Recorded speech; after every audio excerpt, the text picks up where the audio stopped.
சங்கீத முத்தமிட, ரயில்கள் காதில் சத்தமிட, புயல்கள் சங்கீத முத்தமிட, பண்பலையாலே ஒன்றாயினைவோம், இன்றே எழுவோம் இன்னை தொடர். இது VIT 90.8 வேலூரில் நாங்கதான் wait. VIT 90.8.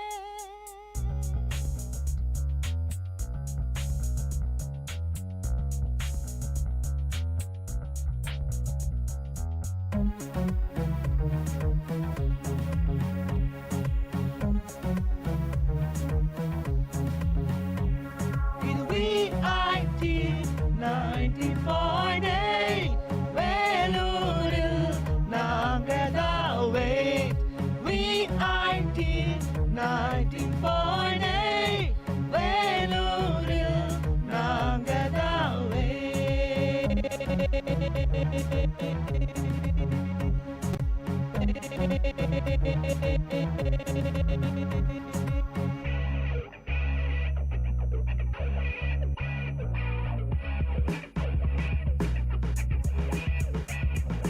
வேலும் உங்களை தாலாட்டும், வெள்ளை பனியும் நீராட்டும், தங்கக் கோயில் சிங்கக்கோட்டை ஊரும் உலகும் பாராட்டும். கல்விச் சாலைகள் ஏராளம், கனரக ஆலைகள் தாராளம், தீரா நோய்கள் ஆரா காயம், தீவேகம் தீராகும்.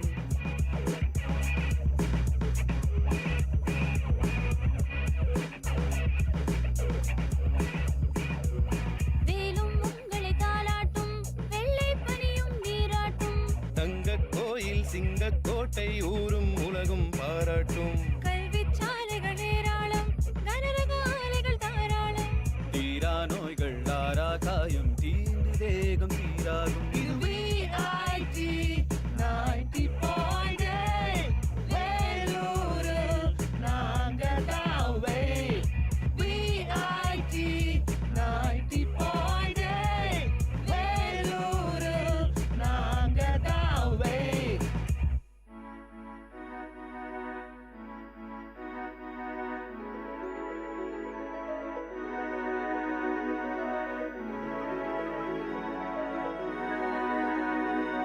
தேசம் இங்கே பலவாகும், பேசும் மொழியே அறிவாகும், ஜாதி மதங்கள் எல்லா உலகம் VIT-யால் உருவாகும். தேசம் இங்கே பலவாகும், பேசும் மொழியே அறிவாகும், ஜாதி மதங்கள் எல்லா உலகம் VIT-யால் உருவாகும். திறமை கொண்ட பட்டாளம் உங்கள் அன்பால் உலகாளும், மக்கள் பணிக்கு துடிக்கும் எங்கள் இதயம் ஒன்றே அடையாளம். இது VIT 90.8 வேலூரில் நாங்கதான் wait. VIT 90.8 வேலூரில் நாங்கதான்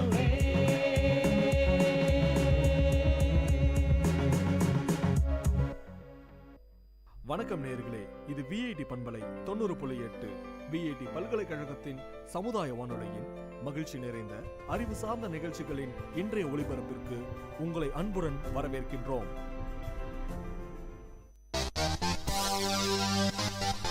உங்கள் VIT பண்பலை 90.8 அன்று இன்று வரலாற்று பதிவுகளில் இருந்து சில துளிகள். அக்டோபர் 30, 1913 ஐக்கிய அமெரிக்காவின் முதலாவது லிங்கன் நெடுஞ்சாலை திறக்கப்பட்டது.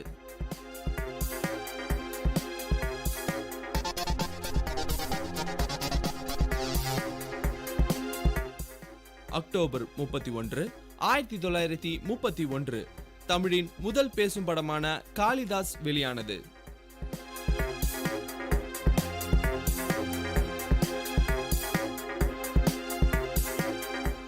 அக்டோபர் 31, 1933 தமிழக எழுத்தாளர் துரை ராஜாராம் பிறந்தார்.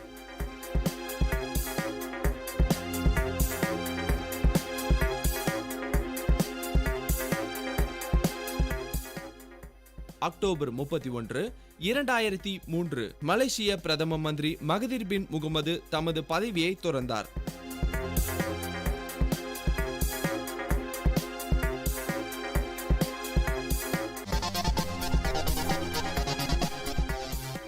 அக்டோபர் 31, 1956 ஐக்கிய ராஜ்யமும் பிரான்சும் இணைந்து சுவிஸ் கால்வாயை திறக்க வலியுறுத்தி எகிப்தின் மீது குண்டுகளை வீசின.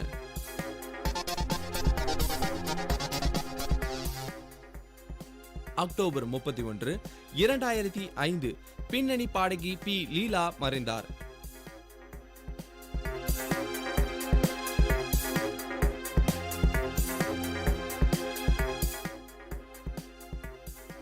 அக்டோபர் 31, 1975 வங்காளதேச இந்திய பாடகர் S.T. பர்மன் மறைந்தார்.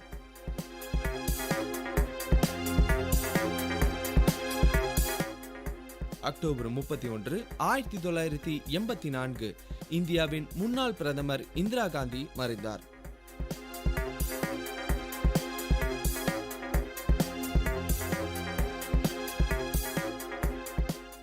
அக்டோபர் 31, 2003 இந்திய கர்நாடக இசைப்பாடகர் செம்மங்குடி சீனிவாச ஐயர் மறைந்தார்.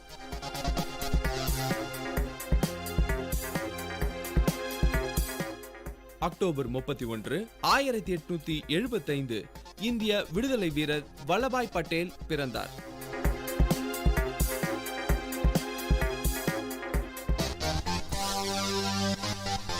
உங்கள் விஐடி பண்பலை 90.8 அன்று இன்று வரலாற்று பதிவுகளில் இருந்து சில துளிகள். வணக்கம் நேயர்களே, இது விஐடி பண்பலை 90.8 விஐடி பல்கலைக்கழகத்தின் சமுதாய வானொலி. இந்த நிகழ்ச்சி தினம் ஒரு திறவுகோல். விடியலின் வேளையில் சிந்தைக்கு கருத்து சிதறல்களோடு மென்திறன் பயிற்சியாளர் வி. ராமசாமி. வணக்கம் நேயர்களே, இது விஐடி பண்பலை 90.8 தினம் ஒரு திறவுகோல் நிகழ்ச்சியில் இன்று தாம்பத்தியம் ஒரு சங்கீதம் பற்றி தகவல்களோடு உங்கள் ராம். மனைவியை நிறைய பேர் நிச்சயமா நேசிப்பாங்க. இரண்டு கைகள் சேர்ந்தா கைத்தட்டலோ ஒரு இசையோ வருதோ அதே மாதிரி தான் கணவன் மனைவிகளுக்குள்ள இருக்கக்கூடிய விஷயங்கள் ரெண்டு பேரும் ஒத்து போகணும். அவங்க என்னதான் சண்டை போட்டாலும் சரி, அந்த சண்டை இரவுக்குள்ளேயே தீர்ந்துடணும். ரெண்டாவது, ஒருத்தருக்கு ஒருத்தர் போடக்கூடிய சண்டைகள் சின்ன குழந்தைகள் போடுற சண்டை மாதிரி தான் இருக்கணுமே தவிர்த்து பெரிய விஷயமா எதுவுமே இருக்கக்கூடாது. மனைவி அமைவதெல்லாம் இறைவன் கொடுத்த வரம்னு சொல்றாங்க, அதெல்லாம் உண்மைதான். இருந்தாலும் நமக்கு கிடைச்ச மனைவியை நம்ம தான் சிறப்பாக அவங்களுக்கு என்ன தேவை என்னங்கிறதையும் நம்ம பார்த்து அவங்கள நல்ல சிறப்பாக கவனிக்கணும். இப்போ ஒரு 2 கதை மூலமாக உங்களுக்கு சில விஷயங்களை நான் சொல்லணும்னு ஆசைப்பட்றேன். முதல் கதையை பார்த்தீங்கன்னா, சமீபத்தில் திருமணமான ஒரு தம்பதியர் 2 பேர் பேசிகிட்டே இருக்காங்க. பேசுறச்சே என்னது, அந்த கணவர் தன் மனைவியோட பிறந்த வீட்டை பற்றி ஏதோ சொன்ன உடனே அந்த அம்மாவுக்கு கோவம் வந்துடுது. கோவம் வந்தோடனே நான் இப்பயே பிறந்த வீட்டுக்கு போகிறேன் அப்படிங்கிறாங்க. சொல்லிட்டு அந்த கணவரை உத்து பார்க்குறாங்க. கணவர் அப்படியே உத்து பார்த்துட்டு என்ன சொல்கிறாரு, தன்னோட பையிலேருந்து பணத்தை எடுத்து கொடுத்து, ஒரு 5 மணிக்கு ட்ரெயின் இருக்குமா, நீ இப்போ போனால் கிளம்பினா சரியாக இருக்கும் அப்படின்றாங்க. உடனே அந்த மனைவிக்கு ஒரு அதிர்ச்சி. திரும்ப அந்த கணவனை பார்த்துட்டு, போகிறதுக்கு காசு நீங்கள் கொடுக்குறீங்க, வாரத்துக்கு யார் கொடுப்பாங்க அப்படின்னு கேட்ட உடனே சண்டை போடக்கூடிய ஒரு இடம் ஒரு இணைவதற்கு ஒரு இடமா அமைஞ்சு போச்சு. அதனால் அவங்க போடக்கூடிய சண்டைகள் எல்லாமே ஊடல் கூடல் ரெண்டு இணைஞ்சிருந்தால் தான் அந்த வாழ்க்கை சிறப்பாக அமைய முடியும். இதுக்கு வித்தியாசமாக இதே மாதிரி இல்லாமல் இன்னொரு விஷயத்தை நம்ம பார்ப்போம். ஒரு கணவன் மனைவி அவங்க என்ன பண்ணுறாங்கன்னா, அந்த கணவர் ஒரு ஆசிரியராக இருக்கார். அவர் எப்படின்னா வெளியில் பார்க்குறவங்க அத்தனை பேர்ட்டையும், உங்கள் பையன் என்கிட்ட படித்தான், அவன் நல்லா இருக்கானா, உங்கள் பக்கத்து வீட்டில் இருக்கக்கூடிய பையனை என்கிட்ட தான் படித்தான், அவன் நல்லா இருக்கானான்னு கேட்பாரு. ஆனால் தன்னோட மனைவியோருக்கு என்ன தேவை ஏதுங்கிறத அவர் தெரியாமலே ரொம்ப ஒரு மாதிரி வச்சுட்டு இருந்தார். எவ்வளவுதான் அந்த மனைவி பொறுத்து பார்த்தாலும் ஒரு நிலைமைக்கு தள்ளிட்டாங்க. எப்படின்னா, அந்த மனைவி அந்த கணவனோட சேர்ந்து வாழ முடியாத ஒரு சூழல் வந்ததுனால அவங்க என்ன பண்ணுறாங்க, விவாகரத்துக்கு அப்ளை பண்ணிடுறாங்க. டைவர்ஸும் கிடைச்சிருது. டைவர்ஸ் கிடைச்சதுக்கப்புறம் அவங்க 2 பேரும் பிரிஞ்சிடுறாங்க. இப்போ இந்த அம்மா என்ன பண்ணுறாங்க, தன்னோட வீட்டை அவங்க 2 பேரும் சேர்ந்து இருந்த வீட்டில் கொஞ்சம் விரிவுபடுத்தணுங்கிறதுக்காக பின்னாடி தோன்றச்சு அங்கே என்ன ஆகுதுன்னா, ஒரு பூதம் புறப்படுது. பூதம் என்ன சொல்லுது, பூதத்தை பார்த்து இந்த அம்மா பயந்துடுறாங்க. அப்போ அந்த பூதம் சொல்லுது, ஒன்றும் இல்லைங்க, உங்களுக்கு என்ன வேணுமோ கேளுங்க, நான் பண்ணுறேன். அப்போ இந்த அம்மாவுக்கு என்னென்னா, தன்னோட கணவரை பழி வாங்கணுங்கிற எண்ணம். அதனால் என்ன சொல்கிறாங்க, எனக்கு ஒரு வீடு கொடுங்க, ஒரு வீடு கொடுத்தாச்சு. கடைசியில் என்ன ஆயிடுதுன்னா அந்த அம்மாவோட முன்னாள் கணவருக்கும் இன்னும் ரெண்டு வீடு வந்துருச்சு. உடனே இந்த அம்மாவுக்கு ஒரே ஆச்சரியம், என்னங்க அது எனக்கு கொடுத்தீங்க ரைட்டு, நான் அவருக்கு கொடுக்க சொல்லவே இல்லை, நீங்கள் எப்படி அவருக்கு கொடுக்கலாம் அப்படின்னு. உடனே அந்த பூதம் சொல்லுது, நீங்கள் 2 பேரும் சேர்ந்து இருந்தப்போ இந்த வீட்டில் நான் இருந்தேன், அதனால் உங்களுக்கு என்ன கொடுக்குறேன்னு அது மாதிரி ரெட்டிப்பாக அவருக்கு கொடுப்பேன் அப்படின்னு. அந்த அம்மாவுக்கு இன்னும் அந்த ஆத்திரம் அடங்கலை. அப்புறம் என்ன சொல்கிறாங்க, எனக்கு அமெரிக்காவில் ஒரு தீவு கொடுங்க அப்படின்றாங்க. தீவு இங்கே வழங்கியாச்சு. கடைசியில் பார்த்தா அந்த முன்னாள் கணவருக்கு 2 தீவு. எப்படியாவது இவரை பழி வாங்கணுங்கிற அந்த இடம் ஜாஸ்தியானதுனால ஒரு ஸ்டேஜில் என்ன சொல்லிடுறாங்க, எனக்கு பாதி உயிர் போகிற மாதிரி அடிங்க அப்படின்ற. உடனே அந்த பூதம் அவரை முழுசாக அடிச்சிருது. அதாவது எந்த அளவுக்கு அந்த அம்மா வந்து மனசில் காயப்பட்டிருந்தாங்கன்னு அந்த மாதிரி சொல்லுவாங்க. நம்ம மனைவியை வந்து எப்போவுமே என்ன நினச்சிட்டு இருக்கோன்னா, நம்ம வீட்டில் வந்து ஒரு வேலைகளை செய்யக்கூடிய ஒரு எந்திரமாக தான் பார்க்குறோம். அவங்களுக்கு உணர்வுகள் இருக்குங்கிறது நிச்சயமாக தெரியணும். வெளியில் போகிறதுனால பாதி விஷயங்கள் நமக்கு தெரியும் நினச்சிட்டு இருக்கோம், அவங்களுக்கு நிறைய விஷயங்கள் தெரியும். இன்னொரு உதாரணத்தை பார்ப்போம். ஒரு நண்பர் வந்து என்ன பண்ணுறாரு, தன்னுடைய அலுவலகத்தில் பணிபுரியக்கூடிய ஒருத்தராக அழிச்சு வீட்டுக்கு வராரு. வீட்டுக்கு வந்துட்டு என்ன பண்ணுறாரு, அவருக்கு காஃபிலாம் கொடுக்க சொல்கிறாரு. அந்த அம்மா காஃபியெல்லாம் கொடுக்குறாங்க. கொடுத்து முடிச்சு போனதுக்கப்புறம், எதுக்குங்க அந்த நண்பரை அழைச்சிட்டு வந்தீங்க நீங்கள் அப்படின்னு அந்த அம்மா கேட்குறாங்க. அவர் பார்வையே சரியில்லையே அப்படின்னு வேற சொல்கிறாங்க. இவர் சொல்கிறார், அவர் வீடு கட்டுறாருமா, அது பணம் கேட்கறதுக்காக வந்தார், நான் ஓன்ட்ட கேட்டு தான் கொடுக்கலான் இருந்தேன், நான் இன்னும் கொடுக்கல அப்படின்றார். கொடுத்துடாதீங்க, கொடுத்தீங்கன்னா நீங்கள் மாட்டிப்பீங்க அப்படின்றார். இவர் பணத்தை கொடுத்துட்டு தான் இவர்கிட்ட கொடுத்தது ரைட்டா இல்லையானுங்கிறது தெரிஞ்சுக்கிறதுக்காக தான் அந்த ஆளையே அழைச்சிட்டு வந்திருக்கிறார். அதனால் என்ன ஆகிப்போச்சு, அந்த பணத்தை நண்பர்கிட்ட கொடுத்தாரு பார்த்தீங்களா, அதை வாங்குறதுக்கு அவர் பட்ட கஷ்டம் அவருக்கு தான் தெரியும். எப்படி அந்த அம்மாவில் முடிஞ்சுது, அவங்களுடைய கவனிப்புத்தன்மை, ஆள் எப்படி என்ன தராதரம் என்னங்கிறது அவங்க வீட்டிலே இருந்தால் கூட அவங்களால சிறப்பாக கவனிக்க முடியுது. அதனால் நம்ம ஆஃபீஸ்க்கு போனால் கூட யாரை பார்த்தாலும் குட் மார்னிங் சொல்கிறோம், எல்லாம் சொல்கிறோம். நம்ம வீட்லேயே இருக்கக்கூட குழந்தைங்களுக்கு கூட நம்ம வந்து குட் மார்னிங் சொல்கிறதுக்கு தயங்குறது இல்லை. ஆனால் நம்ம கூடயே வாழ போகிற அவங்கள்ட்ட ஏன் குட் மார்னிங்கோ இல்லாட்டும் ஒரு காலை வணக்கமோ நான் உன்னை நேசிக்கிறேன்னு ஏன் சொல்ல மாட்டேங்கிறோம். அது மனசில் ஈகோ, அந்த ஈகோ போகணும். இப்படியே என்னாச்சுன்னா, ஒரு 60ஆம் கல்யாணம் பண்ணிக்கிட்ட ஒரு பெரியவர்கிட்ட அந்த அவரோட மருமகன் கேட்குறான், மாமா எப்படி ஒரு நாள் வந்து வாழ்க்கையை நடத்தினீங்க அப்படின்னு கேட்குறான். அதுக்கு அவர் சொல்கிறாரு, ஒரு சிதம்பர ரகசியம் நான் சொல்லட்டுமா அப்படின்னாரு. சொல்லுங்கள், எனக்கு ரொம்ப முக்கியமாக தேவை இது. உனக்கு மனைவியாக அமைஞ்சவங்கள்ட்ட என்ன குறைகள் இருந்தாலும் அதை அப்படியே ஏற்றுக்கோ. ஒன்று மட்டும் ஞாபகம் வச்சுக்கோ, குறைகள்லாம் இல்லாமல் இருந்தாங்கன்னா நிச்சயமாக நீ அவங்களுக்கு கணவராக இருந்திருக்க முடியாது. அதனால் உனக்கு கிடைச்ச மனைவியை நீ பொக்கிஷமாக பாதுகாத்தேன்னா நிச்சயமாக அவங்களும் வந்து பாதுகாப்பாங்க. விடுமுறை நாட்களில் வந்து அவங்களுக்கு அப்பப்போ உதவி செய்யணும். நன்றி. நேயர்கள் இதுவரை கேட்டது விஐடி பண்பலை 90.8 தினம் ஒரு திறவுகோல். வழங்கியவர் மென்திறன் பயிற்சியாளர் வி ராமசாமி. நிகழ்ச்சி தயாரிப்பு விஐடி பண்பலை 90.8 விஐடி பல்கலைக்கழகத்தின் சமுதாய வானொலி. நமது விஐடி பண்பலை 90.8 மண் வாசனை நிகழ்ச்சியில் நம் பாரம்பரிய இயற்கை வேளாண்மை குறித்த சந்தேகங்களுக்கான தீர்வுகள் விடையளிக்கிறார் farmers bio fertilizers and organics நிறுவனர் முனைவர் திரு விவேகானந்தன் அவர்கள். அனைவருக்கும் வணக்கம். என்னோட பெயர் விவேகானந்தன். நான் கோயம்புத்தூரில் farmers bio fertilizers and organics அப்படிங்கிற கம்பெனியை வந்துட்டு விவசாயிகளுக்காக தொடங்கி பல்வேறு விவசாய இடுபொருட்களை உற்பத்தி செஞ்சு விவசாயிகள் நலம் பெறுவதற்காக சிறந்த முறையில் நாங்கள் பண்ணிகிட்ருக்கோம். இன்றைக்கி இந்த நேரத்தில் விஐடி பல்கலைக்கழகத்தில் எனக்கு ஒரு வாய்ப்பு கிடைச்சிருக்கு. இயற்கை முறை விவசாயம் சுற்றுச்சூழலுக்கு பாதிப்பில்லாத வகையில் எப்படி நாம் விவசாயம் செய்யலாம் அப்படிங்கிறத பற்றி பேச வந்திருக்கோம். உங்கள் எல்லாருக்கும் தெரியும், இன்றைக்கி பல்வேறு வகையான சூழ்நிலைகளில் விவசாயிகள் வேறு வழி இல்லாமல் நிறைய ரசாயன உரங்களையும் பூச்சிக்கொல்லி மருந்துகளையும் மருந்துகளையும் வந்து நிலங்களில் விளைநிலங்களில் உபயோகப்படுத்திகிட்டு இருக்காங்க. அவங்கள சொல்லி குறை கிடையாது. இது வந்து பார்த்திங்கன்னா இன்றைய காலகட்டத்தில் மக்கள் தொகை அதிகரிப்பு, அப்புறம் உணவு பற்றாக்குறை, சரியான ஒரு சீதோஷ நிலை அமையாததுனால வந்துட்டு மழை வளம் குறைஞ்சிட்ருக்கு, நிலத்தடி நீர் வளம் குறைஞ்சிட்ருக்கு. அதனால் இது எப்படி இருக்குன்னா, ஒரு சின்ன வாய்ப்பு கிடைச்சாலும் அதில் எந்த அளவுக்கு நம்ம பெரிய அளவில் விவசாயம் பண்ணி ஒரு மகசூல் எடுத்து அதை எப்படி நம்ம வீட்டுக்கு கொண்டு வந்து சேர்த்தலாம், அல்லது அதை எப்படி வந்துட்டு சந்தைப்படுத்துதல் அப்படிங்கிறத பற்றி தான் நம்ம யோசிச்சுட்டு இருக்கோம். ஏன்னா ஒவ்வொரு வருஷம் பார்த்திங்கன்னா மழை பெய்யக்கூடிய விதமானது ஒவ்வொரு மாதிரி இருக்குது. போன 2 வருஷத்தில் பார்த்திங்கன்னா மழை அளவு ரொம்ப கம்மி. அதனால் வந்து விவசாயிகள் நிறைய பாதிப்படைஞ்சிருக்காங்க. இப்போது இந்த இது ஒரு பிரச்சனையாக இன்றைக்கி சூழ்நிலையில் இருக்குது. அது கூட ரசாயன உரங்களே இல்லாமல் இயற்கை முறையில் கிடைக்கக்கூடிய பசுந்தாள் உரங்கள் மற்றும் சாணம், மாட்டு சாணம், ஆட்டு சாணம், கோழி எருவு,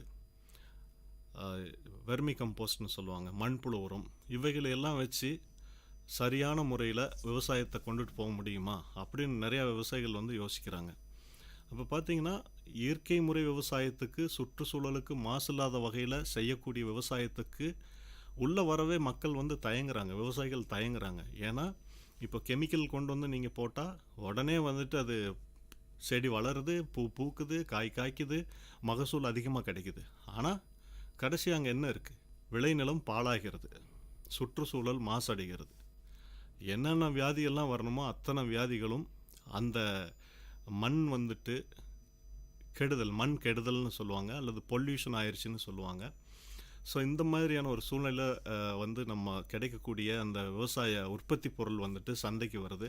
அதை நம்ம ரெகுலராக நம்ம ஒவ்வொரு நாளும் நம்ம அதை வாங்கி உட்கொண்டுட்டு இருக்கோம், அதை சமைச்சு சாப்பிட்றோம்.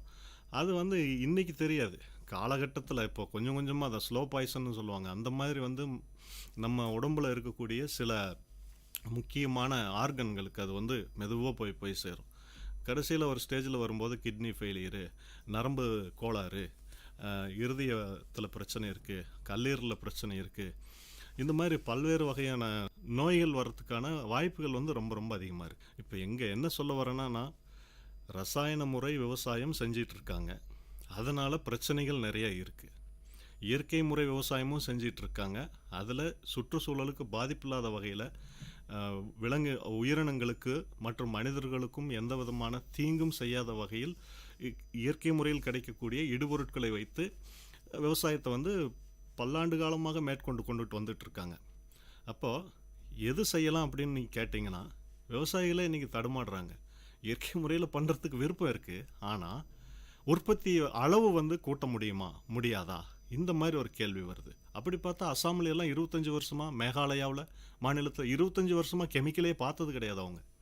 ஸோ இந்த மாதிரியான ஒரு காலகட்டத்தில் நம்ம வந்து இன்றைக்கி இயற்கை முறை விவசாயத்தை பற்றி நம்ம பேசுகிறோம். கெமிக்கல் போட்டால் விளைச்சல் கிடைக்கும், இயற்கை முறையில் போட்டால் கிடைக்குமா கிடைக்காதா சந்தேகம்.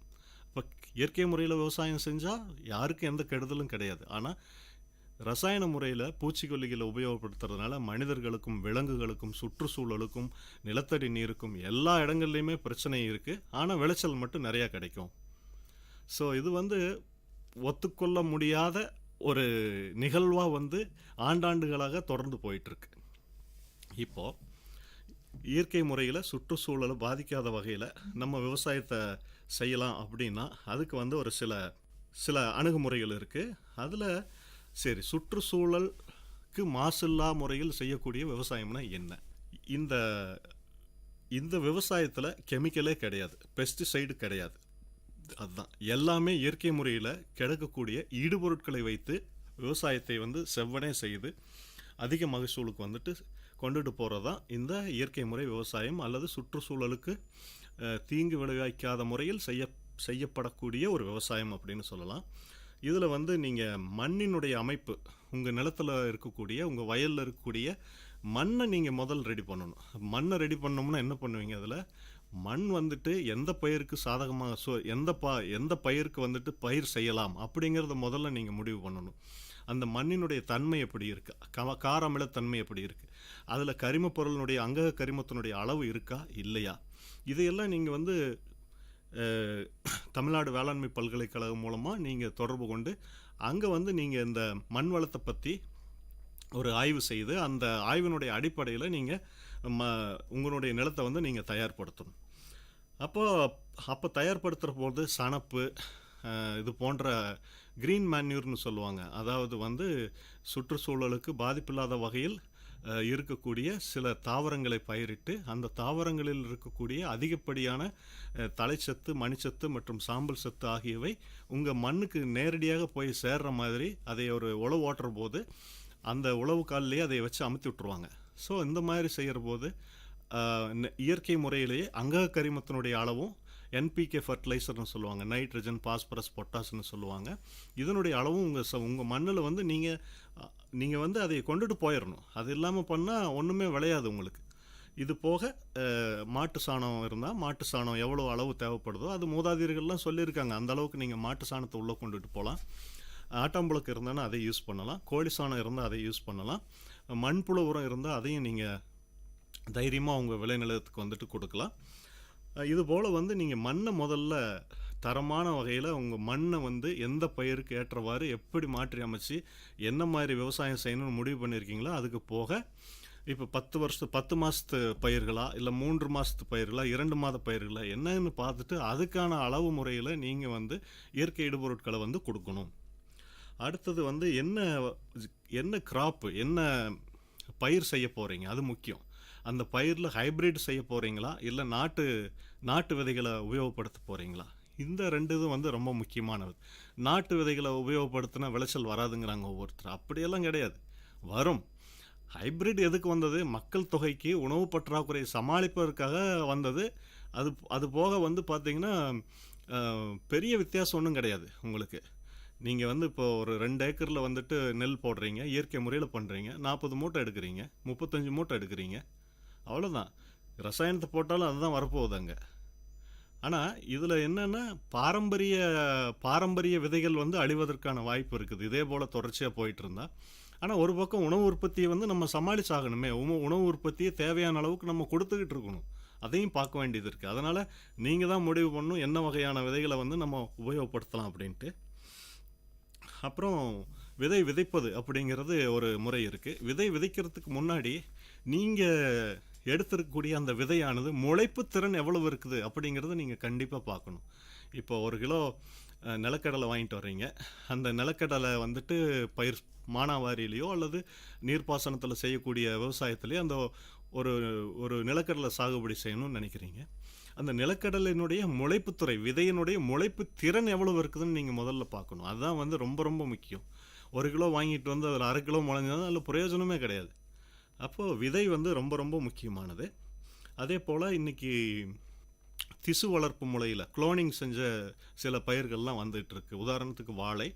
அப்போ அது பார்த்திங்கன்னா வாழையை எடுத்திங்கன்னா நீங்கள் திசு கல்ச்சர் முறையில் வர்றதை நீங்கள் அந்த பாக்கெட்டில் போட்டு கொடுத்துருவாங்க. அதை எடுத்து நீங்கள் நடவு செய்யணும். அந்த நடவு செய்கிற பொழுது அது வேர்பகுதியை வந்துட்டு பூஞ்சானமோ அல்லது மற்ற கிருமிகளோ தாக்காத மாதிரி அது அந்த பயிர்களுக்கு அந்த பயிருக்கு தீமை இல்லாத வகையில் சில இயற்கை முறையில் இருக்கக்கூடிய இடுபொருட்களை போட்டு நீங்கள் வந்து நடவு செய்யணும். இப்போ ட்ரேவ்லையெல்லாம் வந்துருச்சு, தக்காளி, மிளகா அதெல்லாம் பார்த்தீங்கன்னா 96 விதைகளோ வந்துட்டு ஒரு சின்ன ஒரு பிளாஸ்டிக் ட்ரே மாதிரி இருக்குது. அது ஒவ்வொன்றிலையும் வந்துட்டு ஒவ்வொரு விதையை போட்டு அதனுடைய எப்படி முளைச்சி வருதுன்னு பார்த்துட்டு அதுக்கப்புறம் அந்த நாள் 10 நாள் 15 நாளைக்கு அப்புறம் அதை எடுத்து மண்ணில் வைக்கிறாங்க. அந்த மண்ணில் வைக்கிற போது அது விதை நேர்த்தின்னு சொல்லுவாங்க. விதையை வந்துட்டு சில நுண்ணுயிர்களை கொண்டு விதை நேர்த்தி செய்து மண்ணில் இடுறதுனால நிறைய பிரச்சனைகள்லேருந்து விடுதலை கிடைக்குது. அதே போல் வேர்பகுதியும் சில நுண்ணுயிர்கள் இருக்குது. அந்த நுண்ணுயிர்களை பற்றி நம்ம அப்புறமா பேசலாம். அந்த நுண்ணுயிர்கள் கலவை மூலமாக அதில் வேர்பகுதியை நனைத்து எடுத்து நடுவதன் மூலமாக நிச்சயமாக அந்த பயிர், ஏன்னா அது சின்ன பயிர், அதுக்கு வேர் கம்மியாக தான் இருக்கும், அது போய் நிலத்தில் இருந்து தகவமைப்பு பெற்று ஒரு நல்ல பயிராக வளர்ந்து வர்றதுக்கு கொஞ்சம் டைம் எடுக்கும். அந்த டைம் எடுக்கக்கூடிய அந்த கால நேரத்துக்குள்ளார பல தீமை செய்யக்கூடிய நுண்ணுயிர்கள் அணுகும். அந்த பயிரினுடைய வேர்பகுதியை அணுகி அதை அழுக செய்யறதுக்கான பல வாய்ப்புகள் இருக்குது. அதனால் நுண்ணுயிர்களை கொண்டு நீங்கள் கண்டிப்பாக விதை நேர்த்தி செஞ்சு செய்யணும். இதுக்கப்புறம் ஊட்டச்சத்து மேலாண்மை, பொதுவாக சொல்ல போனோம்னா நைட்ரஜன், பாஸ்பரஸ், பொட்டாஸ்.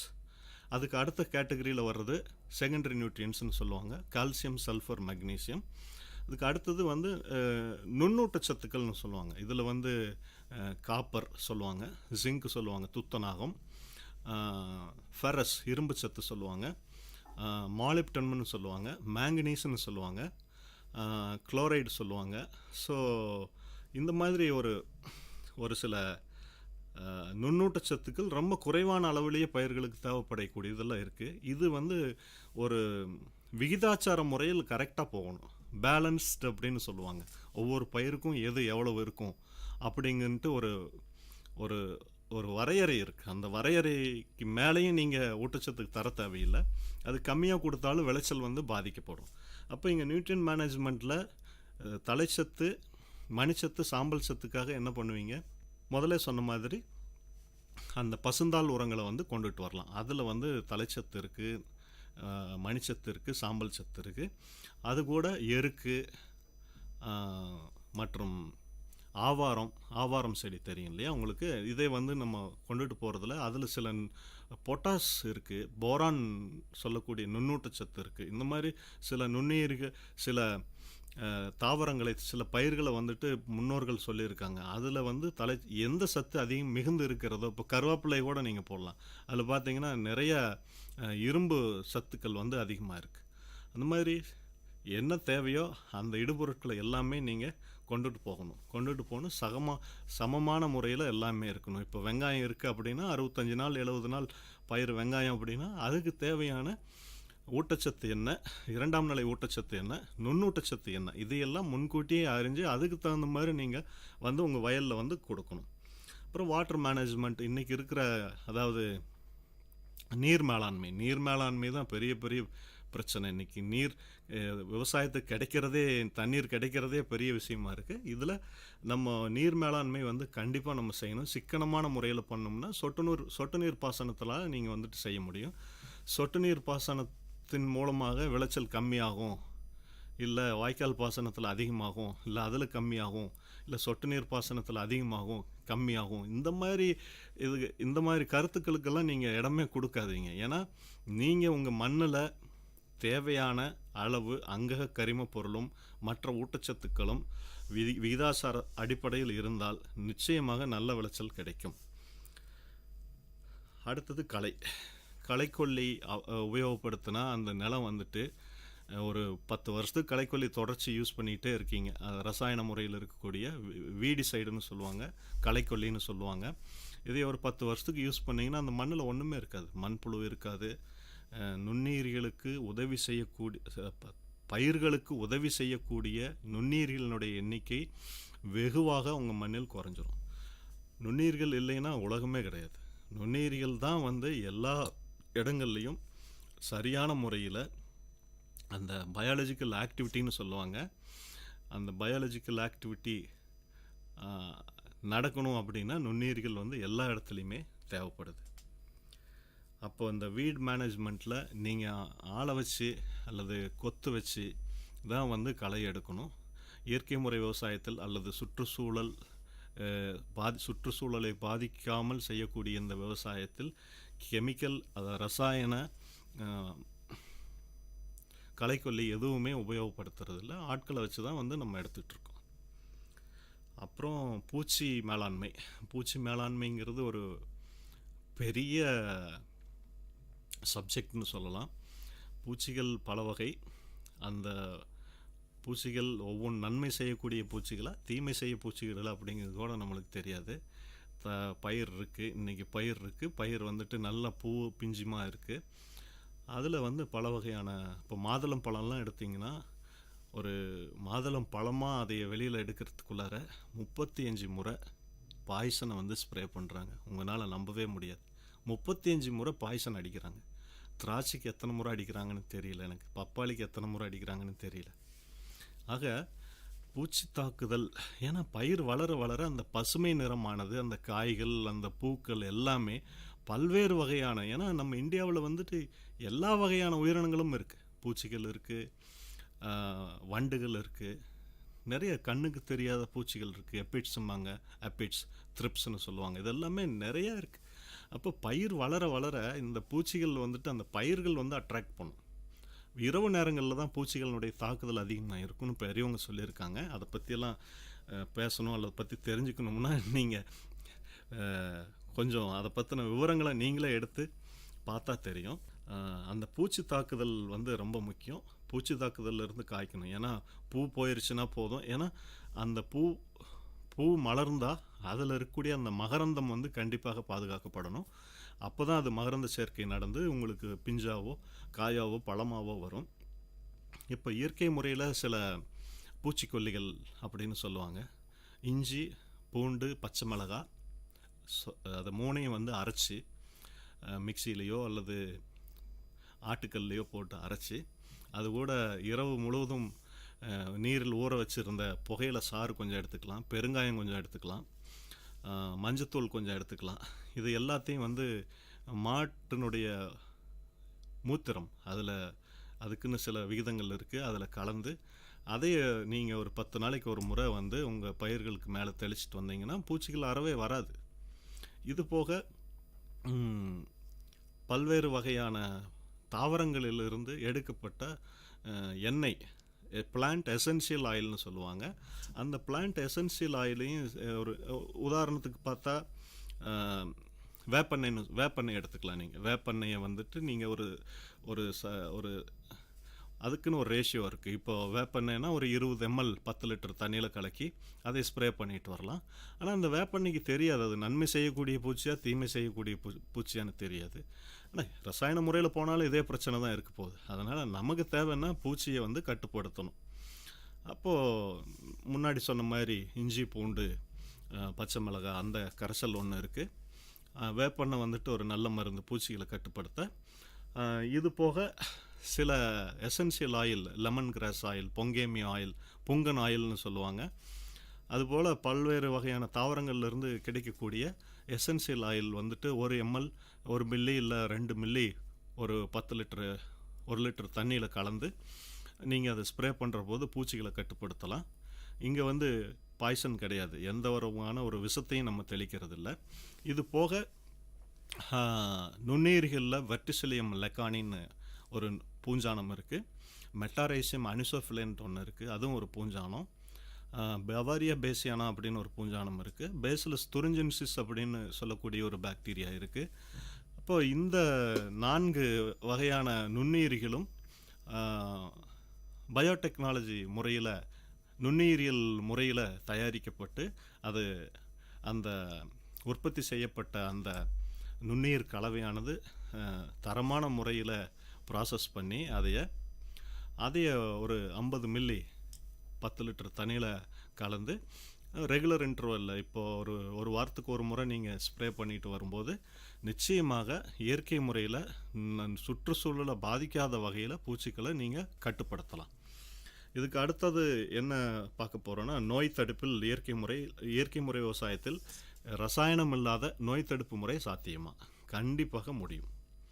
நோயின்னு பார்த்தா வேர்ப்புழுக்கள், வேரை தாக்கக்கூடிய புழுக்கள், கண்ணுக்கு தெரியாத புழுக்கள். இது என்ன பண்ணும்னா ஒவ்வொரு புது வேர்லையும் போய் முட்டையிடும். ஆயிரக்கணக்கான முட்டைகளை விட்டுட்டு அந்த வேர்ப்புழுவானது இறந்துடும். அந்த 1000 முட்டைகளும் பொறிஞ்சு புதுசாக ஒரு புழுவாக மாறும். திருப்பி அதனுடைய வாழ்க்கை முறை இப்படியே தொடர்ச்சியாக போயிட்டே இருக்கும். இது ஒரு பிரச்சனை, பெரிய பிரச்சனை இருக்கும். அப்போது இதையை கட்டுப்படுத்தணும்னா இயற்கை முறையில் பெசிலோமைசிஸ் லெலாசினஸ் அப்படின்னு சொல்லுவாங்க. இது ஒரு வகையான பூஞ்சானம். இந்த பூஞ்சானமானது மண்ணில் சொட்டு நீர் பாசனம் மூலமாக மண்ணுக்கு இடும் பொழுது அந்த வேர்ப்புழுவை அணுகி அந்த வேர்ப்புழு மற்றும் அதனுடைய வளர்சிதை மாற்றத்தில் இருக்கக்கூடிய அனைத்து நிலைகளையும் அழிக்கக்கூடிய தன்மை கொண்டது. இதுக்கு அடுத்தது பார்த்தீங்கன்னா டேம்பிங் ஆஃப் டிசீஸ்னு சொல்லுவாங்க. அந்த மண் பகுதியும் தண்டு பகுதியும் இணையும் இடம், அந்த இடத்துல அழுகல் மாதிரி ஒரு அழுகல் நோய் வரும், பூஞ்சானத்தினால் வரக்கூடியது. இதையை காப்பாற்றணும், இந்த நோயிலிருந்து காப்பாற்றணும் அப்படின்னு பார்த்தா உங்களுக்கு ட்ரைகோடர்மா விரிடி அப்படிங்கிற ஒரு பூஞ்சானம் உயிர்வேதியியல் முறையில் தயாரிக்கப்படுகிறது. பயோடெக்னாலஜி அப்ரோச்சில் தயாரிக்கப்படக்கூடியது பண்ணலாம். ஸ்ட்ரெப்டோமைசிஸ் அப்படின்னு சொல்லக்கூடிய பாக்டீரியா இருக்குது. இது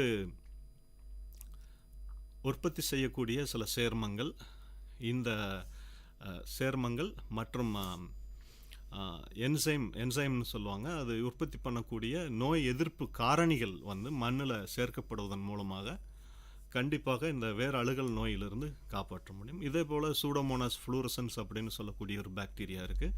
அந்த பாக்டீரியா அந்த இலைப்புள்ளி நோய்கள் வருவதிலிருந்து காப்பாற்ற முடியும், இலைப்புள்ளி நோய்கள் வருவதிலிருந்து காப்பாற்ற முடியும். மேலும் சில வகையான பூஞ்சானங்கள், நோய் ஏற்படுத்தக்கூடிய பூஞ்சானங்களை தாக்கி அதற்கு உணவு பற்றாக்குறை ஏற்பட வைத்து பயிர்களிலிருந்து அதாவது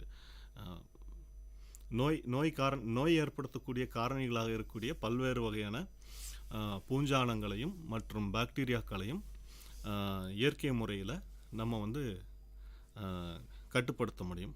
இது போக சில இயற்கை முறையில் தயாரிக்கப்பட்ட சில இப்போ பார்த்தீங்கன்னா மஞ்சள் இருக்குது. மஞ்சளுக்கு வந்து ஆன்டிபாக்டீரியல் ஆக்டிவிட்டி இருக்குது. இப்போ மஞ்சள் எவ்வளோ ஆட் பண்ணணும்னு நீங்கள் அதுக்கு ஒரு லிஸ்ட்டே இருக்குது, எதை எவ்வளோ ஆட் பண்ணணும் அப்படின்னு.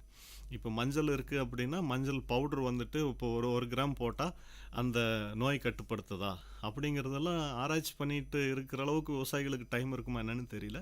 ஆனால் மஞ்சள் வந்து ஒரு நோயை கட்டுப்படுத்தக்கூடிய ஒரு அருமையான மருந்து, பயிர்களை தாக்கக்கூடிய நோய்களை கட்டுப்படுத்தக்கூடிய. இதே போல் நிறையா தாவரங்கள்லேருந்து எடுக்கக்கூடிய எசென்சியல் ஆயில்னு சொல்லுவாங்க, அதை கூட நீங்கள் வந்து யூஸ் பண்ணலாம். இது எல்லாத்துக்கும் மேலே அறுவடை, பயிர்கள் அறுவடை, சந்தைப்படுத்துதல், இது 2 தான் வந்து நமக்கு இன்றைக்கி இருக்கிற பெரிய பிரச்சனை. இதில் பார்த்தீங்கன்னா அறுவடை செஞ்சாச்சு, அறுவடை செஞ்சதுக்கு நல்ல விலை கிடைக்குமா? அடுத்தது அப்போது நீங்கள் இந்த இயற்கை முறையில் உற்பத்தி செய்யப்பட்ட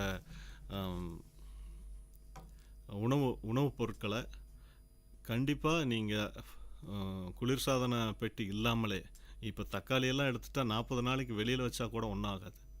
ஆனால் ரசாயன முறையில் உற்பத்தி பண்ணப்பட்டது பார்த்திங்கன்னா நிச்சயமாக ஃப்ரிட்ஜில் தான் வச்சாகணும். 4-5 நாளைக்கு மேலே இருந்தால் அதுவே அழுகி போயிடும்.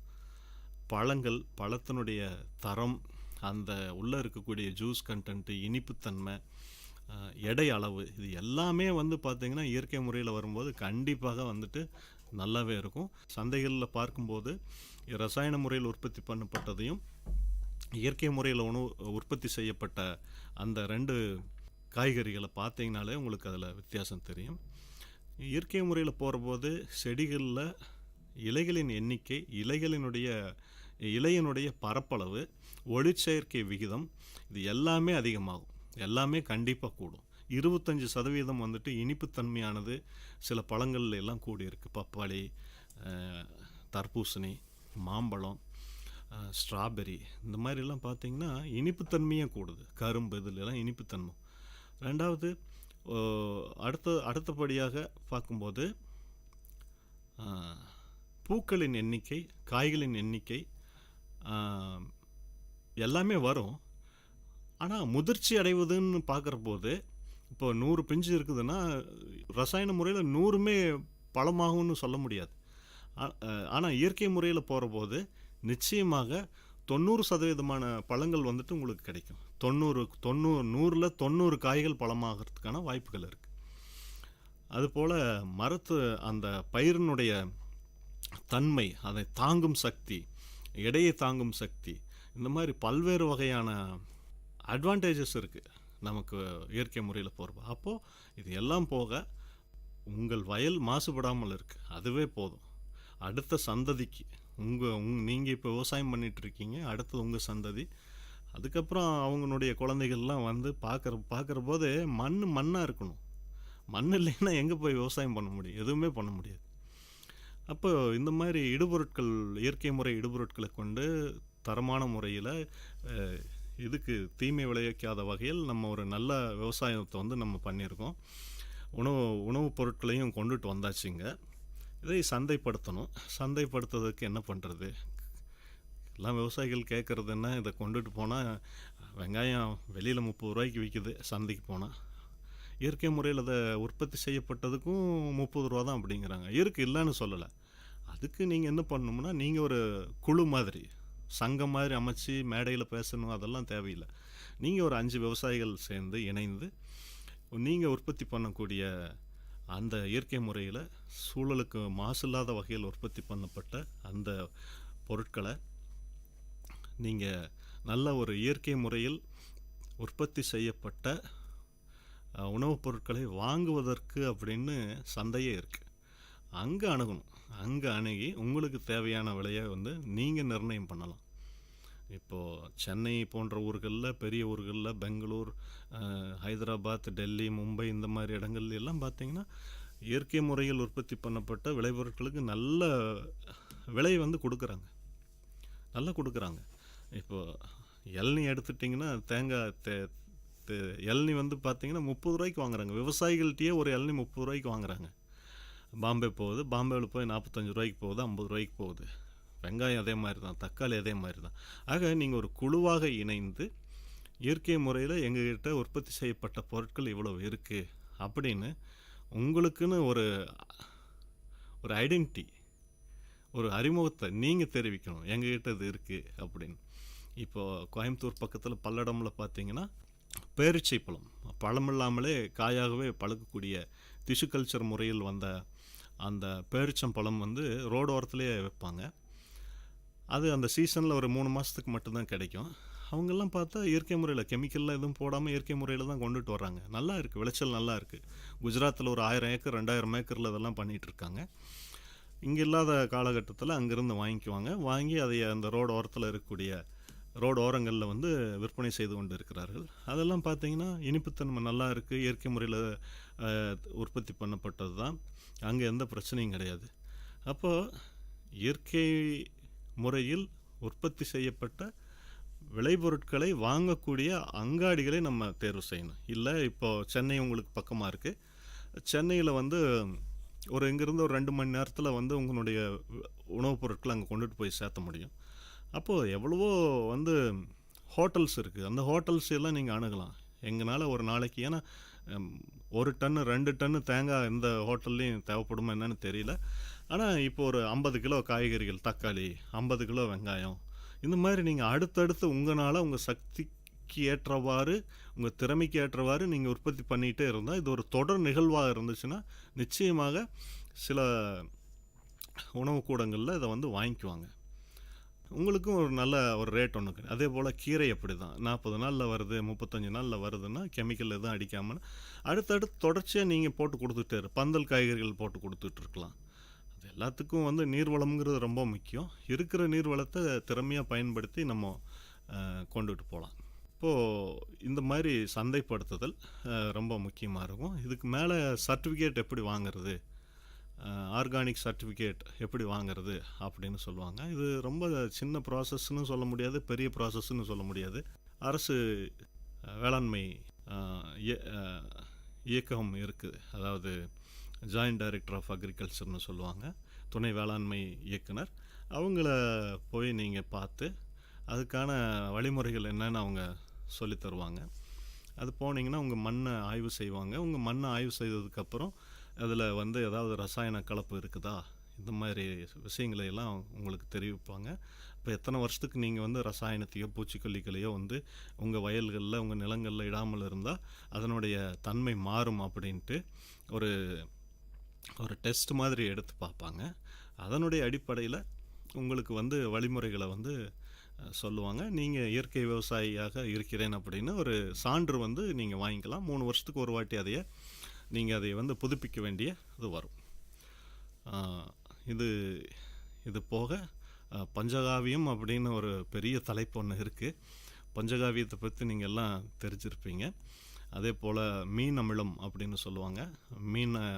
1 கிலோ மீன் வேஸ்ட்டு, அதுக்கு மேலே சர்க்கரை 1 கிலோ, கரும்பு சர்க்கரை, திருப்பி மீன் வேஸ்ட்டு 1 கிலோ, மீன் கழிவு, அல்லது மீன் உங்கள்கிட்ட பணம் நிறையா இருந்துச்சுன்னா மீனையே நேரடியாக வாங்கிக்கலாம். வாங்கி அது 1 கிலோ, சர்க்கரை 1 கிலோ, இது போல் போட்டு ஒரு ட்ரம்மில் ஒரு 40 நாளைக்கு வச்சுருந்து அதையை நல்லா நீர் விட்டு கலக்கி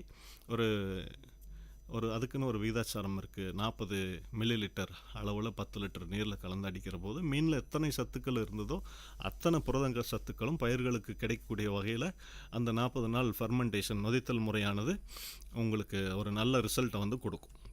அதே போக முட்டை அமிலம் அப்படின்னு சொல்லுவாங்க, முட்டை அமினோ அமிலம்னு சொல்லுவாங்க. முட்டையில் இருக்கக்கூடிய அத்தனை வகையான புரதங்களையும் எளிய முறையில் ரொம்ப சிம்பிள் ப்ராசஸ்ன்னு ரொம்ப ஒரு எளிமையான வடிவத்தில் பயிர்களினுடைய இலைகளில் இருக்கக்கூடிய தண்டு பகுதியில் இருக்கக்கூடிய துவாரங்கள் வழியாக செல்லக்கூடிய அளவுக்கு எலுமிச்சை சாறு ஆனது உடைத்து கொடுக்கக்கூடிய தன்மையை வைத்திருக்கிறது. அப்போ ஒரு 5 முட்டை எடுத்துட்டிங்கன்னா ஒரு டப்பாவில் பிளாஸ்டிக் ஜாரில் ஒரு 5 முட்டையை போட்டு அது முழுகிற அளவுக்கு எலுமிச்சம்பழ சாறு ஊற்றிடுங்க. ஒரு 15 நாள் விட்டுருங்க. அதுக்கப்புறம் முட்டை ஓடு, முட்டையில் இருக்கக்கூடிய அத்தனை மூலப்பொருட்களையும் சிதைக்கும் தன்மை உங்களுடைய எலுமிச்சம்பழ சாருக்கு வந்து இருக்கிறது. ஒரு 15 நாள் 20 நாளைக்கு அப்புறம் அதில் சர்க்கரை பாவு, அது நல்லா காய்ச்சின ஒரு சர்க்கரை பாவை சூடு ஆறுனதுக்கு அப்புறமா இந்த முட்டை மற்றும் எலுமிச்சம்பழ சாறு இருக்கக்கூடிய இந்த கரைசலில் நீங்கள் மிக்ஸ் பண்ணி அதை பிளெண்ட் பண்ணி அதில் இருந்து ஒரு 20 ml வீதம் 10 லிட்டர் நீருக்கு நீங்கள் செலுத்துகிற போது பயிர்களினுடைய இலைகள் இருக்கிற துவாரங்கள் வழியாக இந்த சத்துக்கள் வந்து எளிமையான முறையில் பயிர்களுக்கு போய் சேரும். இதெல்லாம் இயற்கை விவசாயத்தில் அந்த காலத்திலேருந்து பண்ணியிருக்காங்க நிறையா விஷயங்களை. இன்னும் நிறைய விஷயங்கள் நம்மக்கிட்ட வந்துக்கிட்டே இருக்குது. நம்ம அறிவியல் ரீதியாக நிறையா வந்து சொல்லியிருக்காங்க, முன்னோர்கள் நிறையா சொல்லியிருக்காங்க.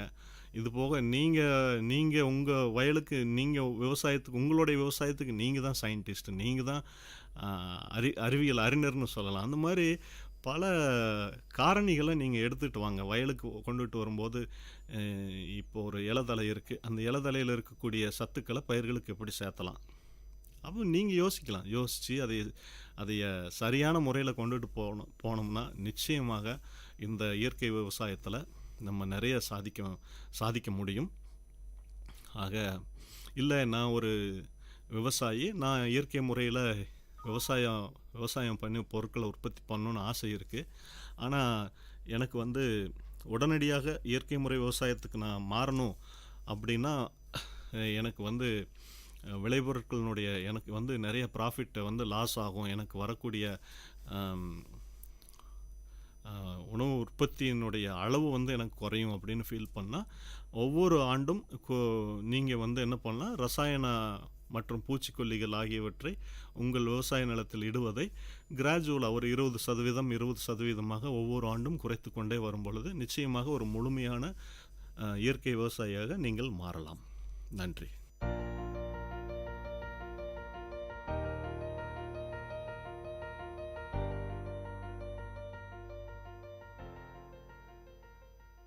விவசாயி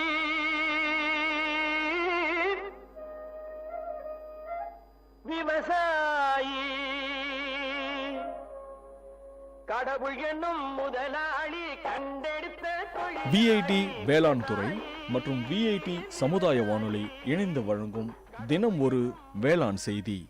வணக்கம் நேயர்களே, இது உங்கள் விஐடி பண்பலை 90.8 விஐடியின் சமுதாய வானொலி. தினம் ஒரு வேளாண் செய்தியில் நான் உங்கள் பவித்ரா, விஐடியின் வேளாண் துறை மாணவி. இன்று நாம் பயிறு வகை பயிரில் ஒருங்கிணைந்த பயிர் பாதுகாப்பு முறைகளான உழவியல் மற்றும் கைவினை முறைகளை பற்றி காணலாம். வேலூர் மாவட்டத்தில் நெல் தரிசில் உளுந்து மற்றும் பச்சை பயிறு அதிகமாக பரப்பளவில் சாகுபடி செய்ய திட்டமிடப்பட்டுள்ளது. எனவே மேற்கூறிய பயிர்களான உளுந்து மற்றும் பச்சை பயிரில் ஏற்படும் நோய் மற்றும் பூச்சி தாக்குதலை கட்டுப்படுத்த சரியான முறைகளை கையாள வேண்டும். உழவியல் முறைகளான கோடை உழவு செய்தல் மற்றும் வயல் வரப்பு ஓரங்களை சுத்தமாக வைத்திருத்தல் வேண்டும். பூச்சி மற்றும் நோய் எதிர்ப்பு திறன் கொண்ட ரகங்களை பயன்படுத்த வேண்டும். விதைக்கும் முன் விதை நேர்த்தி செய்து விதைக்க வேண்டும். மேலும் கைவினை முறைகளான விளக்கு பொறி அமைத்தல், 1 ஹெக்டருக்கு 2 என்ற எண்ணிக்கை மற்றும் இனக்கவர்ச்சி பொறி அமைத்தல் 1 ஹெக்டருக்கு 12 என்ற எண்ணிக்கை அமைத்தல் நன்று. முட்டை குவியல், புழு மற்றும் பூச்சி நோய் தாக்கிய பகுதிகளை சேகரித்து அழித்தல், வேப்பங்கொட்டை கரைசல் அல்லது வேப்ப எண்ணெய் தெளித்தல் தாக்குதலின் தீவிரத்தை குறைக்கும். மேற்கூறிய செய்தி உங்களுக்கு பயனுள்ளதாக இருக்கும் என்று நம்புகிறோம். மீண்டும் தினமொரு வேளாண் செய்தியில் நாளை சந்திப்போம். நான் உங்கள் பவித்ரா, விஐடியின் வேளாண் துறை மாணவி. இது உங்கள் விஐடி பண்பலை 90.8 விஐடியின் சமுதாய வானொலி.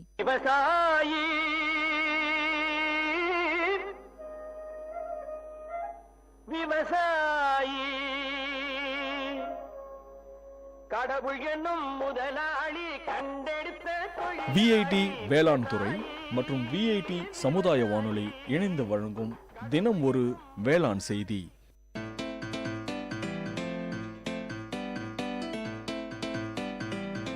செவிச்செல்வம், விஐடி பண்பலையின் அறிவு களஞ்சியம். அகரம் முதல் ஆகாயம் வரை, தூரிகை முதல் தொழில்நுட்பம் வரை அறிவுசார் தரவுகளின் பெட்டகம் செவிச்செல்வம்.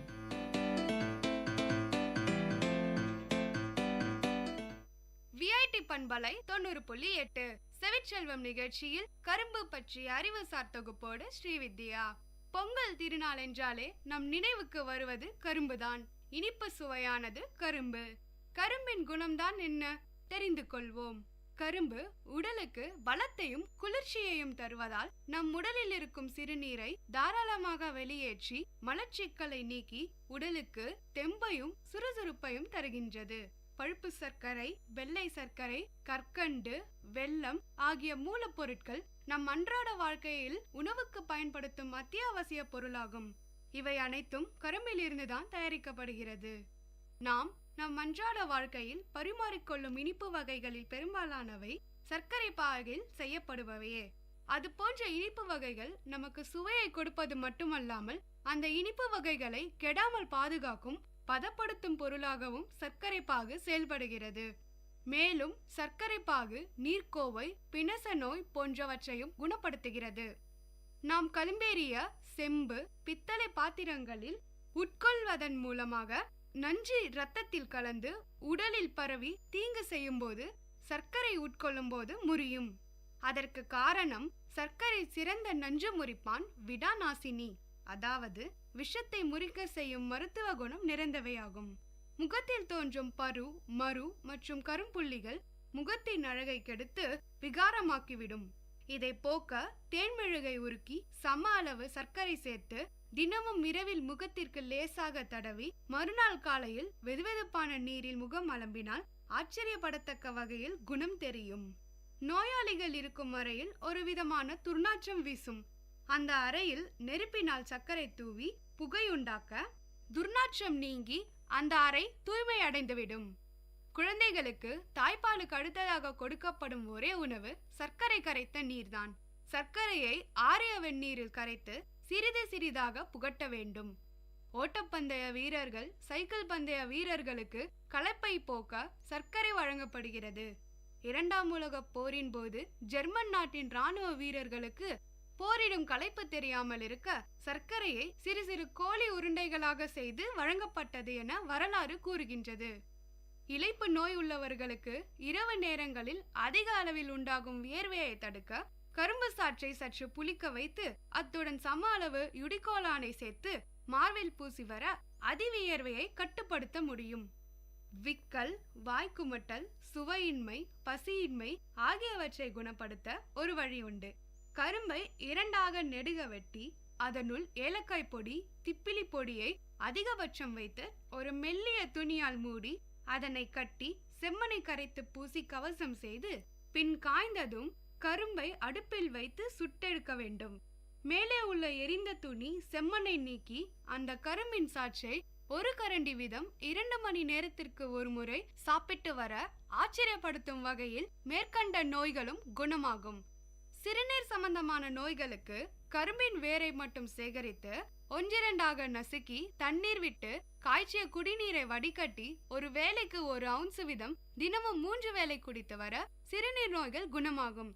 அந்த குடிநீரை கியாழம் கஷாயம் என்பர். சர்க்கரை வியாதி உள்ளவர்கள் மட்டும் சர்க்கரை மற்றும் சர்க்கரை சார்ந்த உணவினை உட்கொள்ளக்கூடாது. மீறி உட்கொண்டால் சிறுநீரிலும் இரத்தத்திலும் சர்க்கரையின் அளவை அதிகரிக்க செய்து சர்க்கரை நோயின் பின் விளைவுகளை உண்டாக்கும். சர்க்கரை நோய் இல்லாதவர்களுக்கு வரும் புண் விரைவாக குணமாகவில்லை என்றால் அந்த நாட்பட்ட ரணத்திற்கு உணவில் சர்க்கரையின் அளவை அதிகப்படுத்தி உபயோகித்தால் சர்க்கரை அழுக்கலகட்சியாக செயல்பட்டு புண்ணை விரைவில் ஆற்ற உதவுகிறது. மஞ்சள் காமாலை நோய் உள்ளவர்களுக்கு களைப்பு, உடல் அசதி, பசியின்மை, செரிமான கோளாறுகள், வாய்க்குமட்டல், மலசிக்கல் போன்றவை ஏற்படும். அதற்கு கரும்பும் சர்க்கரையும் சிறந்த உணவு. கரும்பு சாற்றோடு சிறிது இஞ்சி, எலுமிச்சை சாற்றும் சேர்த்து சாப்பிட வேண்டும். அவ்வாறு செய்தால் மஞ்சள் காமாலை நோயினருக்கு ஏற்படும் கோளாறுகள் அனைத்தும் நீங்கும். நாட்பட்ட வெள்ளை, தாகம், உடல்வலி, பித்தம் இவற்றுக்கு கரும்பு சாற்றை அளவோடு உட்கொண்டால் அவை நீங்கிவிடும். நல்ல வெள்ளத்தை அளவோடு உட்கொள்ள பித்த குன்மம் குணமாகும். அளவுக்கு மீறினால் வயிற்றில் புழுக்கள் ஏற்படும். சர்க்கரை நோய் உண்டாகும். கரும்பின் சாற்றை காய்ச்சி தயாரிக்கப்படும் பழுப்பு சர்க்கரையை நாட்டு சர்க்கரை என்பார்கள். சித்த மருந்துகளுக்கு இதுவே அனுபானமாக கொள்ளப்படுகிறது. சித்த மருத்துவத்தில் லேகியம் மணப்பாகினை தயாரிக்க அது உதவுகிறது. வாந்தி, குமட்டல், பித்தம், நாக்கு சுவையின்மையை குணப்படுத்துகிறது. கெட்டிப்பட்ட கபத்தினை இலக்கி வெளியேற செய்து சுகமான சுவாசம் தருகின்றது. வெள்ளை சர்க்கரையிலிருந்து தயாரிக்கப்படும் கற்கண்டு பல்லீறு வீக்கம், இருமல், வாந்தி, கபம், பித்தம் ஆகிய நோய்களை குணப்படுத்துகிறது. செவிச்செல்வம் நிகழ்ச்சியில் இதுவரை கேட்டது கரும்பு பற்றிய அறிவுசார் தொகுப்போடு Srividya.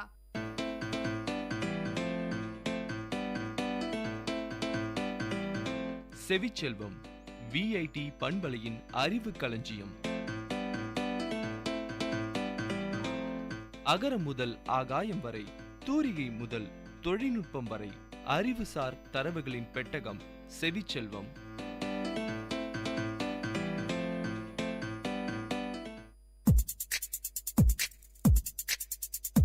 Ladies and gentlemen, guys and girls, this is Data Chunks on Vit Community Radio 90.8 FM. This program features chunks of informative data on various fields, be it computers, environment, technology, physics, or any field. Data Chunks has it all. Hello VIT, I'm Sudeep from MTechST, and I'm here at Data Chunks to give some information on why the sky looks blue. Blue skies smiling at me, nothing but skies do I see. This was said by Irving Berlin. If you have ever wondered why, like Irving Berlin, you see nothing but blue skies, you're in good company. It took many centuries. நேர்களே, இது VIT பண்பலை 90.8. இந்த நிகழ்ச்சி திரைக்கடலோடி கண்டங்களை இணைக்கும் ஒரு புரிதல் தொடர்.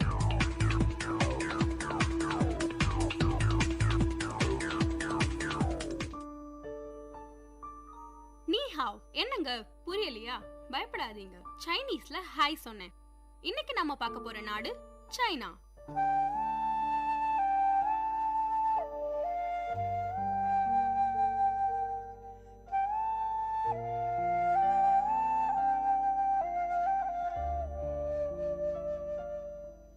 என்னங்க, சைனாவை பார்க்க போற உடனே எப்ப பேக் பண்றது, எந்த ஃபிளைட்டை பிடிக்கிறதுன்னு யோசிக்காதீங்க.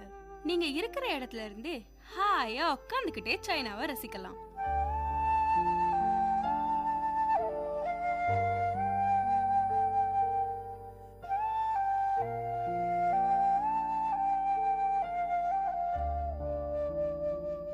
சரி வாங்க நிகழ்ச்சிக்கு போகலாம்.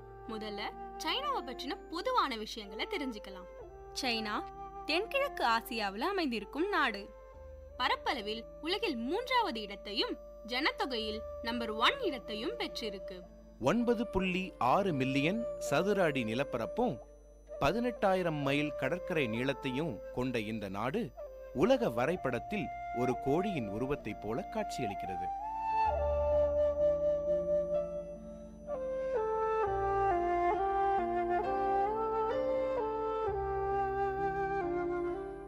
Korea, Vietnam, Laos, Burma, India, Bhutan, Nepal, Pakistan, Mongolia, Russia போன்ற நாடுகள் சைனாவை சுற்றியுள்ளன. சைனா அடர்ந்த காடுகள், மலைகள், குளிர்ந்த பாலைவனங்கள், சமவெளிகள் என பலவிதமான நிலப்பரப்புகளை கொண்ட நாடு. சீன மக்கள் சைனாவின் நிலப்பரப்பை 4 பகுதிகளாக பிரித்துள்ளனர். வடக்கு, தெற்கு, தென்மேற்கு மற்றும் குயிங்ஹாய் டிபெட்டியன். இப்பகுதிகளில் வாழும் மக்கள் அப்பகுதிகளுக்கேற்ப தங்கள் பழக்க வழக்கங்களில் மாறுபடுகிறார்கள். சைனாவின் மொத்த ஜனத்தொகையில் 95% பேர் வடக்கு மற்றும் தென் பகுதியில் தான் வாழ்றாங்க. இப்ப நாம சைனா போனா அங்க என்ன மொழி பேசுவாங்க? இதுல என்னங்க சந்தேகம், சைனீஸ் தானேன்னு கேப்பீங்க. ஆமாங்க, சைனீஸ் தான். ஆனா சைனீஸ் மொழி என்பது மாண்டேரியன், கேண்டனீஸ்னு 2 வகையான வழக்கு மொழிகளா பேசப்படுது. ஆனா ஸ்டாண்டர்ட் சைனீஸ்னு மாண்டேரியனையே உபயோகப்படுத்துறாங்க. மேலும் சிறிய அளவுல மாங்டியன், திபெட்டியன், உய்ஹூர், சூவாங் போன்ற பிற மொழிகளும் பேசப்படுது. இங்க வாழற மக்கள்ல 91.5% பேர் ஹான் சைனீஸை சார்ந்தவங்க. மற்றபடி ஜூவாங், மஞ்சு, உய்ஹூர், ஹூய் என பலவிதமான மக்களும் வாழறாங்க.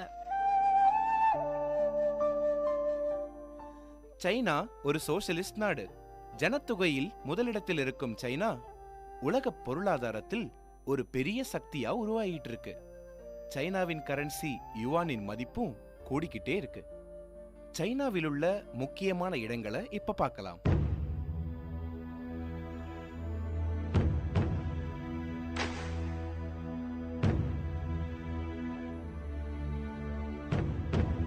சைனாவின் தலைநகரம் தாங்க பீஜிங்.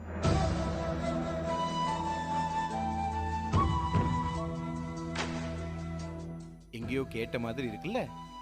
2008ஆம் ஆண்டின் ஒலிம்பிக்ஸ் இங்க தாங்க நடந்தது.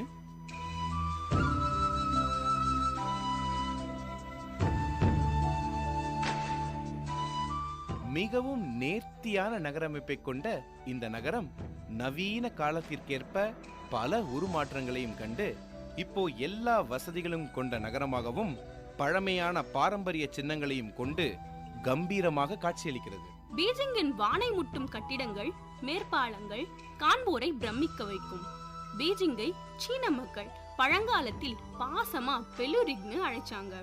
பீஜிங்ல 500,000 வருடங்களுக்கு முன்பிருந்தே மனிதர்கள் கூட்டமாய் வாழ்ந்ததற்கான ஆதாரங்கள் இருக்கு.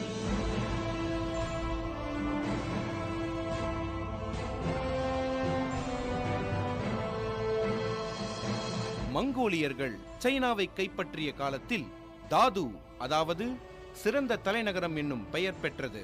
பீஜிங்கில் காணப்படும் மிகவும் புகழ்பெற்ற ஃபர்பிடன் சிட்டி மற்றும் டெம்பிள் ஆஃப் ஹெவன் போன்ற இடங்கள் மிங் வம்சம் சைனாவை ஆண்டபோது கட்டப்பட்டவையாகும். பல ஆட்சியாளர்கள் காலத்தில் பலவிதமாக உருமாற்றம் பெற்ற பீஜிங் தற்போது உலகிலுள்ள பெரிய தலைநகரங்களில் ஒன்றாக சிறந்து விளங்குகிறது. அதே சமயம் வளர்ந்து வரும் நாடுகள் சந்திக்கும் மிக முக்கியமான பிரச்சனையான சுற்றுச்சூழல் மாசுபாடு பிரச்சனை பீஜிங்கையும் விட்டு வைக்கவில்லை. அங்க போனா மிகவும் கவனமா வண்டி ஓட்டுங்க. பீஜிங்ல நீங்க முக்கியமா பார்க்க வேண்டிய இடங்கள் டெம்பிள் ஆஃப் ஹெவன், டியான்மென் சதுக்கம் மற்றும் ஃபார்பிடன் சிட்டி. அடடே, முக்கியமான ஒண்ணை விட்டுட்டோமே, அதாங்க கிரேட் வால் ஆஃப் சைனா. சீன பெருஞ்சுவர் உலக அதிசயங்கள்ல ஒண்ணு. இத பற்றி தெரியாதவங்க யாருமே இருக்க முடியாது. இதை யுனெஸ்கோ ஒரு உலக புராதன சின்னமா அறிவிச்சிருக்கு. ஒரு பெரிய பாம்பு மாதிரி பாலைவனம், புல்வெளிகள், மலைகள் என சைனாவின் கிழக்கிலிருந்து மேற்கு வரை வளைஞ்சு வளைஞ்சு போற இந்த சுவர் சுமார் 8851.8 கிலோமீட்டர் நீளம் கொண்டது. 2000 ஆண்டுகளாக நிலைத்து நிற்கும் இச்சுவர் கிமு 416 முதல் கிபி 1644ஆம் ஆண்டு வரை சைனாவை ஆண்ட பல மன்னர்களால் பராமரிக்கப்பட்டும் கட்டப்பட்டும் வந்துள்ளது. இப்பொழுது காணக்கூடிய சுவர் பெரும்பாலும் மிங் வம்ச மன்னர்களால் 1368 1644 வரை கட்டப்பட்டது. நம்ம நிலாவுக்கு போனாலும் இந்த சுவரை பார்க்கலாம்னு சொல்றாங்க. முடிஞ்சா ட்ரை பண்ணி பாருங்க. பீஜிங்குக்கு பெயர் சேர்க்கிற இன்னொரு முக்கியமான இடம் ஃபர்பிடன் சிட்டி எனப்படும் அரண்மனை மியூசியம் தாங்க.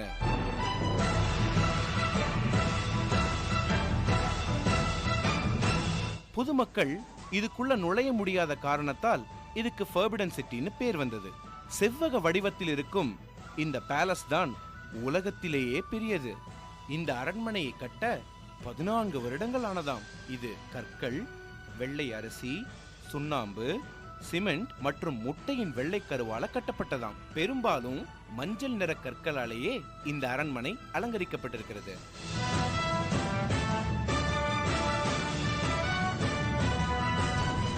இப்பேற்பட்ட இந்த இடத்தை பொதுமக்கள் பார்க்க முடியலையேன்னு வருத்தப்படுறீங்க தானே?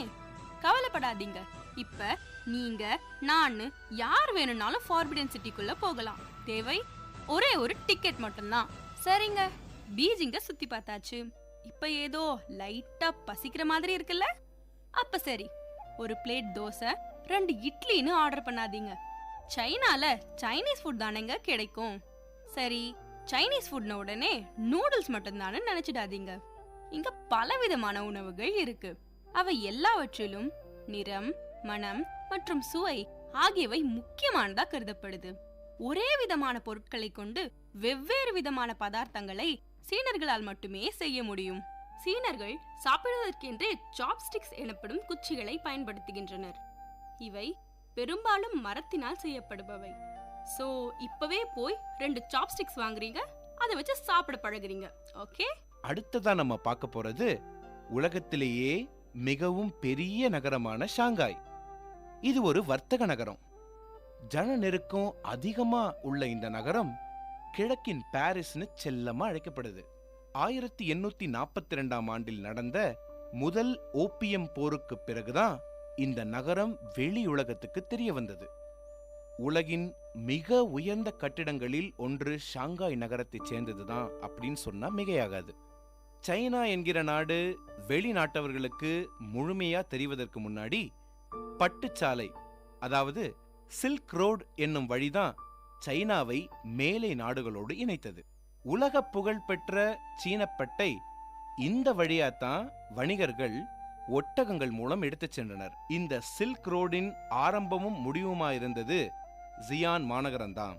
ஜியானில் பல பழங்கால அரண்மனைகள் பகோடாக்களை கொண்டது.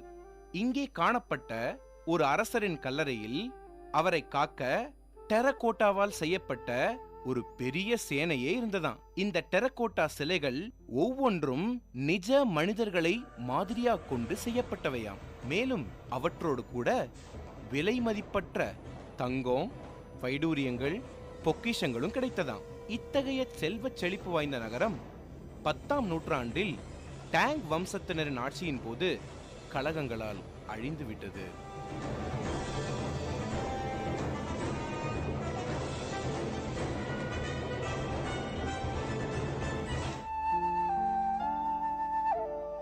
ஜியானில் மிஞ்சியிருக்கும் அழகை ரசித்துக் கொண்டே வாங்களேன், ஒரு கப் டீ குடிக்கலாம்.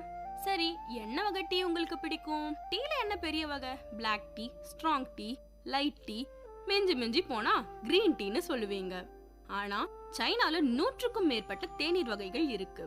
இவற்றை green tea, black tea, oolong, white tea, scented tea என 5 வகைப்படுத்தியுள்ளனர். டீயை எப்படி தயாரிப்பது, எப்படி பயிரிடுவது, அது எப்படி உருவானது என்பதை சொல்வதற்கென்றே சா ஜிங் எனும் நூல் சைனாவில் உள்ளது.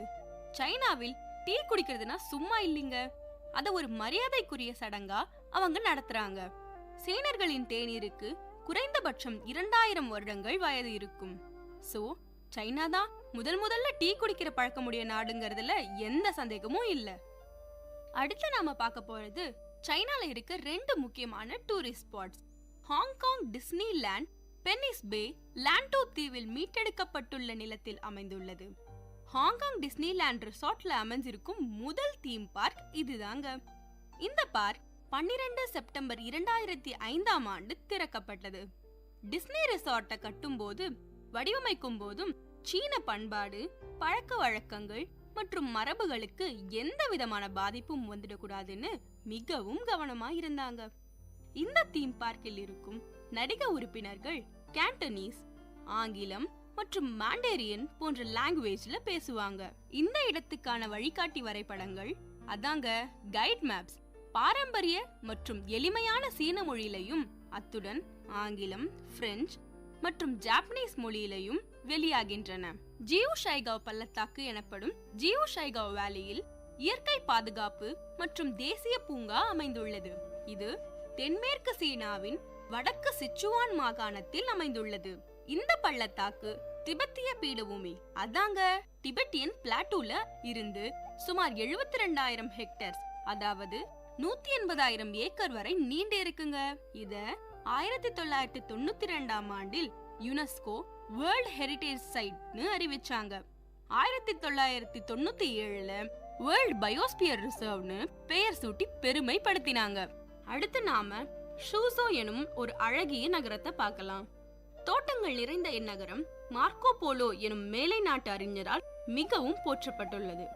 என்னதான் காலப்போக்கில் இந்நகரம் இயந்திரங்களால் மாசுபட்டாலும் அதையும் தாண்டி சில தோட்டங்கள் இன்னும் கூட சைனாவோட இயற்கை அழகை எடுத்துக்காட்டுது. இங்கிருக்கும் சில்க் மியூசியம் மிகவும் புகழ் பெற்றது.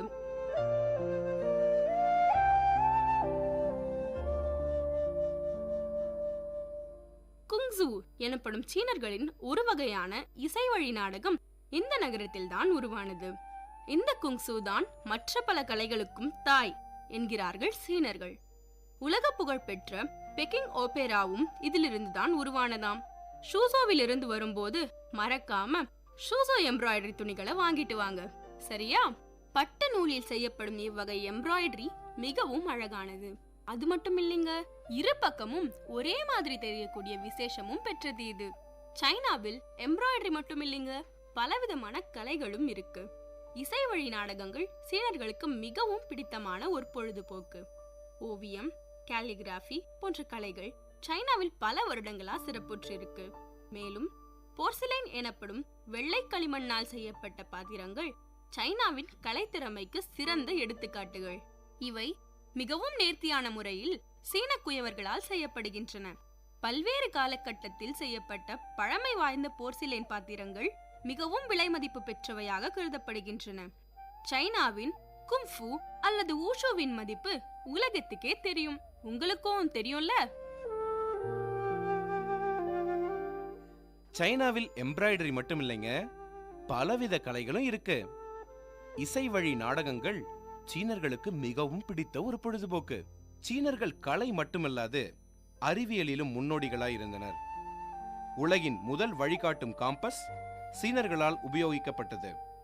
காகிதம், கன் பவுடர், பட்டாசு, கடிகாரம், அபாக்கஸ் முதலியவற்றை கண்டுபிடித்தவர்களும் சீனர்கள்தான். முதலில் அச்சிட்டு புத்தகங்களை படித்தவர்களும் சீனர்கள்தான். சீனர்களின் நாகரிகம் பல நூற்றாண்டுகளாக தொடர்ந்து செழிப்புற்று விளங்கியுள்ளது. அவர்களின் வரலாறு கிமு 21ஆம் நூற்றாண்டிலிருந்தே குறிக்கப்பட்டுள்ளது.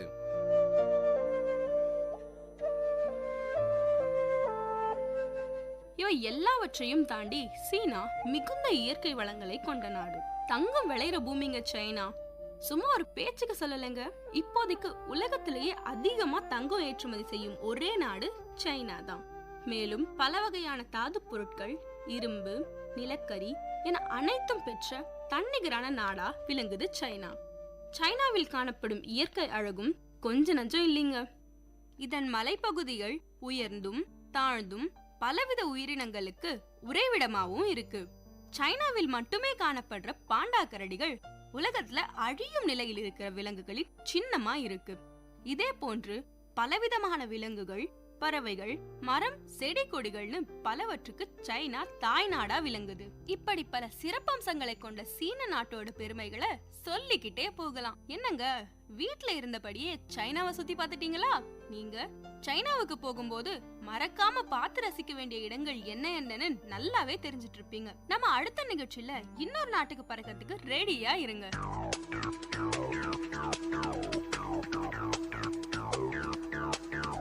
நேயர்கள் இதுவரை கேட்டது திரைக்கடலோடி, கண்டங்களை இணைக்கும் ஒரு புரிதல் தொடர். எழுத்தாக்கம் தியோஃபிலா பால். குரல் வண்ணம் காயத்ரி மற்றும் நல்ல Karuppan.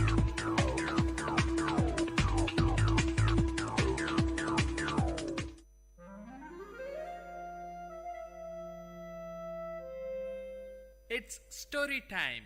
In Vit Community Radio 90.8, you are going to listen to a short story written and narrated by Professor Pranesh Kumar, VIT University. Title of the story: Padma.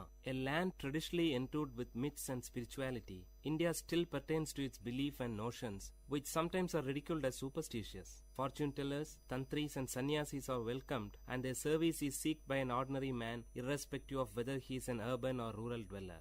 The beginning of 1980s was a period in South India, especially in South Tamil Nadu, when most of the homes in villages were electrified, and God said, "Let there be light," and there was light. While some claimed that light enlightened people, there are also notions that it wiped away the innocence of the ordinary. The hero of the story, Raghav, was employed in the electricity board. He was looked upon with great wonder and respect. People spoke to him rarely. It must be the fear factor or respect that made the villagers shy away from Raghav. Raghav was in his 40s. He had a fearful appearance with a huge imperialistic mustache, reddish eyes, and a gigantic figure which would scare away children. It was 6:30 p.m. Raghav rushed to the tea shop close to the Panchayat office. Mohan and Aji were waiting there for his arrival. In the dim light, Raghav could rightly locate them from a few meters away with the illuminated cigarettes on their lips. The silence of the eve was beautiful, with a movie song from the Tamil movie 16 Vayadinile that was ascending from the tea shop radio. The atmosphere was disturbed in intervals by a scratch noise. Probably it's the tea shop owner cleaning his vessels. Raghav, Mohan and Aji were friends right from their childhood days. Mohan and Aji were unemployed but survived on the income from their ancestral property. Among them, Mohan was the youngest. He differed from his friends, wearing a bell-bottomed pant and with a peculiar hairstyle that was trendy among youths of the time. Coming close to his friends, Raghav stopped, got on from the cycle and flipped down the stand, leaving it to rest. Aji offered a cigarette to Raghav. Before placing it between his lips, Mohan lighted it for Raghav with his own. The conversation began immediately after Raghav had 2 strong puffs of the dry tobacco roll. Aji, shall we proceed with it? Raghav, with what? Removing the cigarettes from his mouth. Mohan, should we narrate it again? Don't you remember the plan that we told you yesterday? Raghav, but I told you that I have very little knowledge about mantras. Did I not? Aji, so you are the right person. You have the little knowledge that we need. After giving a deep thought, Raghav replied. Raghav, okay then, Let's give a try. but only if you support me. Both the friends cheered as they were waiting for this word from Raghav. As it used to be, a wealthy landlord of the nearby village had a beautiful daughter. The fairy girl was possessed by the evil spirit Raktarashas, a bloodthirsty evil spirit. The landlord was much worried since it was the time when he was almost successful in fixing a bridegroom for his daughter Padma. Padma was then alienated. She sat at the corner of a dark room, staring at the window with wet eyes. She expressed a peculiar symptom.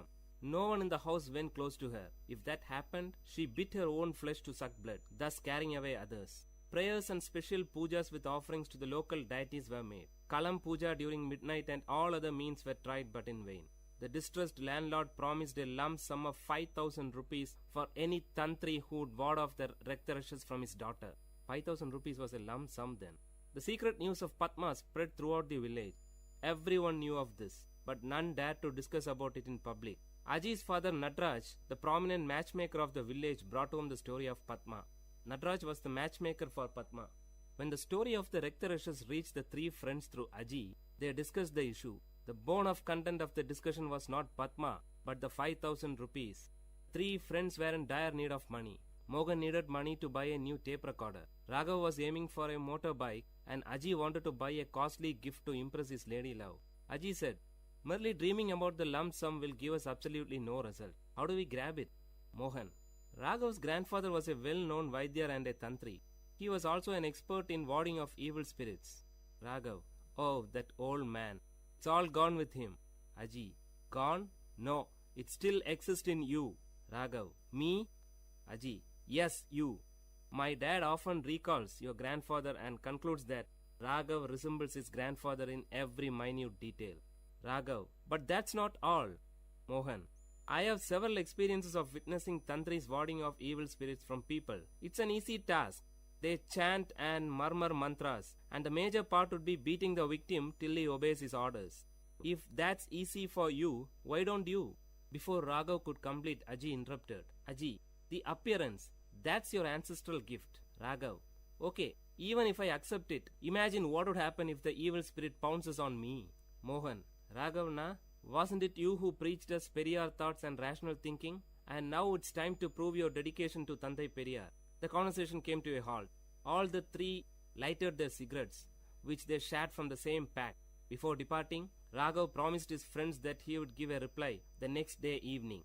That night, Raghav could continuously listen to the hooting sound of an owl, for he with the owl had a sleepless night. The search for his grandfather's personal records in the old granary began early in the morning before his wife woke up. A few worn-out, hardly readable palm leaf inscriptions were the only record, but he could find a little solace in it. He decided not to back off the challenge.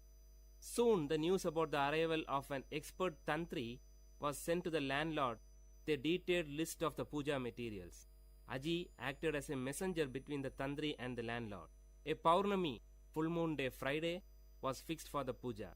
Raghav dressed himself in such a manner that his true identity will not be revealed. The 3 boarded a bus to a particular destination in the village, from where they were fetched by the landlord's car. The driver of the car bowed before Raghav as a sign of respect. This made Mohan and Aji breathe a sigh of relief, but Raghav's heart was pounding heavily. Before descending from the car, Raghav closed his eyes for a few seconds and pretended as if he is drawing energy. In reality, he prayed to his long dead grandfather seeking guidance. The landlord and his wife warmly welcomed Raghav to their home. Seated majestically, Raghav uttered, "I could feel the presence of an evil as soon as I stepped into your home. She has posed a challenge to me. Don't worry, I'll take her away with me." Meanwhile, Mohan and Aji were busy in the backyard creating the ambience for the puja, which was scheduled to begin soon. Raghav was taken to the isolated room where Padma was held captive. As soon as he stepped in, the light was switched on by the landlord. Raghav's red eyes opened widely and he fixed his gaze on Padma, who was seated on the floor in a corner. Padma did not react immediately at the presence of Raghav, probably because she had had enough experience with tantris quite often by then. Raghav's eyes were still set strong on Padma. Actually, he was stunned by the unblemished beauty of Padma, a beauty that makes one speechless. When Raghav moved close to her, she screamed violently, and in the peak of her fits, she bit her arm close to the elbow along with her garment. Immediately, blood gushed from her mouth and arm. Seeing this, Raghav was taken aback, but did not react. Padma now fainted and threw herself on the floor. She wore a half sari. The visible portions of her body showed red scars, which must have been the result of the beatings she received from the earlier tantris. She lay down like a white hibiscus with red marks. Coming back, Raghav sat before the holy fire and started chanting few mantras as tantris do. He wore a red-colored dhoti and tied a red-colored scarf around his forehead. Flowers and herbs were dropped into the sacred fire with closed eyes and lip chanting mantras. It was midnight. The landlord and his wife witnessed the scene with utmost dedication. After a few minutes, Raghav ordered Aji and Mohan to bring Padma. They both disappeared into the house. Soon a scream was heard. The noise increased as Padma was brought to the backyard. She was screaming violently, trying to free herself from the clutches of the two. The highest form of compassion and concern was expressive on the face of Padma's mother. Padma sat helplessly staring at the fire. The blood stains on her face were now clearly visible through the flames. After a few moments, Raghav stretched his arm towards Aji to get a stick from him. Standing up, Raghav started beating Padma violently. Padma did not react. She sat still. No one would ever dare to harm such an innocent beauty. It was as if beating a tender baby for no reason. Probably this feeling must have stopped Raghav from proceeding further. With his reddish burning eyes, he looked ferociously at Aji and handed the stick to him, cueing him to continue with beating. While Aji continued, Raghav shouted, "Will you leave this body?" For which Padma gave a loud cry, "No." Not able to witness the scene, Padma's mother left the place with panic, followed by her father. Second expanded to minutes, and minutes to hours. In another couple of hours it would be dawn. The voice of Padma became faint. She hardly opened her mouth, but shook her head rhythmically to convey the message, "No, no." Padma was wet with sweat and blood. She lay down like a wet flag on the roadside, unattended by party cadres after a meeting. Now Padma was partially dragged to her room. After leaving her alone, the three looked at each other. Raghav gave a tight-lipped expression and nodded his head to admit his failure. He rubbed the kumkum from his forehead and descended down the stairs. He sat on the first step. After giving a second thought, Raghav took a piece of electric wire which was lying on the floor and rushed towards Padma. Padma was cornered. Holding the folded wire in his arm, he raised it to beat Padma, but to his shock, she grabbed his feet, fell on it and pleaded. She cried with a sweet voice, "Please, leave me." Raghav was moved. Raghav closely watched her lips for more words. She paused. A drop of water would fall from a melting ice only when the required amount gets collected. Now the drop fell. "I am normal. I don't have any illness," Padma said in a soft voice. Raghav, "But you?" "Padma, can you help me?" Before Raghav could give an answer, Padma continued, "I am in love with my cousin, but our families are not in good terms. My parents will never accept him as my pair. If I reveal it, Chandran may be in trouble. He is serving in the Indian army. He'll be back by the end of this month. I have to wait just for 15 days more to postpone this marriage that my parents have arranged for me." "Raghav, you tortured yourself by biting?" Raghav paused when Padma took out few packets of kumkum hidden under her garment. That was the secret behind their blood-sucking act. Raghav was stunned. Padma continued, I know you are not a tantri. Hearing this, Raghav touched his face and dress with his fingers to make sure if his makeup hasn't deceived him. You never uttered a correct mantra. Raghav expressed a surrendered look of a child in front of his mother. Padma continued, my parents will not let me out of the house. Those were the days when women were denied freedom to move about, especially after the marriage is being fixed. In most of the communities, women did not have any freedom in choosing their life partners too. It was considered wrong for a woman to express her opinion about the choice of her parents. Some women considered that pretension of being possessed by an evil spirit was the only way by which they could get an outlet to express their views. Whatever she uttered in this form was considered as a word of the spirit which possessed her. Padma was one such victim. Raghav was deeply moved by the depth of love that Padma had for Chandran. She had withstood all the humiliations of the tantri for her love. Padma carefully stood up, stretched her hand towards the picture of goddess Lakshmi, and took a piece of paper which was hidden behind it. She carefully handed the paper to Raghav. Can you inform Chandran that my parents are busy in getting me married to another man? Please? Raghav took the paper and looked into the contact details. Nodding his head as a sign of acceptance, he moved out. Just as he stepped out of the room, he could hear the murmuring sound of his friends outside. Then something struck him. He swiftly turned back to Padma. Holding the paper in one arm and the other arm holding the door, Raghav uttered to Padma in a feeble sound, Can you do us a favor? Padma looked at Raghav with an expression that signaled proceed. Raghav, I assure you that we will unite you with Chandran. But till then, can you stop this self-punishing at least for our sake? Hearing this, like streams of water in a dry place, Padma's lips started to smile after a long time. Padma, don't worry, you will get your reward. The word was kept. Years passed, and today Padma and Chandran are happy with their children and grandchildren. Today, as the opinion of women is being sought by their parents for all the factors that concern their life, the cases of women possessed by evil spirit in the society has declined.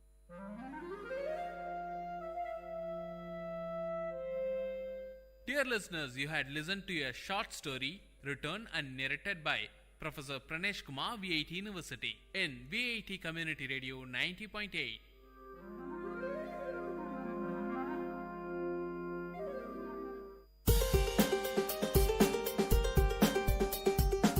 வல்லுனர் பார்வை. பல்துறை பகிர்வுகள், வல்லுனர் தரவுகள், மக்களின் சந்தேகங்களுக்கான சான்றுகளோடு VIT பண்பலை 90.8 வல்லுனர் பார்வை. வணக்கம் நேயர்களே, VIT பண்பலை 90.8 இது வல்லுனர் பார்வை. பல்வேறு துறைகளில் தேர்ச்சி பெற்ற வல்லுநர்களின் கலந்துரையாடல்கள், அவர்களின் கருத்துக்கள், எண்ணங்கள், பதில்களுக்கான கேள்விகளோடு முனைவர் கா. தமிழ்ச்செல்வன். இன்றைய வல்லுனர் பார்வையில் சமூக ஆர்வலரும் தமிழக அளவில் சுற்றுச்சூழலுக்கான பசுமை விருது பெற்றவரும் உத்தமர் காந்தி விருது பெற்றவரும் சுற்றுச்சூழல் துறை வேலூர் மாவட்ட ஒருங்கிணைப்பாளருமான காட்டுப்புத்தூர் கே. விஸ்வநாதன் அவர்களை சந்திக்க இருக்கிறோம். ஐயா வணக்கம். ஐயா வணக்கம். சுற்றுச்சூழலை பற்றி நம்ம கருத்துக்களை பகிர்ந்து கொள்ள போறோம். ஐயா, எங்களுடைய முதல் கேள்வி, மனிதகுலத்தின் மிக பெரிய எதிரி என்று ஆய்வாளர்கள் எதை கூறுகிறார்கள்? ஐயா, மனிதகுலத்தின் மிக பெரிய எதிரி சுற்றுச்சூழல் மாசுதான். இதற்கு காரணமும் நாமேதான். இதற்கு தீர்வு காண வேண்டியதும் நாமேதான். கருத்தரங்கங்கள் நடக்கின்றன, செயல் திட்டங்கள் உருவாகின்றன. நிறைவேற்றினால் மட்டுமே எதிர்கால மனிதகுலத்தை காப்பாற்றப்படும் என்று வல்லுநர்கள் கருதுகிறார்கள். பூமியின் தற்போது சராசரி வெப்பநிலை என்ன? இதை பற்றி உங்களை போன்ற ஆய்வாளர்களின் கருத்துக்கள் என்ன? ஐயா, ரொம்ப அற்புதமான கேள்வி. உலகமே எதிர்பார்த்து கொண்டு இன்றைக்கு யோசித்துக் கொண்டிருக்கின்ற ஆய்வாளர்களுடைய ஒட்டுமொத்த எண்ணங்கள் என்னவென்று பார்க்கலாம். ஐயா, நமது உடலின் வெப்பநிலை 98.4 டிகிரி சென்டிகிரேட் என்பது போல பூமியில் சராசரி வெப்ப அளவு 57.2 டிகிரி சென்டிகிரேட். இந்த சராசரி என்பது கடும் குளிர் நிலவும் துரவ பகுதிகளின் உலகில் மாபெரும் பாலைவனங்களின் அனைத்தும் உள்ளடங்கியதையா. இதில் ஒரு பெரிய விஷயம் இருக்குது. கடந்த நூற்றாண்டில் 1.4 டிகிரி ஃபாரன்ஹீட் அளவு உயர்ந்திருந்தது. இதனாலேயே பெரிய விளைவுகளை சந்தித்துக் கொண்டிருக்கிறது. இந்த காலநிலை மாற்றம் பசுமையில்லை விளைவு என்கிறார்களே, உலகின் மிக சிக்கலான பிரச்சனை உருவாகிவிட்டது. உலக நாடுகளின் தலைவர்களும் ஐக்கிய நாட்டு சபையும் உயர் அதிகாரிகளும் வல்லுநர்களும் சமாளிப்பது எப்படி என்பதுதான் இன்னைக்கு கேள்விக்குறியாக இருக்குதுங்க ஐயா. நன்றிங்க ஐயா. தண்ணீரை பேக்கெட்ல அடைச்சி விற்க போறோம் அப்படின்னு சொன்னப்போ எல்லாருமே சிரிச்சாங்க. ஆனா இன்றைக்கு நாம அது மாதிரி பயன்படுத்திட்டு வரோங்க. அதுபோல காற்றை கடையில் வாங்க வேண்டிய காலம் வரும்னு நினைக்கிறீங்களா? ஐயா, தண்ணீரை பாக்கெட்ல வச்சு வித்துட்டு இருக்காங்க. இன்றைக்கு இலவசமாக நாம் சுவாசிக்கும் காற்றை நாளை காசு கொடுத்து வாங்க வேண்டிய நிலைமை இல்லை. இன்றைக்கே காசு கொடுத்து வாங்க வேண்டிய நிலைமை வந்துவிட்டது. இன்றைக்கு பார்த்தினால் தொழிற்சாலைகள் வெளியிடும் சல்பர் டை ஆக்சைடு சுவாச கோளாறுகளையும் கண் எரிச்சலையும் உருவாக்குகிறது.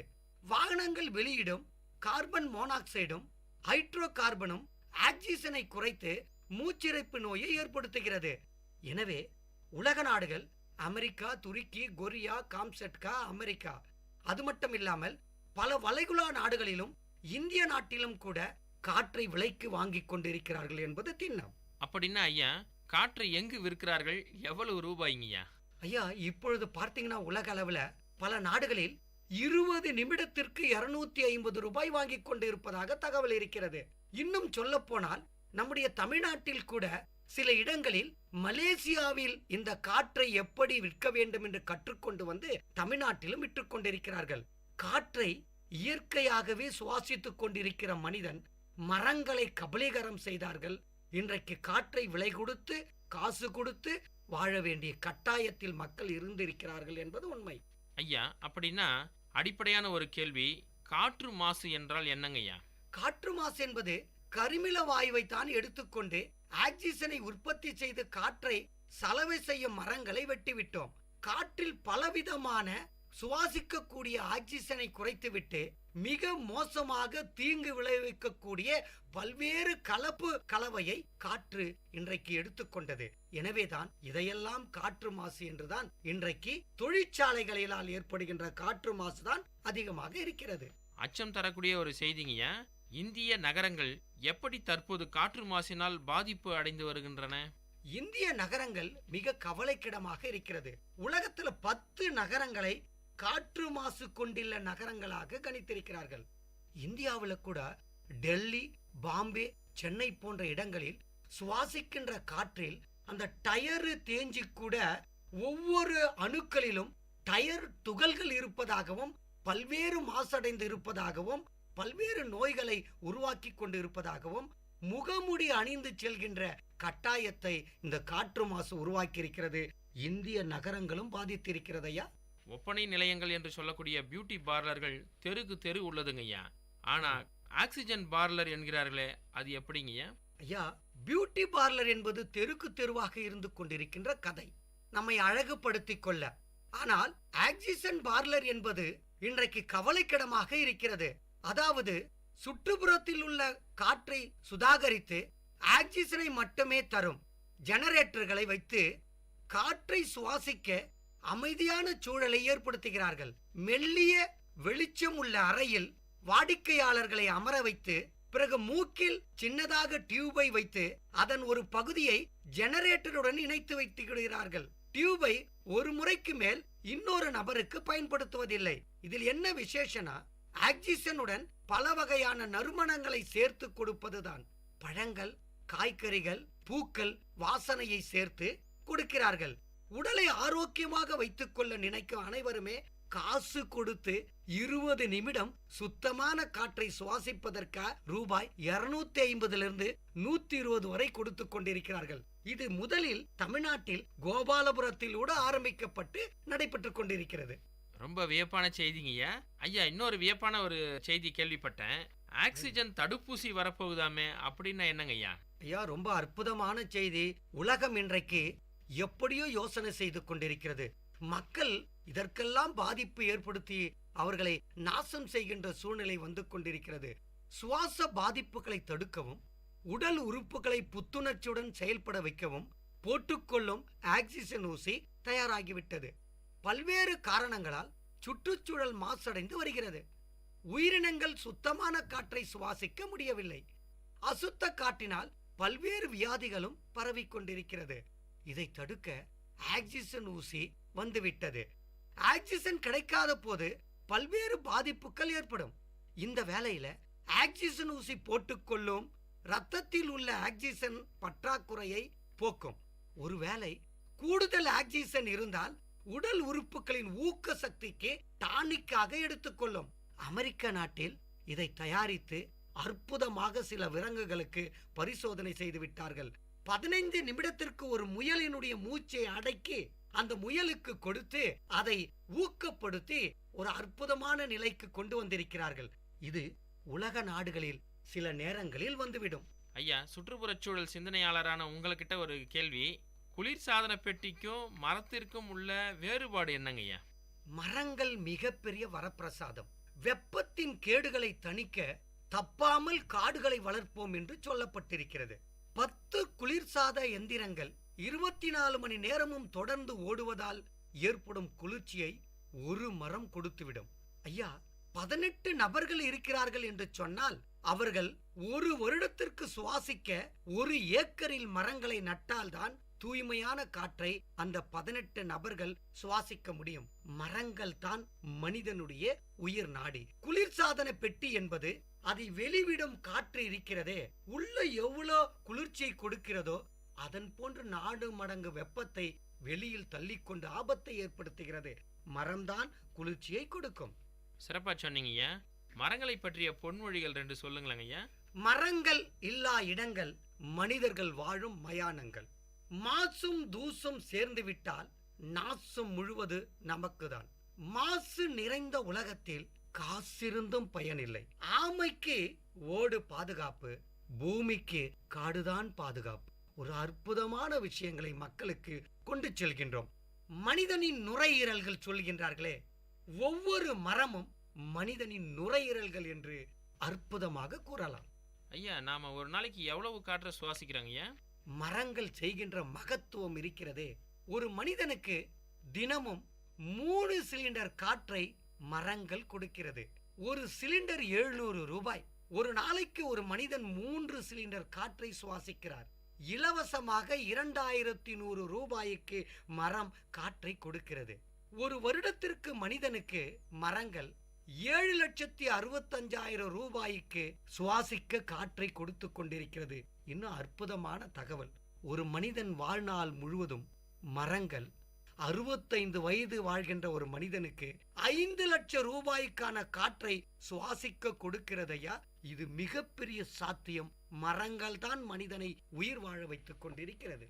ஐயா, அப்படின்னா 50 ஆண்டுகள் ஒரு மரம் உயிருடன் பூமியில் இருந்தால் என்னென்ன பயன்கள் நமக்கு கிடைக்கும்? ஒரு மரம் இருக்கிறதே, அற்புதமான விஷயங்களை செய்து கொண்டிருக்கிறது. ஒரு மரம் 50 ஆண்டுகள் உயிருடன் இருந்தால் மனித இனத்திற்கு 78,80,000 ரூபாய்க்கு பயனை தருகிறது என்று அண்மைக்கால செய்தி.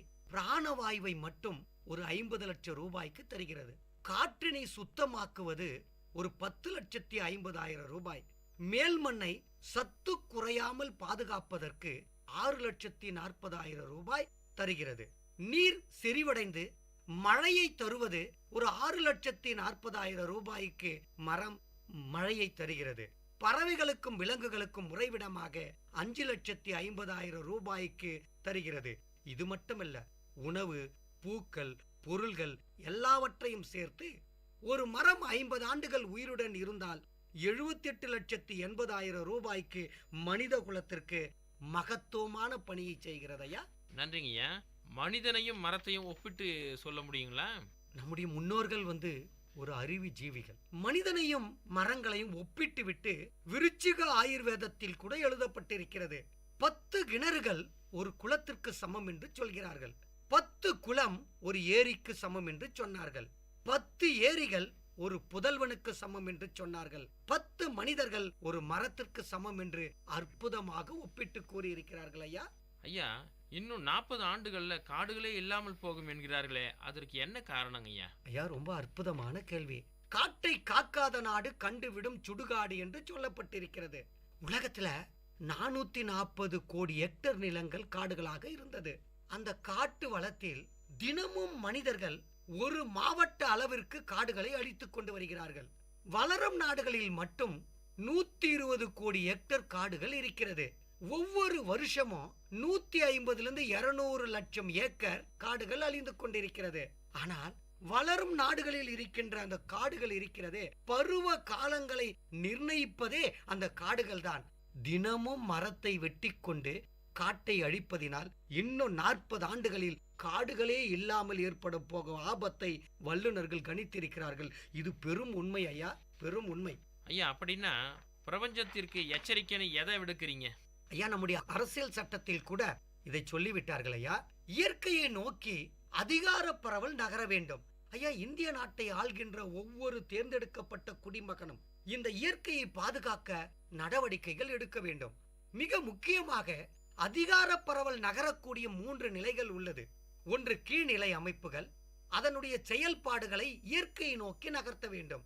கீழ்நிலை அமைப்புகள் சொன்னா ஒரு பஞ்சாயத்து அடிப்படையில் இருக்கின்ற ஊராட்சி, சீரழிந்த சூழல், வெப்பமாகிக் கொண்டுள்ள பருவநிலை, மாசடைந்த நீர், பருவமாறி பாலைவனமாக மாறும் நிலை, நிலத்திற்கடியில் நீர் ஆண்டுதோறும் கீழ்நோக்கி சென்று கொண்டிருப்பது. இதை மாற்றி அமைக்கவில்லை என்று சொன்னால் இந்த பிரபஞ்சம் மிக எச்சரிக்கையாக இருக்கும் என்று சொன்னார்கள். இன்னொரு விஷயம் ஐயா, இந்த பிரபஞ்சத்தை காக்க வழிமுறை எடுக்கவில்லை என்று சொன்னால் 50 ஆண்டுகள் போனால் காசு இருக்கும், சுவாசிக்க காற்று இருக்காது, தாகம் இருக்கும், குடிக்க தண்ணீர் இருக்காது, வயிறு இருக்கும், உணவு இருக்காது, வாய்க்கு வாய்க்கரிசி போக கூட வாய்ப்பு இருக்காது ஐயா. இந்த பிரபஞ்சத்திற்கு எச்சரிக்கை விட்டு இருக்கிறார்கள் ஐயா. அப்போ பொதுவா 33% காடு இருந்தாதான் இந்திய அளவுல மக்களுக்கு நல்ல சுகாதாரமான காற்று கிடைக்கும்னு சொல்றீங்க. அப்போ 33% காடுகள் உருவாக்க எவ்வளவு மரங்களை நடணும் ஐயா? வல்லுநர்கள் உலக அளவில் எவ்வளவு மரங்கள் இருக்க வேண்டும் என்று கணித்து விட்டார்கள். ஐநா சபை கூட சில விளக்கங்களை கொடுத்து விட்டது. இந்தியாவில் அந்த காலத்துல பார்த்தோம்னா ஒரு மந்திரியார் மேடையில் இருப்பார், ஒரு ராஜா வருவாரு, மந்திரியார் ராஜாவை பார்த்து கேட்பார், நாடு சுபிட்சமாக இருக்கிறது ராஜா, மக்கள் 3 வேளை சாப்பிடுகிறார்கள், வெள்ளாமை இருக்கிறது என்று சொல்வார்கள். மரங்கள் தான் காரணம். ஆனால் இந்தியாவில் 52 கோடி மரங்கள் நட்டாகப்பட வேண்டும்.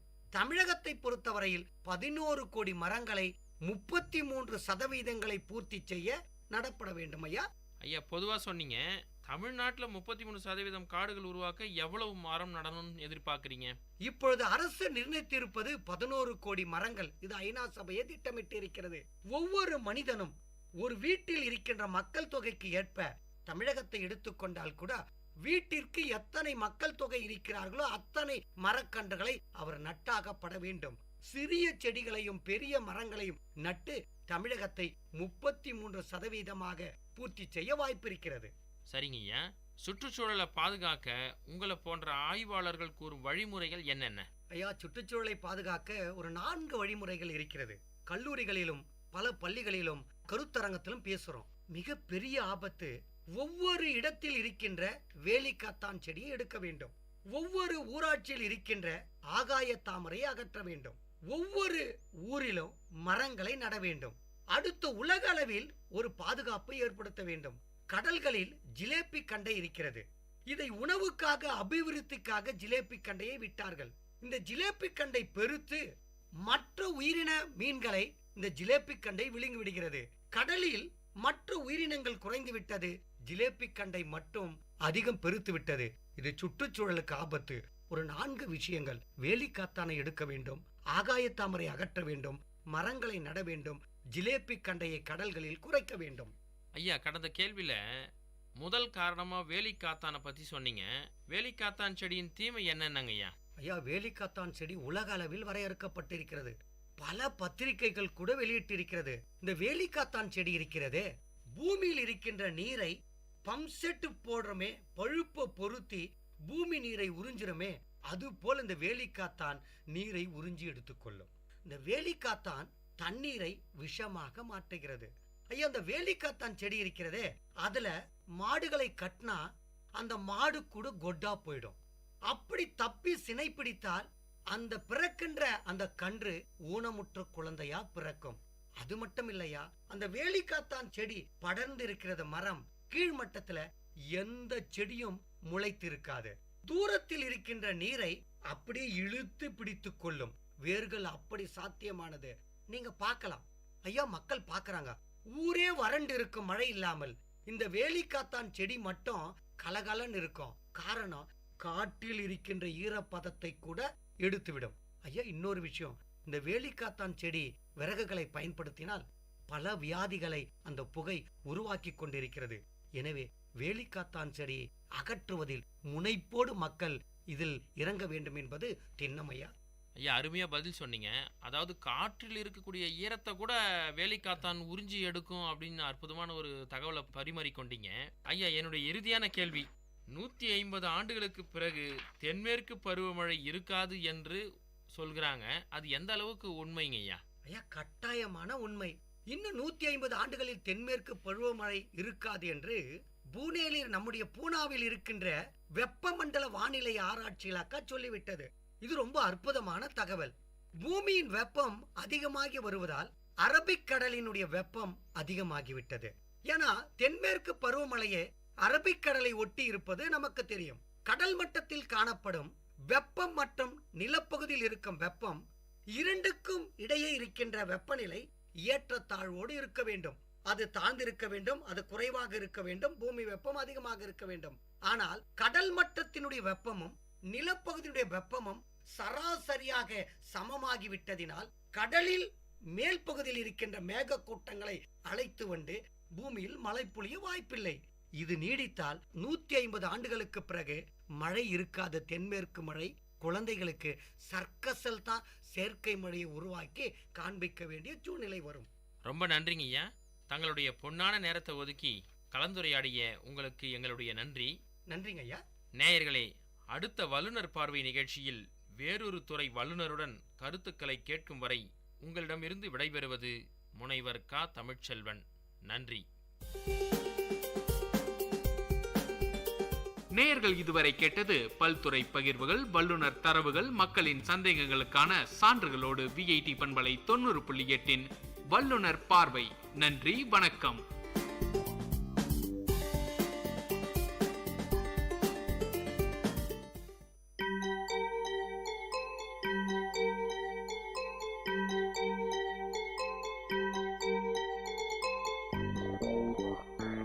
வணக்கம், நமஸ்தே, நமஸ்கார், சலாம் அண்ட் வந்தனம். நீங்கள் கேட்டுக்கொண்டிருப்பது விஐடி பண்பலை 90.8. இது விஐடி பல்கலைக்கழகத்தின் சமுதாய வானொலி. உங்க எல்லோரையும் புதுமை பெண்கள் நிகழ்ச்சிக்கு வரவேற்கிறேன். நான் உங்க அட்டானா. இந்த நிகழ்ச்சியில எவ்வளோ கடினமான சூழ்நிலையும் தனக்குன்னு ஒரு பாதையை அமைச்சுக்கிட்டு அதுல அவங்க பயணத்தை தொடர்ந்து அதுல வெற்றியும் அடைந்த பெண்களை பத்தி தான் நான் உங்களுக்கு சொல்ல போறேன்.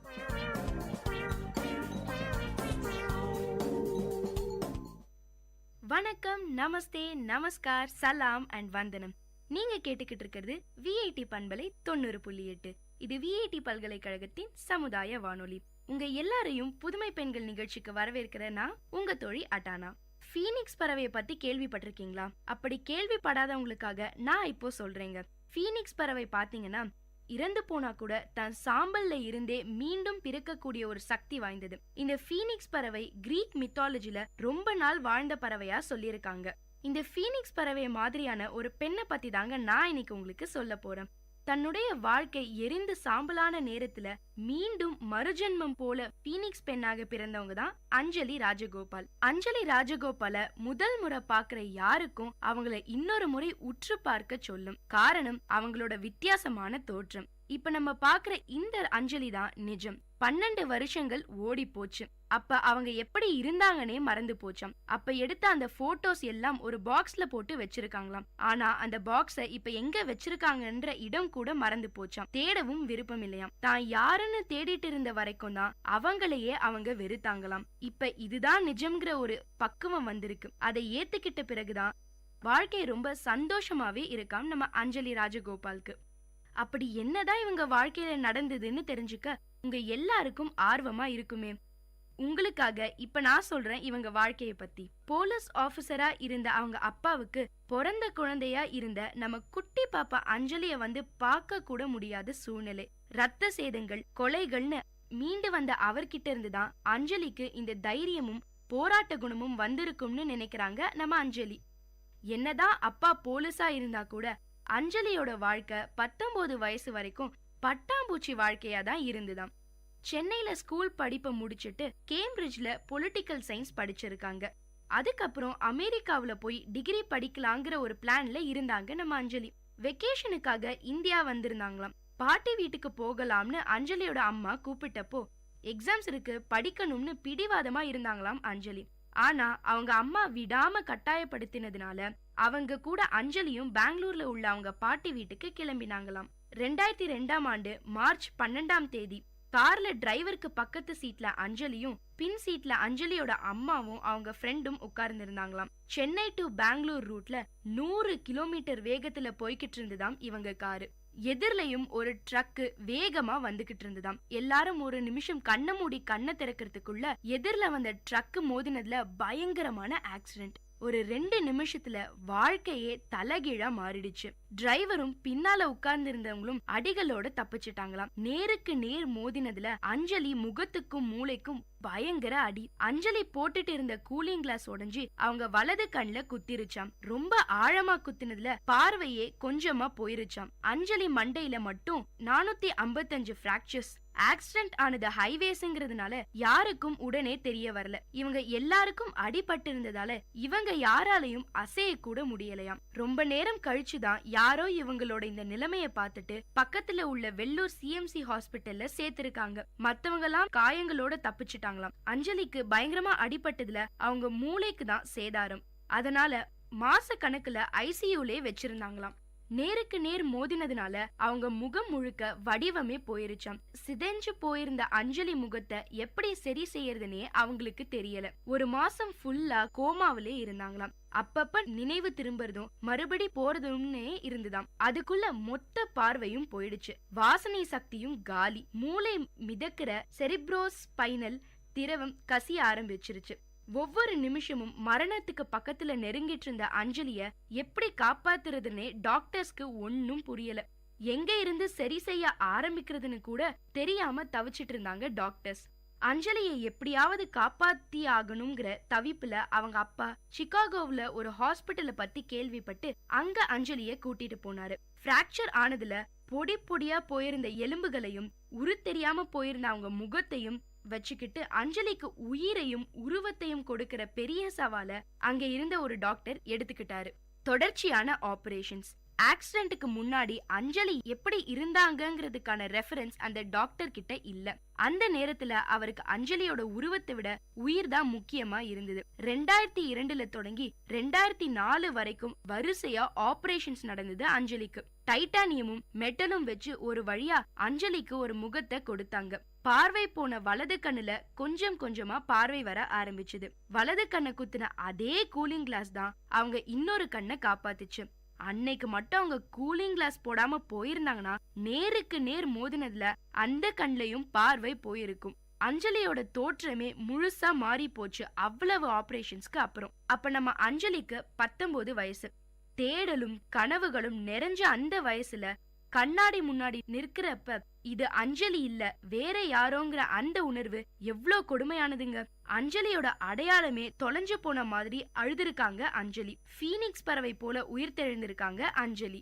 ஒரு துயரம் வரும்போதுதான் யார் உண்மையான நண்பன் எவன் போலியா இருந்திருக்கான்னு தெரியும். அஞ்சலியோட பழைய முகமும் அடையாளமும் அவங்கள விட்டு போயிருந்தாலும் சாதிக்கணுங்கிற அவங்க வெறி மட்டும் போகல. அட்மிஷன் முடிஞ்சு 3 மாசமான நிலையில சிகாகோ யூனிவர்சிட்டிய அணுகி சீட் கேட்டிருக்காங்க அஞ்சலி. அவங்க கதையை தெரிஞ்சதும் நிலைமைய புரிஞ்சுக்கிட்டு அட்மிஷன் கொடுத்திருக்காங்க.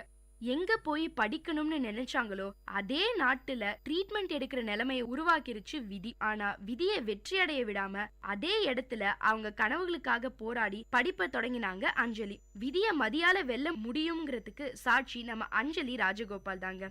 அட்மிஷன் கிடைச்சு அந்த யூனிவர்சிட்டியில போய் சேர்ந்ததுக்கு அப்புறம் தான் வாழ்க்கையில மறுபடியும் ஏதோ ஒரு பிடிப்பு கிடைச்ச மாதிரி ஃபீல் பண்ணாங்க அஞ்சலி. அந்த யூனிவர்சிட்டியில நல்லபடியா படிப்பை முடிச்சுட்டு இந்தியா வந்தாங்க அஞ்சலி. இவங்களை இங்க இருந்த பல பேருக்கு அடையாளமே தெரிஞ்சுக்க முடியாத அளவுக்கு அஞ்சலியோட உருவம் மாறி இருந்தது. இப்படியே வெளியே போகாம யோசிச்சுக்கிட்டே இருந்தா வீட்டுக்குள்ளேயே முடங்கிடுவோம்னு உணர்ந்து நிறைய விஷயங்கள்ல தன்னை தீவிரமா ஈடுபடுத்திக்கிட்டாங்க அஞ்சலி. தனக்கும் இந்த புது உருவத்துக்கும் நல்ல அடையாளம் கிடைக்கணும்னு NDTVல ஒரு ஷோ நடத்தினாங்க. டச் PRன்னு சொந்த கம்பெனி ஒன்னும் தொடங்கினாங்க அஞ்சலி. சமீபத்துல ஃபீனிக்ஸ் இனிஷியேட்டிவ்னு ஒரு அமைப்பை தொடங்கியிருக்காங்க அஞ்சலி. இந்த நிறுவனம் லாப நோக்கம் இல்லாதது. நம்ம ஊர்ல யாருக்காவது ஏதாவது அதிர்ச்சியான விஷயமோ இல்ல விபத்தோ நடந்தா அத பத்தி பேச கூட பயப்படுறாங்க. உருவத்தை பார்த்து தப்பா நினைச்சுப்பாங்களோ, நடந்ததை சொன்னா அது நமக்கே கலங்கலாகிடுமோன்னு நினைச்சு உள்ளுக்குள்ளேயே போட்டு அழுத்திக்கிறாங்க. பாதிக்கப்பட்டவங்க தங்களுடைய அனுபவங்களையும் கஷ்டங்களையும் மத்தவங்க கிட்ட மனசு திறந்து பேசுறது மூலமாவும் அடுத்தவங்களோட அனுபவங்களை கேட்கறது மூலமாவும் ஆறுதல் கிடைக்கும்னு நம்புறாங்க அஞ்சலி. விபத்தை சந்திச்சவங்களுக்கு சரியான ட்ரீட்மெண்ட் கிடைச்சாலே அவங்க தனிப்பட்ட வாழ்க்கையிலும் சரி பொதுவான வாழ்க்கையிலும் சரி ஜெயிச்சிடலாம்னு சொல்லணும்னு நினைச்சாங்க அஞ்சலி. இப்படி பல காரணங்களுக்காக தொடங்கினதுதான் இந்த ஃபீனிக்ஸ் இனிஷியேட்டிவ். இந்த நிறுவனம் மூலமா பாதிக்கப்பட்டவங்களுக்கு செமினார், ஒர்க் ஷாப் எல்லாம் நடத்தி அவங்களுக்குள்ளேயே ஒரு நல்ல புரிதலையும் பகிர்தலையும் ஏற்படுத்துறாங்க. 19 வயசு வரைக்கும் அழகுக்கு அதிக முக்கியத்துவம் கொடுத்தவங்க தான் அஞ்சலியும். அப்புறம் நடந்த விஷயங்கள் எல்லாத்தையும் மாத்திடுச்சு. அஞ்சலி கண்ணுக்கு எதிரிலேயே அவங்க தோற்றத்தை பத்தி கமெண்ட் அடிச்சிருக்காங்களாம். பசங்க திரும்பி பார்க்கவே பயப்படுவாங்களாம். பொண்ணுங்களோ கண்ணா பின்னான்னு கமெண்ட் அடிச்சுட்டு போயிடுவாங்களாம். ஆனா இது எல்லாத்தையும் சகிச்சுக்கிட்டாங்க அஞ்சலி. ஏன்னா சிதைஞ்சு போன முகத்தோட வாழ்க்கையை எதிர்கொண்டாகணுங்கிற பெரிய சவால் அஞ்சலிக்கு முன்னாடி இருந்தது. யார் வேணாலும் என்ன வேணாலும் பேசட்டும், கிண்டல் அடிக்கட்டும். அஞ்சலிக்கு அவங்க வாழ்ந்து காட்ட வேண்டிய மிச்ச வாழ்க்கையும் நிரூபிக்க வேண்டிய சாதனைகளும் மட்டும்தான் பெருசா தெரிஞ்சுது. அழகான அந்த லட்சியங்களை அடைய தன்னம்பிக்கை தான் அவசியமா பட்டதே தவிர அழகான முகம் தேவைப்படல. வாழ்க்கை அஞ்சலிக்கு நிறைய கத்து கொடுத்திருக்கு. எந்த சூழ்நிலையில இருந்தும் வெளியில வர தெரிஞ்ச அஞ்சலிக்கு மனச அமைதியாவும் வச்சுக்க தெரியும். இப்படி அவங்க அனுபவத்துல உணர்ந்த விஷயங்களை மத்தவங்களுக்கு சொல்றதுதான் ஃபீனிக்ஸ் இனிஷியேட்டிவோட நோக்கம். செம்மறி ஆட்டு மந்தைய பத்தி தெரியுமா உங்களுக்கு? ஏதோ ஒரு செம்மறி ஆடு பள்ளத்துல விழுந்து எழுந்து போனா அதே பள்ளத்துல விழுந்து எழுந்துதான் மத்த ஆடுகளும் போகும். பள்ளம் இருக்கேன்னு வேற ஒரு பாதையில போகாது. ஆனா நாம மனிதர்கள், நம்ம ஏன் செம்மறி ஆடுகள் மாதிரி இருக்கணும்? மற்றவங்க வாழ்க்கையில கஷ்டப்பட்டதை கேட்டோம்னா அவங்க பண்ண அதே தப்ப நம்ம பண்ணாம தப்பிச்சிடலாம். பரீட்சையில பாத்தீங்கன்னா நாம படிச்சதுல இருந்தேதான் கேள்விகள் கேட்பாங்க. படிச்சதுக்கு அப்புறம் தான் பரீட்சையே வைப்பாங்க. ஆனா வாழ்க்கையில அப்படி இல்லைங்க. பரீட்சையை எழுதிட்டதுக்கு அப்புறம் தான் அதுல இருந்து கத்துக்க முடியும். ஸ்கூல் எக்ஸாம்லயோ இல்ல காலேஜ் எக்ஸாம்லயோ தான் மத்தவங்கள பார்த்து எழுதுறது தப்பு. ஆனா வாழ்க்கையில மத்தவங்கள பார்த்து கத்துக்கிறது தப்பில்ல. ஃபீனிக்ஸ் பறவையாலேயே சாம்பல்ல இருந்து உயிர் தெழ முடியும்னா மனுஷங்களால ஏன் முடியாது? அஞ்சலியை இப்போதும் இன்னொரு முறை உற்று பார்க்க தோணுதுங்க. அவங்களோட அந்த வித்தியாசமான தோற்றத்துக்காக இல்ல, ஆவேசமான வீரமான அழுத்தமான அவங்களோட வார்த்தைகளுக்காக. அஞ்சலி ராஜகோபாலோட வாழ்க்கை உங்க எல்லாருக்கும் அழகு மட்டும் வாழ்க்கை இல்லைங்கிறத நல்லா புரிய வச்சிருக்கும்னு நம்புறேன்.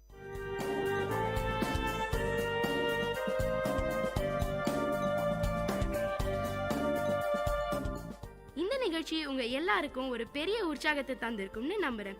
இதே மாதிரி பல விஷயங்களை தெரிஞ்சுக்கணுமா? அப்போ VIT பண்பலை 90.8 கேட்டுக்கிட்டே இருங்க.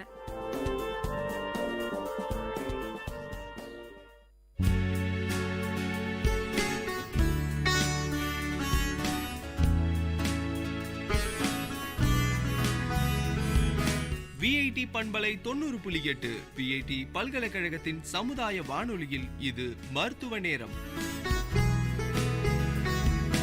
பல்வேறு மருத்துவ துறைகளிலிருந்து தேர்ச்சி பெற்ற மருத்துவர்களுடன் கலந்துரையாடும் நேரம் இது.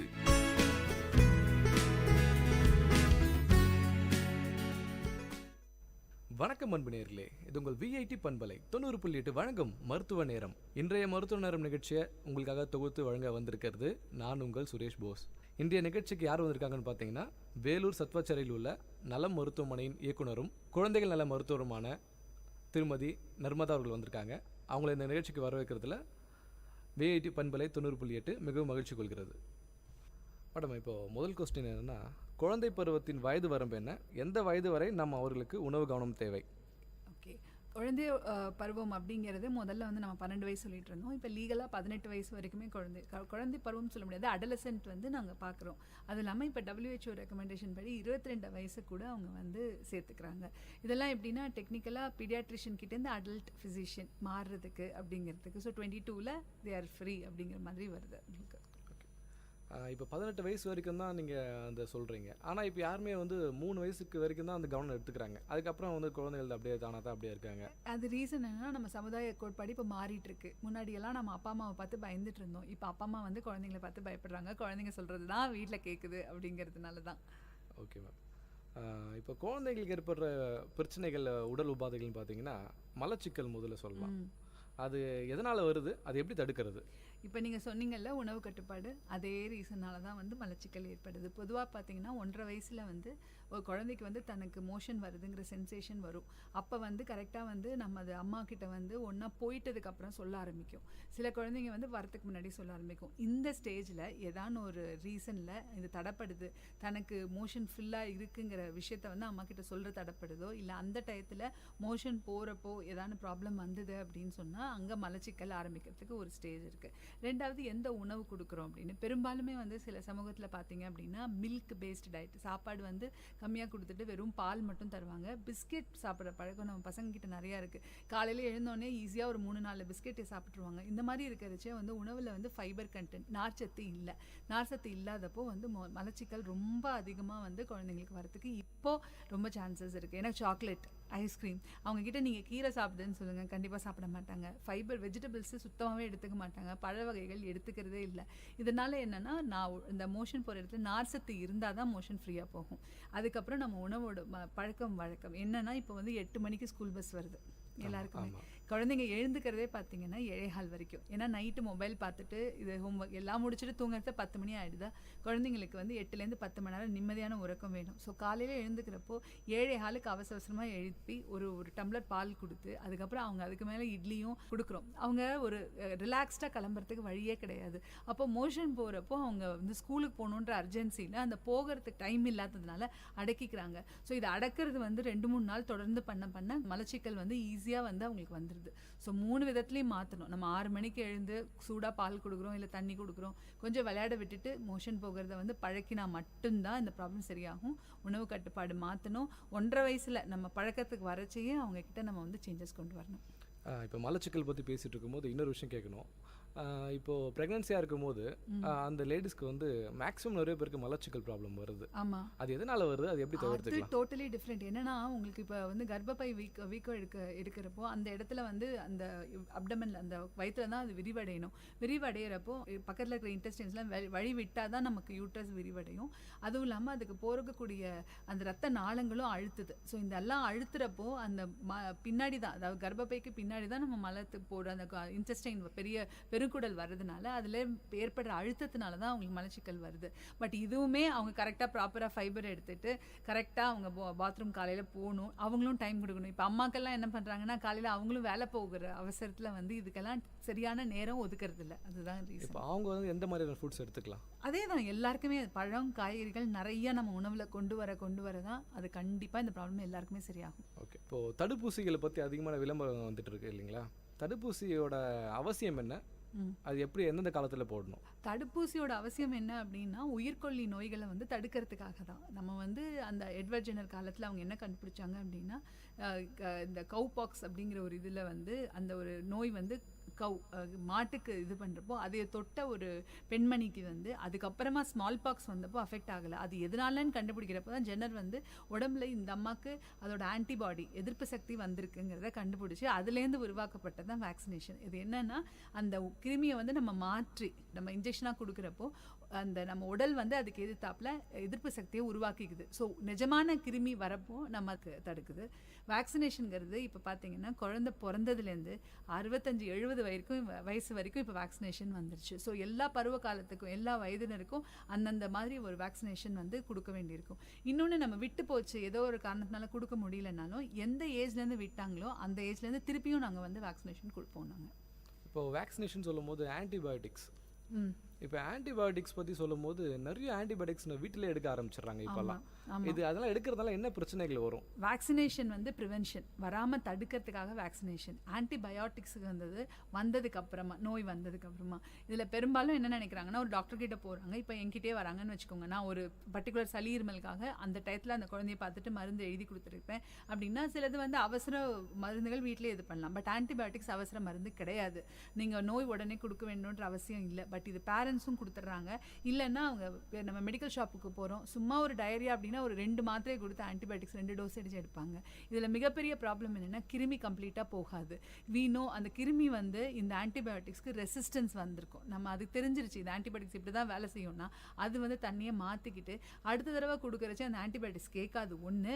ரெண்டாவது இந்த ஆர்கானிசம் பிகம்ஸ் மோர் பவர்ஃபுல். இப்போ நம்ம கிட்ட இருக்கிற நார்மல் அமாக்சிசிலின் ஒரு 35 பைசாக்கு வாங்கிட்டு இருந்தாலும் காலம் போய் இப்போ ஒரு வேளைக்கே 1000 ரூபா கணக்குக்கெல்லாம் நாங்கள் வந்து மருந்து கொடுத்துட்ருக்கோம். ஸோ இதுதான் வந்து ஆன்டிபயோட்டிக் அப்யூஸ் அப்படின்றது. ஸோ இது டாக்டர்ஸ் மட்டும் இல்லை, பேரண்ட்ஸ் கொடுக்கக்கூடாது. ஃபாரின் கண்ட்ரிலாம் நீங்கள் நினச்சா கூட போய் ஒரு ஆன்டிபயோட்டிக் வாங்க முடியாது ப்ரிஸ்கிரிப்ஷன் இல்லாமல். அந்த மாதிரி ஒரு இதுக்கு வரணும். இன்னொரு யாருமே யோசிக்காத இன்னொரு விஷயம் வந்து வெட்டினரி பீப்புள்.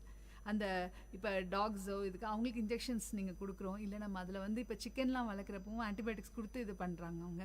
அதெல்லாம் என்ன ஆகுதுன்னா ரெசிஸ்டன்ஸை இன்னும் டெவலப் பண்ணுது. ஸோ நமக்கு அந்த அனிமல்ஸ் கிட்டேருந்து வரப்போ we get antibiotic resistant organisms. So நம்ம மருந்து கொடுக்குறப்போ, இன்ஜெக்ஷன் கொடுக்குறப்போ இல்லை சிரப் கொடுக்குறச்சே நார்மல் மருந்துக்கே வேலையாகிறது இல்லை. ஸோ எடுத்தோன்னே ஆன்டிபயோட்டிக்ஸ் கொடுக்காம டாக்டர்ஸை பார்த்துட்டு அவங்க ப்ரிஸ்கிரைப் பண்ணுறபடி ப்ரிஸ்கிரைப் பண்ண டயத்துக்கு அவ்வளோ. ஏன்னா சில பேர் ஜுரம் நின்ன உடனே அந்த மருந்து நிறுத்திடுவாங்க, அதுவும் வந்து நல்லது கிடையாது. ஸோ அந்த கரெக்டான டயத்துக்கு கொடுக்கணும். என்கிட்ட வந்து நீங்கள் ஆன்டிபயோட்டிக் எழுதுறீங்களான்னு கேட்பாங்க. நான் கண்டிப்பாக குழந்தைய பார்த்துட்டு தேவைப்பட்டால் தான் நம்ம எழுத போகிறோம். எழுதுறப்போ எவ்வளோ நாள் எவ்வளோ வேலை அந்த குழந்தையோட வயதுக்கு ஏற்றாப்புல எடைக்கு ஏற்றாப்புல தான் கொடுப்போம். ஸோ அதை நம்மளா கொடுக்கறச்சு ஒரு 2 டோஸ் கொடுப்போம், அப்புறம் டவுட் வந்துடும், நம்ம திருப்பியும் ஸ்டாப் பண்ணிவிடுவோம். அந்த மாதிரி நம்ம பண்ணக்கூடாது.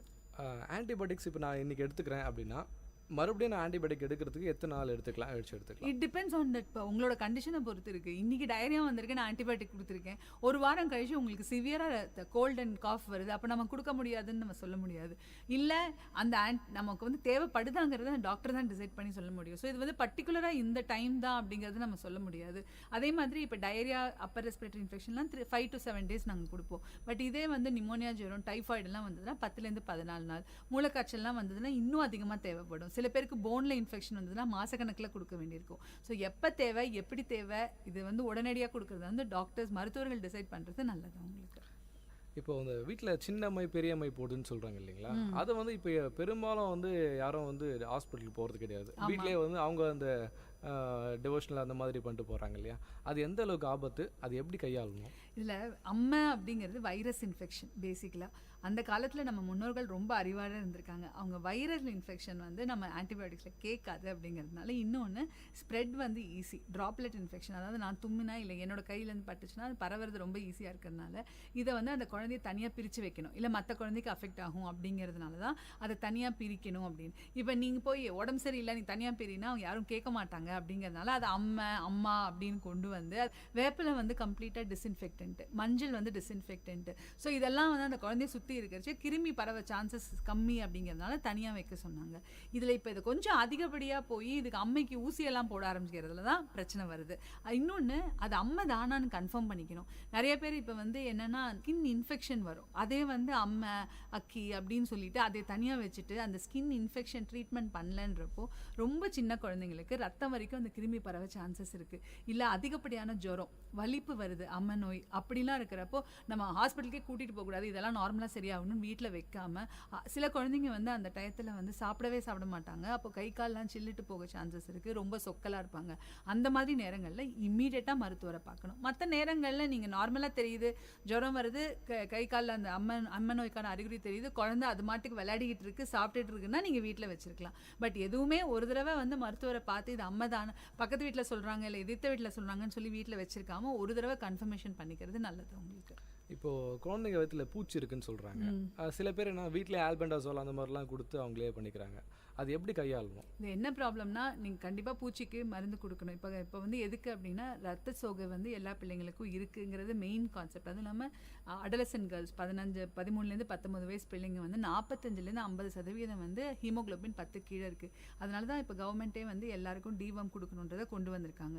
இல்லை டிவார்ம் கொடுக்குற ஒரே பிரச்சனை வீட்டில் கொடுக்குறது தப்பு இல்லை, ஆனால் அடிக்கடி கொடுக்கக்கூடாது. ஏன்னா ஆல்பெண்டசோல் லாங் ஆக்டிங் உள்ளே போய் அது நரம்பு மண்டலத்தில் அந்த வேர்ம்ஸோட நரம்பு மண்டலத்தில் ஆக்ட் ஆகி பண்ணுது. So it takes about 1 week 1 month to act. அதே மாதிரி டோசஸ் ரிப்பீட் பண்ணுறது அடிக்கடி பண்ணக்கூடாது. ரெண்டாவது அந்த குழந்தைக்கு மட்டும் கொடுத்தா வேஸ்ட்டு. அந்த என்டையர் ஃபேமிலி மெம்பர்ஸ்க்கு. ஏன்னா இப்போ நான் சாப்பிட்டுட்டு எனக்கு மோஷனில் வந்து அந்த பாத்ரூம் அதில் அந்த முட்டை போகும். அந்த முட்டையோட நான் வாஷ் பண்ணிக்கிறப்போ அங்கே பக்கத்தில் இருக்கிற எல்லா இடத்துலையும் என் கைப்படும். இது மைக்ரோஸ்கோபிக், தெரியாது. இப்போ அடுத்தது அந்த குழந்தை வருது, அது நீங்கள் வந்து குழந்தைக்கு மட்டும் தான் ட்ரீட்மெண்ட் பண்ணியிருப்பீங்க, பெரியவங்களுக்கு ட்ரீட்மெண்ட் பண்ணாதப்போ அதை போய் கை வச்ச உடனே திருப்பியும் அந்த குழந்தைக்கு இன்ஃபெக்ட் ஆகும். ஸோ நமக்கு எப்படி கொடுக்கணும், எவ்வளோ நாளைக்கு உதவி கொடுக்கணும், வீட்டில் இருக்கவங்க எல்லாரும் ஒரே நாளில் எடுத்துக்கணும். இந்த மாதிரி நிறைய விஷயங்கள் இருக்குது. ஸோ வீட்டில் கொடுக்கறதோட நீங்கள் மருத்துவரை கேட்டு கொடுக்கறது நல்லது. நேரில் இவ்வளோ நேரமாக பீடியாட்ரிக்ஸ் டாக்டர் திருமதி நர்மதா அவர்களிடம் பேசிட்டு இருந்தோம். ஒரு சில இடைவெளிக்கு பின்பு மீண்டும் தொடரலாம். இது விஐடி பண்பலை 90.8 மருத்துவ நேரம். வானத்தை அண்ணாந்து பார்த்து நிற்கும் ரோசக்காரி, ரோசா புசேலக்காரி, செந்தூர பொட்டுக்காரி, அந்த வட்ட நிலாவை தொட்டு பார்க்க ஆசையா, அவ பட்டு முகத்துல முத்தம் கொடுக்க ஆசையா, கண்ணால என்ன கொத்தி பின்னாத வளைய கட்டி, பன்னாட்டு கம்பெனி போல என்ன கொள்ளை அடிக்கிறியே, சுனாமிய போல வந்து எம் மனச சுருட்டுறியே, எம் மனச சுருட்டுறியே, எம் மனச சுருட்டுறியே. வானத்தை அண்ணாந்து பார்த்து நிற்கும் ரோசக்காரி, ரோசா பூசேலக்காரி, செந்தூர பொட்டுக்காரி, அந்த வட்ட நிலாவை தொட்டு பார்க்க ஆசையா, அவ பட்டு முகத்துல முத்தம் கொடுக்க ஆசையா, கண்ணால என்ன கொத்தி பின்னாத வளைய கட்டி, பன்னாட்டு கம்பெனி போல என்ன கொள்ளை அடிக்கிறியே, சுனாமிய போல வந்து எம் மனச சுருட்டுறியே, எம் மனச சுருட்டுறியே. வானத்தை அண்ணாந்து பார்த்து நிற்கும் ரோசக்காரி, ரோசா பூசேலக்காரி, செந்தூர பொட்டுக்காரி.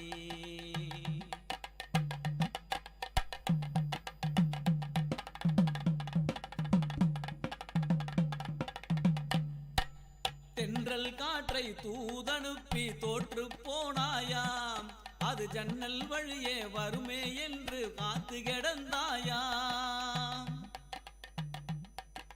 தென்றல் காற்றை தூதனுப்பி தோற்று போனாயா, அது ஜன்னல் வழியே வருமே என்று காத்து கிடந்தாயாம்.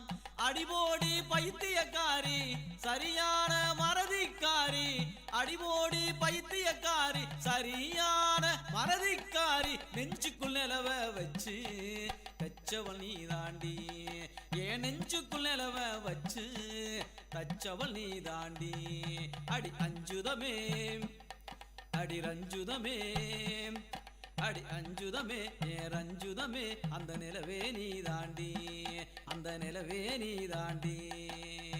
வானத்தை அண்ணாந்து பார்த்து நிற்கும் ரோசக்காரி, ரோசா பூசேலக்காரி, செந்தூர பொட்டுக்காரி.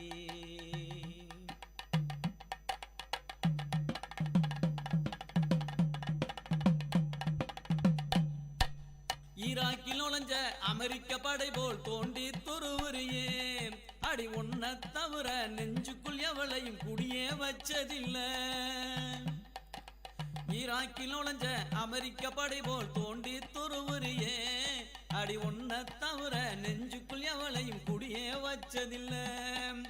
இதய கொள்ளை அடிச்சதனாலே இருவரும் சுத்தவாளிகளே, போலி காதல் போல் நமக்கு முன்ஜாமீன் வேணாமே, காதல் நீதிமன்ற தீர்ப்பை ஏற்போமே, காதல் நீதிமன்ற தீர்ப்பை ஏற்போமே. வாழும் வரை வாழ்ந்திடுவோம், வாழும் வரை வாழ்ந்திடுவோம், வாழ்க்கை சிறை கைதிகளாய், வாழும் வரை வாழ்ந்திடுவோம், வாழ்க்கை சிறை கைதிகளாய். வானத்தை அண்ணாந்து பார்த்து நிற்கும் ரோசக்காரி, ரோசா பூசேலக்காரி, செந்தூர பொட்டுக்காரி, அந்த வட்ட நிலாவை தொட்டு பார்க்க ஆசையா, அவ பட்டு முகத்துல முத்தம் கொடுக்க ஆசையா கண்ணால என்ன கொத்தி பின்னாத வளைய கட்டி பன்னாட்டு கம்பெனி போல என்ன கொள்ளை அடிக்கிறியே சுனாமிய போல வந்து எம்மனச சுருட்டறியே எம்மனச சுருட்டறியே எம்மனச சுருட்டறியே எம்மனச சுருட்டறியே. வணக்கம் நேர்களே, இது விஐடி பண்பலை 90.8 வழங்கும் மருத்துவ நேரம் நிகழ்ச்சி. இடைவேளைக்கு முன்பு பீடியாட்ரிக் டாக்டர் திருமதி நர்மதா அவர்கள்ட்ட பேசிட்டு இருந்தோம். வாங்க நிகழ்ச்சியை தொடரலாம். மேடம், இப்போது தொலைக்காட்சி திறந்தாலே வந்து மூளை வளர்ச்சி சார்ந்த பொருட்கள் தான் விளம்பரப்படுத்திட்டு இருக்காங்க. உடல் வளர்ச்சி சார்ந்த ஃபுட்ஸ் பற்றி யாரும் பேசுகிறதில்ல. இப்போ அதை மறந்துட்டோமோ? மறக்கல. அதுதான் வந்து இப்போ என்னென்னா எல்லாருமே இப்போ நீட்டு ஐஐடிக்கு படிக்கிறதுனால எப்படி மக்களை கவரணும்னு அவங்களுக்கு தெரியறதுனால திருப்பி அதை பற்றி அவங்கக்கிட்ட சொல்கிறாங்க. பிகாஸ் எல்லா பேரண்ட்ஸோட ஆம்பிஷன் என்ன, நம்ம குழந்தை தான் ஃபஸ்ட்டாக இருக்கணும் அப்படின்னு. ஃபஸ்ட்டு உடல் வளர்ச்சி பற்றி சொல்ல முடியாது. ஸோ மூளை வளர்ச்சி ஃபஸ்ட் ரேங்க் அப்படின்னோடனே எல்லா பேரண்ட்ஸ்க்கும் அட்ராக்ட் ஆகுது. ஆமாம், இப்போது ரீசெண்டாக நிறைய விளம்பரங்கள் வருது. அவங்க மூளையை வந்து தூண்டுற மாதிரி சில கேட்ஜெட்ஸ்லாம் கொண்டு வந்துட்டாங்க. ஆனால் இப்போது குழந்தைங்க இப்போ சாப்பிடும் போதே பார்த்தீங்கன்னா செல்ஃபோன் பார்த்து தான் சாப்பிட்றாங்க. அதனால அவங்களுக்கு என்ன பாதிப்பு வருது? ஃபர்ஸ்ட் ஆஃப் ஆல் வந்து முதல்ல சின்ன குழந்தைலேருந்து ஆரம்பிப்போம். இப்போ நீங்கள் ஒரு 10 மாத குழந்தை இல்லைனா ஒரு வயசு குழந்தைக்கு ரைம்ஸ் வந்து ஐபேடில் போட்டு விட்றாங்க, இல்லைனா சாப்பிட்றப்போ அதை போட்டு விடணும்னு பார்க்குறாங்க. பட் அந்த காலத்தில் வந்து அம்மா சாப்பாடு ஊட்டுறச்சு அந்த அம்மாவோட டோன் மாறும். அது பேசுகிற, அது பாடுறதோ இல்லை அது வந்து அசிங்கமாகவே பாடலாம், அந்த குழந்தைக்கு அது அமிர்தமாக தான் இருக்கும். ஸோ பாடுறப்போ அது குழந்தை வந்து முக உணர்ச்சியும் பார்க்குது, அம்மா வாய் அசைக்கிறதையும் பார்க்குது.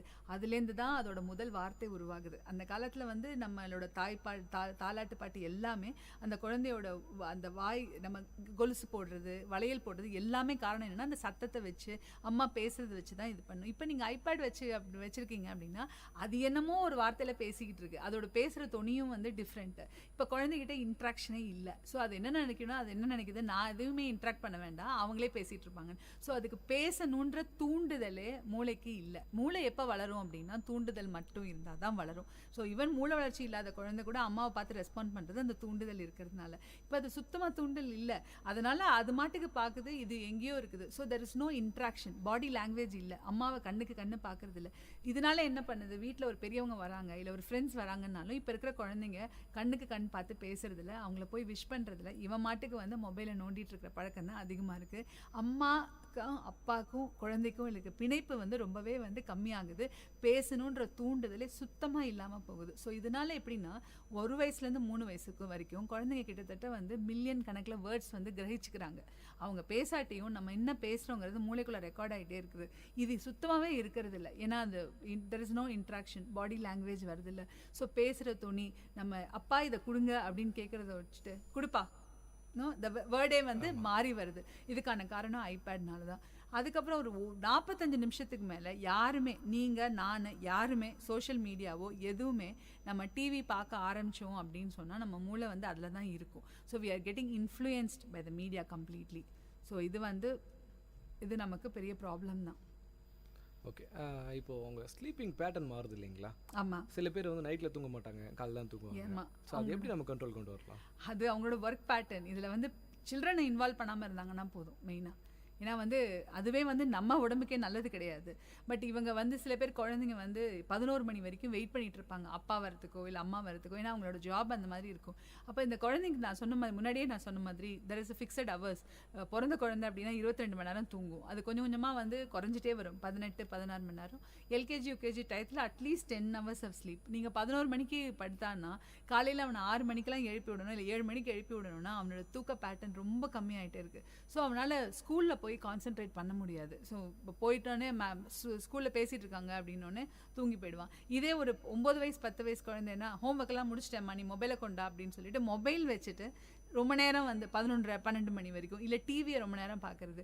இதனால் ஸ்லீப் பேட்டர்ன் டிஸ்டர்ப் ஆகும். இன்னொன்று என்னென்னா நம்ம படிக்கிறது எப்போவுமே வந்து ஷார்ட் டேர்ம் மெமரியில் தான் உட்காந்துருக்கும்.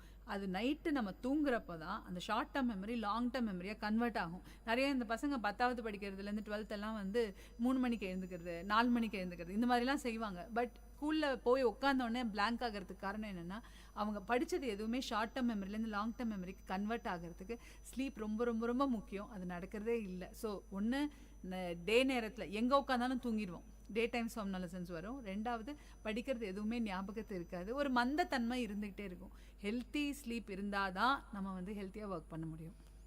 பிரஸ்ட் ஃபீடிங் பற்றி கேட்கணும்னு நினச்சிட்டு இருந்தேன். எத்தனை வயசு வரைக்கும் கொடுக்கலாம், அது எத்தனை நாளைக்கு வரைக்கும் கொடுக்கலாம், அது வந்து சேஃபாக எத்தனை நாள் இருக்கும் இல்லைங்களா? சில பேர் 9 months வரைக்கும் கொடுக்கலான்னு சொல்கிறாங்க. அது எது வந்து இல்லை, நமக்கு ஜென்ரலாக 2 years வரைக்கும் கொடுக்கலாம். நம்ம பழைய காலகட்டத்தில் 3 yearsலேருந்து 5 years வரைக்கும் கொடுத்துட்டு இருந்தாங்க. பட் என்ன ஆகும்னா 2 yearsக்கு மேலே கொடுக்குறப்போ அம்மாவோட நியூட்ரிஷன் பொறுத்து, ரெண்டாவது இந்த குழந்தை வந்து பிரெஸ்ட்டில் கிளிங் பண்ண ஆரம்பிக்கிறப்போ அது வந்து மற்ற எதுவுமே சாப்பிடாம இருந்ததுன்னா நியூட்ரிஷனல் டெஃபிஷியன்சி. ஸோ பெரும்பாலும் 2 years வரைக்கும் கொடுங்க அப்படின்றது சொல்கிறோம். இதில் என்னென்னா பிறந்த 1 மணி நேரத்துக்குள்ளே பிரெஸ்ட் ஃபீடிங் பண்ண ஆரம்பிக்கணும், even if it is a caesarean. இப்போ எங்கள் ஹாஸ்பிட்டலில் மயக்க மருந்து கொடுத்து வெளில வரத்துக்கு முன்னாடியே குழந்தைய பால் கொடுக்க வச்சுருவாங்க. ஏன்னா அந்த ஃபஸ்ட்டு லேச்சிங், அந்த ஃபஸ்ட்டு குழந்தை பிறந்த உடனே ரொம்ப அலர்ட்டாக இருக்கும். முதல்ல கொஞ்ச நேரம் தூங்கிட்டு ஒரு 15 to 20 minutes வந்து ரொம்ப அலர்ட்டாக இருக்கும். இப்போ ஒரு யூடியூப் வீடியோ கூட இருக்குது. அந்த குழந்தை வயிற்றில் விட்டாங்கன்னா அதுவே க்ரால் பண்ணி அம்மாவோட மார்பு பகுதி வரைக்கும் போய் பிடிக்கிறோம். அந்த பிரைட்னஸில் ஃபஸ்ட் டைம் லேட்ச் பண்ணிட்டாங்க அப்படின்னு சொன்னால் அதுக்கப்புறம் அவங்களுக்கு அந்த பிரெஸ்ட் ஃபீடிங்கான ப்ராப்ளம்ஸ் ரொம்ப குறைவாக இருக்குது. ஸோ குழந்தை பிறக்கிறதுக்கு 1 மணி நேரம் முன்னாடியில், அதாவது 1 மணி நேரத்துக்குள்ளே நம்ம கொடுக்க ஆரம்பிக்கிறது. 6 மாதம் வரைக்கும் தாய்ப்பால் மட்டும்தான் தரணும். தண்ணி தேவை கிடையாது, சக்கரை தண்ணி தேவையில்லை, எந்த விதமான டைஜஸ்டிவ் மெடிசன்ஸும் தேவையில்லை, சத்து மருந்துகள் எதுவுமே தேவையில்லை. ஒன்லி தாய்ப்பால் மட்டுமே போதும். பட் 6 மாதத்துக்கு அப்புறம் இது மட்டும் பத்தாது, இடை உணவுகள் தேவை. அது வந்து எதை ஸ்மாஷ்டு ஃபார்மில் நம்ம மற்றது தரலாம். ஒரு வயசுக்கு மேலே வந்து தாய்ப்பாலும் சேர்த்து மற்ற எல்லா உணவுகளும் 2 வயசு வரைக்கும் கொடுக்கலாம். 2 வயசுக்கு அப்புறம் கம்மி பண்ணலாம். இதில் வந்து சேஃப் ஜோன் கிடையாது. சில பேர் விருப்பப்பட்டாங்கன்னா 3-4 years வரைக்கும் கொடுக்குறாங்க. பட் அப்போ வந்து மற்ற உணவுகள் சரியாக சாப்பிட்டு தாய்ப்பால் குடிச்சாங்கன்னா ப்ராப்ளம் கிடையாது. இப்போது சில பேர் வந்து ஜாப் போகிற உமன்ஸ் இருக்காங்க இல்லைங்களா, அவங்க என்ன பண்ணுறாங்க, எக்ஸ்பிரஸ் பண்ணிவிட்டு அதை ஸ்டோர் பண்ணிட்டு வைக்கிறாங்க. அது எவ்வளோ நேரத்துக்கு வரையும் அதை நம்ம ஸ்டோர் பண்ணலாம்? ஈவன் ரூம் டெம்பரேச்சரில் 6 hours வரைக்கும் இது வைக்கலாம். திருப்பி அதை ஹீட் பண்ண வேண்டிய அவசியம் இல்லை. இதுவே நீங்கள் ரெஃப்ரிஜரேட் பண்ணிங்கன்னா 24 hours வரைக்கும் வைக்கலாம்.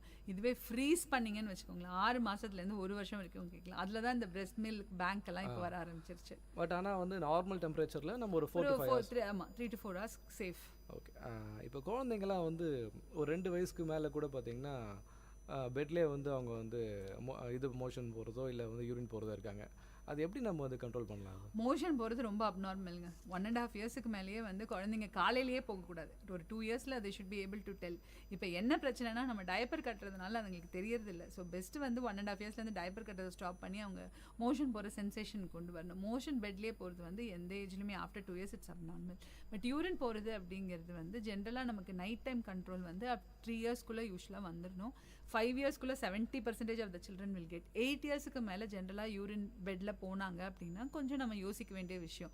11 வயசு 12 வயசுலாம் போனாங்க அப்படின்னா கண்டிப்பாக இன்வெஸ்டிகேட் பண்ணணும். இதில் 8 years வரைக்கும் ஏன் நாங்கள் அலோவ் பண்ணுறோன்னா, பிரெயினில் வந்து நம்ம பிளாடர் ஃபில் ஆகிருக்குங்கிற சென்சேஷன் வந்து ஒரு பிரெயினில் ஒரு பகுதிக்கு வரும். அது வந்து இவங்கள வந்து மெச்சூரிட்டி ரொம்ப இல்லை அப்படிங்கிறதுனால அந்த அந்த பகுதி வளர்கிறதுக்கு வி ஆர் கிவிங் டைம். அதுதான் அலாம் மெத்தடில் ஃபஸ்ட்டு ட்ரை பண்ணுறோம். பட் ஒரு 11 or 12 years அது வந்து எங்கள் அம்மா அப்படி தான் போயிட்டு இருந்தாங்க, எங்கள் அப்பா அப்படி தான் போயிட்டுருக்காங்கிறது ரொம்ப ஃபெமிலியரில் ஒரு வெறும் ரொம்ப கம்மி பர்சன்டேஜ் தான். ஸோ அவங்களுக்கு வேறு ஏதான ப்ராப்ளம் இருக்கா, யூரின் பிளாடர் நல்லா இருக்கா, இல்லை ரிஃப்ளெக்ஸ் ப்ராப்ளம்ஸ் எதானு இருக்கா, யூரின் இன்ஃபெக்ஷன்ஸ் இருக்கா, இல்லை முதல்ல நல்ல கண்ட்ரோல் வந்து இப்போ திருப்பியும் அவங்க பெட்டில் போக ஆரம்பிச்சிருக்காங்கன்னா ஸ்ட்ரெஸ்ஃபுல்லான லைஃப் சுச்சுவேஷன், எதர் ஸ்கூல் ஸ்ட்ரெஸ் இல்லை ஃபேமிலியில் யாரான ஒரு இதான ஸ்ட்ரெஸ் அது இருக்கான்றதை நம்ம இன்வெஸ்டிகேட் நம்ம பார்க்க வேண்டியிருக்கும். Okay ma'am. இப்போது இதை நம்ம பேசிகிட்டு இருக்கும்போது சின்ன வயசுலேயே சில பேருக்கு டயபெட்டிக்ஸ் வருது இல்லைங்களா, அது வந்து நம்ம சின்ன வயசில் சாப்பிட்ற உணவு பழக்கம் தான் காரணமா இல்லை ஹெரிடிட்டினால வரும்? இல்லை, இதில் வந்து 2 டைப் இருக்குது சின்ன வயசில் வர diabetes. Once that comes like 2 years 3 years 3 வயசு 4 வயசில் இருக்கிற குழந்தைங்களுக்கு டயபெட்டிஸ் வருது. அது வந்து நீங்கள் பார்த்தீங்கன்னா நாங்கள் ரொம்ப டைப் 1 டயபெட்டிஸ். அது வந்து என்னென்னா ஃபார் சம் ரீசன், என்ன ரீசனே தெரியாது, பேன்க்ரியாஸ் செல்ஸ் எல்லாமே வந்து போயிருக்கிறது. இது உணவு பழக்க வழக்கங்கள் சம்மந்தப்பட்டது இல்லை, மரபணு சம்மந்தப்பட்டதும் சொல்லலாம். பட் இதுதான் ரீசன் அப்படிங்கிறத சொல்ல முடியாது. இது வந்து ரொம்ப சின்ன டைப் 1 டயபெட்டிஸ், ஜுவினைல் ஆன்செட்னு சொல்லுவோம், சின்ன வயசில் வருது அப்படின்றது. அடுத்தது பார்த்தீங்கன்னா ஒரு 10-12 வயசில் ரொம்ப குண்டாக இருக்கிற பசங்க, ரெண்டாவது கர்ப்பப்பை சம்மந்தமாக பிசிஓடி ப்ராப்ளம் இருக்கிற பசங்களுக்கும் சுகர்ஸ் வர சான்சஸ் இருக்குது. இப்போ வந்து we are seeing type 2 diabetes. அதுதான் உணவு பழக்க வழக்கங்கள் சம்மந்தப்பட்டது. அது ப்ரிவென்ட் பண்ணணும்னா நல்ல ஃபிசிக்கல் ஆக்டிவிட்டி இருந்ததுன்னா அதை ப்ரிவென்ட் பண்ணலாம். பட் இந்த டைப் 1 டயபெட்டிஸ் ஜுவினைல் ஆன்செட்டுக்கு உணவு பழக்க வழக்கங்கள் காரணம் இல்லை, நிறைய காரணங்கள் இருக்குது. இப்போ ரத்த சோகை பற்றி பேசிட்டு இருந்தீங்க. சில பேருக்கு வந்து சில குழந்தைங்களுக்கு வந்து ஆஃப்டர் அந்த ஏஜ் அட்டன் பண்ணதுக்கு அப்புறம் கொஞ்சம் ரத்த சோகை அதிகமாக வருது. அவங்களுக்கு என்ன ஃபுட்ஸ் அவங்களுக்கு ப்ரிஃபர் பண்ணலாம்? ஜென்ரலாக அவங்க எல்லாருமே டேட்ஸு, ஃப்ரூட்ஸ் ஐட்டம்ஸ் நிறையா எடுத்துக்கணும். ஜங்க் ஐட்டம்ஸ் நம்ம அவங்க டெய்லி இந்த பசங்க பார்த்தீங்கன்னா காலையில் பிரேக்ஃபாஸ்ட் ஸ்கிப் பண்ணிடுறாங்க. இட்லி தானே, எப்போ பாரு உங்களுக்கு இட்லி தான் தந்துட்டுருக்கீங்களான்னு போயிடுவாங்க. அந்த மாதிரி இல்லாமல் அவங்க பிரேக்ஃபாஸ்ட் ஸ்கிப் பண்ணக்கூடாது. பண்ணுற உணவுகள்லேயும் இப்போ நீங்கள் இட்லி மாவு அரைக்கிறீங்க அப்படின்னா கொஞ்சம் ராகி சேர்த்து அரைச்சிங்க அப்படின்னா அதில் வந்து இரும்பு சத்து வருது. நம்ம வந்து தேங்காய் சட்னிக்கு பதிலாக கடலை சட்னி நம்ம வைக்கலாம். நம்ம சாக்லேட்ஸ் வாங்கிக்கிறது பதிலாக கடலை உருண்டை, எள்ளு உருண்டை வாங்கி கொடுக்கலாம். நம்ம தோசை மாவுலேயே போடுறப்போ நம்ம கொத்தமல்லி சட்னி நிறையா யூஸ் பண்ணலாம். புதினாலாம் யூஸ் பண்ணலாம். முருங்கைக்கீரை யூஸ் பண்ணலாம். இதெல்லாம் வீட்டிலே யூஸ் பண்ணக்கூடியது. நான் வெஜிடேரியன் சாப்பிட்றவங்களா இருந்தீங்கன்னா ஜென்ரலாக வந்து குழம்பா பண்ணி கொடுக்கணும். அதே மாதிரி எலும்புச்சவு மஜ்ஜன்னு சொல்லுவாங்க இல்லையா, அதுவுமே வந்து வச்சுக்கிற சூப்பை வந்து அவங்க கண்டிப்பாக எடுத்துக்கலாம். இப்போ ப்ரீ மெச்சூர்டு கேர்ள்ஸ் இருக்காங்க இல்லைங்களா, அவங்களுக்கு வந்து ஃபுட்டு வந்து இந்த சிக்கன் இப்போ இருக்கிற சிக்கன் சாப்பிட்றாங்க, அது உண்மைங்களா? நீங்கள் சொல்கிறது வந்து நீங்கள் இப்போ கேர்ள்ஸ் வந்து சீக்கிரமாக மெச்சூரிட்டி வரத்துக்கான காரணம் வந்து சிக்கன் நிறையா சாப்பிட்றாங்க அப்படின்னு ஹார்மோன்ஸ். இதில் 2 பக்கமும் இருக்குது. ஒன்று வந்து அனிமலுக்கு கொடுக்குற ஹார்மோன்ஸ் வந்து நம்ம உடம்புல வரப்போ அது ஒர்க் ஆகாதுன்ற ஒரு சாரார் இருக்காங்க. இன்னொரு டைப் ஆஃப் பீப்புளும் அந்த ஹார்மோன்ஸ் ஒர்க் ஆகுது அப்படின்றாங்க. What ever it is world wide வந்து 3 months கிட்ட அட்வான்ஸ் ஆயிருக்குன்றாங்க. நம்ம நினைக்கிற மாதிரி ரொம்ப சீக்கிரத்தில் இல்லை. பட் பெரும்பாலும் ஒபிசிட்டி ரொம்ப வந்து எல்லா ஃபுட் ஐட்டம்ஸும் சாப்பிட்ற குழந்தைங்க கொஞ்சம் குண்டாக இருக்காங்க அப்படின்னா அதுவே வந்து அவங்களோட க்ரோத்தை வந்து ரொம்ப ஸ்டிமுலேட் பண்ணுது. அது இப்போ வந்து பிரெஸ்ட் டெவலப்மெண்ட் வந்ததுலேருந்து 2 yearsக்குள்ளே அவங்க மெனார்க்கி அடைஞ்சிடுறாங்க. இப்போ நம்ம கொடுக்குற எல்லாமே ரிஃபைன்டு ஃபுட்டாக கொடுத்துட்ருக்கோம். நெய் ரிஃபைன்டு, சிக்கன் ரிஃபைன்டு, எல்லாமே அந்த மாதிரி கொடுக்கறச்சு அவங்க சீக்கிரமாக வயசுக்கு வர டெண்டன்சி அதனால தான் இருக்குது. ஏன்னா கொழுப்பு சத்து ஒபிசிட்டி ரொம்ப ஜாஸ்தியாக இருக்கிறதுனால. இப்போ ஒன்லி சிக்கன் நாளையான்றதை நம்ம சொல்ல முடியாது, பட் அவாய்ட் பண்ணிடுறது பெட்டர். மேடம், இப்போ லேர்னிங் டிஸார்டர்ஸ் இருக்கு இல்லைங்களா, அதை பற்றி கொஞ்சம் சொல்லுங்கள். ஆக்சுவலாக அது வந்து நான் கண்டிப்பாக சொல்லியே ஆகணும். இப்போ எல்லாருமே வந்து எல்லா குழந்தைங்களும் ரொம்ப படிக்கணும் அப்படின்னு வர ஐஐடி என்ட்ரன்ஸ் இது பண்ணி பார்க்குறாங்க. பட் இந்தியாவில் வந்து 10% 100 குழந்தைங்க எடுத்துக்கிட்டிங்க அப்படின்னா 10 குழந்தைங்களுக்கு வந்து படிக்கிறதுல ப்ராப்ளம் இருக்குது. இப்போ வந்து சிஸ்டம் பிரகாரம் 5வது 8வது எல்லாமே பாஸ் பண்ணிவிட்டு ஃபெயிலு அப்படிங்கிறதே வந்து 8th மேலே தான். ஸோ 9th standard லெவலில் தான் பேரண்ட்ஸு, டீச்சர்ஸ் எல்லாருமே இவன் ஏன் மார்க் வாங்கலைங்கிறதே திங்க் பண்ண ஆரம்பிக்கிறாங்க. அதுக்குள்ளே டைம் ரொம்ப வந்து பாராயிடுது.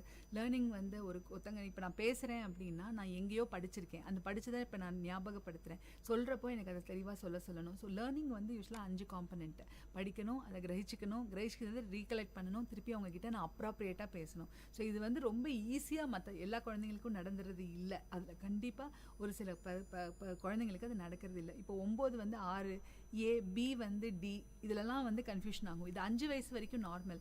7 வயசுக்கு மேலே இதே தப்ப ஒரு குழந்தை பண்ணுறான், இல்லை வந்து நிறைய ஸ்பெல்லிங் மிஸ்டேக் இருக்குது, மேத் எல்லா பேப்பர்லேயும் நல்லா வாங்குவான், மேக்ஸ் பார்த்தீங்கன்னா 0 வாங்கிட்டு இருப்பான். ஸோ 1 digitல மார்க் வாங்குறான், இல்லை வந்து அவனை திருப்பியும் ஸ்கூல்லேருந்து கொண்டு வந்து டியூஷன் போடுறதுனால இது இம்ப்ரூவ்மெண்ட் ஆக போகிறதில்ல.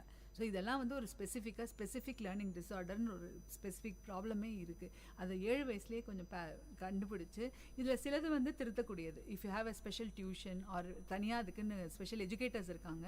இது முதல்ல ஐக்யூ அசஸ்மெண்ட் பண்ணிவிட்டு ஸ்பெஷல் எஜுகேட்டர்ஸில் ஹெல்ப் பண்ணாங்கன்னா அதை கண்டுபிடிக்க முடியும். ஃபஸ்ட்டு அதை கண்டுபிடிச்சி அவங்களுக்கு சப்போர்ட் பண்ணணும். அப்படி முடியாத பட்சத்தில் alternate type of education either வந்து இது வந்து கவர்மெண்ட்டே they're giving special preference to them. அவங்களுக்கு எக்ஸ்ட்ராவாக ஒரு 1 ஹவருக்கு எக்ஸாம் வந்து 3 ஹவர்ஸ்க்கு பதிலானா 4 ஹவர்ஸ்.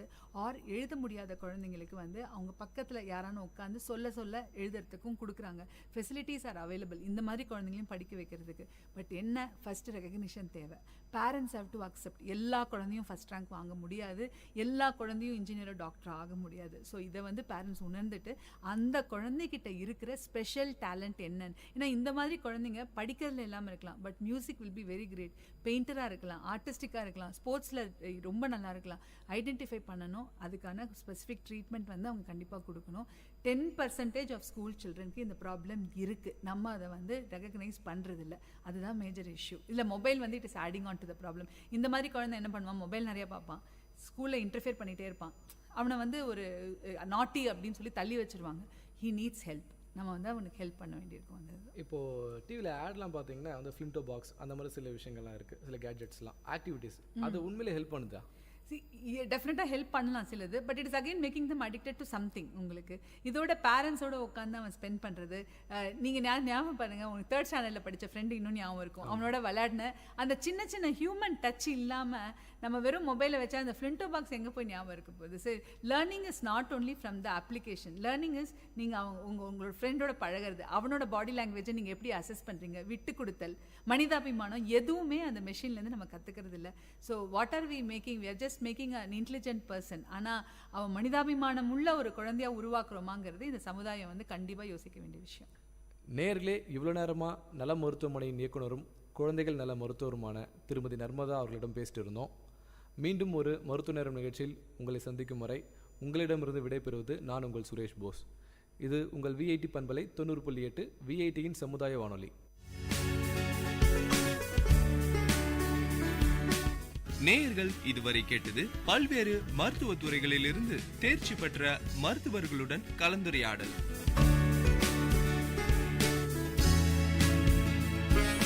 மருத்துவ நேரம் விஐடி பண்பலை 90.8. நன்றி, வணக்கம்.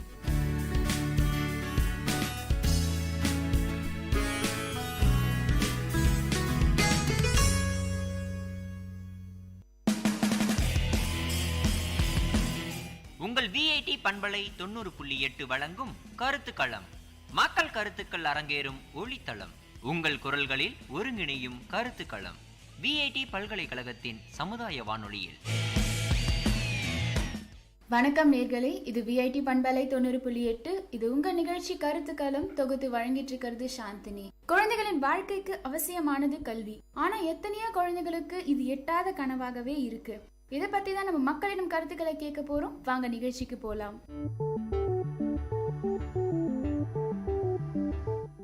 வணக்கம் சார், உங்க பேரு, நீங்க எங்கிருந்து வரீங்க, என்ன பண்றீங்கன்னு சொல்லுங்க சார். நான் கோவையிலிருந்து வருகிறேன். அரசு கலைக்கல்லூரியில் ஆங்கில பேராசிரியராகவும் சட்டக்கல்லூரியில் பேராசிரியரும் பணிபுரிந்து 33 ஆண்டுகள் மாணவர்களிடமே எனக்கென்ற ஒரு தனி பாணியை ஏற்படுத்தி பெரிய அறிஞர்கள் அவர் நடந்து சென்ற பாதையில் கிடைத்த அரும்பெரும் பொக்கிஷான வாழ்க்கையினுடைய நடைமுறைகளையும் மாணவர்களுக்கு பாங்காக ஊட்டுவதில் எனக்கென்ற தனி பாதையை அமைத்து கொண்டேன். இன்றைய சூழ்நிலையில் குழந்தைங்களோட படிப்பு பாதையிலே நின்று போகுது இல்லையா, அதை பற்றின உங்கள் கருத்து என்ன சார்? அது அறியாமை, குறிப்பாக பாதியில் நிற்பது காரணம் என்றது வறுமை என்ற காரணம் ஒன்று. மற்றொன்று கூட பிறந்தவர்களோ அல்லது உறவினர்களோ அல்லது மாணவ சமுதாயமோ இது எங்கெல்லாம் இருக்குது என்று சொல்லி தங்களால் முடிந்த சிறு உதவியை, எப்படி அணில் ராமனுக்கு தன் உடம்பையில் மணலை தருவி சிறு உதவி செய்து, அதுபோல் 1000 குழந்தைகளை காப்பாற்றவில்லை என்றால் 10 மாணவிகள் சேர்ந்தோ மாணவர்கள் சேர்ந்தோ ஒரு குழந்தையை, ஏழை குழந்தைகளை படிக்க வைத்தால் அது ஒரு மெழுகுவர்த்தி இருட்டை ஒரு மெழுகுவர்த்தி எப்படி ஒளி கொடுக்குமோ அதை போல அந்த ஒரு குழந்தை மற்ற குழந்தையை காப்பாற்றும் என்பது என்னுடைய மனதார அபிப்பிராயம். ஓகே சார், இப்படி பாதிக்கப்பட்ட குழந்தைங்களோட ஃபியூச்சர் எப்படி இருக்கும்னு நினைக்கிறீங்க?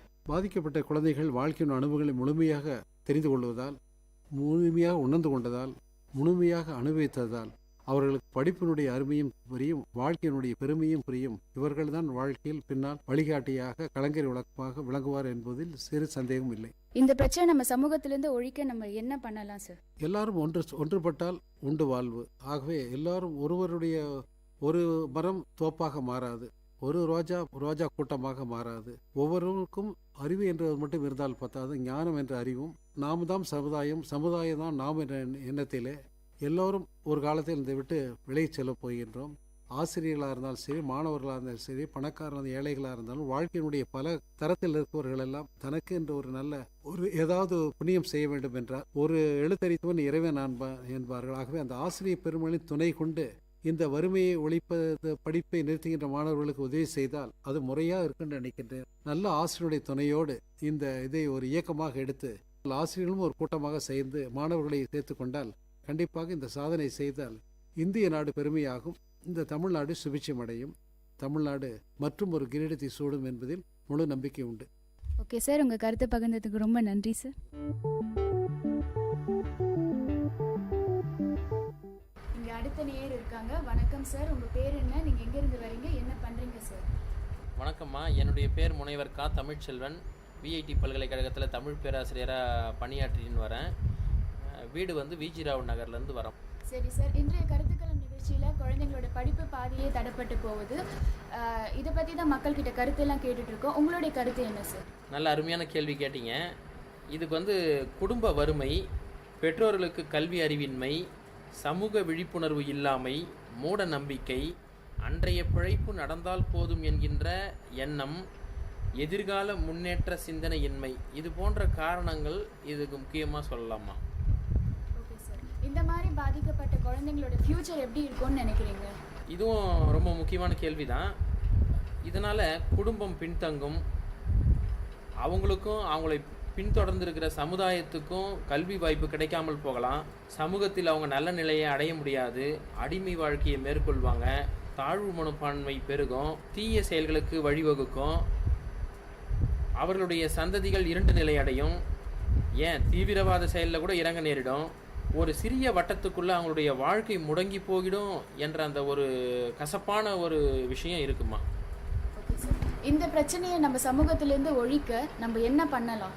இந்த மாதிரி பாதியில் நின்று போகிற அந்த மாணவர்களை, பாதியில் படிப்பு நின்று போகிறவர்களை கண்டறிந்து அவர்களுக்கு கல்வி வழங்கணும். இந்த செயல்களை ஆசிரியர்கள், சமூக ஆர்வலர்கள், ஓய்வு பெற்ற ஆசிரியர்கள் போன்றவர்களை இதில் ஈடுபடுத்தலாம்.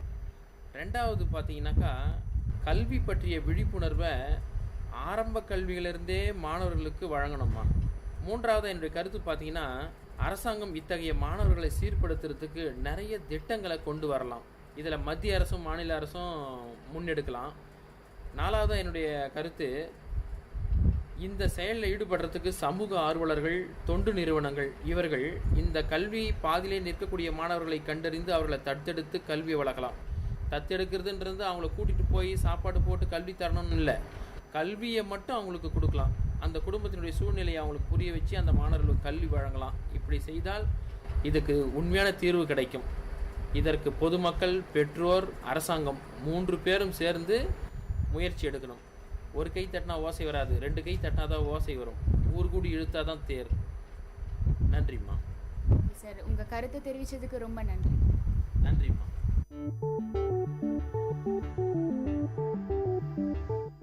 வணக்கம் சார், உங்கள் பேர், நீங்கள் எங்கேருந்து வரீங்க, என்ன பண்ணுறீங்கன்னு சொல்லுங்கள் சார். என் பேர் ராஜேஷ். நாங்கள் ஐஸ்கிரீம் ஹோல்சேலர் காந்திநகரில் தான் தற்பாலி. இன்றைய கருத்துக்களம் நிகழ்ச்சியில் வந்து குழந்தைங்களோட படிப்பு பாதியிலே தடைப்பட்டு போகுது அப்படின்னு சொல்லி மக்கள்கிட்ட கருத்தெல்லாம் கேட்டுட்டு இருக்கோம். உங்களுடைய கருத்து என்ன? இல்லை, மெயினாக பார்த்தீங்கன்னா ஒவ்வொருத்தருக்கும் அந்த ஃபேமிலி தான் ப்ராப்ளமாக இருக்கும். பட் என்ன சொல்யூஷன்னா, இன்றைக்கி அது கவர்மெண்ட் இன்றைக்கி எல்லாம் ரெடியாக இருக்குது. சென்ட்ரலும் சரி, ஸ்டேட்டும் சரி. குழந்தைங்கள இன்றைக்கி ஃப்ரீயாக இன்றைக்கி அதுவே வந்து ஒரு இலவசமாகவே இருக்குது படிப்புக்கு அப்படின்னு. மிஞ்சி அதுக்கு மேலே ஒரு ஸ்டேஜுக்கு அவங்க வந்துட்டாங்கன்னா தாராளமாக ஏதாவது ஒரு பார்ட் டைம் ஜாப் எல்லாமே இன்றைக்கி ஹெல்ப் பண்ணுறதுக்கு ரெடியாக இருக்கிறாங்க. ஃபண்டுன்னு மட்டும் கொடுக்குறதுக்கு கிடையாது, இந்த மாதிரி அழகாக ஜாப் கொடுத்து அவங்க வந்து ஹெல்ப் பண்ணுறதுக்கு இன்றைக்கி ரெடியாக இருக்கிறாங்க. அதை வந்து ஃபுல்லாக வந்து அவங்க ஒரு யூஸ் பண்ணிக்கினாங்கன்னா அவங்க வந்து ஒரு ஃபேமிலியை வந்து நம்புறதுக்கு வாய்ப்பு இல்லை. அதாவது நம்மள டிஸ்டர்ப் பண்ணாமல் அவங்க பாட்டுன்னு அவங்க ஸ்டடீஸு, அவங்க அந்த பார்ட் டைம் ஜாப் பண்ணின்னு போயினே இருக்கலாம். ஒரு குறிப்பிட்ட இதுக்கு அவங்களுக்கு அந்த ஃபண்ட் அவங்களுக்கு அது யூஸ் ஆகும். இன்னும் அதை பற்றி அவன் அந்த திருப்பி வந்து ஸ்டடீஸை டிஸ்கண்டினியூன்ற பேச்சுக்கு அதெல்லாம் அப்போது ஃபேமிலி வந்து ஒரு மாதிரியாக இருக்குது, அதனால் பசங்களை வந்து நிறுத்திட்டோம் அப்படின்றதெல்லாம். இன்றைக்கி வந்து எல்லாமே இன்றைக்கி அதாவது அவங்க வந்து எல்லாமே நம்ம நல்லா வேலை செஞ்சு நம்மளே வந்து படிக்கணும், நம்மளும் அது இதுலேயே வந்து அவங்க குடும்பத்தையும் அவங்க காப்பாற்றலாம் தாராளமாக. அது வந்து என்னோட இது. ஓகே சார், உங்கள் கருத்துக்கு ரொம்ப நன்றி. தேங்க்யூ. இங்கே நம்ம அடுத்த நேயர் இருக்காங்க. வணக்கம் சார், உங்கள் பேர் என்ன, நீங்கள் எங்கேருந்து வரீங்க, என்ன பண்ணுறீங்கன்னு சொல்லுங்கள் சார். காந்திநகர் திருநகரில் இருக்கேன். இப்போ வந்து கல்வின்றது எல்லாத்துக்கும் முக்கியம். கல்வின்றது தீய பழக்கம் வராது, கெட்ட பழக்கம் வராது, தீவிரவாதியாக மாற முடியாது, உதவி மனப்பான்மை, பெருந்தன்மை எல்லாத்துக்கும் உபயோகமாக இருப்பது. குழந்தைங்கள படிக்க வைக்கணும். அப்படியே கல்வி அறிவு வந்துன்னு தான் எல்லாமே சமுதாயத்தில் நல்ல ஒரு மனிதனாக வாழ முடியும். ஒரு கைத்தொழில், பிஸ்னஸ், அது கூட கல்வி தேவை. அதுதான் கல்வி அறிவுன்றது மிகமான முக்கியம். கல்வி அறிவு இல்லைனாக்கா தீய பழக்கம், திருட்டு பழக்கம், குறுக்கு வழி. கல்வி அறிவு அது போய் தடுக்குது, அது ஞாபகப்படுத்துது, நீ படித்தது எதுக்கு, மனிதனாக வாழணும், மிருகமாக வாழக்கூடாது. அதனால் எல்லாமே கல்வின்றது மிக முக்கியம். அரசியல் ஆகட்டும், சமுதாயத்தில் ஆகட்டும், எல்லாத்துக்குமே கல்வின்றது அது ஊக்கப்படுத்துது. கெட்ட பழக்கத்துக்கு நீ போகாது. அந்த கல்வி படித்தது எதுக்கு, அதே தான். இப்போ நான் படிச்சிருக்கிறேன்னா 71 72 முத்துராம் காலேஜில் பிஏ படிச்சிருக்கிறேன். அந்த என்னுடைய லைன் பிஸ்னஸ் வந்துட்டேன். அந்த கல்வி அறிவினால் மாறல, கெட்ட பழக்கத்துக்கு போகல, பிஸ்னஸில் நாணயமாக அடுத்தவங்க ஹெல்ப் மனப்பான்மை, கஸ்டமர்களில் மரியாதை. காசு இன்றைக்கி முக்கியம் கிடையாது, பணம் முக்கியம் கிடையாது. ரெஸ்பெக்ட், மரியாதை தான் முக்கியம். சின்னவங்க பெரியவங்க உதவி பண்ணணும். கெடுதல் எண்ணம் இருக்காது, இருக்கக்கூடாது. கல்வி அறிவுனா மற்றமே எல்லாமே மாறுது. திருடலாமா, கொள்ளடிக்கலாமா, கெட்ட பழக்கம், பீடி, சிகரெட்டு எல்லாமே பாட்டு குடும்பம் கெட்டு போகுது. நாளைக்கு அவனுக்கு ஒரு மேரேஜ் ஆச்சுன்னா குடும்பத்தில் நடத்த முடியாது. குடும்பம் பட்னி, ஒய்ஃபு பட்னி, பசங்களை படிக்க வைக்க முடியாது, கெட்டு போகுது. நாம் கெட்டால் கூட எதிர்காலம் சமுதாயம் கெட்டு போகுது. அதனால் கல்வி அறிவுன்றது மிக மிக முக்கியம். ஓகே சார், உங்களுடைய கருத்துக்கு ரொம்ப நன்றி சார். வணக்கம், உங்கள் பேர் என்ன, நீங்கள் எங்கேருந்து வரீங்க, என்ன பண்ணுறீங்கன்னு சொல்லுங்கள். லதா, காட்பாடி. வீட்டில் தாங்க இருக்கோம், ஹவுஸ் ஒய்ஃப். சரிங்க. இன்றைய கருத்துக்களம் நிகழ்ச்சியில் குழந்தைங்களோட படிப்பு பாதியிலே நின்று போது இதை பற்றின கருத்து தான் மக்களிடம் கேட்டு வந்துட்டு இருக்கோம். உங்களுடைய கருத்து என்ன? அதுக்கு நிறைய காரணங்க சொல்லலாங்க. ஒன்று, வறுமை, பெற்றோர்களிடம் பிள்ளைங்க நிறைய மறைக்கிற விஷயங்கள். நாலாவதாக சொல்லணும்னா அறியாமை. வறுமைன்னு சொல்லும்போது பெற்றவங்க படித்தவங்களா இருந்தாலும் சரி, படிக்காதவங்களா இருந்தாலும் சரி, நம்ம பிள்ளைங்க நம்மளை விட நல்லா படித்து ஒரு நல்ல நிலைமைக்கு வரணும் அப்படின்னு நினச்சி தான் படிக்க வைக்கிறோம். அதில் பார்த்திங்கன்னா வசதி உள்ளவங்க நல்லா படிக்க வைக்கிறாங்க. கடைசி வரையில் பிள்ளைங்களும் படித்து ஒரு நல்ல லெவலுக்கு வராங்க. வசதி இல்லாதவங்க பிள்ளைங்களோட படிப்பை பாதியிலே நிறுத்துகிற சூழ்நிலை ஏற்படுது. அதுக்கு காரணம்னு சொல்லணும் அப்படின்னா, இப்போ நிறைய கூலி தொழிலாளிங்க இருக்கிறாங்க பாருங்கள். முடிஞ்ச வரைக்கும் கான்வென்ட்டில் படிக்க வைக்கிறாங்க. முடியாத போகிறது எப்போ தெரியுங்களா? பிள்ளைங்க பெரிய கிளாஸ் போகும்போது. அந்த மாதிரி சூழ்நிலையில் கல்வி நிர்வாகம் என்ன பண்ணுதுன்னா அதிகமான பணத்தை கேட்குறாங்க. அந்த டைமில் கொடுக்க முடியாமல் அங்கேருந்து பிள்ளைங்கள கான்வென்ட்லேருந்து கவர்மெண்ட் ஸ்கூலுக்கு கொண்டு போய் போடுறதுனால சில பிள்ளைங்களோட மனப்பான்மை நிறைய மாறக்கூடிய வாய்ப்பு ஏற்படுது. சில பிள்ளைங்க படித்து நல்ல லெவலுக்கு வராங்க. அந்த மாறக்கூடிய பிள்ளைங்களோட மனநிலைமை என்னன்னு பார்த்தோம்னா, அங்கே இருக்கிற சூழ்நிலைன்னு சொல்லும்போது அங்கே தரமான ஆசிரியர்கள் இல்லாதது ஒன்று. ரெண்டாவது, படிக்க தேவையான வசதிகள் நிறைய இல்லாமல் இந்த மாதிரியான மன உளைச்சலுக்கு ஆளாகிறாங்க. அப்படியெல்லாம் வளரும்போது பார்க்கும்போது பிள்ளைங்களோட மன உளைச்சலுக்கு ஆளாகிறதுனால படிப்பு பாதியிலேயே தடைப்பட்டு போகிறதுக்கு நிறைய வாய்ப்புகள் இருக்குது.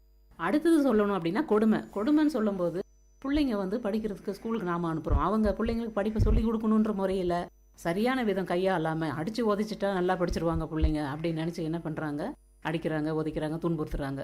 அதனால் சில பிள்ளைங்க மனக்கசப்பு ஏற்பட்டு படிப்பில் கொஞ்சம் கொஞ்சமாக குறையவும் ஆர்வம் குறையவும் வாய்ப்பு இருக்குது. சில பிள்ளைங்க நல்லபடியாக படிக்கிறாங்க, இதுவும் ஒரு காரணம்.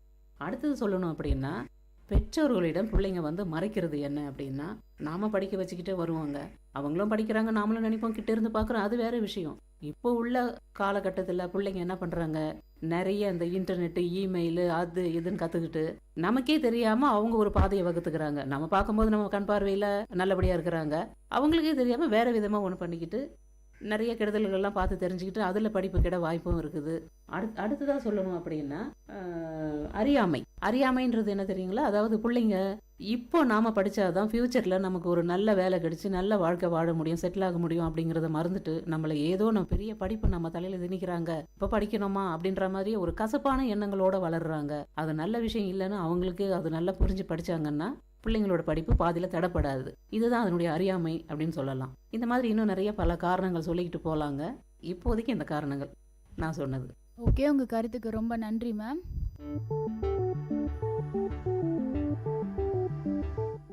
உங்கள் கருத்துக்களை பகிர்ந்ததுக்கு ரொம்ப நன்றி. இது விஐடி பண்பலை 90.8. இது உங்கள் நிகழ்ச்சி கருத்துக்களம். நேயர்கள் இதுவரை கேட்டது மக்கள் கருத்துக்கள் அரங்கேறிய கருத்துக்களம் உங்கள் விஐடி பண்பலை 90.8. நன்றி, வணக்கம்.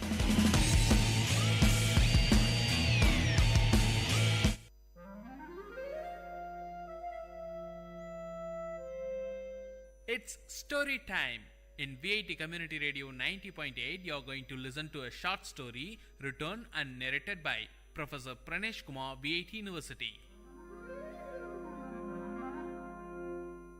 Title of the story, Padma. A land traditionally endued with myths and spirituality, India still pertains to its belief and notions, which sometimes are ridiculed as superstitious. Fortune tellers, tantris and sannyasis are welcomed, and their service is sought by an ordinary man, irrespective of whether he is an urban or rural dweller. The beginning of 1980s was a period in South India, especially in South Tamil Nadu, when most of the homes in villages were electrified, and God said, "Let there be light," and there was light. While some claim that light enlightened people, there are also notions that it wiped away the innocence of the ordinary. The hero of the story, Raghav, was employed in the electricity board. He was looked upon with great wonder and respect. People spoke to him rarely.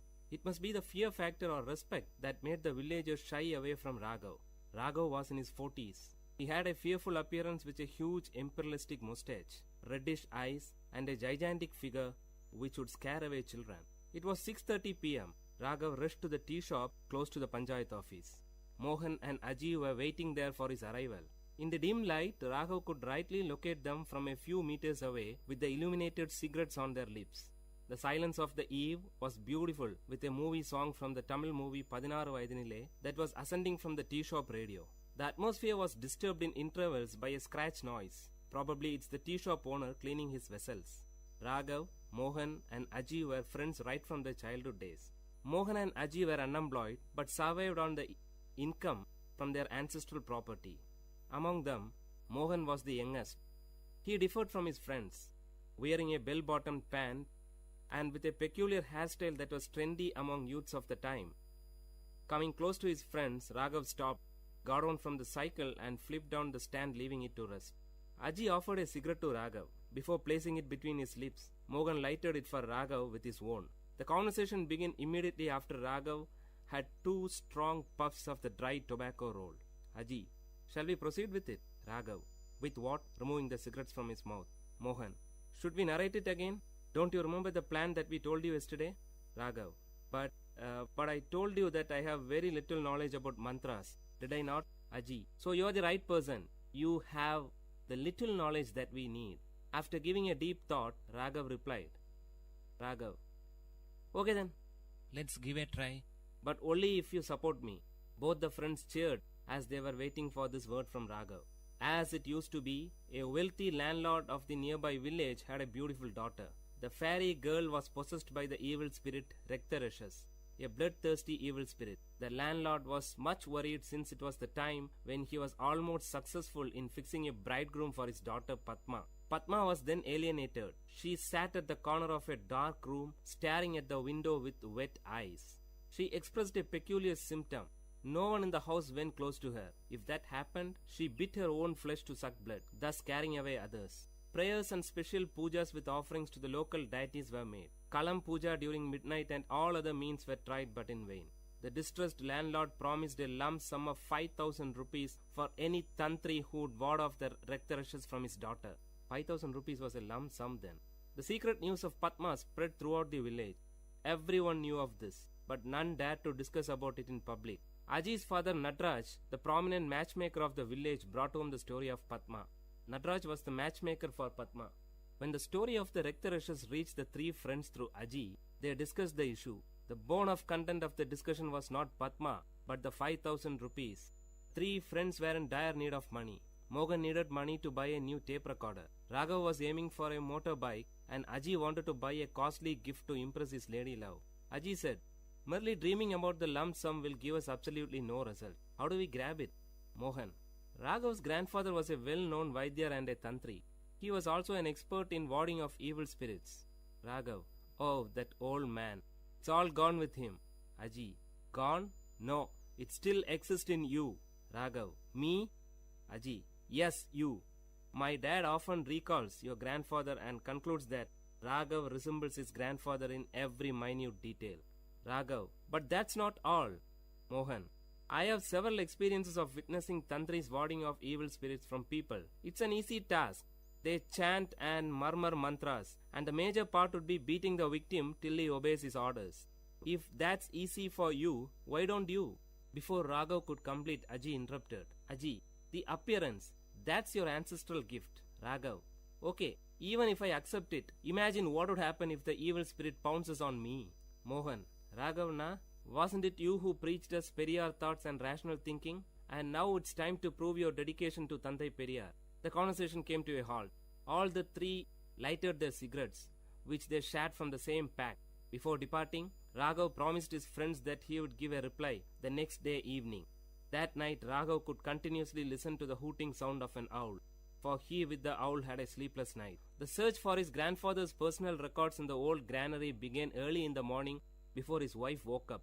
A few worn-out, hardly readable palm leaf inscriptions were the only record, but he could find a little solace in it. He decided not to back off the challenge.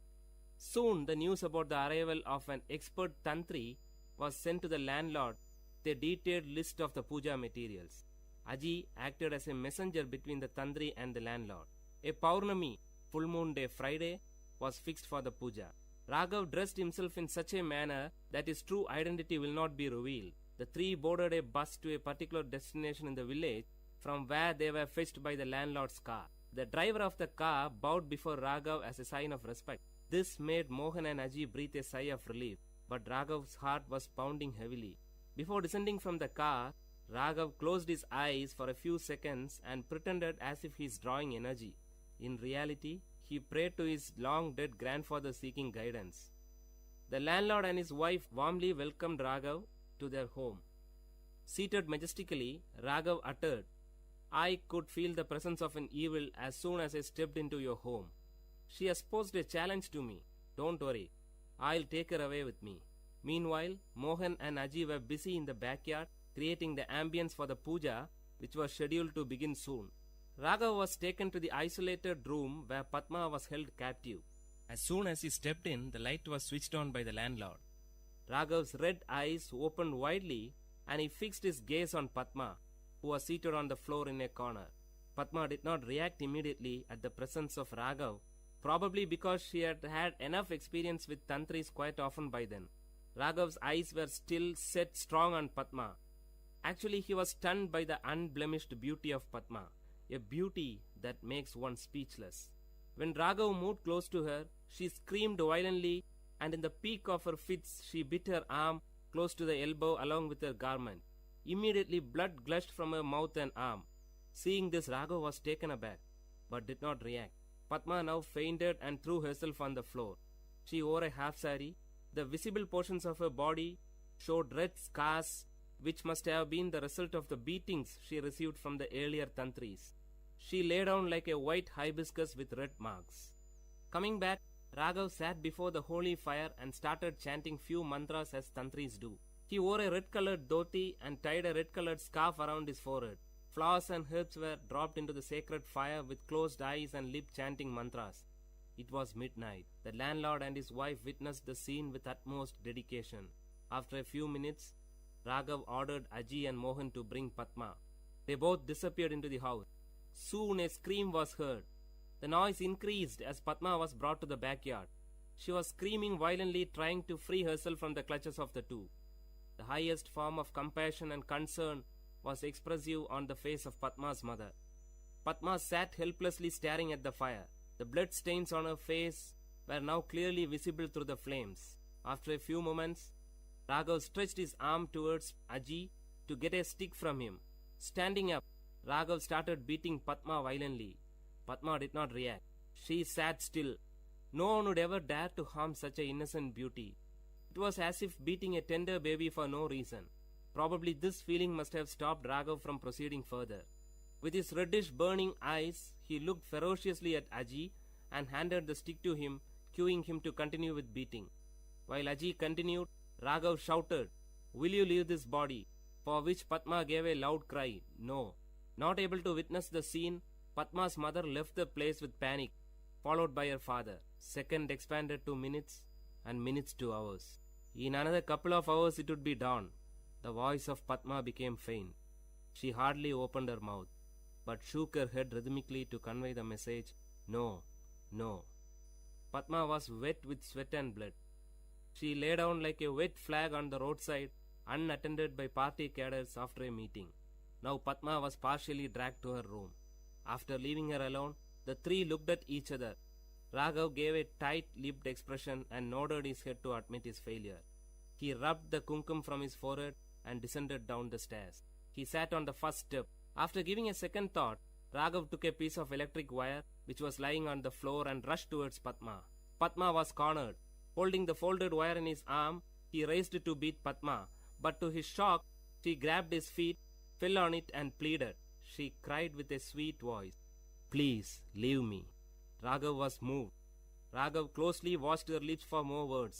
She paused. A drop of water would fall from a melting ice only when the required amount gets collected. Now the drop fell. "I am normal. I don't have any illness," Padma said in a soft voice. Raghav, "But you?" "Padma, can you help me?" Before Raghav could give an answer, Padma continued, "I am in love with my cousin, but our families are not in good terms. My parents will never accept him as my pair. If I reveal it, Chandran may be in trouble. He is serving in the Indian army. He'll be back by the end of this month. I have to wait just for 15 days more to postpone this marriage that my parents have arranged for me." "Raghav, you tortured yourself by biting?" Raghav paused when Padma took out few packets of kumkum hidden under her garment. That was the secret behind their blood-sucking act. Raghav was stunned. Padma continued, "I know you're not a tantri." Hearing this, Raghav touched his face and dress with his fingers to make sure if his makeup person deceived him. "You never uttered a correct mantra." Raghav expressed a surrendered look of a child in front of his mother. Padma continued, "My parents will not let me out of the house." Those were the days when women were denied freedom to move about, especially after the marriage is being fixed. In most of the communities, women did not have any freedom in choosing their life partners too. It was considered wrong for a woman to express her opinion about the choice of her parents. Some women considered that pretension of being possessed by an evil spirit was the only way by which they could get an outlet to express their views. Whatever she uttered in this form was considered as a word of the spirit which possessed her. Padma was one such victim. Raghav was deeply moved by the depth of love that Padma had for Chandran. She had withstood all the humiliations of the tantri for her love. Padma carefully stood up, stretched her hand towards the picture of goddess Lakshmi, and took a piece of paper which was hidden behind it. She carefully handed the paper to Raghav. "Can you inform Chandran that my parents are busy in getting me married to another man, please?" Raghav took the paper and looked into the contact details. Nodding his head as a sign of acceptance, he moved out. Just as he stepped out of the room, he could hear the murmuring sound of his friends outside. Then something struck him. He swiftly turned back to Padma. Holding the paper in one arm and the other arm holding the door, Raghav uttered to Padma in a feeble sound, "Can you do us a favor?" Padma looked at Raghav with an expression that signaled proceed. "Raghav, I assure you that we will unite you with Chandran. But till then, can you stop this self-punishing at least for our sake?" Hearing this, like streams of water in a dry place, Padma's lips started to smile after a long time. "Padma, don't worry, you will get your reward." The word was kept. Years passed, and today Padma and Chandran are happy with their children and grandchildren. Today, as the opinion of women is being sought by their parents for all the factors that concern their life, the cases of women possessed by evil spirit in the society has declined.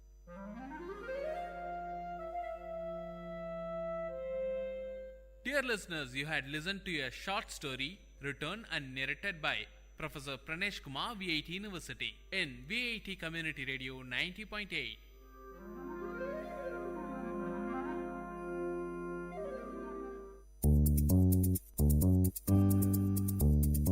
மழலைகளின் மொழிகளோடும் மாணவர்களின் திறன்களோடும் வாராவாரம் ஆர்ப்பாட்டம், பள்ளி பிள்ளைகளின் கொண்டாட்டம். உங்கள் VIT பண்பலை 90.8 பள்ளிக்கூடம், வேலூர் நகரின் பள்ளிகளில் இருந்து மாணவர்களின் பல்சுவை நிகழ்ச்சி. இன்றைய பள்ளிக்கூடம் நிகழ்ச்சியில் ஸ்ரீ சாரதா வித்யாலயா மழலையர் மற்றும் துவக்கப்பள்ளி மாணவர்கள் வழங்கும் பல்சுவை நிகழ்ச்சிகளை கேட்கலாம்.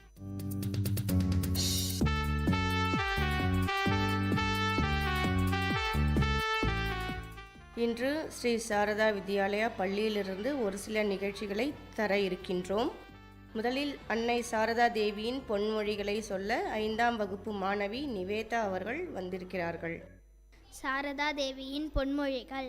நேரம் கிடைக்கும் போதெல்லாம் தூயவர்களின் துணையை நாடு. அது இல்லை என்றால் நல்ல நூல்களை படி. போதுமென்ற மன நிறைவுக்கு நிகரான செல்வம் எதுவுமில்லை. பொறுமைக்கு சமமான பண்பு வேறில்லை. கவலையை விடு, நினை என்னை. பொறுமை என்பது உயர்ந்ததோர் ஆன்மீக சாதனை. பொறுமையை விட சிறந்த பண்பு கிடையாது. எல்லாவற்றையும் இறைவனே செய்கிறான் என்பதுதான் உண்மை. நாம் வெறும் கருவியே. நன்றி.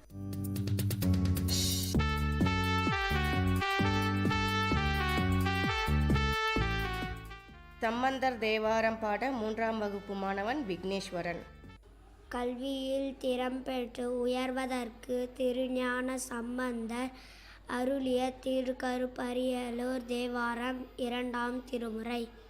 சுற்றமுடு பற்றவை துயக்கர அறுத்து குற்றமில் குணங்களோடு கூடுமடியார்கள் மற்றவரை வானவதம் வானுலகம் ஏற்ற கற்றவன் இருப்பது கருப்பரியலூரே. வண்டனசை கொன்றையது வாசடைகள் மேலே கொண்டனசை கோலமது கோலரவினோடும் விண்டனசை நும்மதிலும் வேத்தரவோரம்பால் கண்டவன் இருப்பது கருப்பரியலூரே. வேதமொடு வேதியர்கள் வேள்வி முதலாக போதினொடு போது மலர் கொண்டு குணைகின்ற நாதனென நல்லெருண்முன் நாடு துறைகாலும் காதவன் இருப்பது கருப்பரியலூரே.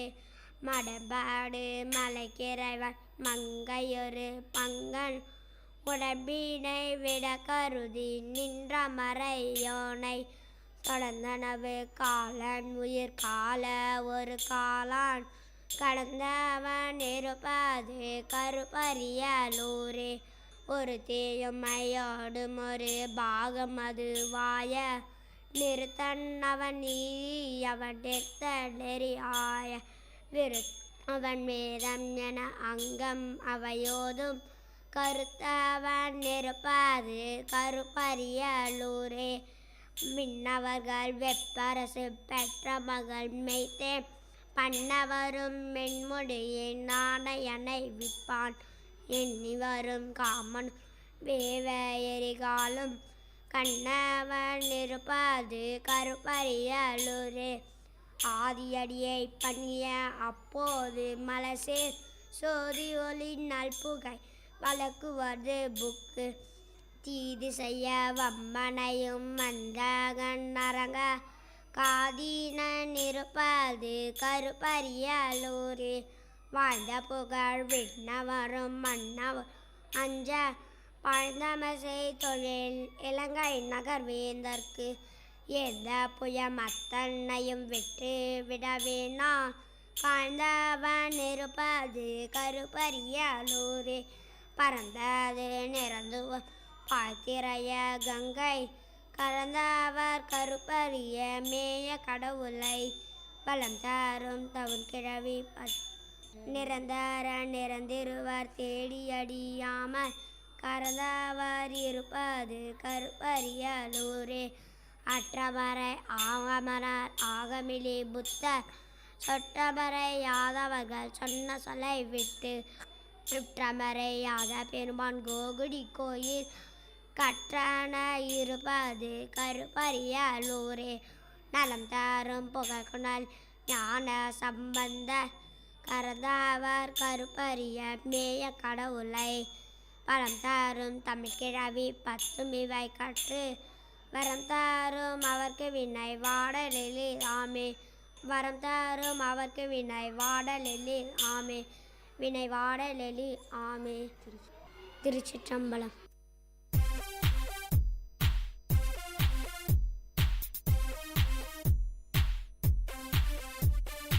Macha Mintu, you're going on cycle to college?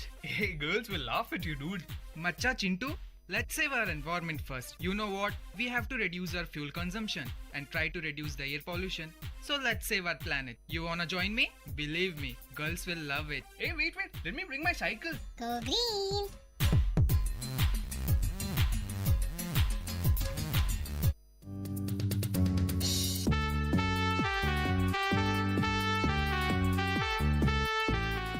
அடுத்ததாக பொதுமறையாம் திருக்குறளின் தலைப்புகளை சொல்ல வருபவர் 4ஆம் வகுப்பு மாணவி பூஜா. என் பெயர் பூஜா. நான் 4ஆம் வகுப்பில் படிக்கிறேன். நான் திருக்குறளின் அதிகாரத்தின் தலைப்பு சொல்ல போகிறேன். கடவுள் வாழ்த்து, வான் சிறப்பு, நீத்தார் பெருமை, அரண் வலியுறுத்தல், இல்வாழ்க்கை, வாழ்க்கை துணை நலம், மக்கட்பேறு, அன்புடைமை, விருந்தோம்பல், இனியவை கூறல், செய்நன்றி அறிதல், நடுவு நிலைமை, அடக்கமுடைமை, ஒழுக்கமுடைமை, பிறனில் விழாமை, பொறை உடைமை, அழுக்காராமை, வெட்காமை, புறங்கூறாமை, பயனில் சொல்லாமை, தீவினை அச்சம், ஒப்புரவு அறிதல், ஈகை, புகழ், அருளுடைமை, புலால் மறுத்தல், தவம், கூடா ஒழுக்கம், கல்லாமை, வாய்மை, வெகுளாமை, இன்னா சொல்லாமை, கொல்லாமை, நிலையாமை, துறவு, மேயுணர்தல், அவாறுத்தல், ஊழ், இறைமாட்சி, கல்வி, கல்லாமை, கேள்வி, அறிவுடைமை, குற்றம் கழிதல், பெரியாரை துணைக்கோடல், சிற்றினம் சேராமை, தெரிந்து செயல் வகை, வழியறிதல், காலமறிதல், இடமறிதல். நேயர்கள் கேட்டுக்கொண்டிருப்பது பள்ளிக்கூடம் உங்கள் விஐடி பண்பலை 90.8 வேலூர் நகரின் பள்ளிகளில் இருந்து மாணவர்களின் பல்சுவை நிகழ்ச்சி.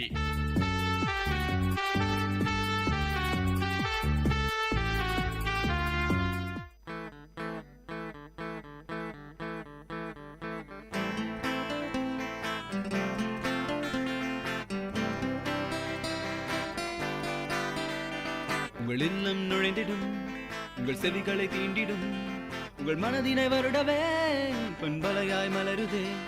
உங்கள் இல்லம் நுழைந்திடும், உங்கள் செவிகளை தீண்டிடும், உங்கள் மனதினை வருடவே பண்பலையாய் மலருதே. விஐடி 90.8 வேலூரில் நாங்கதாம்பே. விஐடி 90.8.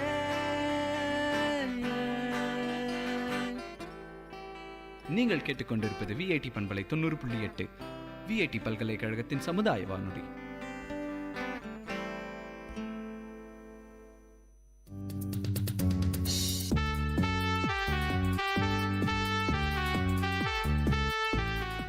அறுபத்தி நாயன்மார்களில் மெய்ப்பொருள் நாயனாரின் கதையை சொல்ல வருபவர் 4ஆம் வகுப்பு மாணவன் சரத். என் பெயர் ஷரத். நான் 4ஆம் வகுப்பு படிக்கிறேன். மெய்ப்பொருள் நாயனார். வணக்கம். சிவபெருமானை வணங்கும் 63 நாயன்மார்களில் ஒருவர் மெய்ப்பொருள் நாயனார். திருக்கடவூரில் மெய்ப்பொருள் நாயனார் வாழ்ந்து வந்தார். சிவனடியாரின் திருவேடத்தையே மெய் என்று கருதியதால் அவர் மெய்ப்பொருள் நாயனார் என்றே பெயர் பெற்றார். அவருக்கு முத்தநாதன் என்னும் பகைவன் ஒருவன் இருந்தான். மெய்ப்பொருள் நாயனாருடன் பலமுறை போரிட்டு தோல்வியடைந்தான். ஒரு நாள் அவர் சிவனடியார் போல் வேடமிட்டு மெய்ப்பொருள் நாயனாரை காண அவரது அரண்மனைக்கு சென்றார். சிவனடியார் வேடமிட்டு உள்ள அனைவரும் எளிதாக மெய்ப்பொருள் நாயனாரை சந்திக்கலாம் எனும் வாய்ப்பினை பயன்படுத்தி கொண்டு மன்னரின் அரண்மனைக்கு சென்று உங்களுக்கு கற்றுக் கொடுப்பதற்கு சிவபெருமான் ஓதிய ஆகம நூல் ஒன்றை கொண்டு வந்துள்ளேன். அதை உங்களுக்கு படித்து காட்ட விரும்புகிறேன். மெய்ப்பொருளாரும் பணிவுடன் படியுங்கள் என்றார். அச்சமயத்தை பயன்படுத்தி கொண்டு தன் புத்தக பையில் மறைத்து வைத்திருந்த உடைவாளை எடுத்து மெய்ப்பொருள் நாயனார் முதுகில் குத்தினான். அங்கிருந்த காவலாளி தத்தன் முத்தநாதனை குத்த வாளை ஓங்கினான். அப்போது நில் தத்தா, அவரை ஒன்றும் செய்யாதே, அவர் சிவனடியார் வேடத்தில் இருக்கிறான். அவரை பத்திரமாக நம் நாட்டின் எல்லை வரை சென்று விட்டு வா என்று கூறினான். அதுவரை தங்கியிருந்த மெய்ப்பொருள் நாயனாரின் உயிர் சிவபெருமான் திருவடியை அடைந்தது. அதனால் நாமும் சிவவேடத்தையே மெய்ப்பொருள் என நினைத்து இனிமே வாழ்வோமாக. திருச்சிற்றம்பலம். சிவசிற்றம்பலம். தென்னாடுடைய சிவனே போற்றி, என்னார்க்கும் மிருவா போற்றி.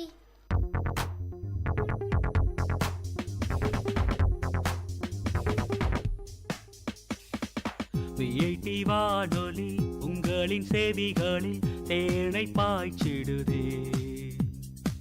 மனதின் கவலைகள் மறந்து போயிடும், மாயம் செய்திடுமே. இது காட்சி நலை பொங்கும் பாட்டி நலை, நம் வீட்டோடும் நாட்டோடும் நடமாடி சுவை சேர்க்கும். விஐடி வானொலி உங்களின் செவிகளில் தேனை பாய்ச்சிடுதே.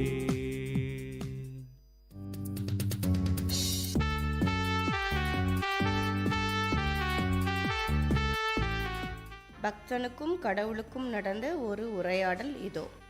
கடவுள் ஒரு நாள் உலகை காண தனியே வந்தாராம். கண்ணில் கண்ட மனிதரை எல்லாம் நலமா என்றாராம். பக்தனுக்கும் கடவுளுக்கும் நடந்த ஒரு உரையாடல் இதோ. கடவுளே, நான் உங்ககிட்ட ஒரு விளக்கம் கேட்கலாமா? தாராளமாக கேள். பொறுமையா கோவப்படாம சொல்வீர்களா? நிச்சயமாக. இன்னைக்கு ஏன் இப்படி ஒரு மோசமான நாளை குறித்தீர்கள்? என்னப்பா சொல்ற நீ? எப்பவும் சீக்கிரமா எழுஞ்சிக்கிறேன்னா இன்னைக்கு எழுந்ததே லேட்டு. ஆமாம், அவசரத்துல என்ன கூட கும்பிடாமல் ஆபீஸுக்கு புறப்பட்டாய். கிளம்புனதே லேட்டு, இதுல என் பைக் வேற பஞ்சர். ஆமாம், எனக்கு தெரியும். சரி, பஸ்ல போலான்னு பஸ்ஸை பிடிச்சா ஒரே டிராஃபிக் ஜாம். ஆபீஸ்க்கு 1 மணி நேரம் லேட். ஆமா, எனக்கு தெரியும். மத்தியானம் சாப்பிட கொஞ்சம் லேட் ஆயிடுச்சு. அதுக்குள்ள கேன்டீன்ல சாப்பாடு காலி ஆயிடுச்சு. பசிக்கு ஏதோ கிடைச்சத அரைகுறையா சாப்பிட்டு வந்தேன். ஆமா, அதுவும் எனக்கு தெரியும். வங்கியில ஒரு லோன் அப்ளை பண்ணியிருந்தேன். அது விஷயமா ஒருத்தர்கிட்ட ஃபோன் எதிர்பார்த்திருந்தேன். சாயந்தரம் வீட்டுக்கு திரும்பும்போது அவர்கிட்ட இருந்து அழைப்பு வந்தது. அதுக்குள்ள ஃபோன் சுவிட்ச் ஆஃப் ஆகிவிட்டது. ஆமா, தெரியும். அதை பிடிச்சி இதை பிடிச்சி முட்டி மோதி வீட்டுக்கு வந்து ஏசி போட்டு டிவி பார்த்து ரிலாக்ஸ் பண்ணலான்னு பார்த்தா ஏசி ரிப்பேர். இன்னைக்கு ஏன் இப்படி ஒரு மோசமான நாள்? ஒரு நாள் உங்களை கும்பிட வந்ததுக்கு இவ்வளோ கஷ்டங்களா? இன்னைக்கு உன் கர்மாவின் படி மிகவும் மோசமான நாள். நீ காலையில் அசந்து தூங்கிக்கிட்டு இருக்கும்போதே மரணதேவன் உன்னை நோக்கி வந்து விட்டான். அவன் கூட வாக்குவாதம் பண்ணி உன்னை காப்பாற்ற வேண்டி உன்னை கொஞ்சம் அதிக நேரம் தூங்க வைத்தேன். உன் பைக்கை பஞ்சர் ஆக்கினேன். ஏன்னா நீ ஆபீஸ் போகும்போது நீ போகிற ரூட்டில் பிரேக் பிடிக்காம தாறுமாறா ஓடுற வேன் ஒன்று உன் மேலே இடிக்கிறதா இருந்தது. அந்த வேன் ஆக்சிடெண்ட் ஆகிதான் டிராஃபிக் ஆச்சு. நீ பைக்கில் போயிருந்தால் அந்த வேன் மரணதேவன் கணக்குப்படி உன் மேலே இடித்திருக்கும். மதியம் உனக்கு சாப்பாடு கிடைக்காம போனதுக்கு காரணம் கடைசியில மிச்சம் இருந்த குழம்பில் எலி பாஷாணம் எப்படியோ தவறி விழுந்துடுச்சு. யாரும் அதை கவனிக்கல. அதை நீ சாப்பிட்டிருந்தால் என்ன ஆயிட்டிருக்கும்? சாயந்தரம் உன் அலைபேசி சுவிட்ச் ஆஃப் ஆனதுக்கு காரணம் அந்த நபர் உனக்கு தவறான வாக்குறுதிகள் கொடுத்து இக்கட்டில் மாட்டிவிட இருந்தார். எனவே அதிலிருந்து காப்பாற்ற வேண்டி உன்னை உன் ஃபோனை செல்லிழக்க செஞ்சேன். அப்புறம் அந்த ஏசி மிஷின் எர்த்து கோளாறு ஏற்பட்டு அதில் முறையற்ற முறையில் கரண்ட்டு வந்து கொண்டிருந்தது. ஒருவேளை முகம் கழுவி கொண்டு ஈரங்கைகளுடன் எப்போதும் போல் நீ சுவிட்சை தொட்டியிருந்தால் அந்த கனமே தூக்கி எறியப்பட்டு இருப்பாய். ஆகையால் அதை செல் இழக்க செஞ்சேன். என்ன வணங்க மறந்ததால் அன்று முழுவதும் நீ சோதனையை சந்தித்தாய் என்று என்னை தவறாக நினைத்து கொண்டாய்.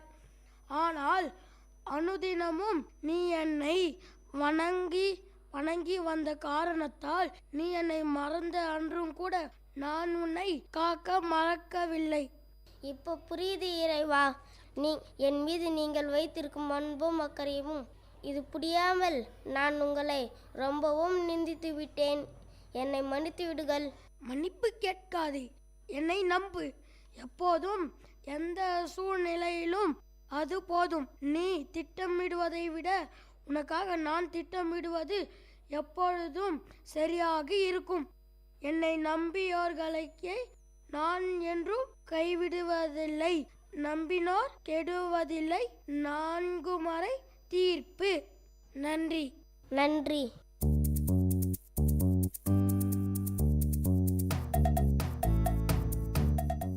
பள்ளிக்கூடம் நிகழ்ச்சியில் நேயர்கள் இதுவரை கேட்டது ஸ்ரீ சாரதா வித்யாலயா மழலையர் மற்றும் துவக்கப்பள்ளி மாணவர்கள் வழங்கிய பல்சுவை நிகழ்ச்சி.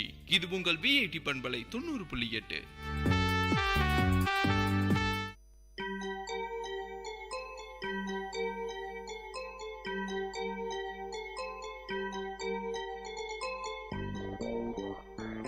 வணக்கம், நமஸ்தே, நமஸ்கார், சலாம் அண்ட் வந்தனம். நீங்கள் கேட்டுக்கொண்டிருப்பது விஐடி பண்பலை 90.8. இது விஐடி பல்கலைக்கழகத்தின் சமுதாய வானொலி. உங்க எல்லோரையும் புதுமை பெண்கள் நிகழ்ச்சிக்கு வரவேற்கிறேன். நான் உங்க அட்டானா.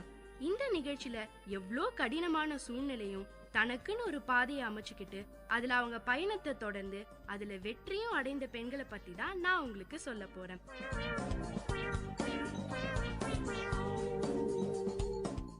கொஞ்சம் வருஷங்களுக்கு முன்னாடி பார்த்தோம்னா பல தொழில்கள் ஆண்களுக்கும் சில தொழில்கள் பெண்களுக்கும்னு இருந்தது. ஆனா காலம் மாற மாற இன்னைக்கு இருக்க சூழல்ல பெண்கள் செய்ய முடியாத வேலைன்னு எதுவுமே இல்லைங்க. ஆனாலும் சில வேலைகளை பெண்கள் செஞ்சா அதை வித்தியாசமா பாக்குற நிலைமை இன்னும் மாறல. இன்னைக்கு நான் சொல்ல போற பெண் கூட இதுவரைக்கும் ஆண்களுக்கான இருந்த வேலையை எடுத்து அதுல ஜெயிச்சிருக்காங்க. பேட்ரிசியா தான் இன்னைக்கு நம்ம நிகழ்ச்சியில பார்க்க போறவங்க. எப்படிப்பட்ட விதியையும் ஜெயிச்சிட முடியும்னு உறுதியா நம்புறவங்க தான் பேட்ரிசியா. பெரிய படிப்புலாம் இல்ல, பொருளாதார பின்னணி இல்ல, உறவுக்காரங்களோட ஆதரவும் இல்ல. திடீர்னு படுக்கையில விழுந்த கணவர் ஒரு பக்கம், ஸ்கூலுக்கு போற வயசுல உலகம் தெரியாத 2 குழந்தைங்க இன்னொரு பக்கம்.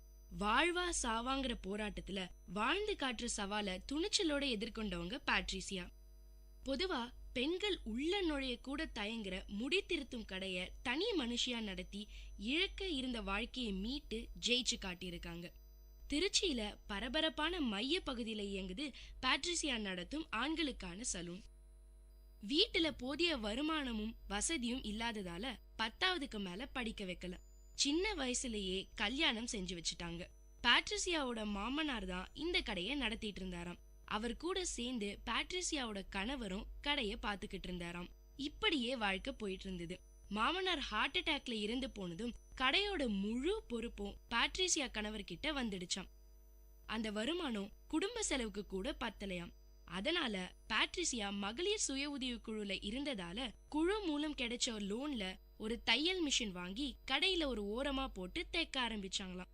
கொஞ்ச நாள்ல நிறைய பேர் தைக்க துணி கொடுத்ததால வருமானம் ஓரளவுக்கு வர ஆரம்பிச்சுதான். வந்த வருமானத்துல கொஞ்சம் கொஞ்சமா சேர்த்து 2 லட்சம் ரூபாய் கடனை அடைச்சாங்களாம். சுத்தி இருந்த கடன் எல்லாம் குறைய ஆரம்பிச்சுது. இனிமே எதுவும் பிரச்சனை இல்ல, மெல்லமா முன்னுக்கு வந்துடலாம்னு நினைச்சிட்டு இருந்தப்பதான் விதி பேட்ரிசியா வாழ்க்கையில விளையாடிடுச்சு. வாழ்க்கையே தலைகீழா போயிடுச்சாம். இவங்க வாழ்க்கை இருட்டுக்கு கொண்டு போனது பேட்ரிசியா கணவர் ரோடு கிராஸ் பண்றப்ப ஆட்டோ மோதிடுச்சாம். ரொம்ப வேகமா மோதினதுனால அவரு கையில அடிபட்டு ஜவ்வு போய் படுத்த படுக்கை ஆயிட்டாராம். ஆரம்பிச்ச இடத்துக்கே போய் நின்னது வாழ்க்கை. கணவரோட ஹாஸ்பிட்டல் செலவு, குடும்ப செலவு, பிள்ளைங்களோட படிப்புன்னு எல்லாம் சேர்ந்து பயமுடுத்துச்சு. ஆனா பேட்ரிசியா அப்ப கூட நம்பிக்கையை இழக்கல. கஷ்டமோ நஷ்டமோ வாழ்ந்தே ஆகணும்னு கடைய தானே நடத்தலாம்னு முடிவு செஞ்சாங்க. இந்த தைரியமும் தன்னம்பிக்கையும் தாங்க பேட்ரிசியாவை பத்தி நான் இன்னைக்கு நம்ம நிகழ்ச்சியில பேசுறதுக்கு காரணம். கணவரை படுக்கையில பார்த்துட்டு உடஞ்சு போற பெண்கள் மத்தியில அவரை சரிப்படுத்தணும்னு குடும்பத்தை காப்பாத்தணும்னு மலை போல பொறுப்புகளை ஏத்துக்கிட்டாங்க பேட்ரிசியா. இந்த தைரியத்தை நம்ம எல்லாருமே பேட்ரிசியாவை பார்த்து கத்துக்கணுங்க. தைரியமா கடையை திறந்தாங்க பேட்ரிசியா. 2 பசங்களை வேலைக்கு எடுத்து கடையை நடத்தினாங்களாம். ஆனா இவங்க போதாத நேரம் ஒரு நாள் பேட்ரிசியா கடையில இல்லாதப்ப அந்த பசங்க எல்லா மிஷின்களையும் எடுத்துட்டு ஓடிட்டாங்களாம். திரும்பி வந்து பார்த்தப்ப கடையே காலியா இருந்துதாம். இத பார்த்த பேட்ரிசியா ஆடி போயிட்டாங்களாம். எப்படியாவது கடையை நடத்திடலாம்னு அவங்க வச்சிருந்த நம்பிக்கைலாம் சுக்கு நூறா உடைஞ்சிடுச்சு. வெறுத்து போய் கடையை 20 நாள் மூடியே வச்சுட்டாங்களாம். பேட்ரிசியா வாழ்க்கையில மட்டும் இல்லைங்க, இந்த மாதிரி பல இடங்கள்ல பல பேர் பெண்களோட வளர்ச்சிக்கு தடையாயிருக்காங்க. அவ்வளவு கஷ்டத்திலையும் போராட்டத்திலையும் மத்தவங்கள நம்பி ஒரு விஷயத்த ஒப்படைச்சா அதெல்லாம் புரிஞ்சுக்காம பெண்களுக்கு தடைக்கல்லா இருக்காங்க சில பேர். பொண்ணு தானே சுலபமா ஏமாத்திடலாங்கிற குணம் இன்னும் சில பேர் மனசை விட்டு போல. அதுதான் இந்த மாதிரி தப்பான செயல்களை செய்யறதுக்கு தூண்டுது. இந்த 20 நாள்ல திடீர்னு பொறி தட்டின மாதிரி ஒரு யோசனை வந்துதான் பேட்ரிசியாக்கு. கல்யாணமான புதுசுல சும்மா விளையாட்டா அவங்க கணவர் பேட்ரிசியாக்கு ஹேர் கட் ஷேவிங்லாம் கத்து கொடுத்தாராம். அப்பத்துல இருந்து இப்ப வரைக்கும் அவருக்கும் சரி அவங்க மகனுக்கும் சரி பேட்ரிசியா தான் ஹேர் கட் பண்ணுவாங்களாம். கணவர் வேலை பார்த்தப்ப கஸ்டமருக்கு டை கலக்கி கொடுக்கறது, ஃபேஷியலுக்கு ரெடி பண்றதெல்லாம் கூட செஞ்சிருக்காங்களாம். அதனால நாமளே ஏன் அந்த வேலையெல்லாம் பண்ணக்கூடாதுன்னு யோசிச்சாங்களாம். மனசுல தைரியத்தை வர வச்சுக்கிட்டு துணிஞ்சு இறங்கினாங்க பேட்ரிசியா. இந்த நேரத்துல கணவர் ஹாஸ்பிட்டல்ல இருந்தாராம். அவர்கிட்ட விஷயத்த சொல்லலையாம் பேட்ரிசியா. சொன்னா கோபப்படுவார்னு தெரியுமா, அதனால ஆள் வச்சு பாத்துக்கிறதா சொல்லி அந்த சமயத்தை சமாளிச்சுட்டாங்களாம். ஆனா இத ரொம்ப நாள் மறைச்சு வைக்க முடியாது இல்லையா? வேற யார் மூலியமாவது இது தெரிய வந்தா பிரச்சனை ஆயிடும்னு பேட்ரிசியாவே அவர் ஹாஸ்பிட்டல்ல இருந்து டிஸ்சார்ஜ் ஆகி வீட்டுக்கு வந்ததும் விஷயத்த சொன்னாங்களாம். பேட்ரிசியா நினைச்ச மாதிரியே கோபப்பட்டாராம். ஆம்பளைங்களுக்கு செய்யற வேலைங்கிறதால நிச்சயமா பிரச்சனை வரும், வேண்டாம்னு பயந்தாராம் கணவர். ஆனா பேட்ரிசியா விடுறதா இல்ல, குடும்ப கஷ்டத்தை எடுத்து சொன்னாங்களாம். அவராலையும் வேலை பார்க்க முடியாத அந்த நிலைமையில பேட்ரிசியாவும் தொழில கவனிக்கலனா வாழ்க்கை ரொம்ப சிக்கலா போயிடும்னு சொன்னதும் புரிஞ்சுக்கிட்டாராம் கணவர். ஆனா இவங்க கணவர் பயந்த மாதிரி இது வரைக்கும் யாரும் பேட்ரிசியாவுக்கு எந்த பிரச்சனையும் கொடுக்கல. ஒரு நாள் இள வயசுக்காரர் ஒருத்தர் வந்தாராம். பொண்ணுதான் கட் பண்றாங்கன்னு தெரிஞ்சு கட் பண்ணிக்கிட்டாராம். இதெல்லாம் ஒரு வேலைன்னு செய்யறியே, உனக்கு வெக்கமா இல்லையான்னு கேட்டாராம். அதுக்கு பேட்ரிசியா திருடக்கூடாது, பொய் சொல்லக்கூடாது, மத்தபடி யார் எந்த வேலையை செஞ்சா என்னப்பா தப்பு, உழைச்சு சம்பாதிக்கிறேன், இதுல எதுக்கு வெக்கப்படணும்னு கேட்டாங்களாம். அதுக்கு அந்த தம்பி, தெரியாம கேட்டுட்டேன்க்கா, எனக்கு அப்பா இல்ல, அம்மாவும் அக்காவும் தான் வீட்டு வேலை பார்த்துதான் என்ன வளர்த்த ஆளாக்கினாங்க. ஒரு நிமிஷம் அந்த உண்மையை மறந்துட்டு உன்னை பார்த்து இப்படி கேட்டுட்டேன், மன்னிச்சிடுக்கான்னு சொல்லிட்டு போனாராம். அந்த சம்பவம் பேட்ரிசியாவுக்கு இன்னமும் நம்பிக்கையை வளர்த்துச்சாம். அப்போதான் பேட்ரிசியாவுக்கு இந்த புரிதல் ஏற்பட்டுச்சாம். இன்னைக்கு இருக்கிற தலைமுறை பசங்க நல்ல வேலையையும் திறமையும் தான் பாக்குறாங்களே தவிர ஆண் வேலை செய்யறாரா இல்ல பெண் வேலை செய்யறாங்களாங்கிறதுக்கு முக்கியத்துவம் கொடுக்கறது இல்லைன்னு. இந்த புரிதல் அவங்களுக்குள்ள இன்னமும் துணிச்சலை உருவாக்கிச்சாம். பல பசங்க இன்னைக்கு பேட்ரிசியா கடைக்கு வராங்களாம். சில பேர் முதல் தடவை இவங்களோட வேலையை பார்த்துட்டு மாசம் மாசம் இவங்க கடைக்கே தொடர்ந்து வர ஆரம்பிச்சுட்டாங்களாம். நல்ல வேலை செய்யறாங்க பேட்ரிசியான்னு எல்லாருக்கும் தெரியும். ஆனாலும் இவங்க கடைக்குள்ள வர மக்கள் தயங்குறாங்களாம். புதுசா வரவங்க பேட்ரிசியாவை ஆச்சரியமா பார்த்துட்டு வராங்க. ஆனா பழகின மக்களுக்கு தான் தயக்கமா இருக்குமா. பல பேரு நேத்து வரைக்கும் உன்னை இந்த நிலைமையில பாக்கலாமா, இப்ப திடீர்னு நீ எங்களை தொட்டு ஹேர் கட்டும் ஷேவும் பண்ணி விடுறத பாக்குறப்ப கஷ்டமா இருக்கு, எங்க தங்கச்சிய பாக்குற மாதிரி இருக்குமான்னு காரணம் சொல்றாங்களாம். இந்த மாதிரி யோசிக்கிறவங்க கிட்ட பேட்ரிசியா, வேலையில குறை இருந்தா சொல்லுங்கன்னு, சரி செஞ்சுக்கிறேன், மத்தபடி வேற எதையும் பத்தி யோசிக்காதீங்க, உங்க தங்கச்சி வருமானம் இல்லாம கஷ்டப்பட்டா பாத்துக்கிட்டு சும்மா இருப்பீங்களா என்ன, அப்படி யோசிச்சுக்கோங்கன்னு சொல்லி ஒவ்வொருத்தரையும் வரவழைக்கிறாங்களாம். கொஞ்சம் கொஞ்சமா மக்கள் பேட்ரிசியாவையும் அவங்க கடையையும் ஏத்துக்க ஆரம்பிச்சுட்டாங்களாம். மாசம் வர மக்களோட எண்ணிக்கை அதிகரிச்சிருக்கு. பல பேர் பேட்ரிசியா வேலைய ரொம்ப சுத்தமாவும் அழகாவும் பண்றதா சொல்றாங்க. இன்னும் சிலர் இவங்களுடைய ரெகுலர் கஸ்டமரா ஆகிட்டாங்க. ஒரு பெண் நினைச்சா எந்த வேலையும் கத்துக்கிட்டு சிறப்பா வேலை செய்ய முடியுங்கிறதுக்கு நம்ம பேட்ரிசியா தாங்க சாட்சி. பேட்ரிசியாவோட கணவரும் கொஞ்சம் கொஞ்சமா குணமடைஞ்சுக்கிட்டே வராராம். சீக்கிரமே எல்லாம் சரியாயிடும்னு நம்பிக்கை வந்திருக்கு பேட்ரிசியாக்குள்ள. ஆரம்பத்துல உன்னால முடியாது, வேண்டாம், விட்டுடுன்னு சொன்ன கணவர் இப்ப பேட்ரிசியாக்கு ரொம்பவே சப்போர்ட்டா இருக்காராம். சீக்கிரமே சேர்ந்து செய்யலாம்னு சந்தோஷமா சொல்லியிருக்காராம்.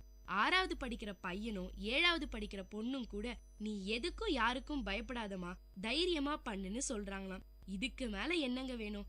சப்போர்ட் பண்ற கணவரும் தைரியம் கொடுக்கிற குழந்தைங்களும் போதுங்க ஒரு பெண் தான் சொந்த கால்ல நிக்கிறதுக்கு. இதுக்கு நம்ம பேட்ரிசியாவும் அவங்க குடும்பமும் தான் சாட்சி. ஹேர் கட் ஷேவிங் மட்டும் இல்லைங்க, இன்னொரு வேலையும் செய்யறாங்க பேட்ரிசியா. கஸ்டமர் இல்லாத நேரத்துல தையல் வேலைய பாப்பாங்களாம். எல்லாத்துல இருந்து வர வருமானத்துல குடும்பம், கணவர், குழந்தைங்க படிப்புன்னு எல்லாத்தையும் கவனிச்சுக்கிறாங்க பேட்ரிசியா. தன்னுடைய குடும்பத்தை அகல பாதாளத்துல இருந்து தூக்கி பிடிச்சிருக்காங்க. இந்த மாதிரி இன்னும் பல பெண்கள் தான் குடும்பத்தை காப்பாத்த பல வேலைகளை செய்யறாங்க. அவங்க ஏன் இந்த மாதிரியான வேலையை செய்யறாங்கன்னு கேக்குறதுக்கு பதிலா அவங்க அந்த வேலையை செய்ய ஆதரவு கொடுத்தோம்னா பல குடும்பங்கள் வறுமை கோட்டுக்கு மேல கொண்டு வந்துட முடியுங்க. உழைப்பு அதிகமாகி உடல் சோர்ந்து போனாலும் மனசு மட்டும் தளரல பேட்ரிசியாக்கு. கையில தொழிலும் மனசுல தன்னம்பிக்கையும் இருந்தா யாரு வேணாலும் எப்படிப்பட்ட விதியையும் ஜெயிச்சிடலாம்னு விதியை வென்ற பேட்ரிசியா சொல்லியிருக்காங்க. உள்ளத்துல இருக்கிற சோகம் உதடுகள்ல தெரியாம உற்சாகமா இருக்கிற பேட்ரிசியா உண்மையிலேயே உதாரண மனுஷனாங்க. Hats off Patricia. இந்த நிகழ்ச்சி உங்க எல்லாருக்கும் தைரியத்தையும் தன்னம்பிக்கையும் கொடுத்திருக்கும்னு நம்புறேன். இதே மாதிரி இன்னொரு புதுமை பெண்ணோட உங்களை அடுத்த நிகழ்ச்சியில சந்திக்கும் வரை டாடா பை பை சொல்லி விடைபெறுது உங்க அட்டானா. இது விஐடி பண்பலை 90.8. கேளுங்க கேளுங்க கேட்டுக்கிட்டே இருங்க.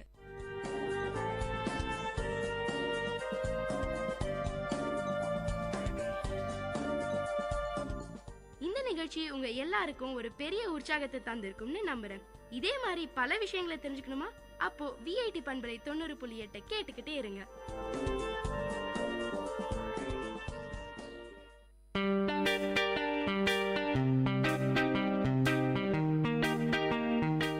Dear listeners, for the next hour, you are going to listen to the program Team Speak Time in VIT Community Radio 90.8 FM.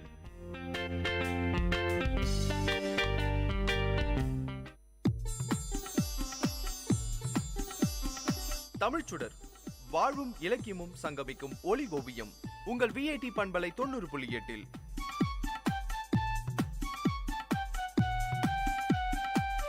இன்றைய தமிழ் ஓவியம் தீட்டுபவர் ஜெயஸ்ருதி. வணக்கம். அழுக்காறு உடையவருக்கு அது சாலும், உன்னார் வழுக்கியும் கேடு என்பது பொறாமை. அதாவது மற்றவருடைய வளர்ச்சியை கண்டு ஏற்படுகிற எதிர்மறை எண்ணம் தாங்க பொறாமை. நாம இப்படி இருந்தா நல்லா இருக்கும், மத்தவங்க கிட்ட இருக்கிறது நம்மளுக்கும் வேணும், இல்ல அவங்க இடத்துல நாம இருக்கணும்னு நினைக்கும் போதுதான் பிரச்சனையே வருது. சரி, நம்ம மத்தவங்க மாதிரி வாழ்க்கையில முன்னேறணும், சமுதாயத்துல நல்லா இருக்கணும், 4 பேரை நம்மள மதிக்கணும், இப்படி எல்லாம் நினைக்கிறது தப்பா அப்படின்னு நீங்க கேக்குறது என் காதுல நல்லாவே விழுது. ஒரு வித்தியாசத்தை நம்ம எல்லாரும் புரிஞ்சுக்காததுனாலதான் இந்த பிரச்சனையே வருது. முன்னேறணும், சாதிக்கணும்ங்கிற எண்ணம் தான் நேர்மறையான எண்ணம். ஆனா நம்ம நண்பரோ இல்ல உறவினரோ நம்ம பக்கத்து வீட்டு இல்ல எதிர்த்து வீட்டுக்காரவங்க அப்படி ஒரு நல்ல இடத்துல இருந்துட்டா நம்ம மனசு கேட்காது. அதுவும் ஒரு விதமான பொறாமை எண்ணம் தாங்க. இப்படியான எதிர்மறை எண்ணங்கள்ல இருந்து வெளியில வந்தா போதும், நம்ம வாழ்க்கையில முன்னேறின மாதிரி தான். அதை விட்டுட்டு நம்மள சுத்தி இருக்கவங்க வாழ்க்கையில அவங்க முன்னேற்றத்துக்கு ஒரு அணையா இருந்தோம்னா நமக்கு நாமே அணை போட்டுக்கிற மாதிரி தான். தெளிவா சொல்லணும்னா மத்தவங்களுக்கு நாம வில்லன் ஆயிட்டோம்னா நமக்கு படத்துல வர மாதிரி கத்தி, துப்பாக்கி, கம்பு, சைக்கிள் செயின் இதெல்லாம் வச்சுக்கிட்டு வில்லனுங்க வர மாட்டாங்க. நம்ம கிட்ட இருக்க அந்த பொறாமையே சினிமா வில்லனை விட பெரிய வில்லன். அப்படித்தான் ஒரு அலுவலகத்துல 2 பேர் வேலை செஞ்சுட்டு இருந்தாங்க. அவங்க இணை பிரியாத நண்பர்களா.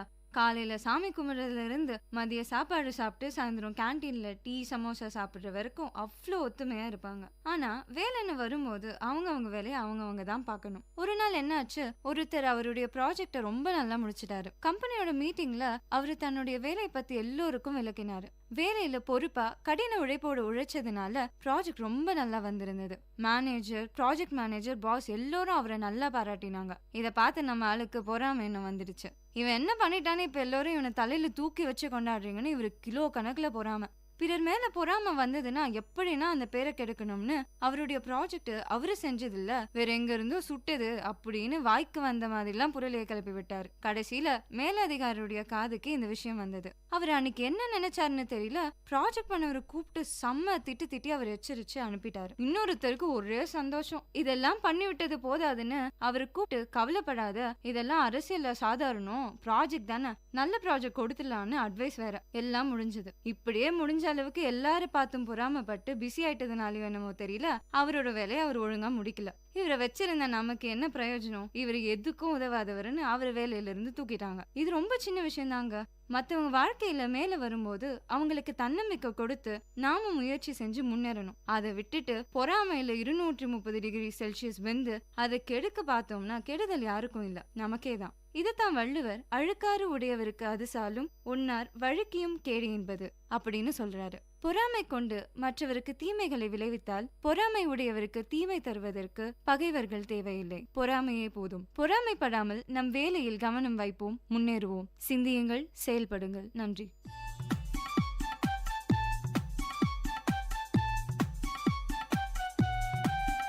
நேயர்கள் இதுவரை கேட்டது வாழ்வையும் இலக்கியத்தையும் இணைத்த ஒளி ஓவியம் தமிழ் சுடர். இன்றைய தமிழ் ஓவியம் தீட்டியவர் ஜெயஸ்ருதி. இது உங்கள் விஐடி பண்பலை 90.8.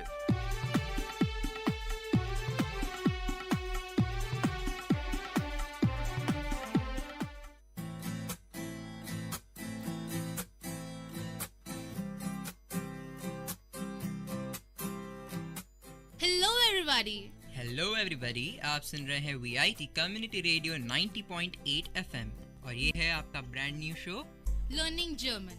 मैं हूँ आपकी होस्ट श्राव्या और मैं हूँ आपका होस्ट एंड दोस्त हिमांशु मंघानी।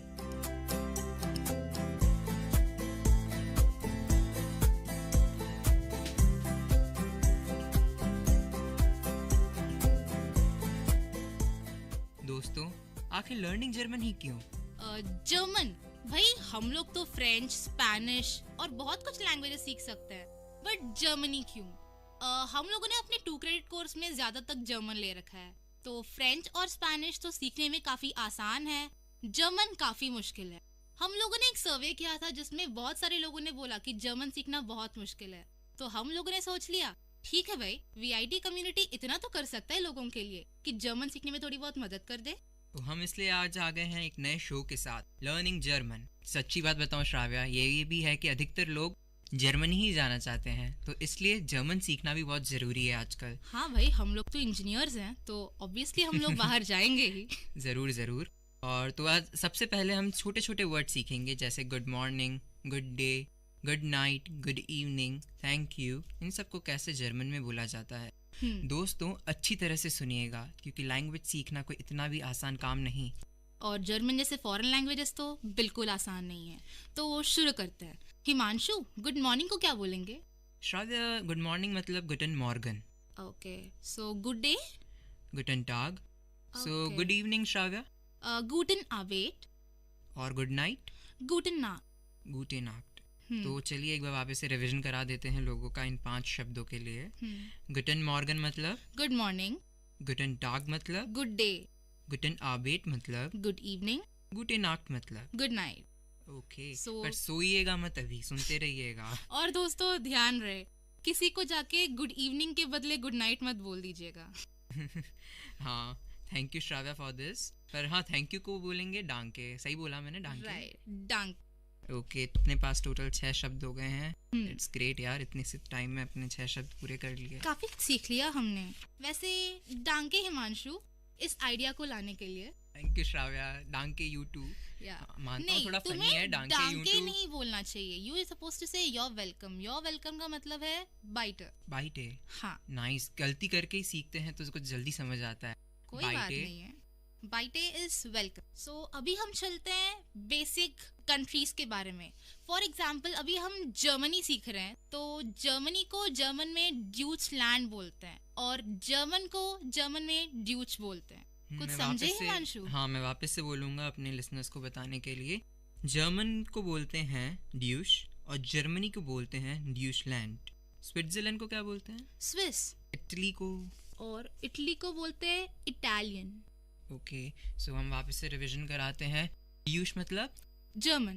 ड्यूचलैंड मतलब जर्मनी। स्विस मतलब स्विट्जरलैंड। मैंने सही प्रोनाउंस किया? नहीं, तुमने गलत बोला। I think it's Swiss. डांके Shravya, thank you Shravya, improve कराया तुमने। Biter biter.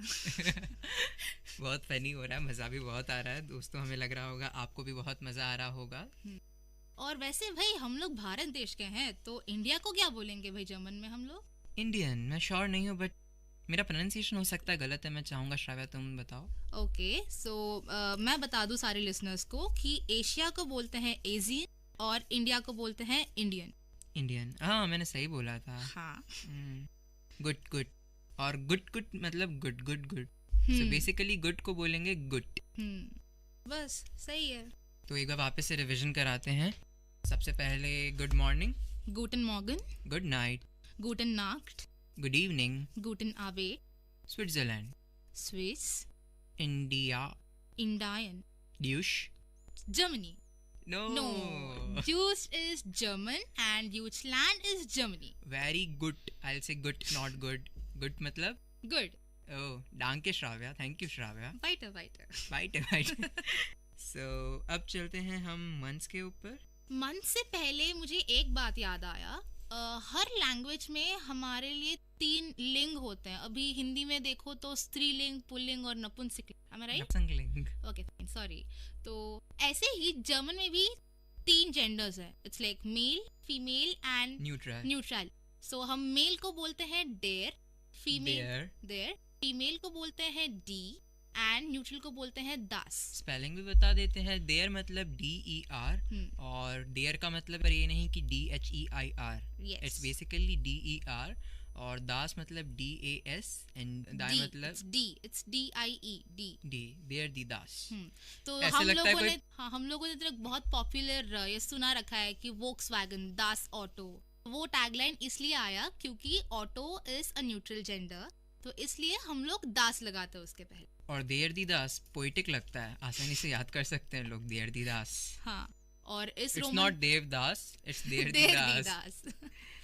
तो अब चलिए मंथ पे चलते हैं, वापस से रिपीट करते हैं। जनवरी, जेन्युनार, फेब्रुअरी, फेब्रुआर, मार्च, मार्स या मार्स, इट्स मार्स।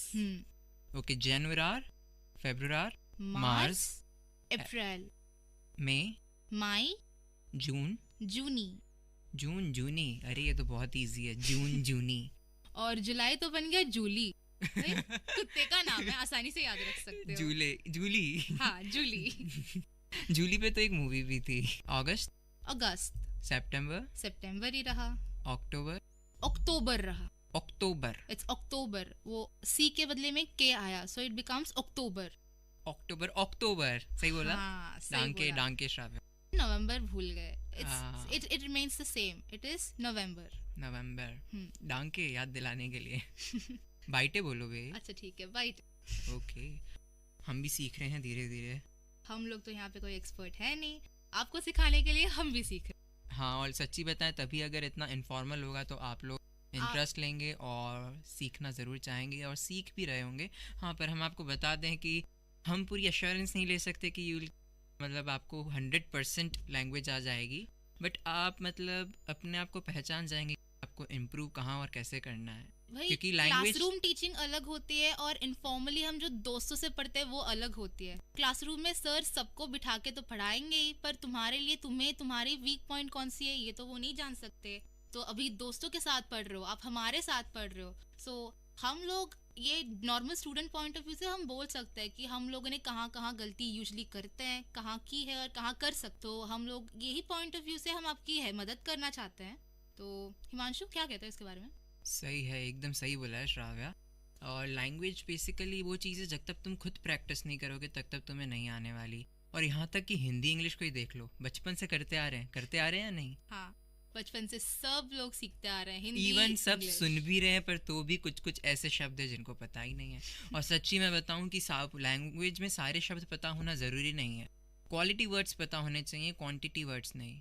और हमारी इंटेंशन ये कि अगर हम कहीं जर्मन ऑफिसर से बात करें या किसी जर्मन एम्प्लॉय से बात करें या जर्मन कस्टमर से बात करें तो हम अपने आइडियाज़ को अच्छी तरह से एक्सचेंज कर सकें इन अ गुड वे। ऐसे नहीं कि मतलब I know very good German तो इसलिए मैंने ये शब्द बोला पर सामने वाला समझा नहीं। अपन को पता होना चाहिए कि लैंग्वेज एक एक्सचेंज ऑफ आइडियाज़ है। इट्स नॉट समथिंग कि अपन को एक इम्प्रेशन क्रिएट करना है। फॉर एग्जाम्पल, अभी मैंने अपनी बीटेक 4 साल यहाँ पे ख़त्म कर ली। मुझे एमएस के लिए मुझे एक बहुत नहीं खत्म करी अभी। इमेजिन बस सोचो। ओके। एंड मैं गई जर्मनी, मुझे वहाँ पे किसी से बात करनी होगी, तो मैं अच्छे से मतलब डिक्शनरी वाली जर्मनी शुरू करूंगी या नॉर्मल वाला जर्मन बात करूंगी जिससे वो समझ। तो इस शो का मेन मकसद है कि अगर हम वहाँ पे जाएं तो हम उनसे कम्युनिकेट कर, सिंपली बात कर सकें। अभी हम लोग जैसे दिल्ली जाते हैं या फिर बॉम्बे या कोई अदर प्लेस, तो हम लोग जैसे जिस कंफर्टेबल लेवल से हम उनसे बात कर सकेंगे, उसी लेवल में हम जर्मन में भी बात कर सकेंगे। तो हिमांशु, हम और क्या क्या चीजें सीखेंगे आज? पहले रिवीजन कर लेते हैं जो अभी सीखा है। हाँ। गुड मॉर्निंग इज गुटन मॉर्गन, गुटन टाग is good day, good evening is गुटन आबे, एंड गुटे नाक्ट गुड नाइट, डांके, थैंक यू, बाइटे, या well, thank you as well, welcome as well, both. Okay, so ड्यूश इज जर्मन, ड्यूशलैंड जर्मनी। और अब तुम मुझसे पूछो। श्वाइस, स्विट्जरलैंड। Very good. और अभी इंडियन क्या है? इंडिया को कौन भूल सकता है भाई, इंडिया। तो अभी हम सूद इंडिया में हैं। सूद इंडिया, साउथ इंडिया। ओके, सूद मतलब साउथ। यस। तो नॉर्थ को क्या बोलेंगे? नॉर्ड। नर्ड मत बोल देना, नॉर्ड है। नर्ड मतलब तुम्हें पता ही होगा क्या ये है। नर्ड इंडिया तो है नहीं यहाँ पे, तो बिल्कुल नहीं है। हमारे यहाँ नॉर्थ इंडिया और साउथ इंडिया है। नॉर्थ इंडिया, सूड इंडिया। ईस्ट को क्या बोलेंगे? ऑस्ट इंडिया। ओके, ये भी चलो बहुत अच्छा सीख गए अभी तक। तो आशा है आप लोग भी सीख रहे होंगे। अगर आपको समझ नहीं आ रहा हो इतना, तो आप अब वापस से हमारा शो सुन सकते हैं, इसका रिपीट टेलीकास्ट भी होगा। सो सुनते रहिए। अब आगे बढ़ते हैं। कुछ शब्द जो कॉमन शब्द हैं, नॉर्मल शब्द हैं, उनको कैसे बोलेंगे? जैसे कॉमन मतलब जैसे जाना, कहीं जाना, टू गो। गेहन। और आना यानी टू कम, कॉमन। ओके। श्राइबन इज टू राइट, एंटवार्टन इज टू आंसर, फ्रैगन आस्क। श्राव्या, फ्रैगन मतलब आस्क। सिंगन इज टू सिंग, अर्बाइटन इज टू वर्क। ओके, अर्बाइटन, वर्क। मैं और श्राव्या जर्मन लैंग्वेज को सिखाने के लिए अर्बाइटन कर रहे हैं। हमारा थोड़ा फनी है, बट इससे तुम्हें शब्द तो पता होगा। अर्बाइटन मतलब टू वर्क। वोहनन स्टे। अब जैसे हम भी हॉस्टल्स में रह रहे हैं, तो हम वोहनन इन हॉस्टल्स। इसमें आप लिटरली अगर आप हिंदी और अगर इन कुछ शब्दों को मिक्स करके बोलेंगे तो सच्ची में आपको कुछ जल्दी समझ आएगा, और आप कन्वर्स भी करेंगे अगर इस टोन में, तो आपके दोस्त भी आपको अच्छी तरह से समझ पाएंगे। माना थोड़ा इंटरेस्टिंग है, और नहीं थोड़ा ऑकवर्ड है, बट इंटरेस्टिंग भी और मज़ेदार भी है। प्लीज़ आजमाएं। हिंदी और इंग्लिश को कुछ मिक्स तो करते ही हैं, आज चलिए जर्मन और हिंदी को मिक्स कर लेते हैं। और भाई कॉलेज ही है मस्ती और मजाक करने के लिए और नई चीजें सीखने के लिए। तो अभी हमारे पास तो टू डू लिस्ट में नई चीज है जर्मन सीख। मजे करिए, जर्मन सीखिए, अपने दोस्तों से और जितनी हो सके उतनी बातें कीजिए। अभी मैं देखिए हिमांशु के साथ बातें कर रही हूँ इतनी स्टूपिडली, और मैं भी कुछ ज्यादा जीनियस बातें नहीं कर रहा है यहाँ पर। We are all equal. हाँ वो तो है। चलिए वापस से इन 10 शब्दों का वापस से हम आपको रिवीजन कराते हैं। मैं बोलूँगा, श्राव्या मुझे जर्मन में बोलेगी और मैं पूरा इंग्लिश में उसको बताऊंगा। तो चलते हैं, स्टार्ट। एंड वॉटन इज टू आंसर, एंड फ्रैगन टू आस्क, गेहन टू गो, श्राइबन to write. Very good Himanshu, बहुत जल्दी सीख रहे हो आप। और कॉमन, टू कम। ओके। और स्टे को क्या बोलते हैं? वोहनन। और कैसी और क्या क्या शब्द है हमारे पास सीखने के लिए आज? इतना ज्यादा सीख पाएंगे सब एक बार में? हाँ, कोई भी नए लैंग्वेज को ना एक ही बार बैठ के सीखेंगे तो पूरा दिमाग का दही बन जाएगा। तो हम लोग अभी वेट करेंगे, तो वेट को क्या बोलेंगे? वॉटन। सो अभी हम वॉटन करेंगे, अभी हम वेट करेंगे थोड़ा।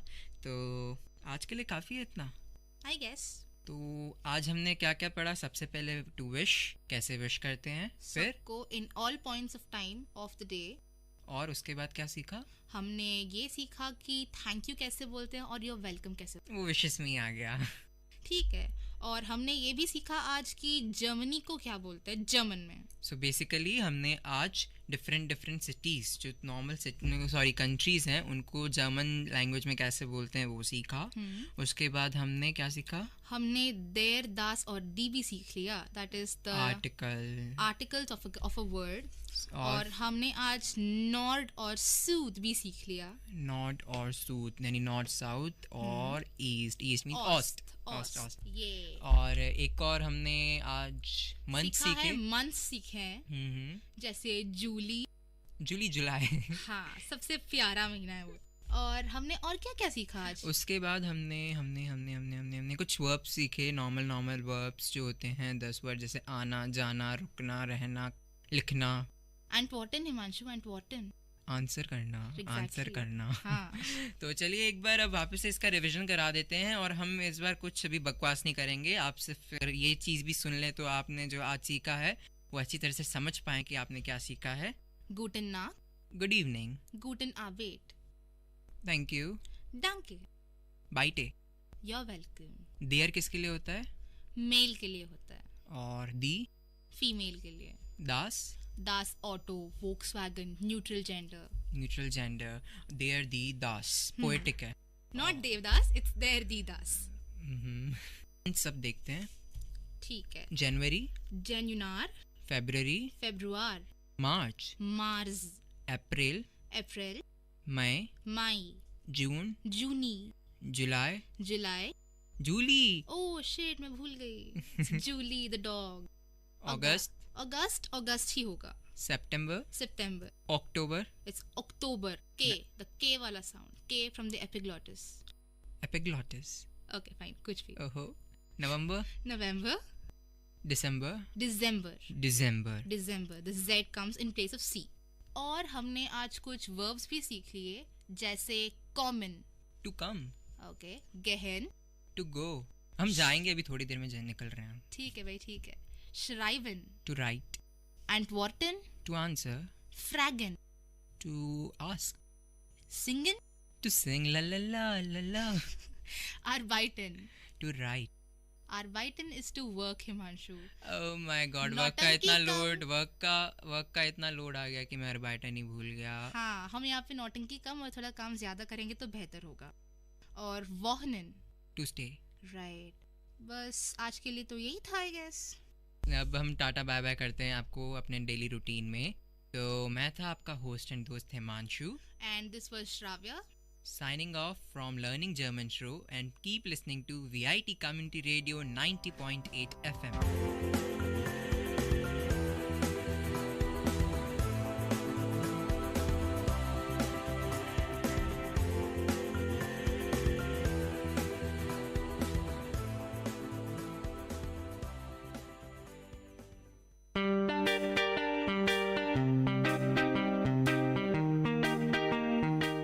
Dear listeners, you're listening to VIT Community Radio 90.8 and this program is Team Speak Time.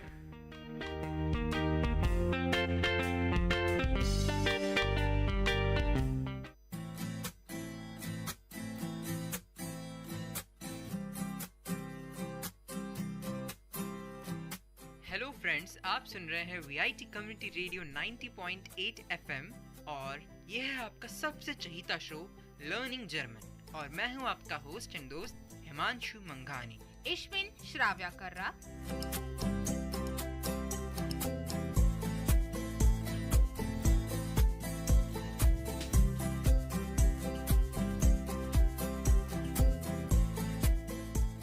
जी भाई, ये शो ही है लर्निंग जर्मन। वो हार्टली वेलकम क्या था हिमांशु? हाँ, हेrzlich willkommen, herzlich willkommen, Zoo learning German, Zoo learning German, so heartily welcome to learning German, heartily welcome to learning German, तो herzlich चलो। willkommen, हाँ। heartily welcome, herzlich willkommen, heartily welcome। अब welcome के mode से भी आगे बढ़ते हैं। हाँ, तो आज हम क्या करेंगे? आज भी हम कुछ रेगुलर चीजें ही सीखेंगे, यानी कि रेगुलर कॉन्वर्सेशंस में हम जो बातें करते हैं। तो चलो, तो मतलब हम कर रहे हैं अभी प्रैक्टिस। यस, हम अपने जीवीपी का 3rd मॉड्यूल के रंगों में घुस रहे हैं, जो है रंगों में घुस रहे हैं जो है प्रैक्टिस, जो है प्रैक्टिस। तो आज सबसे पहले थोड़े बहुत वर्ड्स आपको सिखा दूं मैं। सबसे पहले कि एटीएम को हम क्या बोलते हैं? हम बोलते हैं उसको गेल्ड ऑटोमैट।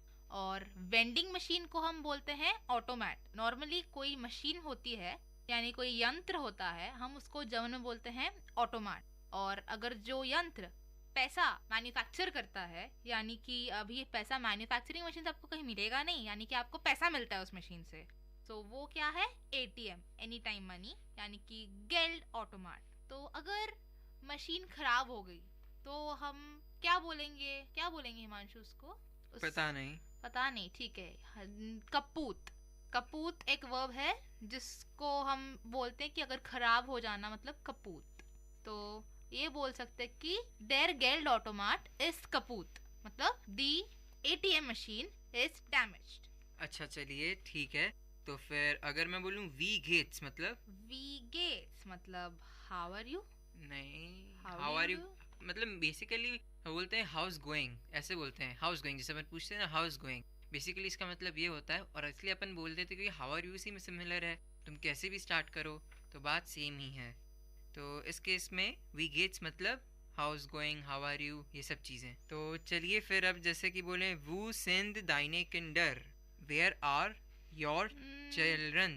अच्छा ठीक है, यहाँ पे हम एक एग्जाम्पल ले रहे हैं, या फिर स्टेशन पे यहाँ पे दो लोग बातें कर रहे हैं तो वो बात कर रहे हैं ऐसे।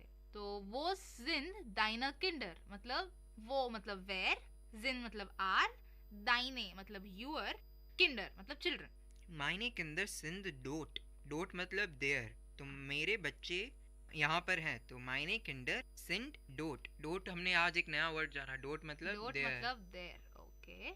मायने शोन राल्फ इज जेन, माइन मतलब माई, शोन मतलब सन, राल्फ उसका नाम है, इस्ट इज जेन मतलब 10।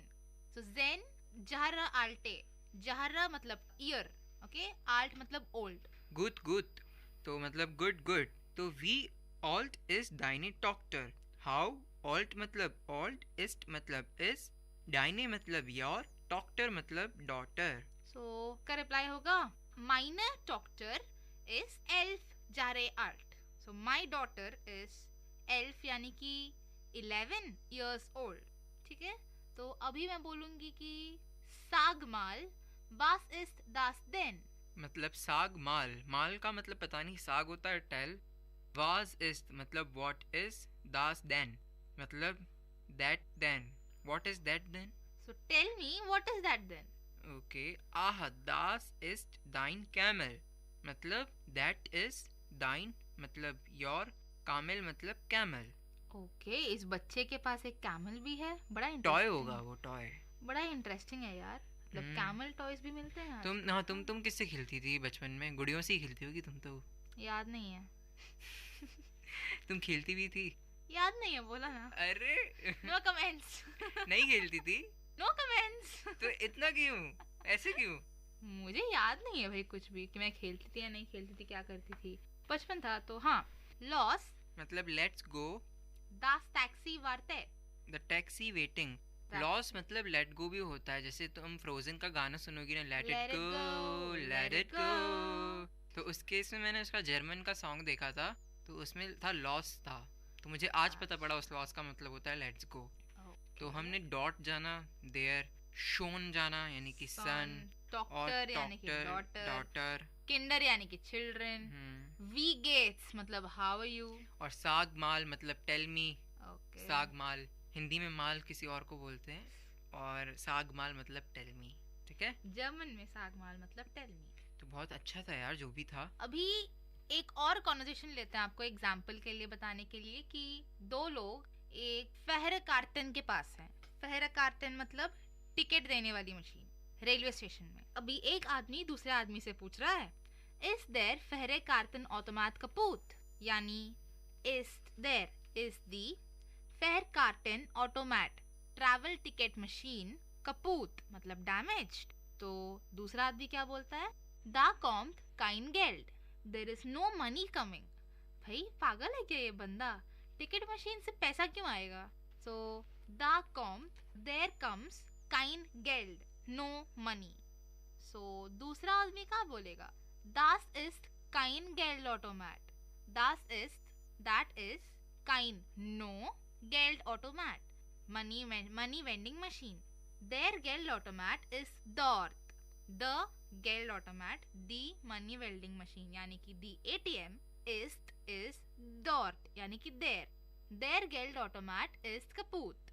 The machine is damaged. Their Geld automat is kaputt. The ATM is damaged. So das ist kein Geld automat. मतलब that is no money machine यानी मनी मशीन एटीएम बोल दो ना सीधा। हाँ, वो अभी ये बंदा बेचारा टिकट मशीन को एटीएम समझ रहा था और उससे उसको पैसा चाहिए, तो पैसा कहाँ से मिलेगा उसको, यानी एटीएम तो वहाँ थी और ये यहाँ खड़ा था। तो ये था एक कॉन्वर्जेशन। तो इससे हमने क्या सीखा कि टिकट वेंडिंग मशीन को हम बोलते हैं फेहर कार्तन ऑटोमैट और एटीएम को बोलते हैं गेल्ड ऑटोमैट और डैमेज्ड को बोलते हैं कपूत और डॉर्ट मतलब देर, काइन मतलब नो, कॉम्थ मतलब कम। ठीक है, तो अगर तुम मुझे कम बोलती हो तो मैं तुम्हें ज़रूर बोलूँगा हार्टली वेलकम। तो हर्जिलिश विलकॉमन और हर्जिलिश विलकॉमन श्राव्या।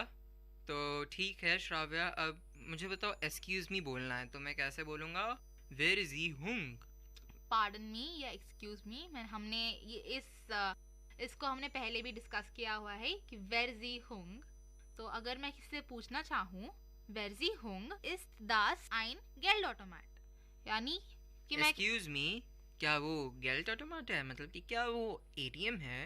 तुम बोलोगी, अगर तुम नेगेटिव हो तो तुम बोलोगी नहीं मतलब 9, अगर तुम पॉजिटिव हो तुम तो बोलोगी या मतलब जा, JA जा। वो वहाँ पे मेरा पॉजिटिव और नेगेटिव होने में क्या फर्क है? वो अगर मशीन वहाँ पे गेल्ड ऑटोमैट हो, वहाँ पे एटीएम हो तो हाँ बोलूंगी, वरना नहीं तो बोलूंगी। हाँ तुमने बिल्कुल सही बोला एकदम। वो तो मैंने ऐसे ही बस यूँ बोला था क्योंकि थोड़ा मतलब जैसे मैं बोलता हूँ मॉड्यूलेशन देना पड़ता है। हाँ, मस्ती मजाक। ठीक है भाई, तो बहुत हो गया गेल्ड ऑटोमैट एंड ऑल। तो ये बहुत अच्छा सीखा है आज। डॉट मतलब देयर और हर्जिलिश विलकॉमन हार्टली वेलकम, डॉक्टर मतलब डॉटर, कपूत मतलब डैमेज्ड और ऐसे हम सिचुएशंस लेके हम डायलॉग सीखते हैं ना, तो क्या हो जाता है कि दिमाग में रह जाता है। हम देखो अभी हम बोलते हैं ना कि जब visual power is much more powerful then listening.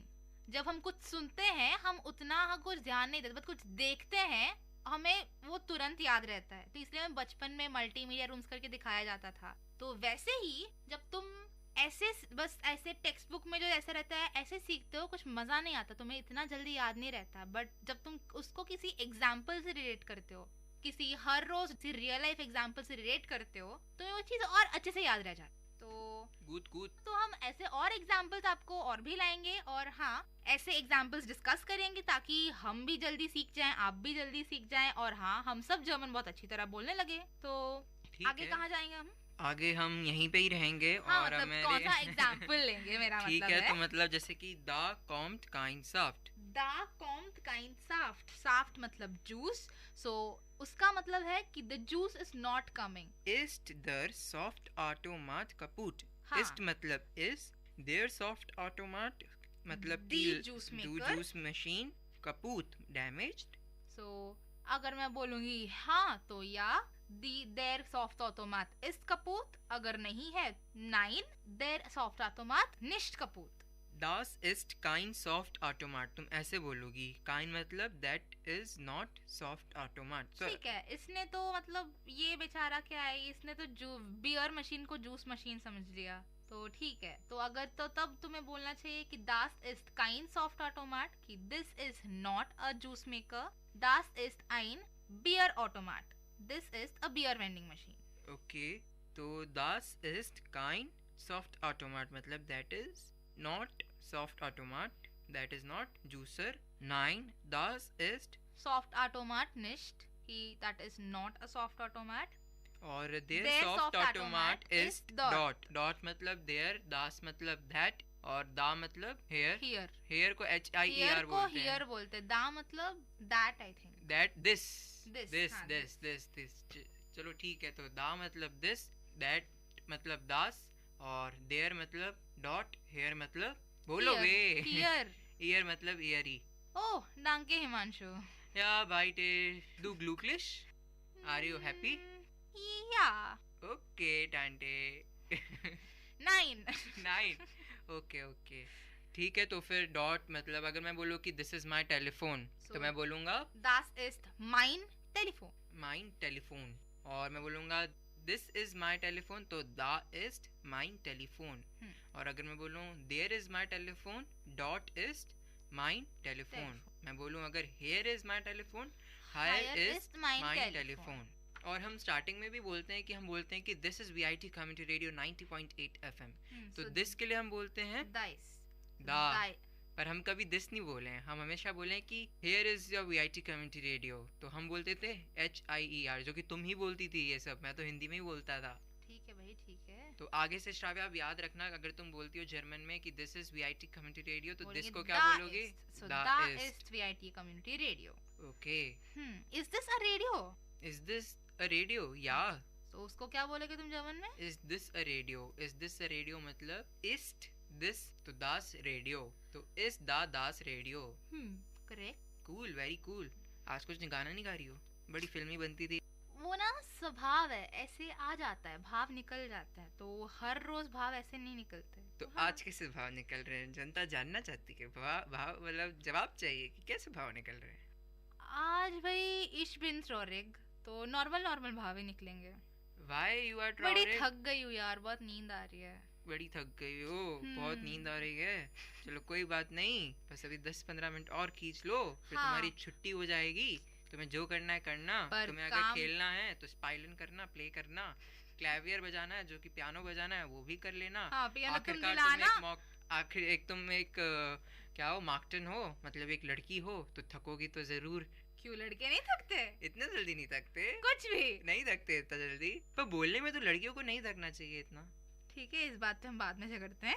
पहले हम यहाँ पे एग्जाम्पल्स तो ढूंढ लें। ठीक है, तो अब हम आगे बढ़ते हैं। तो आगे बढ़ेंगे उससे पहले हम जानेंगे हमने क्या पढ़ा है अभी तक। तो हमने पढ़ा, चलो ठीक है, क्विक रिवीजन। देर को क्या बोलोगी? देर को दास। थप्पड़ पड़ेगा, एक थप्पड़। फिर मेरे को मत कहना कि लड़कियों के ऊपर हाथ नहीं उठाते हैं। भूल गई भाई। तुम्हारी खुद की लाइन बोलनी चाहिए तुम्हें। देर मतलब डॉट। तुमने स्टार्ट ही ऐसा किया कि तुम्हारे बच्चे यहाँ पर है। देर, हाँ देर। अच्छा ओके फाइन, देर डॉट। दिमाग काम नहीं कर रहा थोड़ा आज, ठीक है। और हेयर को क्या बोलोगी? हियर। और डॉट मतलब? डॉट मतलब देर। और हर्जिलिश विलकॉमन? Heartily welcome, but you are not heartily welcome. Oh my god, मुझे वेलकम भी नहीं चाहिए वैसे भी, हम पहले से यहीं पर ही हैं। हाँ तो ठीक है भाई, ठीक है। ठीक है, तो फिर अब आगे बढ़ते हैं। अब वापस से रेलवे स्टेशन पे ही चले, क्या कहती हो? या नहीं यार? हाँ, एक ये भी देखा कि लेट्स गो को क्या बोलेंगे? लेट्स गो लू। जैसा ही था। अरे लॉस एंजलिस का लॉस याद रखो। हाँ लॉस, हाँ वही LO याद था, तीसरा अक्षर याद नहीं था, तो क्या करूं? LOS। चलो ठीक है, अगर हम कभी अगर शावे मैं तुम्हें बोलूं कि रेडियो चलते हैं तो मैं बोलूंगा लेट्स को गो को क्या बोलूंगा? Loss radio. लॉस दास रेडियो। तो तुम क्या बोलोगी? या लॉस दास रेडियो। लॉस दास रेडियो। और बिस बार तो अपन बोलते ही हैं सी यू सून। फिर मैं बोलूंगा वेयर इज रेडियो, तो वो इज दास रेडियो। तुम क्या बोलोगी? Here is radio. Here is दास रेडियो। हियर इज दास रेडियो। रेडियो कहाँ जाएगा? फिर देयर इज दास रेडियो को क्या बोलोगी? डॉट इज दास radio. Cool, very cool, excellent, doing a wonderful, वंडरबार, दैट इज वंडरफुल। टोल मतलब दैट इज ग्रेट। शून मतलब ब्यूटीफुल। और कुछ कमेंट सुनना चाहती हो? नहीं। झूठी तारीफ करूं नहीं तो? नहीं, बिल्कुल हो नहीं। गया, उड़ा ली मेरी। अरे यार क्या उड़ाई तुम्हारी यार। हाँ, सबका दिन तो होता है कि कोई दिन हो जाता है, नो बिग डील। ओके, तो अब हम आगे बढ़ते हैं। Das ist mein Saft मतलब That is my juice। Da ist mein Saft मतलब Da मतलब this is my juice। Dort ist mein Saft There is my juice। Here ist mein Saft Here is my juice। Das ist meine Zeitung। Zeitung is a newspaper, so that is my newspaper। Das ist mein Telefon। That is my telephone। Das sind meine Blumen। Okay, that are my flowers। Das ist dein Saft। That is your juice। Das ist deine Zeitung। That is your newspaper। Das ist dein Telefon। That is your telephone। Das sind deine Blumen। That are your flowers. Dort sind deine Blumen. There are your flowers. Da sind deine Blumen. Das sind. Deine Blumen. Da Okay, वापस भूल da. गई। नहीं, मुझे तुमने दाहिने पे अटके दाहिने ब्लूमेन क्यों आएगा? वो दाइन ब्लूमेन ही होता है। नहीं, दाइने होता है ना, ब्लूमेन लड़कियां हैं, ब्लूमेन लड़की फेमिनिन तो है। दाहिने ब्लूमेन। हाँ ठीक है, तो दा मतलब this is your flowers. This is your flowers. हाँ। या फ्लावर्स, ठीक है। Whatever. तो फिर अब ठीक है, आगे बढ़ते हैं। देयर बाल वोन उई इस्ट कपूत। क्या? देयर बाल वोन उई इस्ट कपूत। मुझे इस्ट कपूत और देर के अलावा और कुछ समझ में नहीं आया।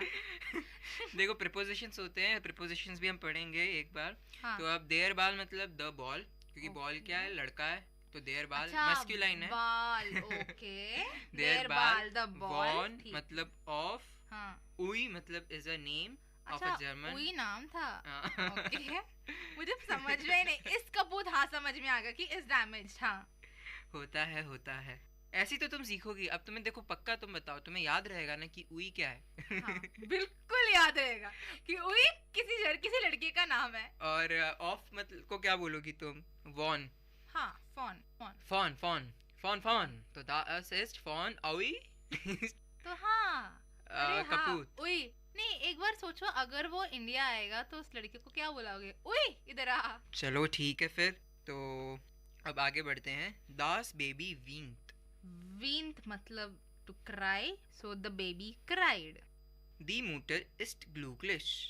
The mother is happy. एहर फेहरे कार्तन सिंत दा। Ihre Fähre मतलब their tickets are there. Their tickets are there. Their tickets. पक्का? हाँ, फेहरे मतलब टिकट्स ही होते हैं। ठीक है, तो their tickets are there. तो मतलब फेहरे क्योंकि पहले मैंने बोला था कि फेहरे कारतन ऑटोमाट मतलब टिकट वेंडिंग मशीन, तो फेहरे कारतन हुए टिकट्स। तो आयरे फेहरे कार्टन सिंदा मतलब टिकट्स आर देयर। कूल। वॉन का मतलब हो गया ऑफ। और एक और जो था उसमें था कि कपूत डैमेज, और हमने देयर हेयर दिस दैट पढ़ा। और फ्लैशे मतलब बॉटल। हाँ, यहाँ पे थोड़े और नए वर्ब्स, नए नाउन्स हो जाए आज। यानी जैसे हमें पहले पता है कि टाशे मतलब बैग होता है, कॉफर मतलब सूटकेस होता है, ऐसे ही फ्लैशे मतलब बॉटल होता है, और गिपैक मतलब लगेज। गिपैक मतलब लगेज। कहाँ पर गिपैक की स्पेलिंग बोलो तुम? GEPACK। गिपैक मतलब लगेज, और कॉफर मतलब सूटकेस, और टाशे मतलब बैग। टाशा। टाशे, हाँ ठीक है। टाशे। और टाशन मतलब बैग्स। गिपैक मतलब लगेज। कॉफर मतलब सूटकेस। टाशे मतलब बैग। तो दोस्तों, आप अगर अपना बैग लेके जाते हैं कहीं, तो आप ऐसे मत बोलिए कि मैं बैग ले जा रहा हूँ, आप ऐसे बोलिए मैं अपना टैशे ले जा रहा हूँ। अगर आप जर्मन सीखना चाहते हैं तो टिडिंग। और दूसरी बात, अगर आप बोलेंगे कि मैं सूटकेस लेके जा रहा हूँ, तो ऐसे बोलिए कि दिस इज माई कॉफर मतलब ये है मेरा सूटकेस। ऐसे छोटे छोटे वर्ड्स आप, जैसे मान लीजिए एक छोटा बच्चा है, आप अपने कजिन को देखते होंगे, वो कैसे लैंग्वेज सीखता है? टूटी फूटी करते करते कुछ शब्द बोलता है। जैसे पानी बोलता है तो ऐसे नहीं बोलेगा कि मुझे पानी चाहिए, पहले बस बोलेगा पानी पानी पानी। तो अपन को ऐसे सीखना है। तो जो नॉर्मल जो वर्ड्स हैं, वोकैबुलरी आप भूलेंगे। तो अगर आपको कभी अपने दोस्तों से बोलते हैं कि वो कहाँ है, आपको बोलना है कि वेयर इज ही, तो तुम बोल सकते हो कि वेयर इस्ट ही। थोड़ा ऐसे मिक्स करके बोलिए। इसको क्या कर बोल दो, इस्ट बोल दो, तो याद रहेगा। और अगर आप अपना लगेज लेके कहीं जा रहे हैं तो बोल सकते हो कि मेरा लगेज आ गया है, तो मेरा गेपैक आ गया है, ऐसे बोल सकते हो। या फिर माइनर गेपैक इस्ट कम। हाँ, और ये सब चीजों में तो पक्का आपको बहुत टाइम लगेगा अगर आप पूरा बोलना चाहते हैं, पर आप एटलीस्ट इतना तो बोलिए कि आपकी वोकैबुलरी सुधर जाए। क्योंकि हम खुद आप के सामने एक एग्जांपल देख चुके हैं कि मैं कितना अच्छा बोलती हूँ, 2 मिनट में भूल गई। 2 मिनट में भूल गई। तो इसलिए श्राव्य अपन भी ऐसे ही करेंगे। कभी मिलते हैं तो अपन जानते हैं कि अपन पूरा नहीं बोल पाएंगे अभी, पर अपन थोड़ा जो वर्ड्स हैं, अगर अपन कभी व्हाट्सएप पे बात कर रहे हैं या कभी क्लास में बात कर रहे हैं, तो मैं बोल सकता हूँ कि तुम देर को क्या बोलो? देर को THEER को बोलूंगी द। हाँ, थप्पड़ पड़ेगा वापस से। देर मतलब डॉट। हाँ, डॉट। Okay fine. दा मतलब दिस। दिस। और हेयर मतलब हियर मतलब हियर, HIER। और दास मतलब दास मतलब कि इतना बोलती है ये वापस उल्टा दैट तो चलो दिस दैट मतलब हाँ ओके रुको मुझे समझ में आ गया। दिस मतलब दा, दैट मतलब दास। बढ़िया हाँ देयर मतलब डॉट और हियर मतलब हियर। हाँ फाइनली मैंने सीख लिया, अब मैं ये भूलने नहीं वाली। तो चलिए ठीक है, तो अभी अपन कभी भी कुछ बात करेंगे तो श्राव्य याद रखिएगा कि अपन छोटे छोटे वर्ड जो सीख रहे हैं, अगर आप भले उसको हिंदी में ले रहे हैं बट उसका जो अगर आप जर्मन वर्ड लेके आ जाए, भले सेंटेंस नहीं लेके आए पर एटलीस्ट वर्ड तो लेके आए। अगर मैं बोलूँ कि तुम कहाँ हो तो मैं तुम्हें बोल सकता हूँ कि तुम कहाँ हो, तो मैं क्या बोलूंगा दू कहाँ हो, ऐसे ही बोल दो सीधा, ताकि तुम्हें पता तो रहे तुमको क्या बोलते हैं दू कहाँ हो। हाँ दू कहाँ हो ऐसे ही कुछ बोल दो। तो चलो ठीक है, तो अपना गे पैक बांध लीजिए लोगों, अपने लगेज बांध लीजिए। आपका ईयरफोन अगर आपके कानों में जा रहा है तो आप उसको निकाल दीजिए, क्योंकि हम शो खत्म करने वाले हैं। और नहीं उससे पहले हाल्ट मतलब हाल्ट हिमांशु स्टॉप मतलब रुको। पर दोस्तों आपके लिए भी हाल्ट है, रुको अभी जितना जल्दी मत जाओ, क्योंकि हम आपको पहले रिविजन कराएंगे। हमारा ये सेशन जो था कोई ग्रामर से रिलेटेड नहीं था, हम प्रैक्टिस कर रहे थे। तो प्रैक्टिस करेंगे जब हम वापस से वो शब्द वापस बोलेंगे। तो अगर आप भी प्रैक्टिस करना चाहें तो आप अपने मोबाइल में जाइए और रिकॉर्ड का बटन दबाइए, हमारा शो रिकॉर्ड करिए और बात पे सुनते रहिए, क्योंकि लैंग्वेज आप तभी सीख पाएंगे अगर आप किसी एक पर्टिकुलर पैराग्राफ या कॉन्वर्सेशन को बात पे सुनेंगे। अगर आप इधर भी सुन रहे हैं उधर भी सुन रहे हैं तो आप इतना ग्रिप नहीं बंधा पाएंगे। सीख लेंगे जरूर पर टाइम लगेगा, पर कौन इतना टाइम इन्वेस्ट करना चाहता है, और बोरिंग लगेगा, क्योंकि एक हद तक का आपको ये लगेगा मेरे को कुछ समझ नहीं आ रहा, मेरे लिए सब नया है। पर अगर आप हमारा शो रिकॉर्ड करके वापस से सुनेंगे तो आपको 10% और समझ आएगा। तो ऐसे करते करते जब आप 90% तक पहुंच जाएंगे तो आपको एक बहुत अच्छी फीलिंग आएगी। रिस्टिक मतलब इट इज करेक्ट। चलिए पूरा सेंटेंस मत बोल दीजिए, मैं बोल सकता हूँ क्या ये रिस्टिक है, क्या ये करेक्ट है, ऐसे बात करते हैं अपन। ठीक है, एक नया हमने दौर स्टार्ट कर दिया है हमारे इस रेडियो में, जिसका मतलब है कि हम आपको कॉमन वर्ड्स जो हैं, जो हम जनरली इंग्लिश के बोल देते हैं, हम कॉमन वर्ड्स लर्न कराएंगे आपको। हाँ लर्न कराएंगे। अब आप नॉर्मली हिंदी भी बोलती हो तो नॉर्मली आप ट्रेन को ट्रेन बोलती हो, लोहपत गामिनी नहीं बोलती हो। वैसे ट्रेन का हिंदी वर्ड होता है लोहपत गामिनी, उसको वो नहीं बोलते हैं, अपन ट्रेन ही बोलते हैं। तो ऐसे हम जर्मन सीखेंगे, वोकैबुलरी ऐसे बढ़ाएंगे, जो कॉमन वर्ड्स हैं हम उनको यूज करेंगे। ठीक है, इस बार से हम ट्रेन को बोलेंगे जुग, क्योंकि जर्मन में ट्रेन को जुग बोलते हैं। ठीक है, और अगर मैं कभी श्राव्य तुमसे पूछूं कि तुम्हारी ट्रेन कब है तो मैं तुम्हें सीधा बोलूंगा कि तुम्हारी जुग कब है।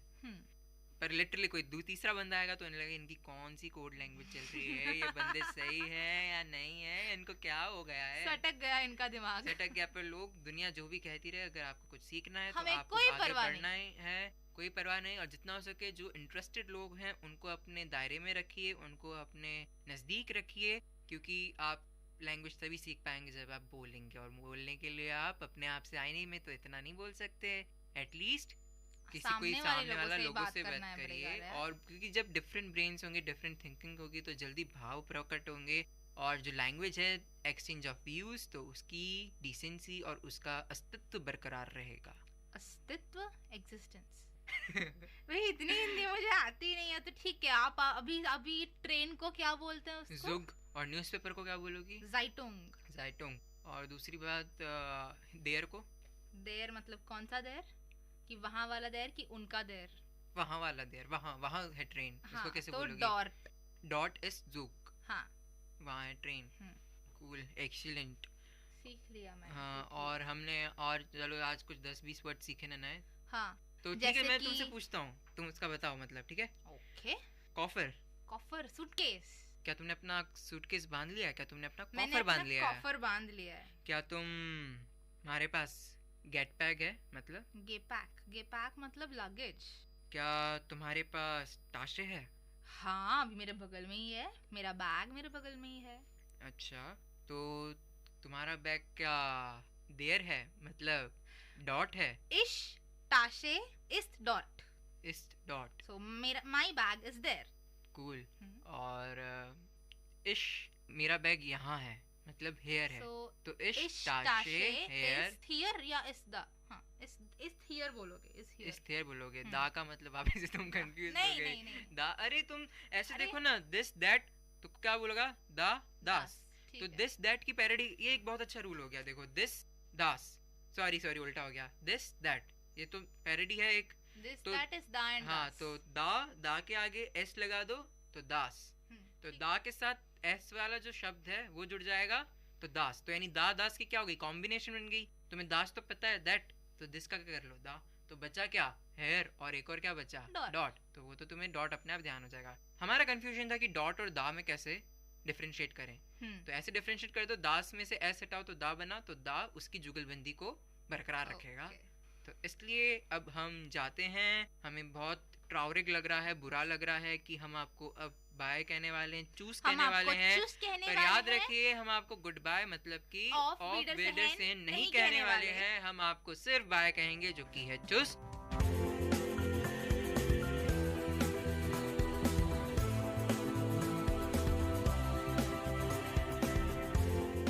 तो हम साइन ऑफ करते हैं, हमारी लास्ट लाइन बोलते हैं, तो ये है हमारी last line. Ich bin Shravya. Ich bin Himanshu मंगानी. Und ihr hört VIT Community Radio 90.8 FM.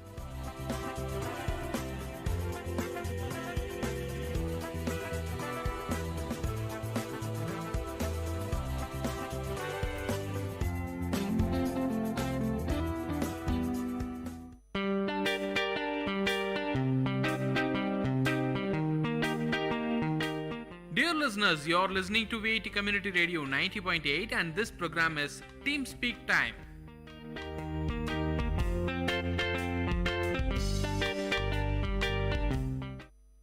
வணக்கம் நேயர்களே, இது விஐடி பண்பலை 90.8 விஐடி பல்கலைக்கழகத்தின் சமுதாய வானொலி. இந்த நிகழ்ச்சி அறுசுவை நேரம் வழங்கிக் கொண்டிருப்பது நான் உங்க பிரியங்கா. நான் உங்க நிவேதா. இந்த நிகழ்ச்சியில நீங்க முழுக்க முழுக்க உணவு பத்தி தாங்க கேட்க இருக்கீங்க. உணவோட நற்குணங்கள், உணவுல இருக்கிற பல வகைகள், அதை பத்தி தான் நம்ம பேச இருக்கோம். உணவு அப்படின்னு எடுத்துக்கிட்டோம்னாவே அது மனித வாழ்க்கையில ஒரு அத்தியாவசியமான விஷயம் பிரியங்கா. இப்ப இருக்க காலத்துல அது ஆடம்பரமான விஷயமா மாறிட்டு இருக்கு. ஆமா நிவேதா, இதுதான் எனக்கும் தோணுது. என்னன்னு பார்த்தோம்னா அந்த காலகட்டத்துல இருந்து இந்த காலகட்டம் வரையும் பார்த்தோம்னாவே உணவு பல வகையா மாறிக்கிட்டே வருது. நம்ம உணவு முறையும் ரொம்பவே மாறிட்டு வருது. அதுக்கப்புறம் நிவேதா, உணவுன்னு எடுத்துக்கிட்டாலே அது சுவைதான். ஒரு உணவு முழுமை அடையுது அப்படின்னு நம்ம நினைக்கிறோம்னாவே அதுல இருக்கிற அறுசுவைன்னு தான் நான் சொல்லுவேன். நம்ம டைட்டிலே பார்க்கலாம், அறுசுவைன்ற ஒரு வார்த்தை இருக்கு. அறுசுவைன்னா நீ என்ன நினைக்கிற நிவேதா?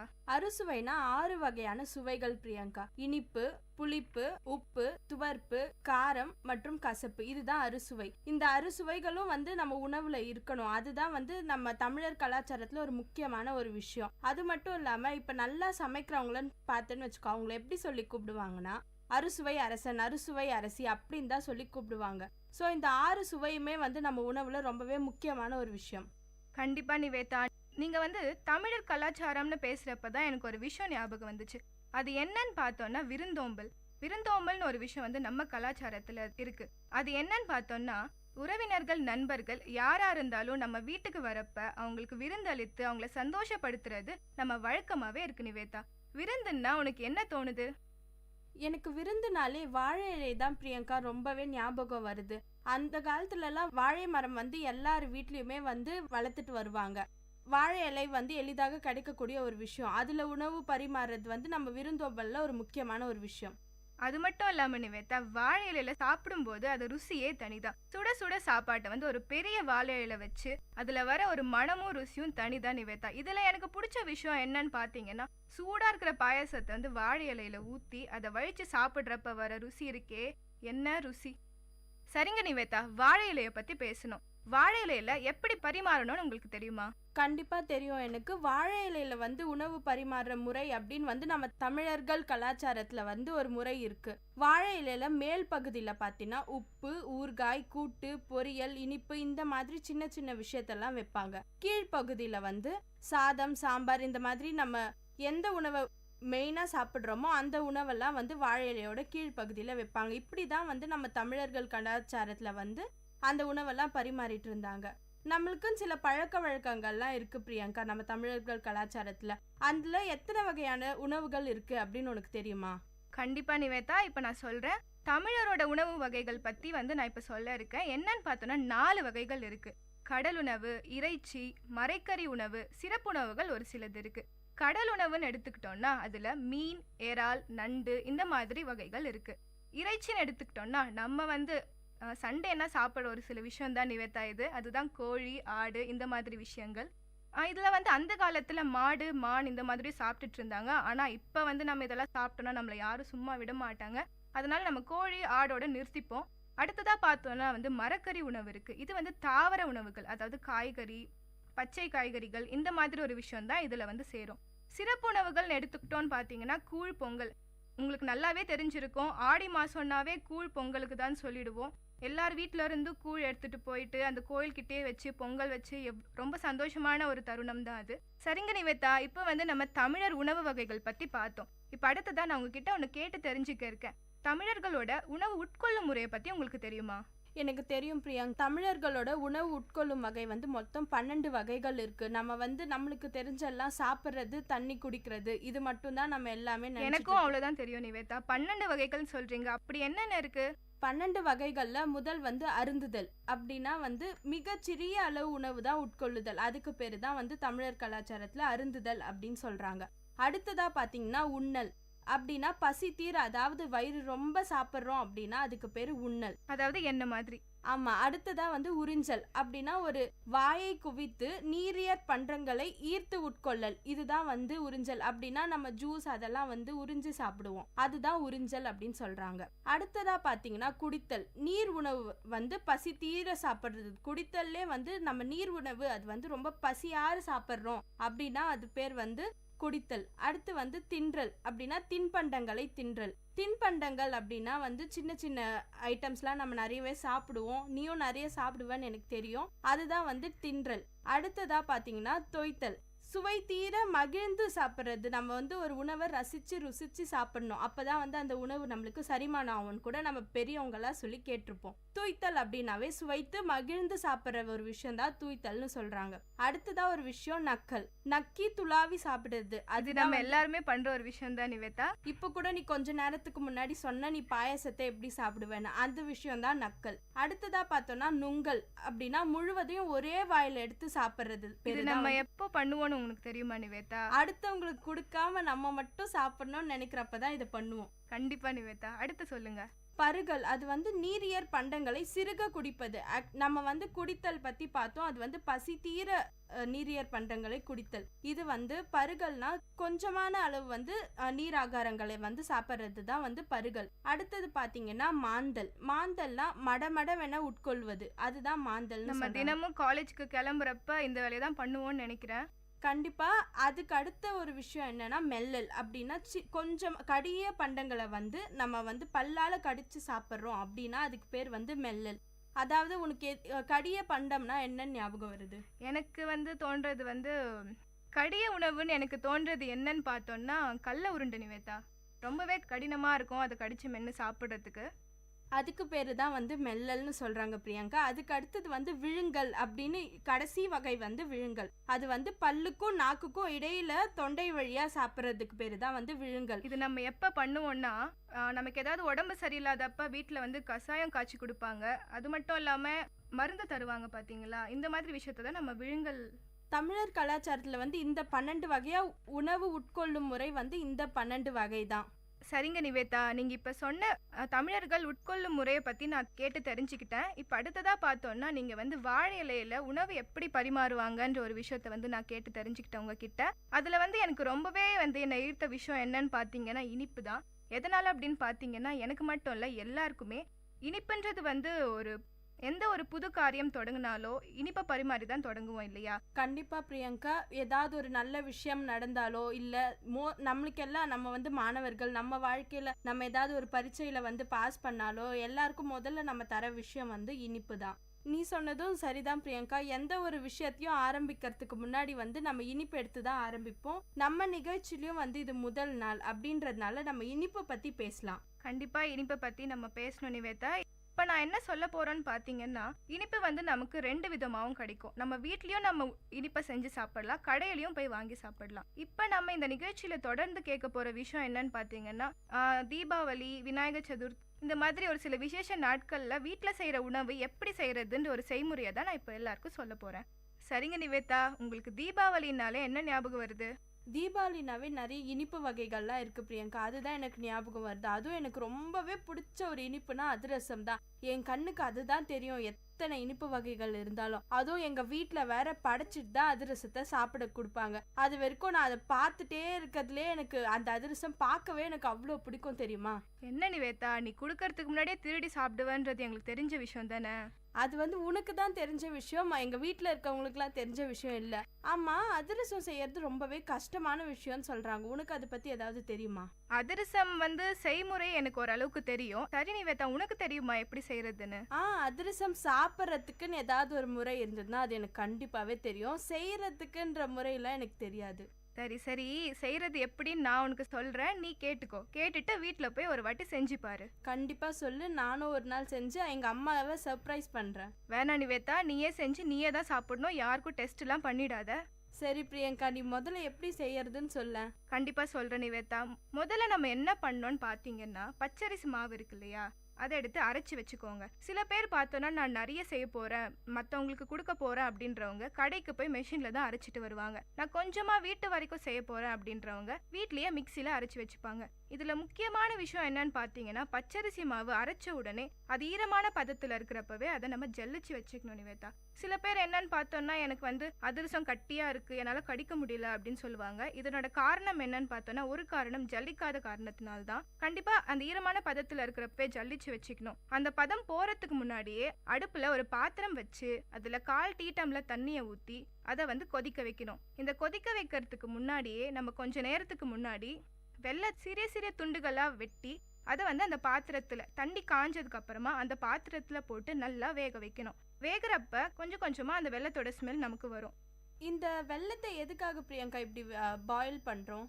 இந்த வெள்ளத்தை எதுக்காக பாயில் பண்றோன்னு பாத்தீங்கன்னா நிவேதா, இப்ப நமக்கு பச்சரிசி மாவு இருக்கு, அதோட கலர்ந்து நமக்கு அதிரசம் தட்டுற பதம் வரணும்னா வெள்ளத்தை பாகு எடுத்து அதுக்கப்புறமா தான் நம்ம அந்த மாவை அதுல கலக்க முடியும். வெள்ளத்தை பாகு எடுக்கணும்னு சொல்றீங்க. நிறைய பேருக்கு இந்த விஷயம் தெரியாம இருந்திருக்கும். பாகு பதம் அப்படின்னு சொல்லுவாங்க. அந்த வெள்ளம் கரெக்டான பதத்துக்கு வந்துடுச்சா, அது பாக்குறதுக்கு ஏதாவது ஒரு விஷயம் இருக்கா? கண்டிப்பா இருக்கு நிவேதா. இது நிறைய பேருக்கு தெரியாத ஒரு விஷயம் கூட. ஏற்கனவே நான் சொன்ன மாதிரி அதிரசம் எனக்கு கட்டியா இருக்கு, என்னால கடிக்கவே முடியல அப்படின்னு சொல்றவங்க இது கண்டிப்பா பின்பற்ற வேண்டிய ஒரு ஒண்ணுதான். என்னன்னு பார்த்தோம்னா, பாகு நமக்கு அந்த ஸ்மெல் வரப்பவே ஒரு பிளேட்ல கொஞ்சமா தண்ணி ஊத்தி அந்த பாகை ஒரு டீஸ்பூன்ல எடுத்து கொஞ்சமா இந்த தண்ணியில ஊத்தணும் நிவேதா. தண்ணியில ஊத்துறப்ப அந்த பாகு அந்த தண்ணியில கரையவே கூடாது. கரையாம அடியில போயிட்டு அந்த பாகு அப்படியே இருந்துச்சுன்னா அந்த பதம் நமக்கு வந்துருச்சு நம்ம தெரிஞ்சுக்கலாம். இன்னொரு முறையும் இருக்கு. என்னன்னு பார்த்தோம்னா, இதே மாதிரி தண்ணி தட்டுல ஊத்தாம அதை கொஞ்சம் கையில எடுத்து அந்த பாகுல விட்டோம்னா நமக்கு ஒரு சத்தம் வரும். அந்த சத்தம் வரப்பவே நம்ம பாகு நம்ம எதிர்பார்க்கிற பதத்துல வந்துருச்சு அப்படின்னு நம்ம தெரிஞ்சுக்கலாம். கண்டிப்பா பிரியங்கா, இந்த விஷயம் எல்லாருக்குமே ரொம்ப ஒரு பயன் தரக்கூடிய ஒரு விஷயமா இருக்கும். எல்லாருக்குமே அதிரசம் பண்றது அப்படின்னு நிறைய பேருக்கு தெரியும். ஆனா இந்த பாகு கரெக்டான பதத்துல எடுக்காததுனால தான் அதிரசம் நீ சொன்ன மாதிரி கடினமா ஆயிடும், யாராலையும் சாப்பிடவே முடியாம போயிடும். இந்த ஒரு விஷயத்த எல்லாரும் தெரிஞ்சுக்கிட்டாங்கன்னா கண்டிப்பா எல்லாருனாலையும் அதிரசம் ரொம்ப நல்லாவே செய்ய முடியும்னு நமக்கு தெரிஞ்சுக்கலாம் நிவேதா. இப்போ நம்ம பார்த்தீங்கன்னா அடுப்புல பாகு நமக்கு ரெடி ஆயிடுச்சு. இப்போ இன்னொரு பக்கம் பார்த்தோன்னா நமக்கு ஜல்லிச்சு வச்ச பச்சரிசி மாவு ரெடியா இருக்கு. இப்போ நம்ம அடுத்ததா நம்ம அதிரசம் செய்யற ஒரு முறையை தொடங்கலாம். இப்போ அந்த பாகுல கருப்பு எள்ளை போடணும்னு நான் கேட்டுக்கிறேன். எதுக்குன்னு கேட்டிங்கன்னா, வெள்ளை எள்ளும் போடலாம், கருப்பு எள்ளும் போடலாம். ஆனால் அதிகமாக சுவை ஊட்டக்கூடியது கருப்பு எள்ளு தான். இப்போ பாகு ரெடியா இருக்கு, பச்சரிசி மாவு ரெடியா இருக்கு. பச்சரிசி மாவு சில பேர் என்ன பண்ணுவாங்கன்னா, மொத்தமாகவே இந்த பாகுல கொட்டிட்டு கிண்ட ட்ரை பண்ணுவாங்க. அப்போ என்ன ஆகும், மொத்தமாக கட்டிடும். அப்போ நமக்கு உருண்டை பிடிச்சி அதை தட்டுறப்ப நமக்கு அந்த பதமே வராது. கொஞ்சம் கொஞ்சமா பாகு சூடா இருக்கிற அந்த நேரத்திலே கொஞ்சம் கொஞ்சமா நம்ம அந்த பச்சரிசி மாவை கொட்டி அதை கிண்டிக்கிட்டே இருக்கணும். அப்ப நம்ம எதிர்பார்க்கிற பதம் நமக்கு கிடைக்கும். அப்பவே நம்ம கொஞ்சம் அந்த மாவை கிள்ளி தொட்டு பார்த்தோம்னா நமக்கு அது சாஃப்டா இருக்கா அப்படின்றது நமக்கு தெரிஞ்சிடும். அப்படி செஞ்சதுக்கு அப்புறமா நம்ம அதை உருண்டை பிடிச்சி வச்சுக்கணும். அதுக்கப்புறம் நம்ம செய்ய வேண்டிய ஒரு விஷயம் என்னன்னு பாத்தீங்கன்னா, சில பேர் பேப்பர் எடுத்துட்டு அதுல பேப்பர்னா ஒரு பிளாஸ்டிக் பேப்பர் எடுத்துட்டு அதுல எண்ணெய் தடவி தட்டுவாங்க. நான் கேட்டுக்கிறது என்னன்னா, வாழை இலை எடுத்துக்கலாம். வாழை இலை எடுத்து அதில் கொஞ்சம் எண்ணெய் ஊற்றி அது மேலே தொடச்சி அதில் அந்த உருண்டையை வச்சு தட்டிட்டு அதுக்கப்புறமா எண்ணெய் காஞ்சதுக்கு அப்புறமா நம்ம அதிரசத்தை போட்டு வெளியே எடுக்கலாம். அதிரசத்தை வெளியே எடுத்த அப்புறம் நம்ம அதில் இருக்கிற எண்ணெயை மொத்தமாக வெளியே எடுக்கணும். சில பேர் என்ன பண்ணுவாங்க தெரியுமா, எண்ணெயை எடுக்கணும்னு போட்டு நல்லா அழுத்தி அதிரசமே கடைசியில் உடஞ்சி போயிடும். அந்த அளவுக்கு நம்ம அந்த எண்ணெயை வெளியே எடுக்கணுன்ற அவசியம் கிடையாது. பலகாரம்னா கண்டிப்பாக எண்ணெய் இல்லாமல் இருக்காது, ஓரளவுக்கு இருந்தால் நல்லதுதான். அதிரசம்னு நீங்க அந்த எண்ணெயில போடுறப்பன்னு சொல்றதே எனக்கு வாயெல்லாம் ஊறுது. எனக்கு எப்போ அதிரசம் சாப்பிட போறோமோ அப்படியே என் கண்ணு முன்னாடியெல்லாம் வந்து அதிரசம் நிக்கிற மாதிரியே இருக்கு. நானும் இன்னைக்கு வீட்டுக்கு போய் நீ சொன்ன மாதிரி கரெக்டான பதத்துல பாகு எடுத்து பச்சரிசி மாவு அரைச்சி இன்னைக்கு நானும் அதிரசம் பண்ணி எங்க அம்மா கொடுக்கலான்னு நினைக்கிறேன். கண்டிப்பா ட்ரை பண்ணுங்க நிவேதா. இப்போ இந்த அதிரசம்ல பார்த்தோம்னா வந்து வெல்லம் தான் வந்து ஒரு முக்கியமான ஒரு விஷயமா இருக்கு. நம்ம வீட்டிலேயே செய்யறதுனால நமக்கு ரொம்ப ஆரோக்கியத்தையும் கொடுக்குது நிவேதா. சரிங்க நிவேதா, வெல்லத்தை பத்தின நற்குணங்கள் பத்தி உங்களுக்கு தெரியுமா? எனக்கு கண்டிப்பா தெரியும் பிரியங்கா. முதல்ல வெல்லம் வந்து 2 வகையான வெல்லம் இருக்கு. கரும்பு, பனை 2 இதுல இருந்தும் வெல்லத்தை தயாரிக்கிறாங்க. வெல்லத்துல நிறைய சக்தி எல்லாம் இருக்கு. இப்போ இந்த காலத்துல வந்து நம்ம வெல்லம் வந்து அவ்வளோவா பயன்படுத்துறது இல்லை. நம்ம நிறைய சர்க்கரை தான் பயன்படுத்துறோம். வெல்லத்துல வந்து வாதம் மற்றும் செரிமான நோய்களை குணப்படுத்தும் தன்மை இருக்கு அப்படின்னு வந்து நம்மளோட சித்த மருத்துவத்துல கூறியிருக்காங்க. அது மட்டும் இல்லாம பனை வெல்லம் அப்படின்னு நான் ஒண்ணு சொன்னேன். கரும்பு வெல்லம்னா வந்து நீங்க சொன்னீங்களே அதிரசம் செய்யறதுக்கெல்லாம் அதெல்லாம் வந்து கரும்பு வெல்லம் தான் பயன்படுத்துவாங்க. பனை வெல்லம்னு இன்னொரு வெல்லமும் இருக்கு. அது வந்து நீங்க கண்டிப்பா கேள்விப்பட்டு இருக்க மாட்டீங்க இது வரைக்கும். பனை வெல்லம்னா அதுல வந்து கண்டிப்பா இரும்பு சக்தி அதிகமா இருக்க ஒரு விஷயம். அது வந்து நிறைய சின்ன குழந்தைங்களுக்குலாம் கொடுப்பாங்க இரும்பு சக்திக்காக. அது மட்டும் இல்லாம அது வந்து எளிதில் ஜீரணமாகக்கூடிய ஒரு விஷயம். அது மட்டும் இல்லாம வெல்லம் வந்து உடல்ல இருக்க பித்த தன்மையெல்லாம் நீக்கும். இது மட்டும்தான் வெல்லத்தோட பயன்கள் இல்லை. அது மட்டும் இல்லாம ஜலதோஷம், சிரங்கு இதெல்லாம் நீக்கக்கூடிய ஒரு தன்மை கொண்ட பொருள் அப்படின்னா வெல்லம் தான். நம்ம சித்த மருத்துவத்துல வெல்லத்துக்கு கண்டிப்பா ஒரு இடம் இருக்கு. நிவேதா, வெல்லத்துல இவ்வளோ நற்குணங்கள் இருக்கா? கண்டிப்பா நான் இனிமே வந்து சர்க்கரையை தவிர்த்துட்டு வெல்லத்தை வந்து நான் சேர்த்துக்க போறேன் நிவேதா. கண்டிப்பா பிரியங்கா, நீ மட்டும் இல்ல எல்லாருமே வந்து வெல்லத்தை சேர்த்துக்கணும். நீ வந்து பார்த்திருப்ப சித்த மருத்துவத்துல லேகியம் அதெல்லாம் பண்றப்ப கண்டிப்பா வந்து வெல்லத்தை தான் பயன்படுத்துவாங்க. வெல்லம் வந்து அவ்வளோ சக்தி இருக்கு. நம்ம வந்து அது நிறைய பேருக்கு தெரியாமே இருக்க ஒரு விஷயம். வெல்லத்துல இவ்வளோ சக்தி இருக்கா அப்படின்னு இப்போ எல்லாருக்கும் கண்டிப்பா தெரிஞ்சுக்க வேண்டிய ஒரு விஷயம் வந்து வெல்லம் வந்து நம்ம உணவுப் பொருட்கள்ல பயன்படுத்தணும். கண்டிப்பா நிவேதா, ஒரு சில உணவு வகைகள் பத்தியும், அதாவது அதிரசம், அதுல முக்கியமான ஒரு பங்கு எடுத்துட்டு இருக்க வெல்லத்தை பத்தி ஒரு நிறைய நற்குணங்களை சொன்னேன். ரொம்பவே ஒரு நல்ல விஷயம். இதே மாதிரி அடுத்த நிகழ்ச்சியில நம்ம வேற உணவு பத்தியும் அதனுடைய நற்குணங்கள் பத்தியும் பேசலாம் நிவேதா. கண்டிப்பா பிரியங்கா, உன்னால நானும் உணவு வகைகள், பரிமாறுற விஷயம், வாழை இலை இதை பத்திலாம் கூட நான் நிறையவே தெரிஞ்சுக்கிட்டேன். நேர்களே, இந்த நிகழ்ச்சியில நீங்க ஒரு சில உணவு வகைகள் பத்தியும் அதனுடைய நற்குணங்கள் பத்தியும் தெரிஞ்சுக்கிட்டீங்க. இதே மாதிரி அடுத்த நிகழ்ச்சியில வேற உணவுகள் பத்தியும் அதனுடைய நற்குணங்கள் பத்தியும் தெரிஞ்சுக்கலாம். இந்த நிகழ்ச்சி அறுசுவை நேரம் வழங்கி கொண்டிருப்பது நான் உங்க பிரியங்கா. நான் உங்க நிவேதா. இது விஐடி பண்பலை 90.8 விஐடி பல்கலைக்கழகத்தின் சமுதாய வானொலி.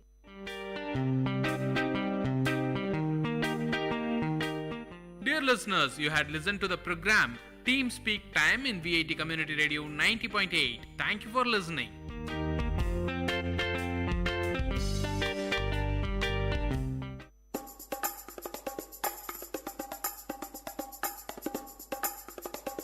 காரசாரம் விஐடி பண்பலையின் விவாத மேடை. ஆரோக்கியமான வாதங்களுடன், அன்றாட நிகழ்வுகளின் தரவுகளுடன், மக்களின் குரல்கள் ஒன்றிணையும் கருத்துக்களம்.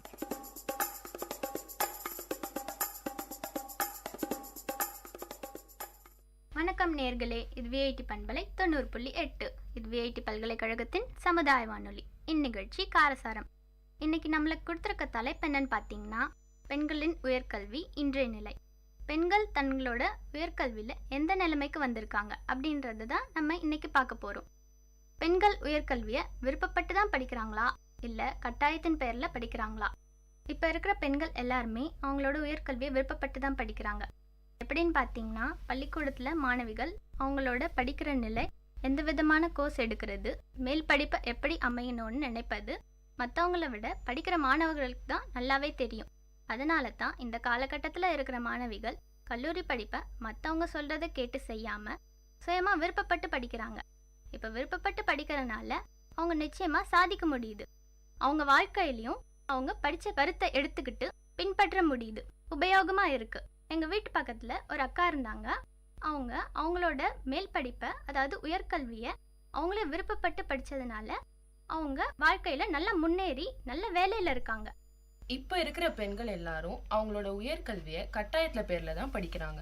எப்படின்னு பார்த்தீங்கன்னா, ஸ்கூல்ல மாணவிகள் 10th முடிச்சுட்டு +1 போகும்போது அவங்க எந்த குரூப் எடுக்கணும்னு டிசைட் பண்ணி அவங்கள கட்டாயப்படுத்தி எடுக்க வைக்கிறதே பெற்றவங்க தான். மாணவிகள் விருப்பத்தை வந்து அவங்க கேட்கறதே இல்லை. +1 படிக்கும் போதே பெத்தவங்க மாணவிகள் வந்து மேற்படிப்பை இந்த கோர்ஸ் தான் எடுத்து படிக்கணும் அப்படின்னு கட்டாயப்படுத்துறாங்க. இதனால அவங்க பள்ளி படிப்பு, மேற்படிப்பு எல்லாமே பாதிக்குது. அவங்க விருப்பப்பட்ட மாதிரி படிக்கவே முடியல. மாணவிகளுக்கு அவங்க படிக்கிற நிலை வைத்து அவங்க எண்ணங்கள் போல மேற்படிப்பு விருப்பப்பட்டு படித்து கொள்ளலாம் அப்படின்னு அவங்க நினைச்சா கூட பெத்தவங்க கட்டாயப்படுத்தி தான் மாணவர்களை படிக்க வைக்கிறாங்க. மேற்படிப்பு பத்தி தெரிஞ்சா கூட அவங்களால அவங்க விருப்பப்பட்ட மாதிரி படிக்க முடியல. கட்டாயப்படுத்தி படிக்கிறதுனால அவங்க வாழ்க்கையே பாதிக்குது. இப்போ இருக்க பெண்கள் எல்லாருமே அவங்களோட உயர்கல்வியை ஆர்வமாக தான் படிக்கிறாங்க. பெண்கள் எல்லாருமே பள்ளிக்கூடம் +2 முடிக்கும் போதே என்ன பண்ணணும் அப்படின்ற ஐடியா அவங்களுக்கு கொஞ்சமாச்சும் கிடைச்சிடும். எப்படின்னு பார்த்தீங்கன்னா, பள்ளிக்கூடத்தில் என்ன குரூப் எடுத்து படித்தாங்களோ அதுக்கு தொடக்கமாகவும் இல்லை அதுக்கு சம்மந்தமாகவும் தான் அவங்க கல்லூரி படிப்பை படிக்கணும் அப்படின்னு நினைப்பாங்க. பள்ளிக்கூடத்தில் படிக்கும்போது +1 குரூப்பில் வந்து கம்ப்யூட்டர் சயின்ஸ் எடுத்தாங்க அப்படின்னா அதுக்கு சம்மந்தமான என்ஜினியரிங்கில் சிஎஸ்சி, சிவில் இந்த மாதிரி எடுப்பாங்க. அப்படி இல்லைனா வந்து டிகிரியில் பிசிஏ, பிஎஸ்சி இதில் ஏதாவது எடுத்து விருப்பப்பட்டு படிப்பாங்க. இதனால படிப்பில் ஆர்வமும் கவனமும் செலுத்த முடியும். மேலும் இந்த படிப்பு வந்து அவங்களுக்கு ஒரு புது அனுபவமாகவும் இருக்கும். இதனால பெண்களோட வாழ்க்கை அவங்களோட விருப்பம் போலவே அமையும். இன்னும் படிச்ச அப்புறம் கூட அந்த படிப்பை வந்து ரிசர்ச் கூட பண்ணலாம். இதனால படிப்பு மேல இருக்கிற ஆர்வம் வந்து அதிகமாகும். பெண்கள் அவங்களோட படிப்பை கடமைக்குன்னு படிக்காம முழு மனசோட தான் படிக்கிறாங்க. கல்லூரி படிப்பை ஸ்கூல்ல என்ன படிச்சாங்களோ அதுக்கு சம்பந்தமே இல்லாம வேற ஒரு கோர்ஸை கடமைக்கேன்னு கட்டாயத்தின் பேர்ல தான் எடுத்து படிக்கிறாங்க. ஸ்கூல் படிப்பை முடிச்சுட்டு கல்லூரி படிப்பை தேர்ந்தெடுக்கிறதுக்கு முன்னாடி அக்கம் பக்கம்லாம் விசாரிக்கிறாங்க. என்ன கோர்ஸ் எடுக்கிறதுன்னு மனக்குழப்பத்துல இருப்பாங்க. செல்ஃபா டிசைட் பண்ண கஷ்டமா நினைப்பாங்க. ஏன்னா ஒவ்வொருத்தர் ஒவ்வொரு கருத்தை சொல்லுவாங்க. அப்படி மனக்குழப்பமா இருக்கிற சூழ்நிலையில பெத்தவங்க ஒரு கோர்ஸ் எடுக்கணும்னு கட்டாயப்படுத்தி சொல்லுவாங்க. அவங்களும் வேற வழியே இல்லாம அந்த கோர்ஸை தான் எடுத்து படிச்சாகணும் அப்படின்னு கடமைக்குன்னு படிப்பாங்க.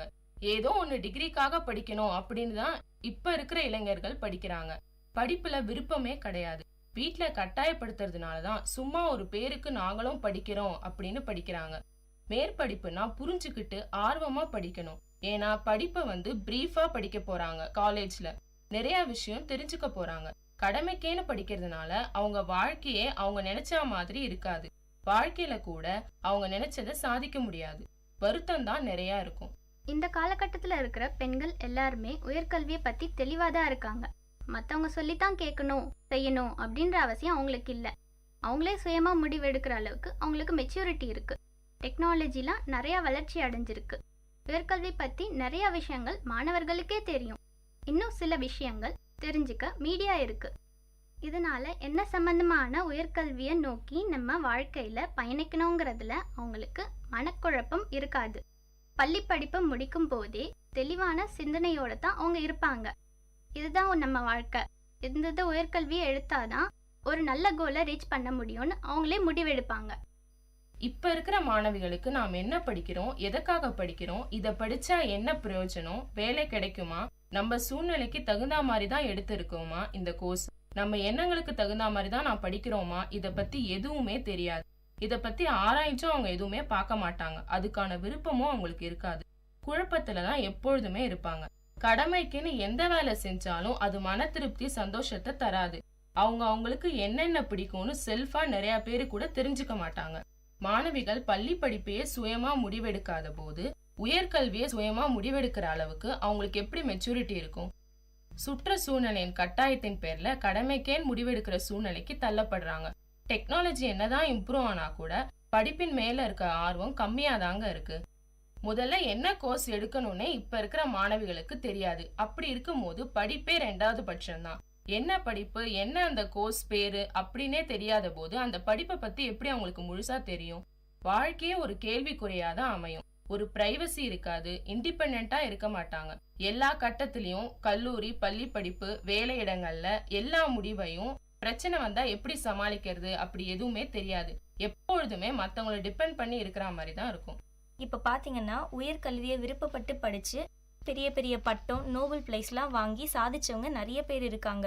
விருப்பப்பட்டு படிச்சதுனால தான் விருதெல்லாம் வாங்க முடிஞ்சிச்சு. இப்ப எடுத்துக்காட்டா பாத்தீங்கன்னா கல்பனா சாவ்லா, இவங்க கூட ஒரு பெண் தான். ஒரு ஏழ்மையான குடும்பத்திலிருந்து பிறந்து படிச்சு ஆஸ்ட்ரோனட்டா அவங்க வாழ்க்கையில சாதிச்சாங்க. இன்னொரு சாதனையாளரை பாத்தீங்கன்னா கிரண் பேடி. இவங்கள பத்தி பார்த்தோம்னா அவங்க அந்த காலத்திலேயே நம்ம இதை தான் படிக்கணும் அப்படின்னு சொல்லிட்டு தேர்ந்தெடுத்து IPS படிச்சு பெரிய ஆளானாங்க. இவங்க விருப்பப்பட்டு உயர்கல்வியை தேர்ந்தெடுத்து படிச்சதுனால தான் அந்த துறையில சாதிக்க முடிஞ்சிச்சு. இந்த மாதிரி சாதனையாளர்களை ரோல் மாடலா எடுத்துக்கிட்டு பெண்கள் இன்னும் இந்த உலகத்துல சாதிச்சுட்டு தான் இருக்காங்க. முன்னாடிலாம் எடுத்துக்கிட்டா நோபல் பிரைஸ் வாங்குற பெண்களுக்கு அவங்களோட உயர்கல்வி பத்தி படிக்கும் போதே அவங்களுக்கு ஒரு கிளியர் ஐடியா இருக்கும். நம்ம என்ன ஆக போறோம், என்ன துறை தேர்ந்தெடுக்கலான்னு பள்ளிக்கூடத்திலேயே படிக்கும் போதே விருப்பப்பட்டு அதை பத்தி ஆர்வமா தெரிஞ்சுக்கிட்டு படிப்பாங்க. ஆனா இப்ப பாத்தீங்கன்னா பெண்கள் தான் என்ன படிக்கிறோம், எந்த துறையில நமக்கு ஆர்வம், எதை படிச்சா பெரிய சாதனையாளரா வரலாம்னு ஒண்ணுமே தெரியாம படிக்கிறாங்க. இப்ப இருக்கிறவங்க விருப்பப்பட்டு படிச்சு ஒரு நல்ல சாதனையாளரா இருப்பது கம்மி தாங்க. கட்டாயத்தின் பேர்ல தான் படிக்கிறாங்க. கட்டாயத்தின் பேர்ல படிக்கிறதுனாலதான் வாழ்க்கையில படிச்சிருந்தா கூட சம்பாதிக்கணும், சாதிக்கணும், படிச்சதை இம்ப்ளிமெண்ட் பண்ணணும் வாழ்க்கையில அப்படின்னு நினைக்கிறதே இல்ல. ஏதோ ஒண்ணு படிச்சு படிச்ச படிப்புக்கு சம்பந்தமே இல்லாத வேற ஒரு துறைய, வேற ஒரு வேலையை தேடி போறாங்க. பெண்களோட கல்வி இன்றைய நிலைமையில கிராமப்புறம் நகரப்புறம்லாம் வித்தியாசமே கிடையாது. இப்போ எல்லா பெண்களுமே ஈடுபாட்டோட தான் படிக்கிறாங்க.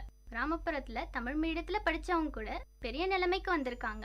கிராமத்துல இருக்கிற பெண்கள் படிக்கணும்னு அவங்க அம்மா அப்பாவால படிக்க வைக்க வசதி இல்லைன்னா கூட நிலத்தெல்லாம் வித்து படிக்க வைக்கிறாங்க.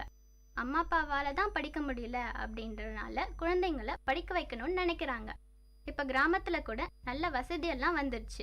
படிச்சு முன்னேற உழைக்கிறாங்க. கிராமத்து பெண்களுக்கும் நகரத்து பெண்களுக்கும் கல்விங்கிறது சமமாதான் இருக்கு. இப்ப கிராமத்துல இருக்கிற பெண்கள் சாதாரணமாவே எங்கேயுமே வெளியே போக மாட்டாங்க. ஆனா உயர்கல்வியை படிக்கணும்னு ஹாஸ்டல்ல சேர்ந்து படிப்பாங்க. படிப்புக்காக தியாகம் பண்ணி தனியா ப்ராப்ளம்ஸ்லாம் ஃபேஸ் பண்ணுவாங்க. கிராமத்துல இருக்கிற பெண்களோட உயர்கல்வியும் நகரத்துல இருக்கிற பெண்களோட உயர்கல்வியும் நிச்சயமா வேறுபடும். கிராமத்துல இருக்கிற பெண்கள் ரொம்ப பயந்த சுபாவமாக இருப்பாங்க. தானா அவங்களுக்கு என்ன தேவையோ அதை மத்தவங்க கிட்ட பேச மாட்டாங்க. தமிழ் மீடியம்ல தான் படிச்சிருப்பாங்க. அதனால அவங்களுக்கு இங்கிலீஷ்ல பேசுறதுக்கு ரொம்ப பயமா இருக்கும். இதனால சிட்டில இருக்கிற காலேஜ்ல சேர்றதுக்கே அவங்க ரொம்ப பயப்படுவாங்க. வீட்ல கூட ஒத்துக்க மாட்டாங்க. காலேஜ் தொலை தூரத்துல இருக்கும். வீட்ல இருந்து தினமும் ஒருத்தர் பைக்ல கூட்டிட்டு போயிட்டு வரணும், அது ரொம்ப சிரமம் அப்படின்னு நினைப்பாங்க. நகரத்துல இப்ப இருக்கிற கல்லூரியில அப்படியே ஒருவேளை கிராமப்புற பெண்களுக்கு ஸ்காலர்ஷிப் கொடுத்து என்கரேஜ் பண்ணா கூட வீட்ல இருக்கிறவங்க தொலை தூரம் போகணும் அப்படின்னு நினைச்சு ஒத்துக்கவே மாட்டாங்க. கிராமத்துல இருக்க பெண்களோட கல்வியும் நகரத்துல இருக்கிற பெண்களோட கல்வியும் சமமான கண்ணோட்டத்துல தான் பார்க்கப்படுது. கிராமத்துல இருக்கிற பெண்களுக்கு குடும்ப சூழ்நிலை காரணமா அந்த அளவுக்கு வசதி இல்லைன்னா கூட படிக்கிற ஆர்வம் அதிகமா இருக்கும். அதே மாதிரி தான் நகரத்துல இருக்கிற பெண்களுக்கும் படிப்புல ஆர்வம் காட்டுவாங்க. என்ன வசதி ஒண்ணுதான் வித்தியாசம். இப்ப அந்த நிலைமை கூட இல்ல. +2லயும் 10thலயும் ஃபர்ஸ்ட் மார்க் எடுக்கிறது பெண்கள் தான். இப்ப +2ல முதல் மதிப்பெண் எடுத்தா கவர்மெண்ட் அவங்கள ஊக்குவிக்கிறபடி ஸ்காலர்ஷிப்லாம் கொடுக்கறாங்க. பெண்கள் நல்லா படிச்சா வசதி கூட ஒரு தடையே கிடையாது. மேலும் முதல் மதிப்பெண் எடுக்கிற பெண்கள் நிறைய கிராமப்புற பெண்கள் தான். அவங்களுக்கு நிறைய காலேஜஸ்ல யூனிவர்சிட்டில ஃபீஸ் எல்லாம் ரிடக்ஷன் பண்ணி அவங்கள என்கரேஜ் பண்றாங்க. பெண் கல்வியோட இன்றைய நிலை அந்த அளவுக்கு உயர்கல்வியா இல்ல. கிராமத்துல தமிழ் மீடியம்ல படிச்சுட்டு நகரப்புறத்துல எல்லா விதமான மக்களையும் சந்திக்க ரொம்ப கஷ்டமா நினைப்பாங்க. அம்மா அப்பா வசதி இல்ல அப்படின்னு சொல்லிட்டு எதுக்கு மேற்படிப்பு படிக்கணும், அப்படி படிச்சா செலவாகும், அதுக்கு பேசாம கல்யாணம் பண்ணி வச்சிடலாம் அப்படின்னு சொல்லி கல்யாணம் பண்ணி வச்சிருவாங்க. கிராமப்புற பெண்களுக்கு சாதாரணமாவே ஒரு அண்டர் எஸ்டிமேஷன் இருக்கும். மத்தவங்க வித்தியாசம் காட்டலனாலும் நம்ம கிராமத்துல இருந்து படிக்க வரோம், வசதி இல்ல அப்படின்னு அவங்களுக்குள்ளேயே ஒரு எண்ணம் கண்டிப்பா எப்பொழுதுமே அது இருக்கு. நகரப்புற பெண்களோடு பேச முடியாது அப்படின்ற ஒரு தாழ்வு மனப்பான்மை இருக்கு அவங்களுக்கு. ஹாஸ்டலுக்கு கிராமப்புற பெண்கள் படிச்சா கூட அவங்க கடைசி வரைக்கும் எல்லா பிரச்சனையும் எதிர்கொண்டு ஃபேஸ் பண்ணி அவங்க படிப்பாங்க அப்படின்னு எப்படிங்க உறுதியா சொல்ல முடியும்? வெளி அனுபவமே இருக்காத போது பிரச்சனை வந்தா அதை எப்படி ஃபேஸ் பண்ணணும் அப்படின்னே தெரியாது. இந்த மாதிரி நிறைய பிரச்சனை கிராமப்புற பெண்கள் தினம் தினம் சந்திக்கிறாங்க. பெண்கள் இப்ப எவ்வளவோ முன்னேறி இருக்காங்க. அந்த காலத்தை விட பெண்களுக்கு இந்த காலத்துல தான் மதிப்பு, மரியாதை, சம உரிமை இதெல்லாம் அதிகமாவே தராங்க. எல்லா பெண்களும் முன்னேறி வந்தா சமூகத்துல இப்போ பெண்களுக்கு கொடுக்கற உரிமையை விட அதிகமா கொடுப்பாங்க. கிராமப்புறத்துல இருந்து வரவங்க எல்லாரும் அப்படி புகழ் பெற்று வருவாங்கன்னு எப்படிங்க சொல்ல முடியும்? புது சூழல், புதுமுகம்லாம் சந்திக்கிறதுக்கு அவங்களுக்கு தைரியம் இருக்காது. அவங்க முன்னேறணும்னு அவங்களே நினைச்சா கூட இவங்க கிராமப்புறத்துலேருந்து தான் வந்திருக்காங்க அப்படின்னு சிட்டில இருக்கிறவங்க ஏளனமா பேசி அவங்கள டாமினேட் பண்ணிடுவாங்க. ஆர்ட்ஸ் சயின்ஸ் படிக்கிற பெண்களோட உயர்கல்வியும் இன்ஜினியரிங் டாக்டர் படிக்கிற பெண்களோட உயர்கல்வியும் நிச்சயமா வேறுபடல. ஆர்ட்ஸ் குரூப்பும் ஒரு நல்ல கோர்ஸ் தான், அதுவும் ஒரு நல்ல படிப்பு தான். இன்ஜினியரிங்கும் ஒரு நல்ல படிப்பு தான். எப்போதும் உயர்கல்வி அப்படின்னாலே இன்ஜினியரிங் டாக்டர் தான் சிறந்த படிப்பு, அதுதான் உயர்கல்வி அப்படின்னு நிச்சயமா சொல்ல முடியாது. ஆர்ட்ஸ் சயின்ஸ்ல கூட நல்ல சிறந்த முன்னேற்றத்தை தரக்கூடிய ஒரு படிப்பு தான். மாணவிகளின் அறிவோ இல்ல அவங்களோட எண்ணங்களோ நிச்சயமா வேறுபடாது. ஆர்ட்ஸ் குரூப்ல கூட பிசிஏ பிஎஸ்சி எடுத்தாலோ மேற்கொண்டு எம்சிஏ எம்பிஏ இல்ல எம்எஸ்சி கூட படிக்கலாம். அப்புறம் ஒரு நல்ல வேலை நம்மளுக்கு கிடைக்கும். இன்ஜினியரிங் படிப்பை 5 வருஷம் படிக்கிறத ஆர்ட்ஸ்ல படிச்சு 6 வருஷமா பிரிக்கிறோம். அது ஒண்ணுதான் வித்தியாசம். மத்தபடி படிப்பு, அதுல இருக்கிற கண்டென்ட் எல்லாமே ஒண்ணுதான். கலை அறிவியல் படிக்கிற பெண்களோட உயர்கல்வியும் பொறியியல் மருத்துவம் படிக்கிற பெண்களோட உயர்கல்வியும் நிச்சயமா வேறுபடுது. கலை அறிவியல்னா ஒரு நல்ல கோர்ஸ் தான்னா கூட அப்பவும் சரி இப்பவும் சரி அதுக்கு யாருமே அவ்வளவா பெரிய முக்கியத்துவமே கொடுக்கறது இல்ல. உயர்கல்வினாலே மருத்துவம் பொறியியல் படிப்பு தான் உயர்ந்த படிப்புன்னு எல்லாருமே நினைக்கிறாங்க. இதனால மாணவிகளுக்குள்ளேயே ஒரு தாழ்வு மனப்பான்மை ஏற்பட்டுடுது. எண்ணங்கள்லாம் வேறுபடுது. ஆர்ட்ஸ் குரூப் எடுத்தா ஒரு நல்ல ஸ்கோப்பே இல்ல, வேலையெல்லாம் நல்லா கிடைக்காது அப்படின்னு நினைச்சுக்கிறாங்க. பொறியியல் படிப்பு படிச்சாதான் வேல்யூ அதிகம்னு நினைக்கிறாங்க. மருத்துவம்லாம் படிச்சாதான் சம்பாதிக்க முடியும், நல்ல வேலையெல்லாம் அமையும் அப்படின்னு யோசிக்கிறாங்க. அதனால ஆர்ட்ஸ் குரூப்லாம் பெரிய ஆர்வம் எப்பயுமே கொஞ்சம் குறைவா தான் இருக்கு.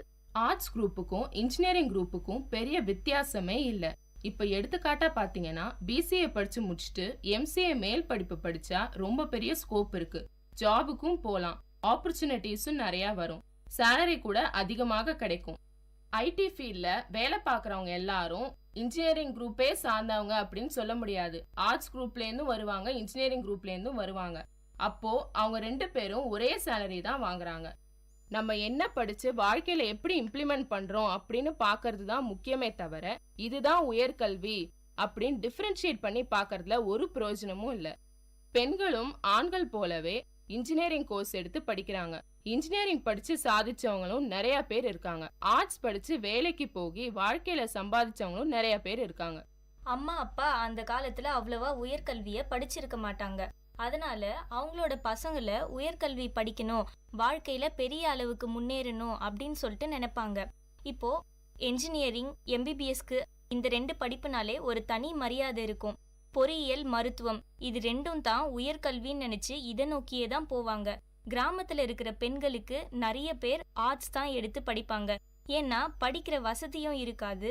மேலும் குடும்ப சூழ்நிலை காரணமா நிறைய பெண்களால மேற்படிப்பே படிக்க முடியாத போகும். ஒரு டிகிரி முடிச்சா போதும் அப்படின்னு தான் இருப்பாங்க. ஏதோ படிக்கணும் அப்படின்னு சொல்லிட்டு தான் படிப்பாங்க. பேரண்ட்ஸ்க்கும் ரொம்ப படிச்சா மாப்பிள்ளை தேடுறதும் ரொம்ப கஷ்டமா இருக்கும். இந்த மாதிரி மாணவிகளுக்கிடையே நிறைய வேறுபாடை சொல்லிட்டே போகலாம். பெண்கள் உயர்கல்வி படிச்ச அப்புறம் அவங்களோட நிலை குடும்பத்துல சமூகத்துல வேலையிடங்கள்ல எப்படி இருக்கு அப்படிங்கிறத நம்ம இப்ப பார்க்க போறோம். ஒரு பெண் தன்னோட உயர்கல்வியை முடிச்சிட்ட அப்புறம் அவங்க ஒரு சிறந்த நிலைமைக்கு வந்துடுறாங்க. பெண் கல்வி கற்பதனால எல்லாருக்கும் நன்மைதான். பெண் இல்லாம இந்த உலகம் இல்ல அப்படின்னு சொல்லுவாங்க. அதனால அவங்க இந்த உலகத்தையே ஒரு நல்ல நிலைமைக்கு மாற்றும் சக்தி அவங்களுக்கு உயர்கல்வி முடிக்கிறதுனால நிறைய விஷயங்கள் அவங்களால சாதிக்க முடியுது. ஒரு குடும்பத்துல ஒரு பெண் படிச்சா அந்த குடும்பமே படிச்ச மாதிரி. அவங்க படிச்சத அவங்க குழந்தைங்களுக்கு அவங்க கூட பிறந்தவங்களுக்கு எல்லாருக்குமே சொல்லித்தரதுனால பெண் ஒரு நல்ல எதிர்கால சமுதாயத்தை ஏற்படுத்தி தர முடியும். அவங்க குடும்பத்துல வர அதிகபட்ச பிரச்சனைகள்லாம் கூட தீர்த்து ஒரு சந்தோஷமான குடும்ப சூழ்நிலைய உருவாக்கி தருவாங்க. குடும்பத்தை நல்ல வழியில நடத்தி ஒரு நல்ல நிலைமைக்கு கொண்டு வந்துருவாங்க. உயர்கல்வி படிச்சா கூட குடும்பத்துல இருக்கிற பெண்கள் வேலைக்கு தான் போறாங்க அப்படின்னு எப்படிங்க சொல்ல முடியும்? அதுக்கு என்ன நிச்சயம்? இப்ப எடுத்துக்காட்டா பாத்தீங்கன்னா என் அம்மா கூட பிகாம் படிச்சு முடிச்சுட்டு வேலைக்கு போகாம சின்ன பசங்களுக்கு சொல்லி கொடுத்துட்டு இருக்காங்க. அவ்வளோ அவங்க படிச்சதுக்கு ஒரு பிரயோஜனமும் இல்லையே. வேலைக்கு போனாதானே அவங்க படிச்சதுக்கு பிரயோஜனம், நல்லா சம்பாதிக்கலாம் அப்படின்னு சொல்ல முடியும். படிச்சுட்டு உலகத்தை மாத்த முடியும்னு சொல்றாங்களே, வேலைக்கு போனாதானே உலகத்தையே மாத்த முடியும். அவங்கள ஒரு ரோல் மாடலா மத்தவங்களும் வச்சுட்டு படிச்சுட்டு வாழ்க்கையில முன்னுக்கு வர முடியும். படிச்சுட்டு வீட்டுல இருந்தா ஒரு பிரயோஜனமும் இல்ல. ஒய்ஃப் ஹஸ்பண்டை விட நல்லா படிச்சு அதிகமா சம்பாதிச்சாங்கன்னா ஹஸ்பண்டுக்கு ஒரு இன்ஃபீரியாரிட்டி காம்ப்ளெக்ஸ் வரும். அதனால கூட நிறைய பிரச்சனை வர வாய்ப்பு அதிகமா இருக்கு. பெண்கள் படிக்கிறதுனால குடும்பம் முன்னேறும், குடும்பம் முன்னேறதுனால சமுதாயம் முன்னேறும், சமுதாயம் முன்னேறதுனால இந்த நாடே முன்னேறும். நம்ம சமுதாயத்தை சுத்தமாக வச்சுக்கணும் அப்படின்ற அக்கறையில் கூட நிறைய பெண்கள் வந்து ஸ்கூல்ஸில் காலேஜஸில் படிக்கும்போதே எக்ஸ்ட்ரா கரிக்குலர் ஆக்டிவிட்டீஸில் சுற்றுச்சூழல் சம்பந்தமாக நிறைய எடுத்து படிக்கிறாங்க. இப்போ எடுத்துக்காட்டாக வந்து என்சிசி, கிரீனோ, யூத் ரெட் கிராஸ் இந்த மாதிரி எடுத்து சமூகத்தை பாதுகாக்கிறாங்க. இப்போ நிறைய பெண்கள் தான் பெரிய பெரிய ஐடி கம்பெனியில் ப்ராஜெக்ட் மேனேஜர், சிஇஓ, சேர்மேன் ஆகிற அளவுக்கு படித்து உயர்ந்திருக்காங்க. சப்ஜெக்ட் சம்பந்தமா கூட படிக்கிறதுக்கு எல்லாரும் கஷ்டப்படுறாங்க. அப்படி இருக்கும்போது எக்ஸ்ட்ரா கரிக்குலர் ஆக்டிவிட்டி எல்லாம் பத்தி எப்படி படிச்சு சமூகத்தை பாதுகாப்பாங்க? வீட்டை பத்தியே யாருக்கும் அக்கறை இல்ல, வீட்டின் நன்மைக்காகவே யாரும் கருதி படிக்கிறது இல்ல. அப்படி இருக்கும்போது நாட்டின் முன்னேற்றத்திற்காக எப்படி படிச்சு பெரிய ஆளா வருவாங்க? சமூகத்தின் மேல அக்கறையே இல்ல. வேலை இடங்கள்ல பெண்கள் சாதிப்பது கம்மியா தாங்க இருக்கு. எல்லாரும் பெரிய பெரிய ஆளா வரதே இல்ல. எல்லாரும் ரொம்ப பெரிய ஆளா வருவாங்க அப்படின்னு சொல்ல முடியாது. சாதிக்கிறவங்களோட எண்ணிக்கை கம்மியா தாங்க இருக்கு. இப்ப எடுத்துக்காட்டா பாத்தீங்கன்னா எக்ஸ்ட்ரா கரிக்குலர் ஆக்டிவிட்டி பத்தி அவங்க முன்னேறணும் அப்படின்னு நினைச்சா கூட அதுக்கான கைடன்ஸ் இருக்காது. பெண்களுக்கு அதை பத்தி தெரியாது. அப்படியே அவங்க போகணும் அப்படின்னு நினைச்சா கூட குடும்பத்துல இருக்கிறவங்க அதர் ஸ்டேட்டுக்குலாம் இப்ப அதை பத்தி ட்ரைனிங் கொடுக்கறதுக்கு அவங்க அனுப்பவே விட மாட்டாங்க. சமூக விழிப்புணர்வு ஏற்படுத்தணும் அப்படின்னு நினைப்பாங்க. ஆனா வீட்டுல இருக்கிறவங்க அதுக்கு ஒத்துக்கவே மாட்டாங்க. ஒரு சில கம்பெனிலாம் கூட பாத்தீங்கன்னா ஆணாதிக்கம் அதிகமா இருக்கிறதுனால பெண்கள் மேல வரக்கூடாது அப்படின்னு சொல்லிட்டு நினைப்பாங்க. இதனால அவங்க வளர்ச்சியே பாதிக்கும். இப்ப ஆன் டியூட்டி அப்படின்னு எடுத்துக்கிட்டா கூட ஆண்கள் போலாம், ஆனா பெண்களால போக முடியாது. இதனால அவங்க வளர்ச்சியே நிச்சயமா பாதிக்கும். இதுவரை நீங்க கேட்டுக்கொண்டிருந்தது காரசாரம் நிகழ்ச்சி. அடுத்து வேற ஒரு புதிய காரசாரம் நிகழ்ச்சியில சந்திக்கலாம். இது விஐடி பண்பலை 90.8. நன்றி, வணக்கம். நேர்கள் இதுவரை கேட்டது விஐடி பண்பலை 90.8 காரசாரம், மக்களின் குரல்கள் ஒன்றிணைந்த கருத்துக்களம்.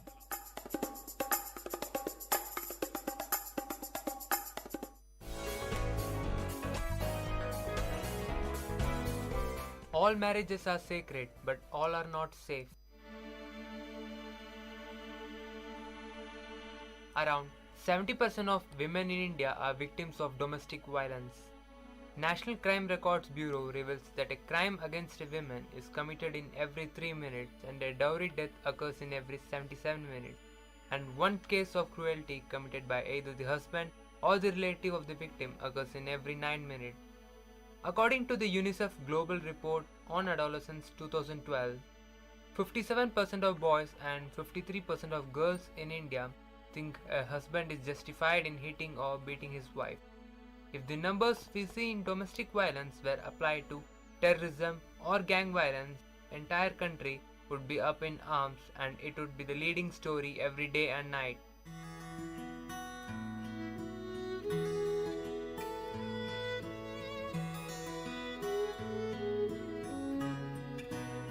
Latika belongs to a poor family of Dashpur village. She completed her graduation and is working as a teacher in a school in Mahanagar city. Raj, coming from a well-off family, is also working in the same school as a teacher. They both are in love and are planning to marry each other. Latika, my parents would like to see you to decide upon our marriage. We'll be coming tomorrow to your house. Okay, Raj, I'll make the arrangements. Raj, along with his family, comes to see Latika. Latika is very well brought up and a simple educated girl. She is the only educated girl from our village. I am happy to give my daughter to you, Raj. We'll take care of her, Papa. I never thought that my son would ever go for a love marriage.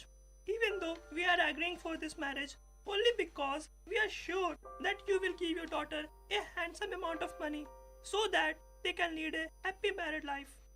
All that I have made is for Latika only. I will be happy if she is happy. We will be happy if you give us 1 lakh rupee and a two-wheeler. I will make sure that you will get it before the marriage. Marriage is over and the scene follows the next very day of marriage. Latika, how's the environment here? I know you will be homesick. No, Maji, I'm happy and I feel like being at home. After 1 month of marriage. Latika, where's my tea? Wait, Maji, I'm bringing it. Don't you know that I need my tea at 4 in the evening? Maji, sorry, I had to correct some answer sheets. It was a very urgent work. Here is your tea. Already a lot of work is pending. Raj comes back home. Latika, tea. I had just made tea for Maji and I've lots of work to do. Ask your mom to make it for you, please. Latika moves towards the study room. Why should I make tea for you? That's the reason I got you married. Latika is having a lot of work in school. Still, she manages to do all the household chores. If she can't do all this, then ask her to quit the job. Quit the job? At any cost, I won't leave my job. It's 2 years of my hard work that I ended up in this job. I'll somehow manage to do all my duties, but I won't quit the job. पहले घर का काम, फिर बाहर का. Similar things happen for a couple of days. Suddenly, one day the situation turns very tense. Latika, you have to leave the job. Because you are not doing any household work and not taking care of my mom. She has become unhealthy and weak. I want you to quit the job. I did not know that you will also support your mom and go against me, Raj. I did not expect this from you. If you are so insistent, then okay, I'll quit my job. After 2 weeks, the whole family is in a monetary crisis. Latika, see, Raj's salary is not sufficient to run the house. You only asked me to quit the job, na? And now what do you expect me to do? Should I go on the streets and beg? How can you talk to me like this? Is this the way you talk to elders? We are facing crisis only because of you, and you will have to bring the money. What? This is ridiculous. Already my father has given you all his life savings. Now where will I get money from? I don't want to hear all that shit. Manage from anywhere. All I need is 30,000 by the end of this week. No, Maji, please don't do this to me. Already I have quitted the job for you people, for your happiness. My father is already in debt. No excuses. I need the money.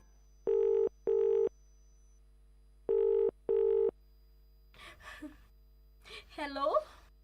Hello, Beti. How are you? I'm fine, Papa. No. Beta, I know you very well. What happened to you? Dear, please tell me. Papa, I quitted my job because Maji and Raj were too adamant. Now they're asking me to pay 30,000 rupees within a week. What? We had already fulfilled their demands. Anyway, don't worry, Beti. I will find out a way to solve this situation. But Papa, from where will you get this huge amount in a week?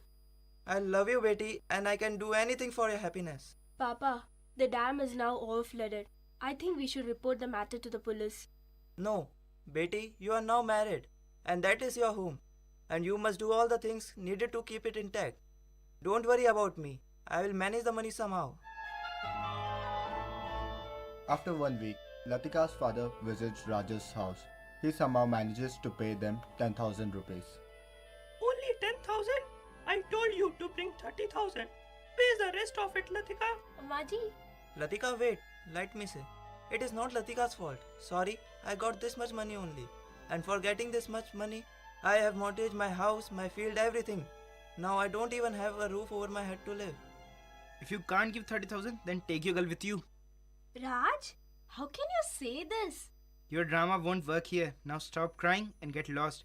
We don't need you here. Get out of my life. No, Raj. Please don't do this to me. I am sorry. It's my fault. Please don't punish my daughter. I will get you the money within 2 days. 2 days?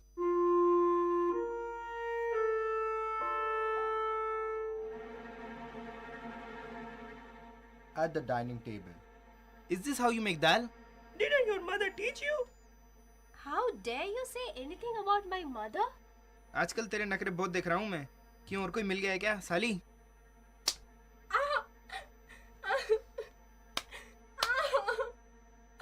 Latika got injured very badly. They locked her up in a room. She calls up her father. Hello. Latika. Latika, why are you crying, my dear? Please forgive me. I've given you a lot of troubles. And now further I won't. Papa, I'm leaving. Beti! Hello. Hello. Police team and girls start in Raj's house. Mother-in-law opens the door. Raj, police! Police in our house! Stop your melodrama. Where's this girl? We have to search your house. No, she's not in the house. She went to the market. No, he's lying. She is here only. She had called me before. Constable, search the house. Constable breaks Latika's bedroom lock. Latika! Stay away from the crime scene. You both are under arrest.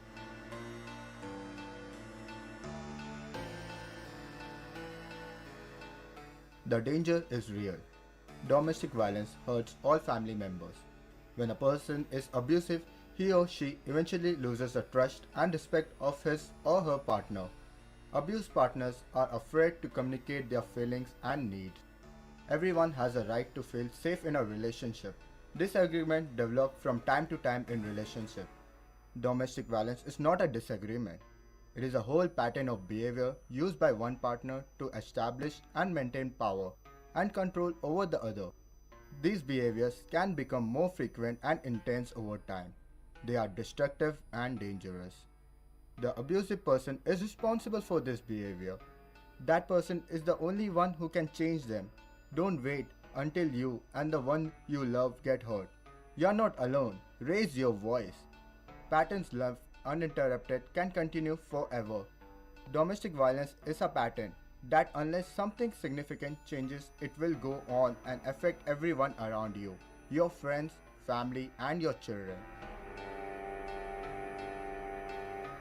No man can know where he is going unless he knows exactly how he arrived at his present place.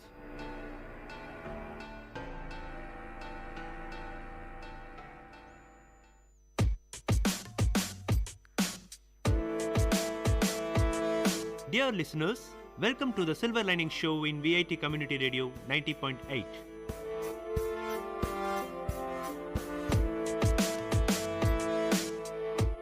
The program to reach heights, a motivation to enhance the positivity in you.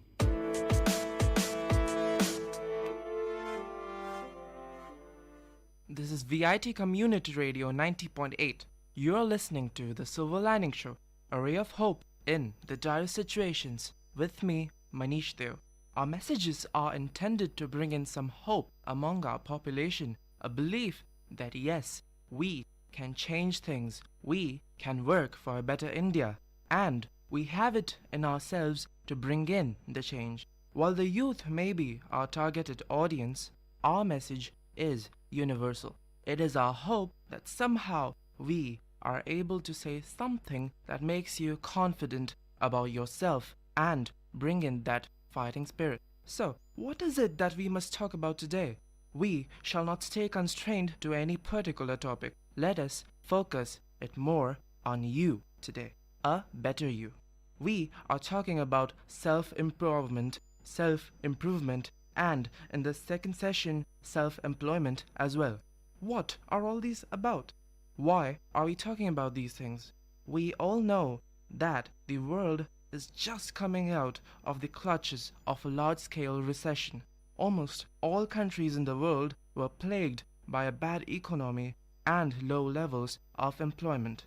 Many people lost their jobs. Many people suffered a drastic pay cut.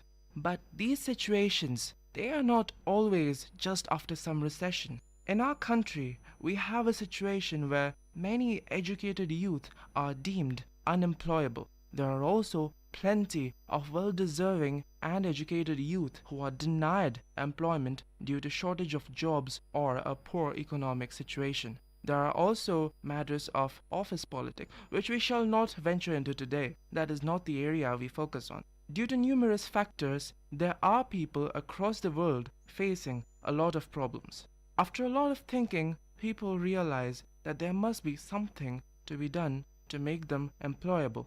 They seek betterment. Know that this is not like people are at some wrong or they are too imperfect. It is not so. The situation today demands certain skill and character among people in order to survive in such tough times and emerge successful and victorious. We all know that we all have certain abilities which can prove very useful to us. which we do not have at the current stage, but which might surface later on. When you think about your current skills, perhaps a newly acquired one, do you not wonder sometimes, thinking about some time in the past when you thought, I'll never be able to do this, but now you can? How would it feel if you could choose these different abilities one by one, put them together, polish them, and create in yourself a new individual with the same soul but additional skills? This is what self-empowerment and improvement is all about. You might have heard from someone at some point that an average human uses only about a small fraction of his total potential. Think about what would happen if you were about to double it, triple it, or even increase it to 4 times the original potential. Think about how the human race has been improving century by century. You would notice how many innovations have taken place in the last century itself. It is an example of a biological race improving itself. From this, know that you are definitely capable of working on yourself and emerge a better person. What is the power of self-improvement?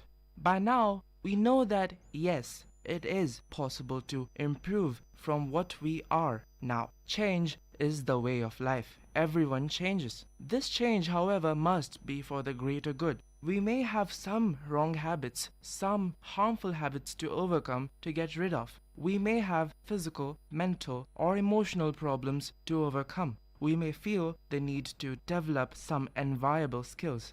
All this is possible only if we recognize our possibilities for growth. One has to understand the concept of self for self. This means that you are the only one who has the power to make the best changes and improvements, that only you can open the doors to your mind and unleash your greater potential. You are your own teacher, doctor, your best guide to mental and spiritual fulfillment. Self-empowerment. The word itself suggests control, authority, influence, strength, and energy. It is a word that means if you believe you can do anything, everything is possible. Every day you are given messages about how to live your life. Some call it intuition, others gut instinct. Different names but the same meaning. These messages come in many forms and many guises. Some are easily recognizable, such as fear. When I talk about the word fear, I do not mean fearful.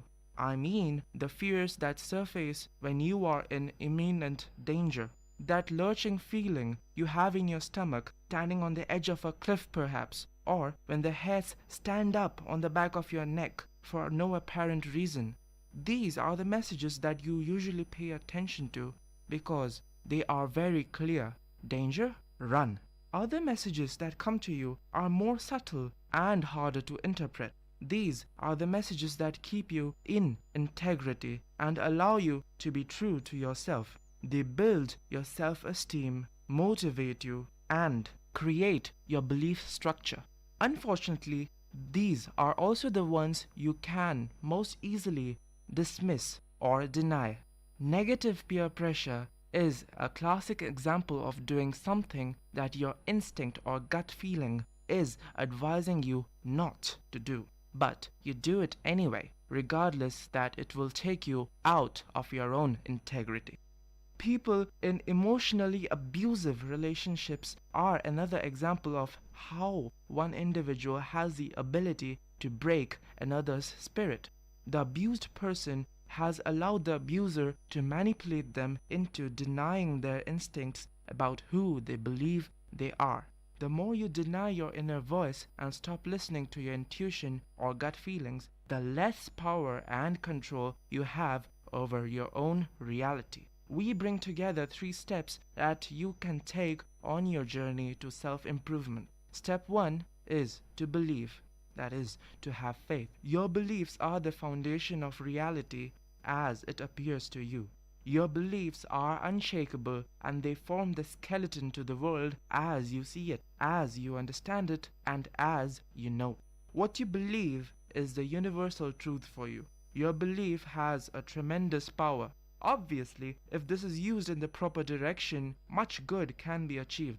Your beliefs are conclusions that you have made out of life as a young baby, as a growing child, as an adult, right up to the present day. Growing up in a nice family with a cheerful and happy environment will make you believe that many things are completely different from a child who grew up in a non-supportive family. Self-limiting beliefs are the most harmful because if you are firm with the idea of negative thoughts, it is very hard to get rid of them. Let us take an example. If you believe that most people in this world are good, most people you encounter will probably fit into the description of the world you made for yourself. However, if you are cynical and believe the world to be filled with bad people, shady characters, and many more villains, you will tend to look at the world with a negative eye.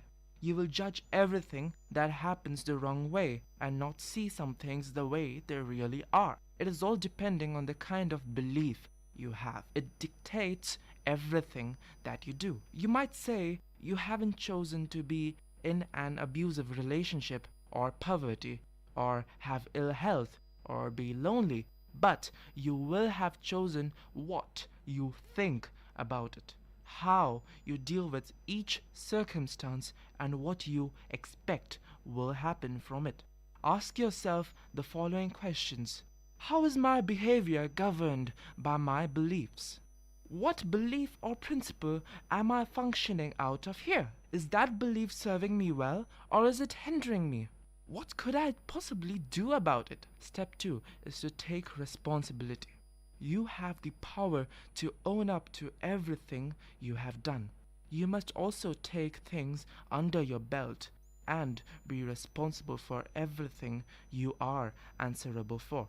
You are the master of your own life. I might have said this earlier, but in my opinion, everyone's life is a story. Yours is your very own story, and you are the major protagonist. The story follows you wherever you go, and whatever you do in your life shapes up the story. You have, thus, consciously or unconsciously, shaped your own life. You are the only one responsible for everything that is going on. You may call it karma. You might argue there are many things that happen in life beyond your control. There are many things which are not controllable. However, whatever decisions you take, whatever course of action you take, is controllable. And it is exactly how you have influenced everything in your life. Therefore, there arises the need to be responsible for everything in life. The creations you add as ingredients in life are conscious and unconscious. Unconscious creation is when you allow events to determine your reality. You let life conduct its ways naturally. The underlying belief will be that life just happens to you, and therefore you react to circumstances as and when they occur. Conscious creation is when you are proactive in the process of creating what you want. This is typically driven by the desire for positive outcomes for those who have the underlying belief that conscious creation is possible.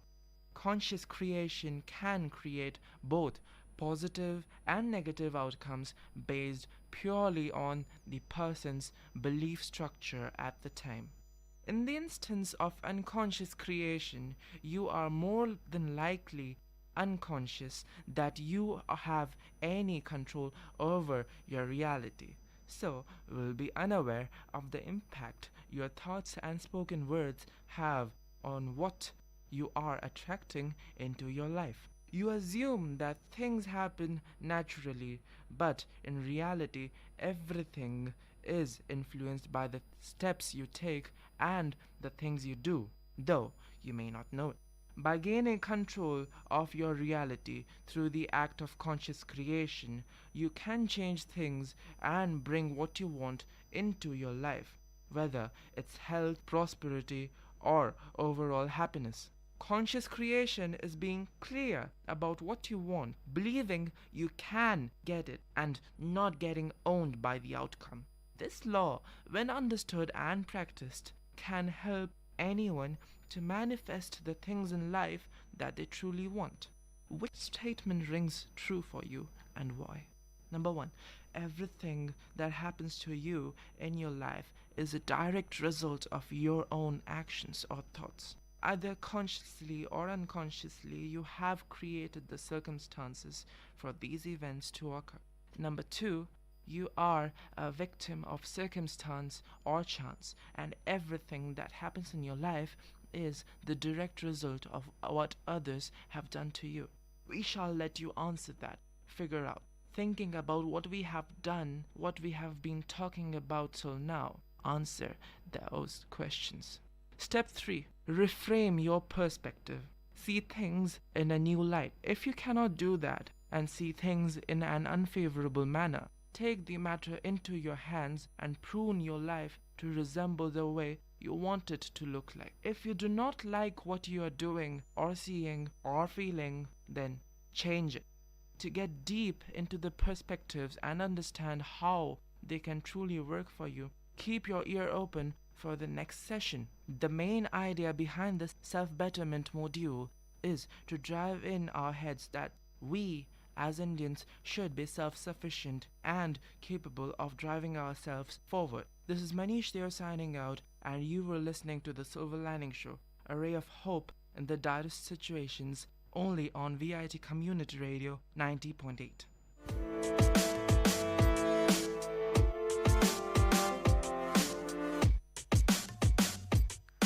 Dear listeners, you had listened to the program Silver Lining Show. We will meet you with another interesting positive topic in our next show.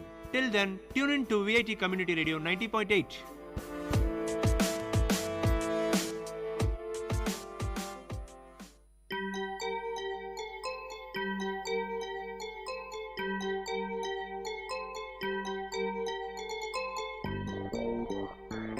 வணக்கம், நமஸ்தே, நமஸ்கார், சலாம் and வந்தனம்.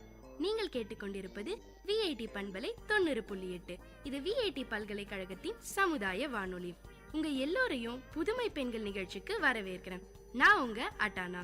இந்த நிகழ்ச்சியில எவ்வளோ கடினமான சூழ்நிலையும் தனக்குன்னு ஒரு பாதையை அமைச்சுக்கிட்டு அதுல அவங்க பயணத்தை தொடர்ந்து அதுல வெற்றியும் அடைந்த பெண்களை பத்தி தான் நான் உங்களுக்கு சொல்ல போறேன்.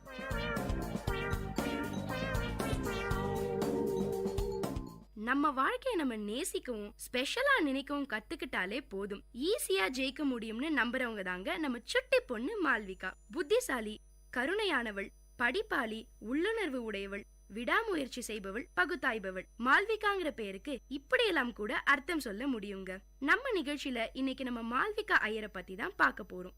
எந்த ஒரு மனிதருக்குமே வாழ்க்கை ஆரம்பிக்கிற வயது 13. ஆனா நம்ம மால்விகாக்கோ 13 வயசுலயே எல்லாம் கருகி போச்சு. விதியோட விளையாட்டால மாற்றுத்திறனாளிகள்ல ஒருவரானாங்க மால்விகா.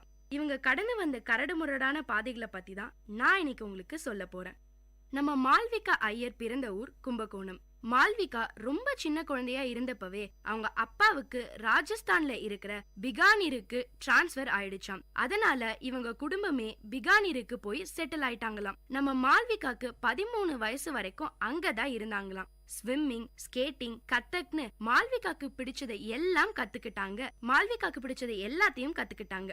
அவங்க நினைச்சபடியே ரொம்ப சந்தோஷமா போய்கிட்டு இருந்தது அவங்க குழந்தை பருவம்.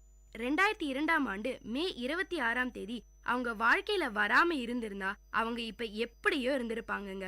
அந்த மே 26ஆம் தேதி என்ன நடந்ததுன்னு நான் உங்களுக்கு சொல்லும் போதே என்ன அறியாம கூட என் வார்த்தைகள் நடுங்கலாம்.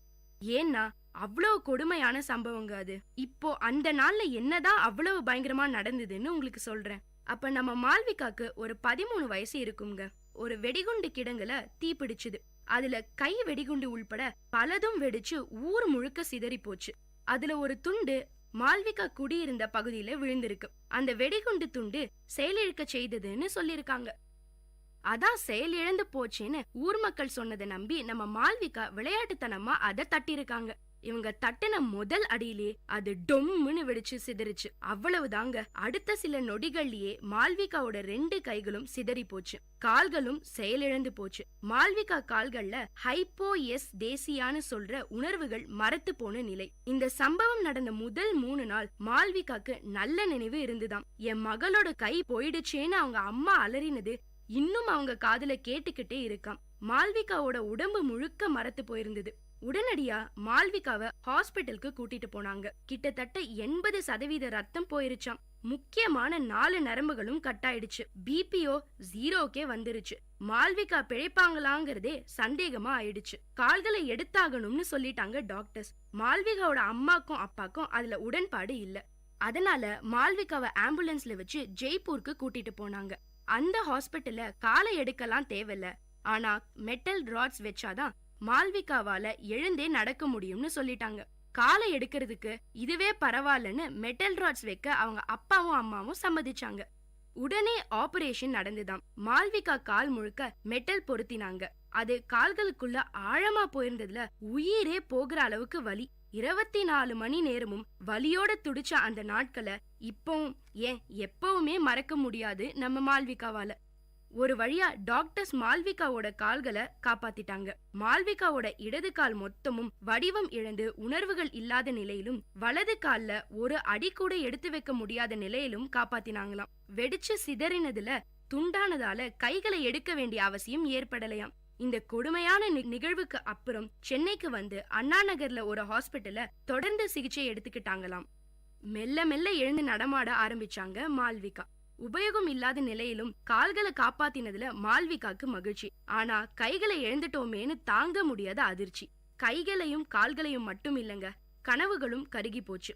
விளையாடி கொண்டிருந்த மால்விகாவோட வாழ்க்கையில குண்டுவெடிப்பு ரூபத்துல விதி விளையாடினதோட விளைவு மாற்றுத்திறனாளிகள்ல ஒருவரானாங்க மால்விகா.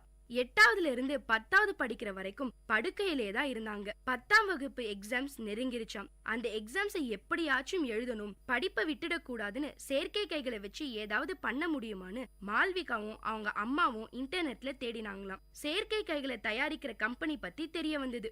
மயோ எலக்ட்ரானிக் கைகளை பொருத்தினாங்களாம். பேட்டரியில இயங்குற இந்த கைகளை நெஜ கைகளை போல திறக்கவும் முடியும், மூடவும் முடியும். அந்த கைகளை வச்சு எழுத பழகினாங்க நம்ம மால்விகா. ஆனா 10ஆம் வகுப்பு எக்ஸாம்ஸ்க்கு 3 மாசம் தான் இருந்துதாம். இந்த நிலையில கடுமையா உழைச்சாங்களாம் மால்விகா. எந்த நேரமும் படிப்பு படிப்பு படிப்புன்னு அதுலயே கவனமா இருந்தாங்களாம். கடுமையா உழைச்சோம்னா எதுலயும் தோல்வி இல்லைன்னு நிரூபிச்சிருக்காங்க நம்ம மால்விகா. ஆமாங்க, அவங்க பட்ட எல்லா கஷ்டங்களுக்கும் நல்ல ரிசல்ட் கிடைச்சது. பிரைவேட் கேண்டிடேட்ல நம்ம மால்விகா தான் டாப்பர். இது மட்டும் இல்லாம 2 சப்ஜெக்ட்ல 100க்கு 100 வாங்கியிருக்காங்க.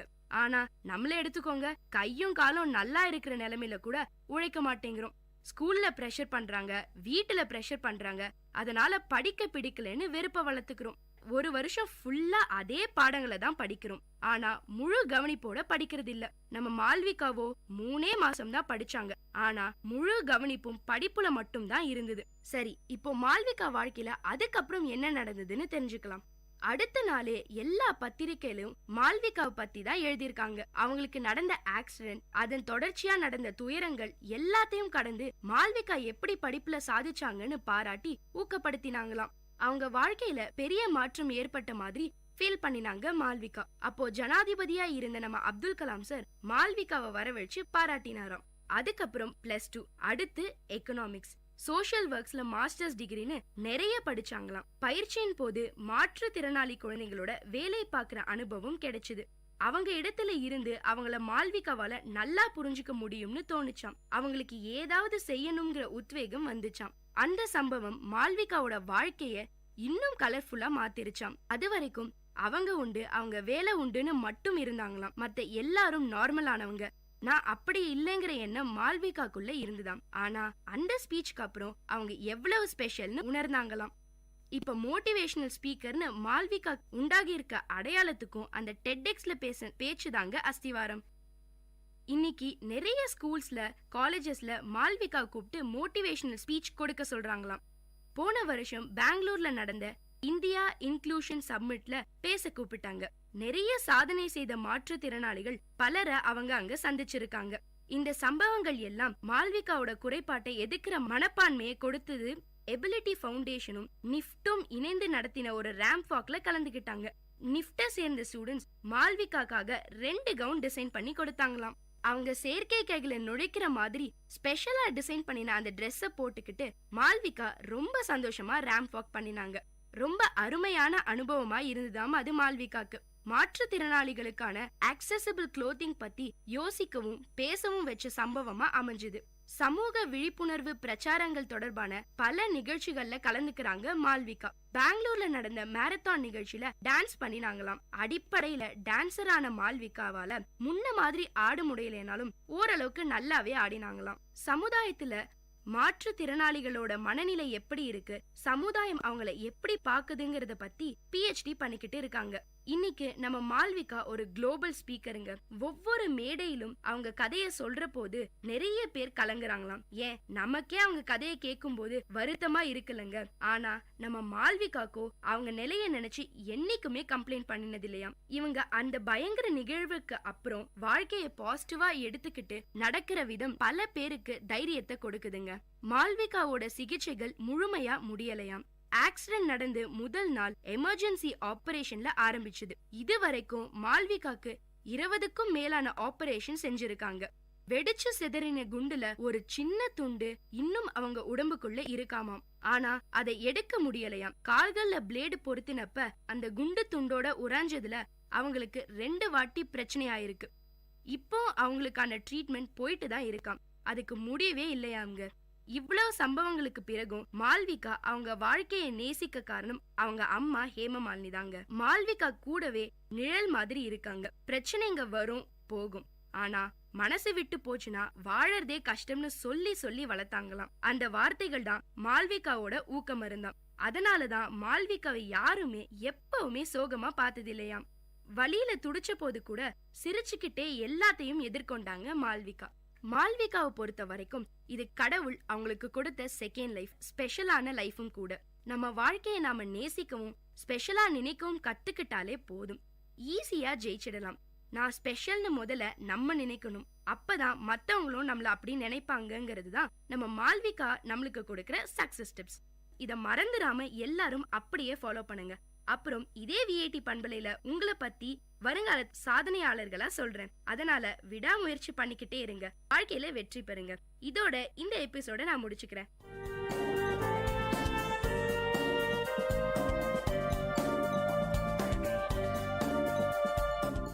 இந்த நிகழ்ச்சி உங்க எல்லாருக்கும் ஒரு பெரிய உற்சாகத்தை தந்திருக்கும்னு நம்புறேன். இதே மாதிரி பல விஷயங்களை தெரிஞ்சுக்கணுமா? அப்போ VIT பண்பலை 90.8 கேட்டுக்கிட்டே இருங்க.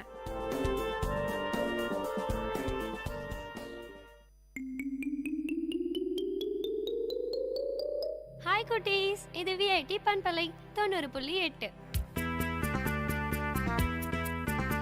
VIT பல்கலைக்கழகத்தின் சமுதாய வானொலியில் கதை கேளு கதை கேளு. சின்ன கதை சொல்லி பெரிய கருத்தை சொல்ல வந்திருக்கோம். நான் உங்கள் லீஷு.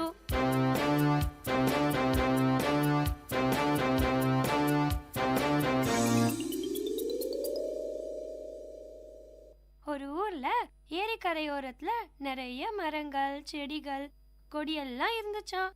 அங்க நிறைய குரங்குகள் கூட்டம் கூட்டமா வாழ்ந்துட்டு வந்துச்சு. அந்த குரங்குகளுக்கு சாப்பிட எதுவுமே கிடைக்கல. அந்த ஏரிக்கரையோரத்துல ஒரு கோவிலும் இருந்துச்சாம். அந்த கோவிலுக்கு வரவங்க பூஜைக்காக பழங்கள் தேங்காய் இதெல்லாம் கொண்டு வருவாங்க. அப்ப இந்த குரங்குகள் என்ன பண்ணும் தெரியுமா? அங்க வரவங்கள பயம்புறுத்தி அவங்க கொண்டு வர தேங்காய் பழங்கள் எல்லாத்தையும் பிடுங்கி சாப்பிட ஆரம்பிச்சதுங்க. இந்த குரங்கு தொல்லைகளுக்கு பயந்தே அங்க அதிகமா யாருமே வராம போயிட்டாங்க. அதனால அங்க வரவங்களோட எண்ணிக்கை குறைஞ்சுக்கிட்டே வந்தது. இதனால குரங்குகளுக்கு கொஞ்சம் நஞ்ச சாப்பாடு கூட கிடைக்காம போச்சு. எல்லா குரங்குகளுக்கும் ஒரே வருத்தம், என்னடா நம்ம பண்ண தொல்லைகளால வரவங்க கூட வராம போயிட்டாங்களே அப்படின்ற வருத்தம் குரங்குகளுக்கு இருந்துச்சு. இத பார்த்த ஒரு குட்டி குரங்குக்கு ஒரு ஆசை வந்துச்சு. அது என்னன்னா, நம்ம ஏன் வெளியே போய் சாப்பிட கஷ்டப்படணும், நம்ம இங்கேயே ஒரு சின்னதா தோட்டம் அமைக்கலான்னு நினைச்சு அந்த ஐடியாவை மத்த குரங்கு கிட்டையும் சொல்லிச்சு. எல்லா குரங்குகளும் அதுக்கு ஒத்துக்குச்சான். அந்த குரங்கு ஒரு தோட்டத்துல போயிட்டு சின்ன சின்ன செடிகளா பார்த்து பிடிங்கின்னு வந்து அதோட தோட்டத்துல நட்டுச்சு. ஒரு மாசத்துக்கு அப்புறம் அந்த செடிகளை போய் பார்த்தப்ப ஒரு செடி கூட வளரவே இல்லை. உடனே அந்த குட்டி குரங்கு தாவி போய் தான் தாய் குரங்கு கிட்ட கேட்டது, ஏம்மா இவ்வளோ நாள் ஆச்சு, ஒரு செடி கூட வளரலையே? அதுக்கு அந்த தாய் குரங்கு சொல்லிச்சு, செடிகள் நட்டா மட்டும் போதாது, தினமும் அதுக்கு தண்ணியும் ஊத்தணும்னு சொல்லிச்சான். அதே மாதிரி அந்த குட்டி குரங்கு தினமும் போய் தண்ணி ஊத்திச்சான். திரும்பவும் 1 மாசத்துக்கு அப்புறம் அந்த செடிங்க வளரவே இல்லை. மறுபடியும் அது தன்னோட அம்மா கிட்ட போய் கேட்டுச்சு. அதுக்கு அந்த அம்மா குரங்கு சொல்லிச்சான், நீ செடிக்கு நிறைய தண்ணி ஊத்திட்டு இருப்ப, அதனாலதான் அந்த செடிகள்லாம் அழுகி இருக்கும்னு சொல்லிச்சான். உடனே அந்த குட்டி குரங்கு, அப்படியா, ஒரு வேர் கூட அழுகலையேன்னு சொல்லிச்சு. அந்த அம்மா குரங்கு, அது எப்படி உனக்கு தெரியும்னு கேட்டுச்சு. அதுக்கு அந்த குட்டி குரங்கு சொல்லிச்சான், நான் தான் தினமும் பிடுங்கி பாக்குறேனே. அட பாவி, தினமும் பிடுங்கி நட்டா எப்படி செடி வளரும்? அதுக்கப்புறம் அந்த அம்மா குரங்கு எப்படி செடிகளை வளர்க்கறதுன்னு அந்த குட்டி குரங்குக்கு சொல்லி கொடுத்துச்சான். நாம செய்யக்கூடிய செயல்களை கவனமா இருக்கணும். ஆனா அது ரொம்ப கஷ்டமான கண்காணிப்பா இருந்ததுன்னா எந்த செயலுமே நல்லபடியா செய்ய முடியாது. அது மட்டும் இல்லாம ஒரு செயலை எப்படி செய்யறதுன்னோ ஒரு தெளிவோட அறிவோட செஞ்சோம்னா தான் அந்த செயல் பலன் தரக்கூடிய செயலா அமையும். என்ன குட்டீஸ், இன்னைக்கு கதை கேட்டீங்களா? ஒரு செயல் செய்யும் போது அதோட முறைகளை அறிஞ்சே செய்யணும், சரியா?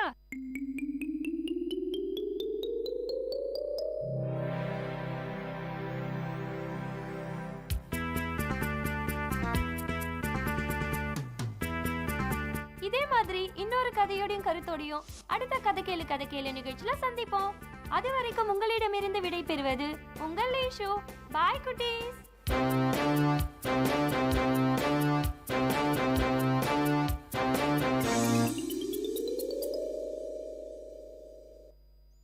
பாகைய புடிச்சு நடந்தா தெரு அழகாக மாறும். அவர் ஆசைப்பட்டு கொஞ்சும் போது மீச முடிக்கீரும். பார்க்கத்தான் ஆளு கொஞ்சம் அழுக்காயிருப்பாரு, பிச்சு பூவ போலத்தான் எங்களப்பா சிரிப்பாரு. பிச்சு பூவ போலத்தான் எங்களப்பா சிரிப்பாரு. பாகைய புடிச்சு நடந்தா தெருவழகாக மாறும். அவர் ஆசைப்பட்டு கொஞ்சும் போது மீச முடிக்கீரும். பார்க்கத்தான் ஆளு கொஞ்சம் அழுக்காயிருப்பாரு, பிச்சு பூவ போலத்தான் எங்களப்பா சிரிப்பாரு. பிச்சு பூவ போலத்தான் எங்களப்பா சிரிப்பாரு. பாகைய புடிச்சு நடந்தா தெருவழகாக மாறும்.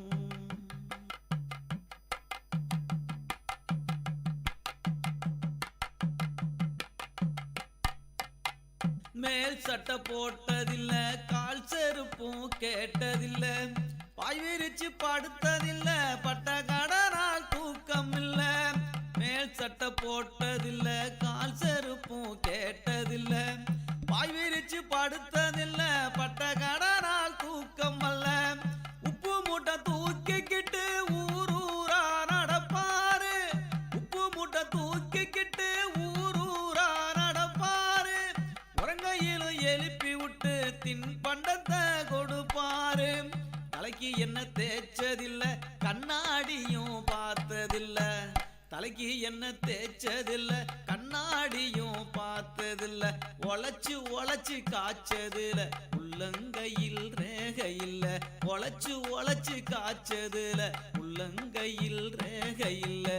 பாகைய புடிச்சு நடந்தா தெருவழகாக மாறும். அவர் ஆசைப்பட்டு கொஞ்சும் போது மீச முடிக்கீரும்.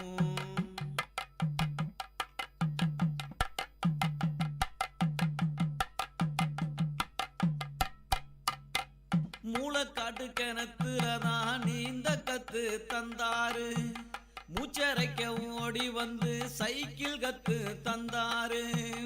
மூளைக்காட்டு கிணத்துலதான் நீந்த கத்து தந்தாரு, மூச்சரைக்க ஓடி வந்து சைக்கிள் கத்தும் தந்தாரு. பலூன ஊதி தந்து பச்சை குழந்தை ஆவாரு, பலூன ஊதி தந்து பச்சை குழந்தை ஆவாரு. மிட்டாயி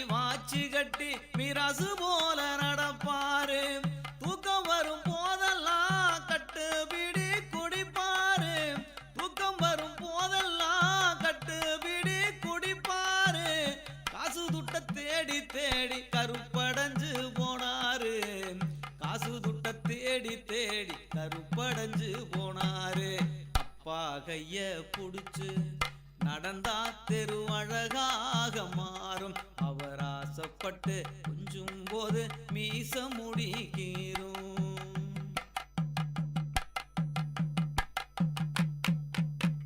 சித்திரம் போல் அம்மாவ பத்திரமா பார்த்தாரு. மக வாக்கப்பட்டு போகும்போது தேம்பி தேம்பி அழுதாரு. சித்திரம் போல் அம்மாவ பத்திரமா பார்த்தாரு. மக வாக்கப்பட்டு போகும்போது தேம்பி தேம்பி அழுவாரு. சித்திரம் போல் அம்மாவ பத்திரமா பார்த்தாரு. மக வாக்கப்பட்டு போகும்போது தேம்பி தேம்பி அழுதாரு. கை நீட்டி கேட்டாக்க கடவுளையும் வாங்கி தருவார். கை நீட்டி கேட்டாக்க கடவுளையும் வாங்கி தருவார். செத்து 4 வருஷமாச்சு, இனி எப்போ வீடு வருவார். செத்து 4 வருஷமாச்சு, இனி எப்போ வீடு வருவார். பாகைய புடிச்சு நடந்தா தெரு அழகாக மாறும். அவர் ஆசைப்பட்டு கொஞ்சும் போது மீச முடிக்கீரும். பார்க்கத்தான் ஆளு கொஞ்சம் அழுக்காயிருப்பாரு. பிச்சு பூவ போலத்தான் எங்களப்பா சிரிப்பாரு. பிச்சு பூவ போலத்தான் எங்களப்பா சிரிப்பாரு. அப்பா கைய புடிச்சு நடந்தா தெரு அழகாக மாறும். அவர் ஆசைப்பட்டு கொஞ்சும் போது மீச முடிக்கீரும். மீச முடிக்கீரும்.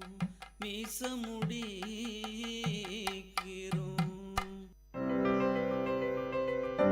இப்பாடலை வழங்குபவர் இளையகானம் சி. இளையராஜா.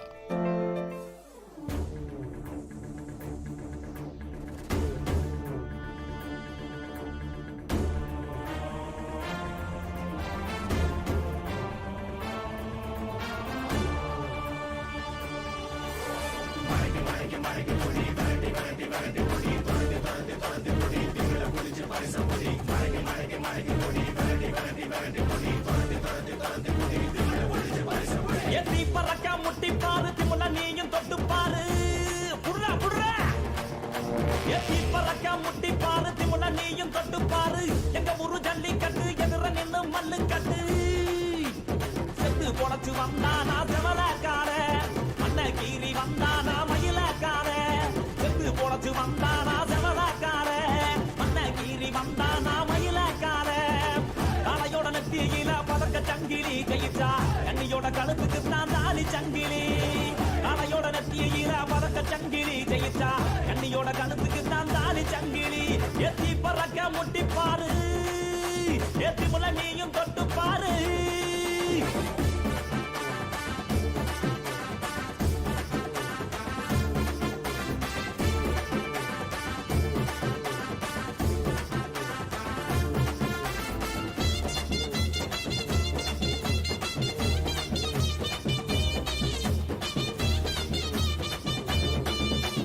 காங்கேயம் கால அது கதற விடுவால.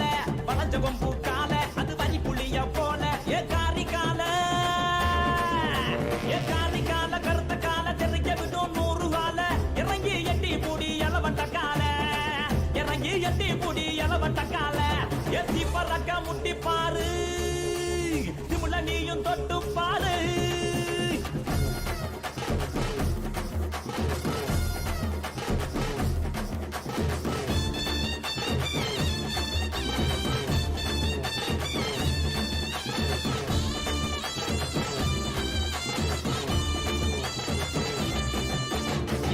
நத்தி கால அது சுருள விடும் வால. செவந்த நத்தி கால அது செதற விடும் வால. ஏ மாஞ்சு புடி மடக்கி புட்டி ஒத்த கையில் தூக்கி அடி. பக்கப்பட்டு வந்து நிப்பா வஞ்சி கோடி. பக்கப்பட்டு வந்து நிப்பா வஞ்சி கோடி. எத்தி பறக்க முட்டி பாரு. திமுல நீயும் தொட்டு பாரு.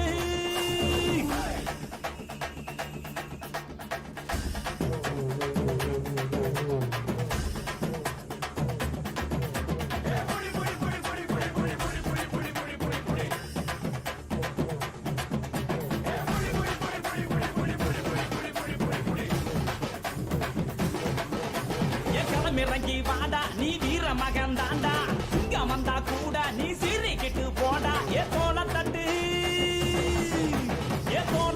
தொலைய தட்டு அச்சத்தெல்லாம் அறுத்து கட்டு எட்டாத சிகரம் இல்ல கொடியா கட்டு எட்டாத சிகரம் இல்ல கொடியா கட்டு எத்தி பறக்க முட்டி பாரு திமுல நீயும் தொட்டு பாரு எங்க ஊரு ஜல்லிக்கட்டு எதிர நின்னு மல்லு கட்டு எத்து பொழைச்சு வந்தானா ஜவளக்கார மண்ண கீறி வந்தானா மயிலக்கார எத்து பொழைச்சு வந்தானா ஜவளக்கார மண்ண கீறி வந்தானா மயிலக்கார காளையோட நெத்தியில பறக்க சங்கிலி ஜெயிச்சா கண்ணியோட கழுத்துக்கு தான் தாலி சங்கிலி காளையோட நெத்தியில பறக்க சங்கிலி ஜெயிச்சா கண்ணியோட கழுத்துக்கு தான் தாலி சங்கிலி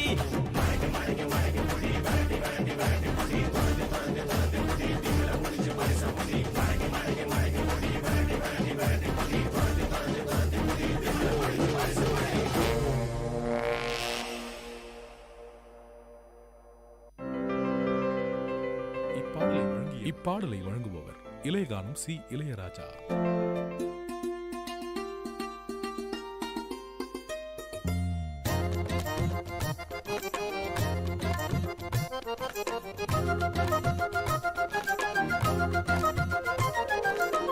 கண்ணே ஒன்ன காணாம நான் கவி பாடுறேன் நெஞ்சுக்குள்ள ஒன்ன வச்சு தினவாடுறேன் மதுர மல்லி வாசம் உன்னை பார்த்தாலே பேசும் ஓம் கொலுசு சத்தம் கேட்டு அந்த கோயில் மணியாடும் கண்ணே ஒன்ன காணாம நான் கவி பாடுறேன் நெஞ்சுக்குள்ள ஒன்ன வச்சு தினவாடுறேன்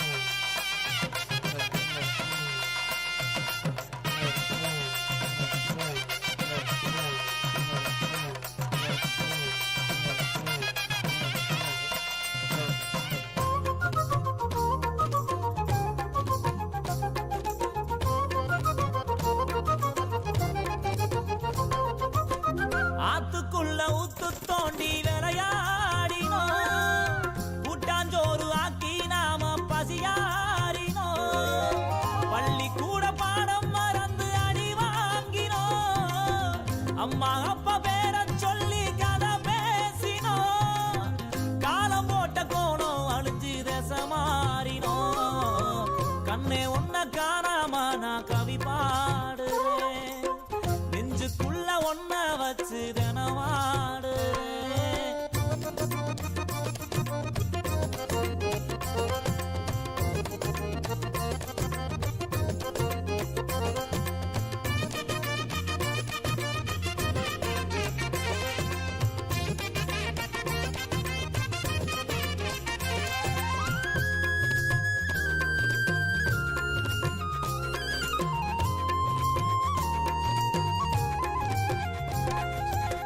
நொங்குரோத வண்டி ஓட்டி நான் ஓடினோம் மண்குதிரை மேல நின்று சதிராடினோம் அந்த நாலு நெஞ்சுக்குள்ள அலப்பாயுதே நஞ்சு போன ஞாபகங்கள் மனமாடுதே பாதையெல்லாம் பார்த்து பார்த்து விழிவாடுதே கண்ணே ஒன்ன காணாம நான் கவி பாடுறேன் நெஞ்சுக்குள்ள ஒன்ன வச்சு தினவாடுறேன்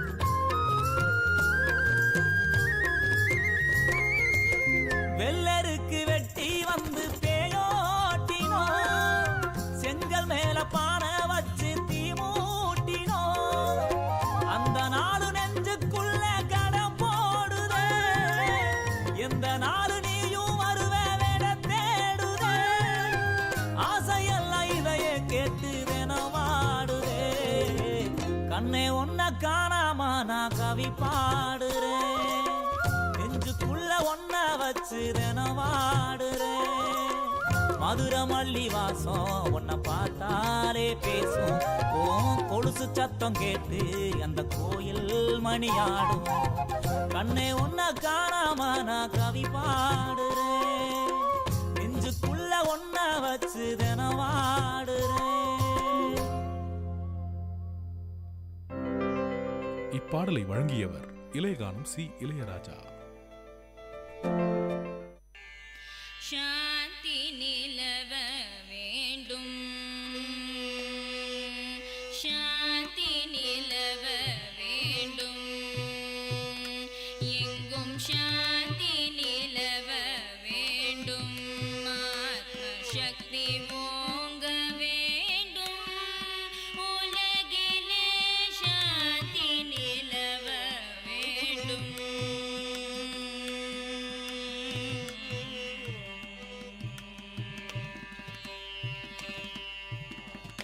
காந்தி மகாத்மா கட்டளை அதுவே,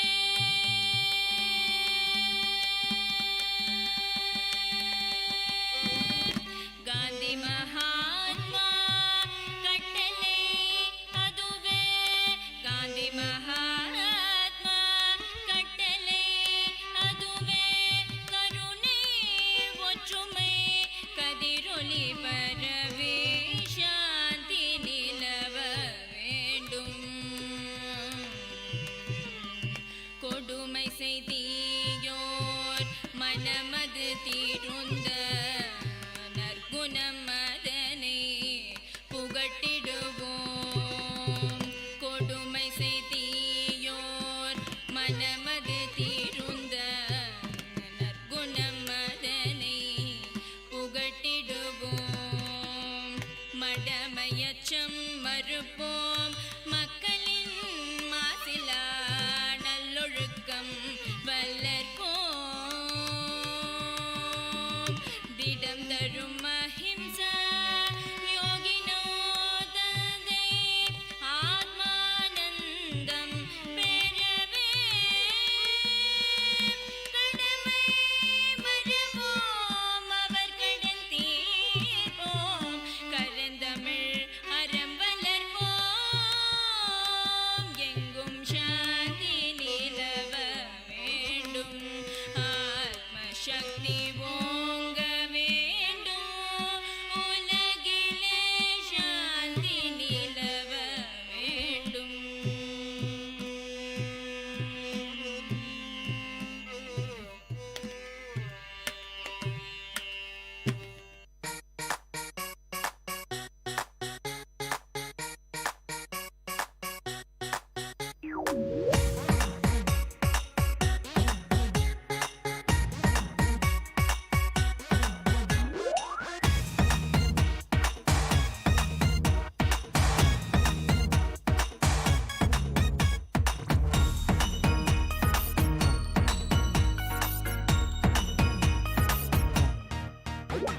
சோழராஜன் அவன் பேரன், இவன் தென்தமிழ்நாட்டின் வீரன்.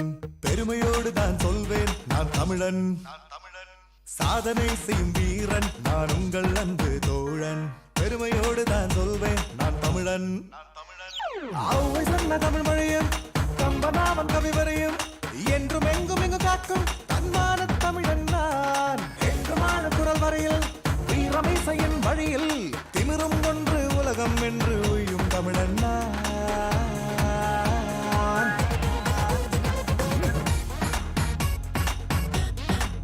அது தமிழா.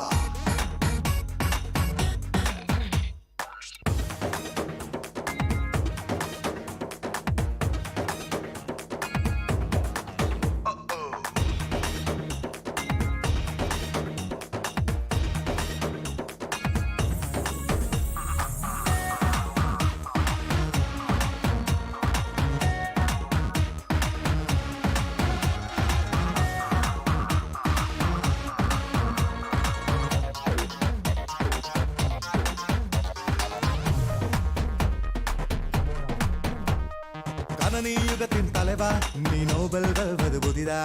நாசாவின் தவ புதல்வா நீ தமிழன். வானில் பறந்திடும் நண்பா அணு ஆய்வின் வெற்றி தோழா. இஸ்ரோவின் தங்க மனிதா நீ தமிழன். உலகம் சுற்றும் துணிவும் இணைய உலகின் நலமும் திறனும் பலமும் இணையும் தன்மான தமிழன் நீ. தேசம் மாறி போகும் திசைகள் கூட மாறும் என்றும் மாறாது வந்து போக வெற்றி தமிழன் நீ.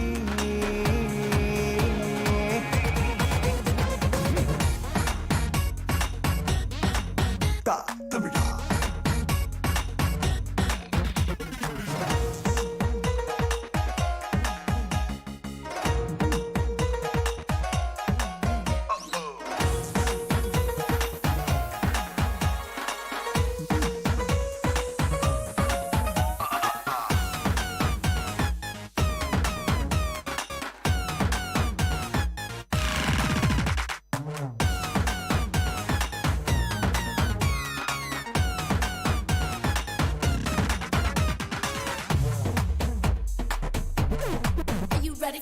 உலக நாயகன் தமிழன், நாம் இசையின் புயலும் தமிழன், சினிமாவின் நிஜ கலைஞன் இவன் தமிழன்.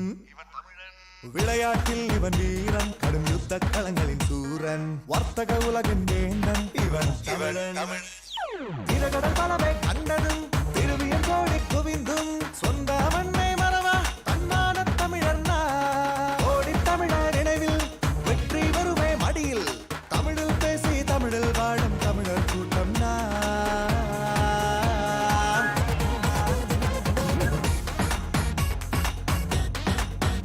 தமிழா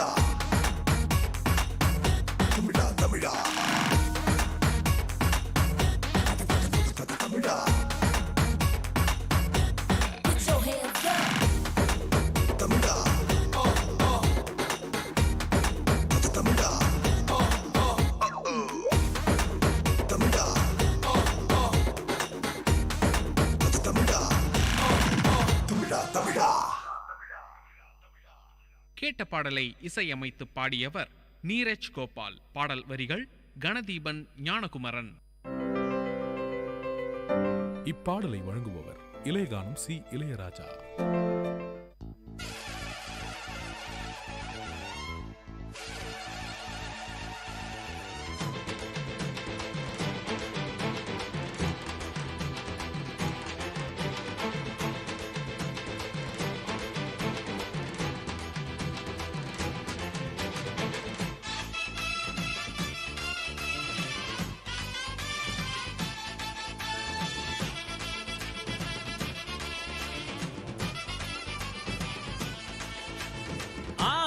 பெருக்குத்தான் தமிழகத்து ஆத்துல தண்ணி வரும்.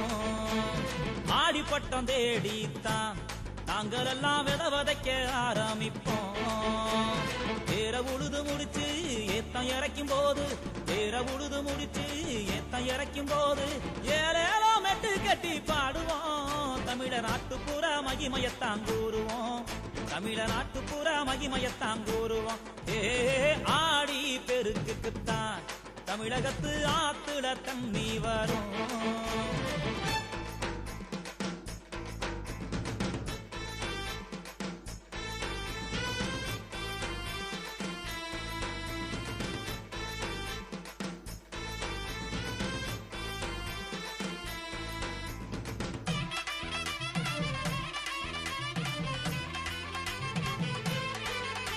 ஏரல் முளைச்சு வெத வரும், வெத முளைச்சு நாத்தாமும், நாத்து வந்தா கருது வரும், கருது வந்தா நெல்மணியும் காய்ச்சு குழுங்கும். கருவா கைய வெட்டும், வெட்டிய இடத்தில் ரத்தம் கொட்டும், சுண்ணாம்ப குறைச்சு வைப்போம், இல்லைன்னா சும்மா தான் வேலைய பார்ப்போம்.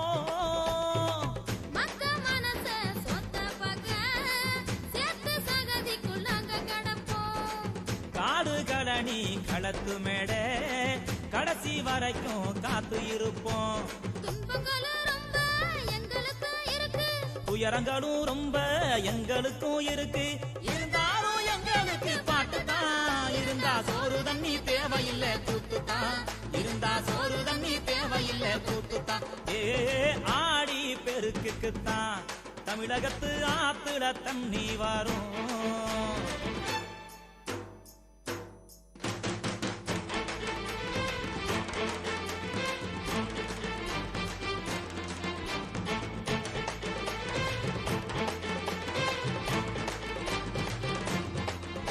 ஏ தை மகளும் பிறந்துட்டா புது நெல்லு அவிச்சுட்டா பொங்க வச்சு பூசை செய்வோம் தை மகளை கும்பிட்டு தவற வேற்போம் ஏ பச்சரிசி அச்சு வெள்ளம் பொங்க அரிசி நன்றையலும் கன்னி பொங்க காணும் பொங்க மாட்டு பொங்க மண் வளத்தின் மகிமை சொல்லும்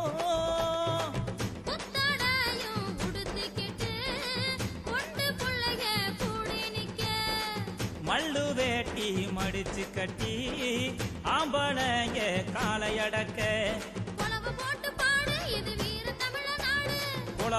பாடு இது வீர தமிழ நாடு கும்மி கொட்டி ஆடுவோம் தை பொங்கலோ பொங்கல் என்று பாடுவோம் தை பொங்கலோ பொங்கல் என்று பாடுவோம் தை பொங்கலோ பொங்கல் என்று பாடுவோம் தை பொங்கலோ பொங்கல் என்று பாடுவோம்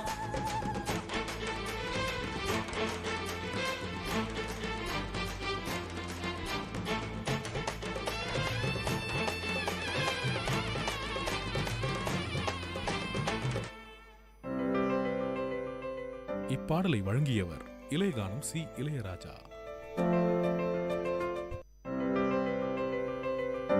இப்பாடலை வழங்குபவர் இளையகானம் சி இளையராஜா.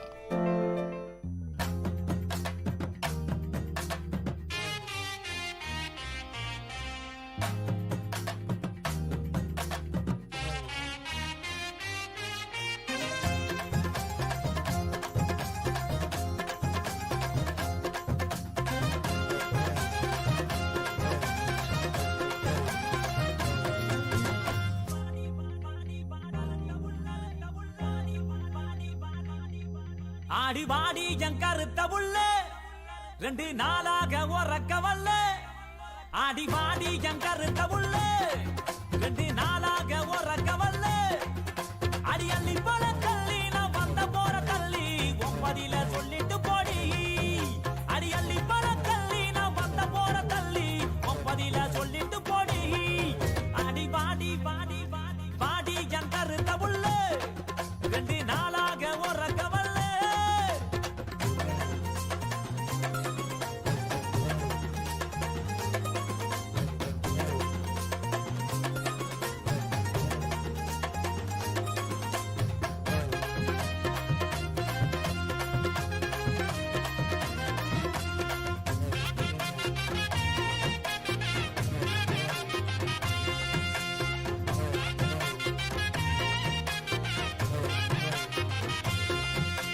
பாட்டெடுத்து பாடி வாரேன் தெம்மாங்கு பாட்டு நீ இளையராச பாட்ட கேளு அதிருது வேட்டு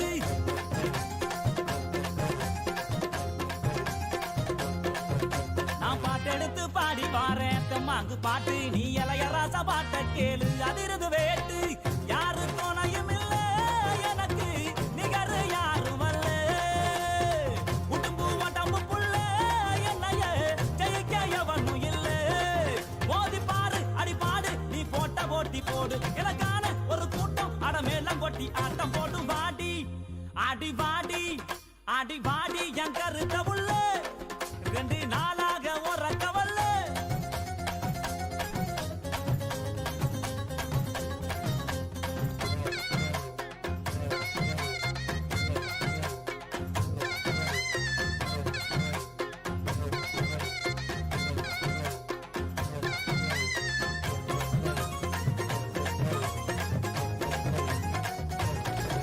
ஆடி கண்ட மீனு கண்ணு ரெண்டும் இழுக்குது என்ன உன் பல்வரிச முத்துச்சாரம் மயக்குவது என்ன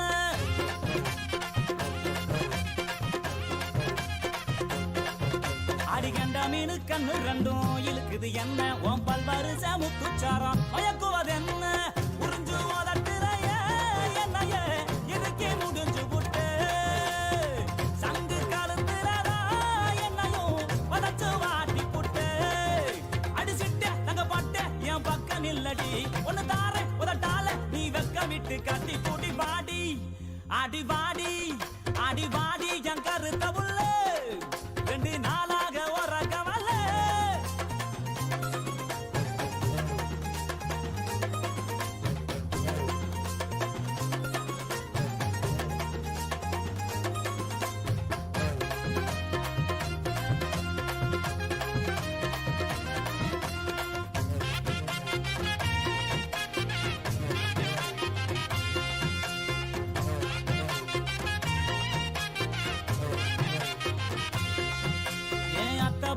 ரத்தினமே மச்சான பாரு என் மாமா வீட்டு மத்தாலாமே அதரவு கூறு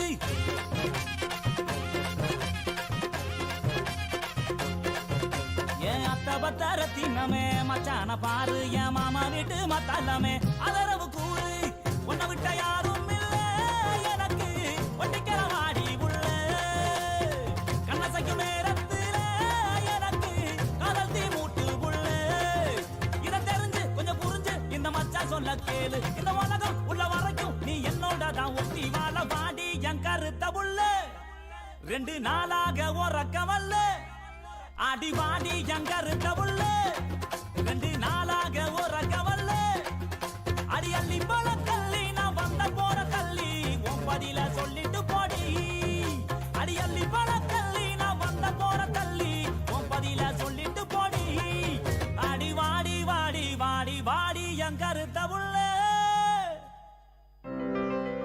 இப்பாடலை வழங்கியவர் இளையகானம் சி Ilaiyaraaja.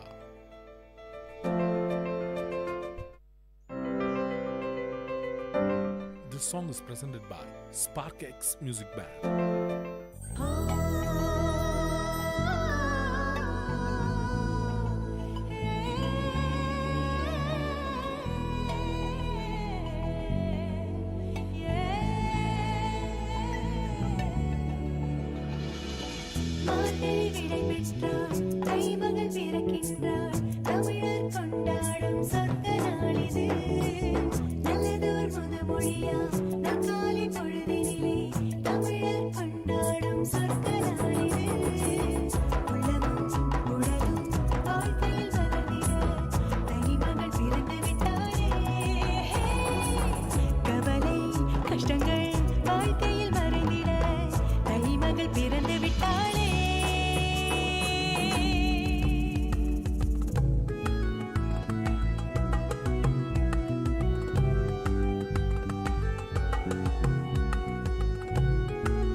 This song is presented by Spark X Music Band. மானங்கருக்குதடி மின்னிருட்டு கம்முதடி மானங்கருக்குதடி மின்னிருட்டு கம்முதடி மேகம் ஊருளுதடி மாறி மழை பெய்யுதடி மேகம் ஊருளுதடி மாறி மழை பெய்யுதடி மானங்கருக்குதடி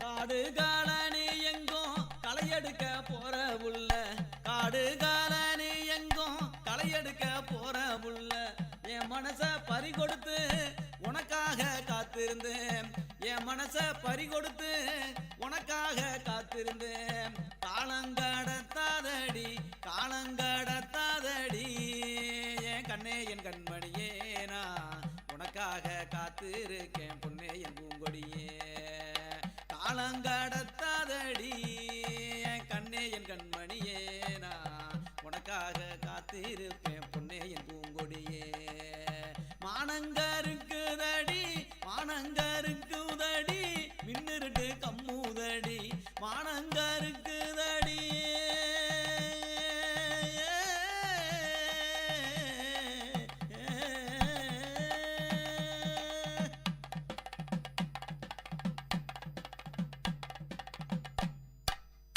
மனசெல்லாம் வெள்ளையடி கண்ணு ரெண்டும் ஜொலிக்குதடி மனசெல்லாம் வெள்ளையடி கண்ணு ரெண்டும் ஜொலிக்குதடி வச்ச கண்ணு நோகாம ஒன்ன பார்க்க தோணுதடி வச்ச கண்ணு நோகாம ஒன்ன பார்க்க தோணுதடி காலம் கடத்தாதடி காலம் கடத்தாதடி என் கண்ணே என் கண்மணியே நான் உனக்காக காத்திருப்பேன் பொன்னே என் பூங்கொடியே காலம் கடத்தாதடி என் கண்ணே என் கண்மணியே நான் உனக்காக காத்திருக்கேன் பொன்னே என் பூங்கொடியே மானங்கருக்குதடி மானங்கருக்குதடி மின்னிருட்டு கம்முதடி மானங்கருக்குதடி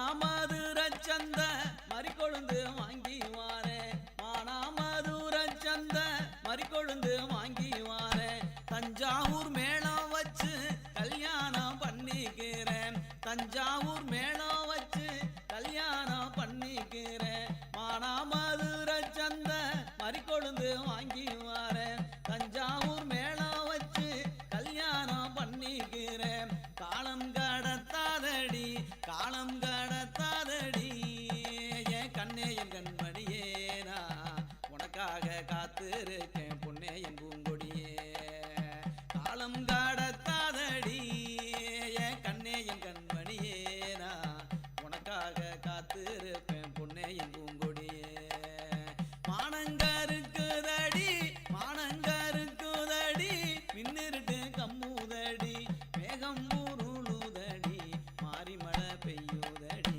மாறி மழை பெய்யுதடி மாறி மழை பெய்யுதடி ஆடும் பயத்துக்கு மேஞ்சிருக்கு பசு மாடும் பயத்துக்கு மேஞ்சிருக்கு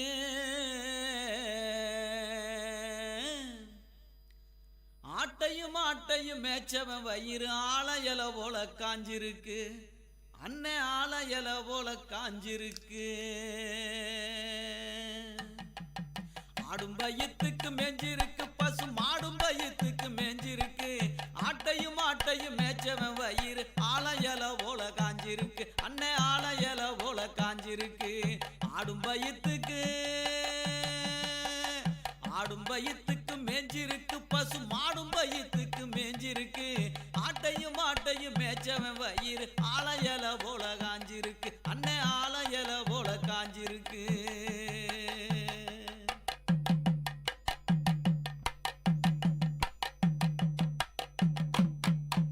ஆளான பொண்ணுக்கு மேலான துணிய வாங்கி கொடுக்கவும் முடியலே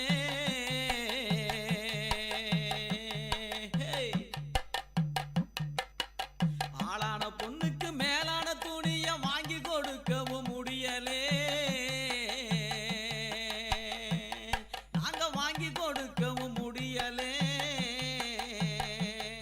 எங்க அண்டா சட்டியும் குண்டா சட்டியும் அபகரிப்பதில் நியாயமில்லை அன்னை அடகு வைப்பதில் நியாயமில்ல தந்தனத்தானே ஏலேலோ தந்தனத்தானே ஏலேலோ தந்தனத்தானே ஏலேலோ தந்தனத்தானே ஏலேலோ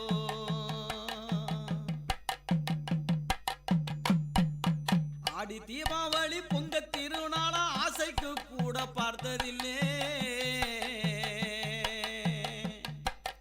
ஆடி தீபாவளி பொங்க திருநாள ஆசைக்கு கூட பார்த்ததில்லை நாங்க ஆசைக்கு கூட பார்த்ததில்லை அங்க அடுத்த ஊருக்கு பொழைக்க போக அரை காசும் கையில் இல்லை அண்ணே, அரை காசும் கையில் இல்லை. ஆடும் பயத்துக்கு மேஞ்சிருக்கு, பசு மாடும் பயத்துக்கு மேஞ்சிருக்கு. ஆட்டையும் மாட்டையும் மேய்ச்சவன் வயிறு ஆலையல போல காஞ்சிருக்கு அண்ணே, ஆலையல போல காஞ்சிருக்கு. தந்தனத்தானே ஏலேலோ, தந்தனத்தானே ஏலேலோ, தந்தனத்தானே ஏலேலோ, தந்தனத்தானே ஏலேலோ.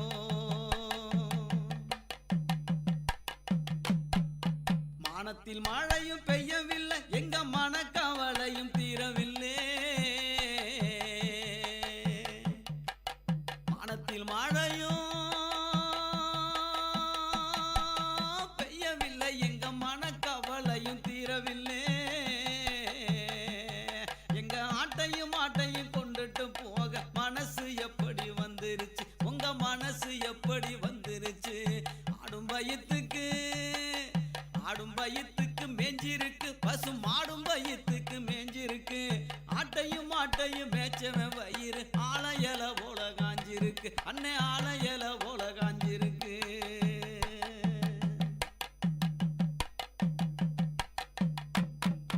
குத்தும் போரலுக்கு ஒரு பக்கம் ஈடி, கொட்டும் தவிலுக்கு இருபக்கம் ஈடி. குத்தும் போரலுக்கு ஒரு பக்கம் ஈடி, கொட்டும் தவிலுக்கு இருபக்கம் ஈடி. சுத்தும் கொளவிக்கு பக்கமெல்லாம் ஈடி, சுத்தும் கொளவிக்கு பக்கமெல்லாம் ஈடி. எங்க துன்பங்களை கேட்டா எத்தனையோ படி, எங்க துன்பங்களை கேட்டா எத்தனையோ படி. ஆடும் பயத்துக்கு மேஞ்சிருக்கு, பசு மாடும் பயத்துக்கு மேஞ்சிருக்கு. ஆட்டையும் ஆட்டையும் மேய்ச்சவன் வயிறு ஆலையல போல காஞ்சிருக்கு அண்ணே, ஆலையல போல காஞ்சிருக்கு. தந்தனத்தானே ஏலேலோ, தந்தனத்தானே ஏலேலோ, தந்தனத்தானே ஏலேலோ, தந்தனத்தானே ஏலேலோ. My bookshop in second look of VIT Community Radio 90.8 FM.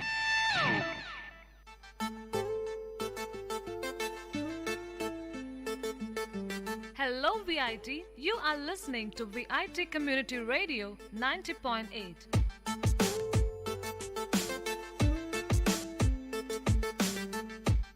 And welcome to the brand new episode of My Bookshop, which introduces you to a program where we review some best-selling must-readable books. And we would like to inculcate a reading habit to our listeners, and by reviewing these best-selling books on our show, we wish to open the world of books to you all.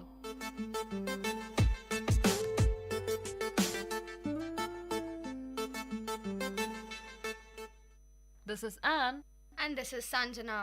Welcome to another beautiful episode of My Bookshop. Today, we have picked up the books The Ambassadors by Henry James and Sense and Sensibility by Jane Austen. Talking more about The Ambassadors, Lambert Strather, an American from Woollet, Massachusetts, arrives in Chester, England. At the hotel desk, he learns that his old friend Waymarsh has not arrived. Instead, Strather meets a young American lady named Maria Gostray, who claims to know Waymarsh. Quickly becoming friends, Strather explains to Miss Gostray that he has been sent to Europe by his fiancée, Mrs. Newsom, to fetch her son Shad. In Woollet, everyone believes that Shad has become romantically involved with an inappropriate woman and refuses to come home so that they remain together.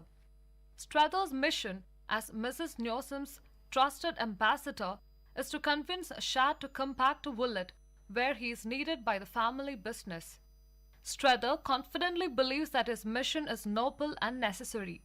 If he succeeds, he and Mrs. Newsom will be married. Miss Gostray suggests that Strather wait to judge Shad until after Strather has seen this lover with his own eyes. Throughout the novel, Strether relies on Miss Gostray for confidence-boosting advice. Strether, Waymarsh, and Miss Gostray head to Paris, where Shad lives. When they arrive, they learn Shad is away. While they wait for Shad's return, Miss Gostray leaves the two older men on sightseeing trips, and Strether begins to enjoy his time in Europe. Strether visits Shad's apartment and notices an unfamiliar man lingering on the balcony. Strether makes this man's acquaintance and learns that he goes by the name Little Bilham. A friend of Shad's, Bilham, takes care of Shad's house when Shad is traveling. Miss Gostray suggests to Strether that Bilham is operating under Shad's instructions. Regardless, Strether finds Bilham charming and invites the young man to the opera. Bilham, however, does not show. Instead, a stranger enters the box. Strether realizes that this new arrival is Shad Newsom. Shad has returned from his travels quite a changed man. After the opera, Strether tells Shad why he has come to Paris. However, as he speaks, Strether finds himself less certain of his stance. Shad, once callow and juvenile, now seems confident and restrained. His new personality impresses Strether, who wonders what or who has caused Shad's transformation. Shad asks Strether to stay and meet his close friends, a mother and a daughter, who are arriving in a few days' time. Strether, wondering if one of these women has been the impetus for Shad's improvement, and assuming the daughter to be Shad's lover, agrees to stay. Meanwhile, Bilham convinces Strether that Shad has a virtuous attachment, and the Shad's relationship with the mysterious woman is innocent. Strether eventually meets the women, Madame de Vionnet and her daughter Jeanne, at a high society party, but he does not see them long enough to cement an impression. After the brief introduction to Madame de Vionnet, Strether finds himself alone with little Bilham. Strether takes the opportunity to offer Bilham some sage advice. Live all you can before it is too late. This advice exposes Strether's own change since coming to Europe. In Paris, he feels renewed, young again, doubly alive. Over time, Strether comes to think that Madame de Vionnet has been the good influence on Shad. Strether eventually learns that Maria Gostray and Mary de Vionnet went to school together as young women but have not seen each other for many years. When Shad arranges for the marriage of Jeanne to another man, Strether realizes that Madame de Vionnet is Shad's reason for staying in Paris. Strether surprises himself by promising Madame de Vionnet that he will try and keep Shad near her. As if aware of this promise, Mrs. Newsom writes Strether and demands that he end his tenure as her ambassador. Her ultimatum: bring Shad home or return to Massachusetts by the next ship. Even though his refusal to return home puts his marriage to Mrs. Newsom in jeopardy, Strether longs to stay in Europe. In a complete reversal, Shad declares that he is ready to return to Willet, but Strether begins him to stay in Paris. Almost immediately, Mrs. Newsom sends a new shipment of ambassadors. Her daughter Sarah Pocock, along with her husband Jim and Jim's sister Mamie, whom Mrs. Newsom hopes will marry Shad. Strether worries that Sarah will contradict his reports on Shad's progress and on Madame de Vionet's worthiness to Mrs. Newsom. Initially, Strether believes that Sarah is as charmed by Shad's Parisian life as Strether was. But soon Sarah meets Strether face to face and reiterates Mrs. Newsom's negative views of the situation.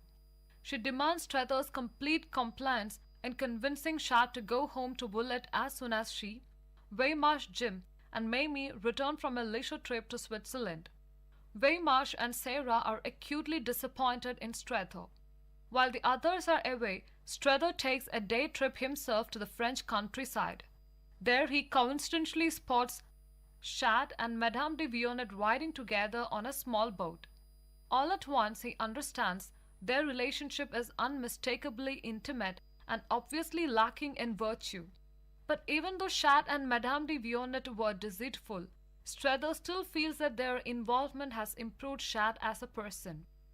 Afterward, when Strether visits Madame de Vionnet, she seems defeated and convinced that Shad will return to the United States. She insists that she has wanted Strether all along, to which Strether replies that she has had him. Nevertheless, Strether suggests that he can still help her keep Shad. However, after Shad stays away from them both for an entire week, Strether's resolve begins to erode. When Strether finally confronts Shad, the young man speaks only of plans for improving the family business in Woollet. His desire to return home is unambiguous. Even though Strether thinks that Shad would be more fulfilled in Europe with Madame de Vionnet, he cannot convince Shad to stay. Instead, Strether goes to visit Miss Gostray, at which point her long gestating love for him is made obvious. She makes what amounts to a marriage proposal to Strether, but he feels he cannot accept it, even as he realizes that compared to Europe, his life in Woollet will be bland. Strether chooses to return to the United States. Alright, Anne, so can you tell us something about the author? Henry James, O.M., son of theologian Henry James Sir, brother of the philosopher and psychologist William James and diarist Alice James, was an American-born author, one of the founders and leaders of a school of realism in fiction. He spent much of his life in England and became a British subject shortly before his death. He is primarily known for a series of major novels in which he portrayed the encounter of America with Europe. His plot centered on personal relationships, the proper exercise of power in such relationships, and other moral questions. His method of writing from the point of view of a character with a tale allowed him to explore the phenomena of consciousness and perception, and his style in later works has been compared to Impressionist painting. James insisted that writers in Great Britain and America should be allowed the greatest freedom possible in presenting their view of the world, as French authors were. His imaginative use of point of view, interior monologue, and unreliable narrators in his own novels and tales brought a new depth and interest to realistic fiction and foreshadowed the modernist work of the 20th century. An extraordinarily productive writer, in addition to his voluminous works of fiction, he published articles and books of travel writing, biography, autobiography, and criticism, and wrote plays, some of which were performed during his lifetime with moderate success. His theatrical work is thought to have profoundly influenced his later novels and tales. So who is your most favorite character in the book? Lewis Lampard Strether, the protagonist of the novel. A 55-year-old editor of an intellectual magazine in Woollet, Massachusetts, Strether has a mustache and a grey speckled full head of hair, and he wears glasses. Strether is engaged to Mrs. Newsom, a wealthy widow who funds the magazine he edits. A widower himself, Strether lost his wife and young son many years ago. He feels guilty about these losses and wonders what life experience he has missed by not having a wife or child. Mrs. Newsom has sent Strether to Paris to find her son, Shad Newsom, and bring him back to Massachusetts. Once he returns with Shad, she will marry Strether. She chose Strether as an ambassador not only because he is old, trusted family friend, but also to test his loyalty to the Newsom family. If he were to marry Mrs. Newsom, Strether would come into a great fortune and secure his status in the upper-class community in Woollet. To some degree, Mrs. Newsom wants to make sure that Strether is worthy of both the wealth and the social status. Compulsively self-reflexive, Strether quickly realizes that his life in Woollet has entrenched him in being routine. As he travels, Strether comes to appreciate the freedom and openness he finds in Europe, and he begins to feel as if his new, full European life makes up for many years of personal stagnation.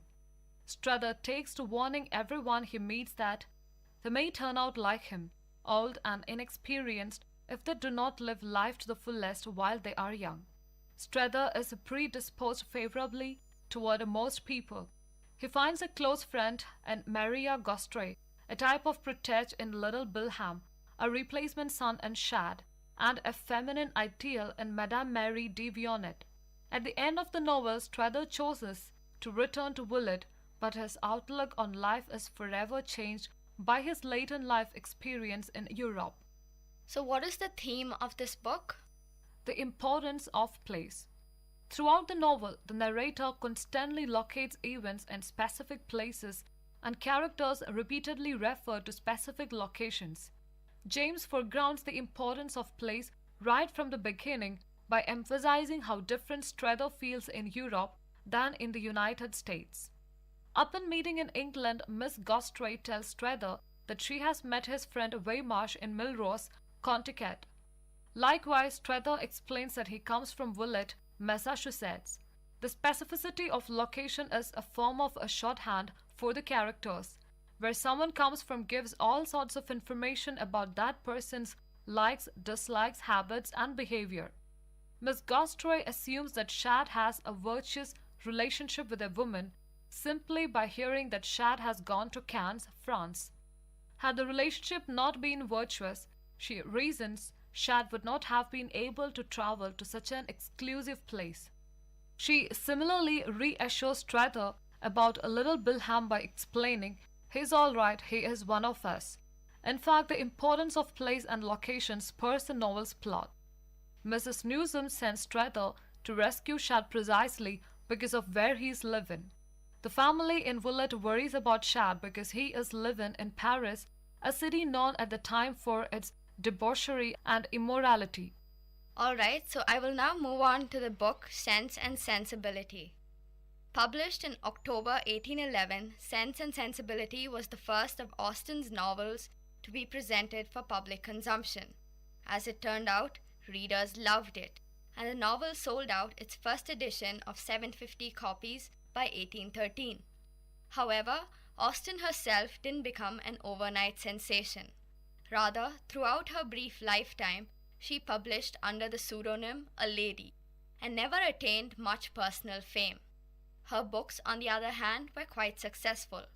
She followed up Sense and Sensibility with Pride and Prejudice, Mansfield Park, and Emma, as well as two posthumously published novels, Northanger Abbey and Persuasion. Her books grant us an intimate glance into the everyday lives of women in early 19th century England. We learn about their trials and tribulations as well as about the importance of family life. In the wake of their father's death, the Dashwood sisters, Eleanor, Marianne, and Margaret, are left at the financial mercy of John, half-brother, and his greedy wife. Though their father asks John to take care of the girls and their distraught mother, the women end up getting seriously shafted. They've turned out of the family home and basically left with a barely respectable income to live on. Left to their own devices, the ladies decide to move away to a cottage owned by a distant cousin in Barton Park, Devonshire. Before they move house, though, Eleanor tentatively allows herself to fall in love with Edward Ferrars, the gentle brother of the girl's obnoxious sister-in-law. However, both of these young people are on the cautious side of the emotional spectrum, and the romance doesn't go anywhere. The Dashwood girls move away to their new home, leaving Edward behind. In Devonshire, they find themselves in the company of the aforementioned cousin, Sir John Middleton, and his rather oddball family, comprised of a dully proper wife and a hilariously raucous mother-in-law, Mrs. Jennings.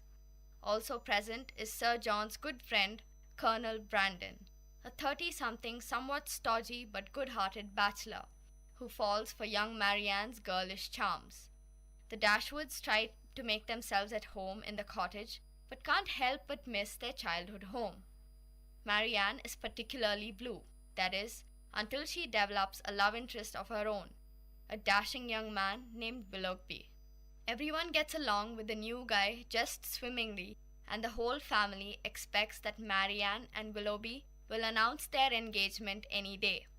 Marianne is sure that she's found her soulmate. Things start to go wrong fairly soon, though. Willoughby leaves rather suddenly for London for reasons we are not entirely certain of, and doesn't give any indication of when he'll be back. Marianne takes this very hard, as she does everything. The plot continues to thicken with the arrival of an unexpected visitor, Edward Ferrars. He stays with his friends for a week, and all the while everyone has a great time, even morose Marianne.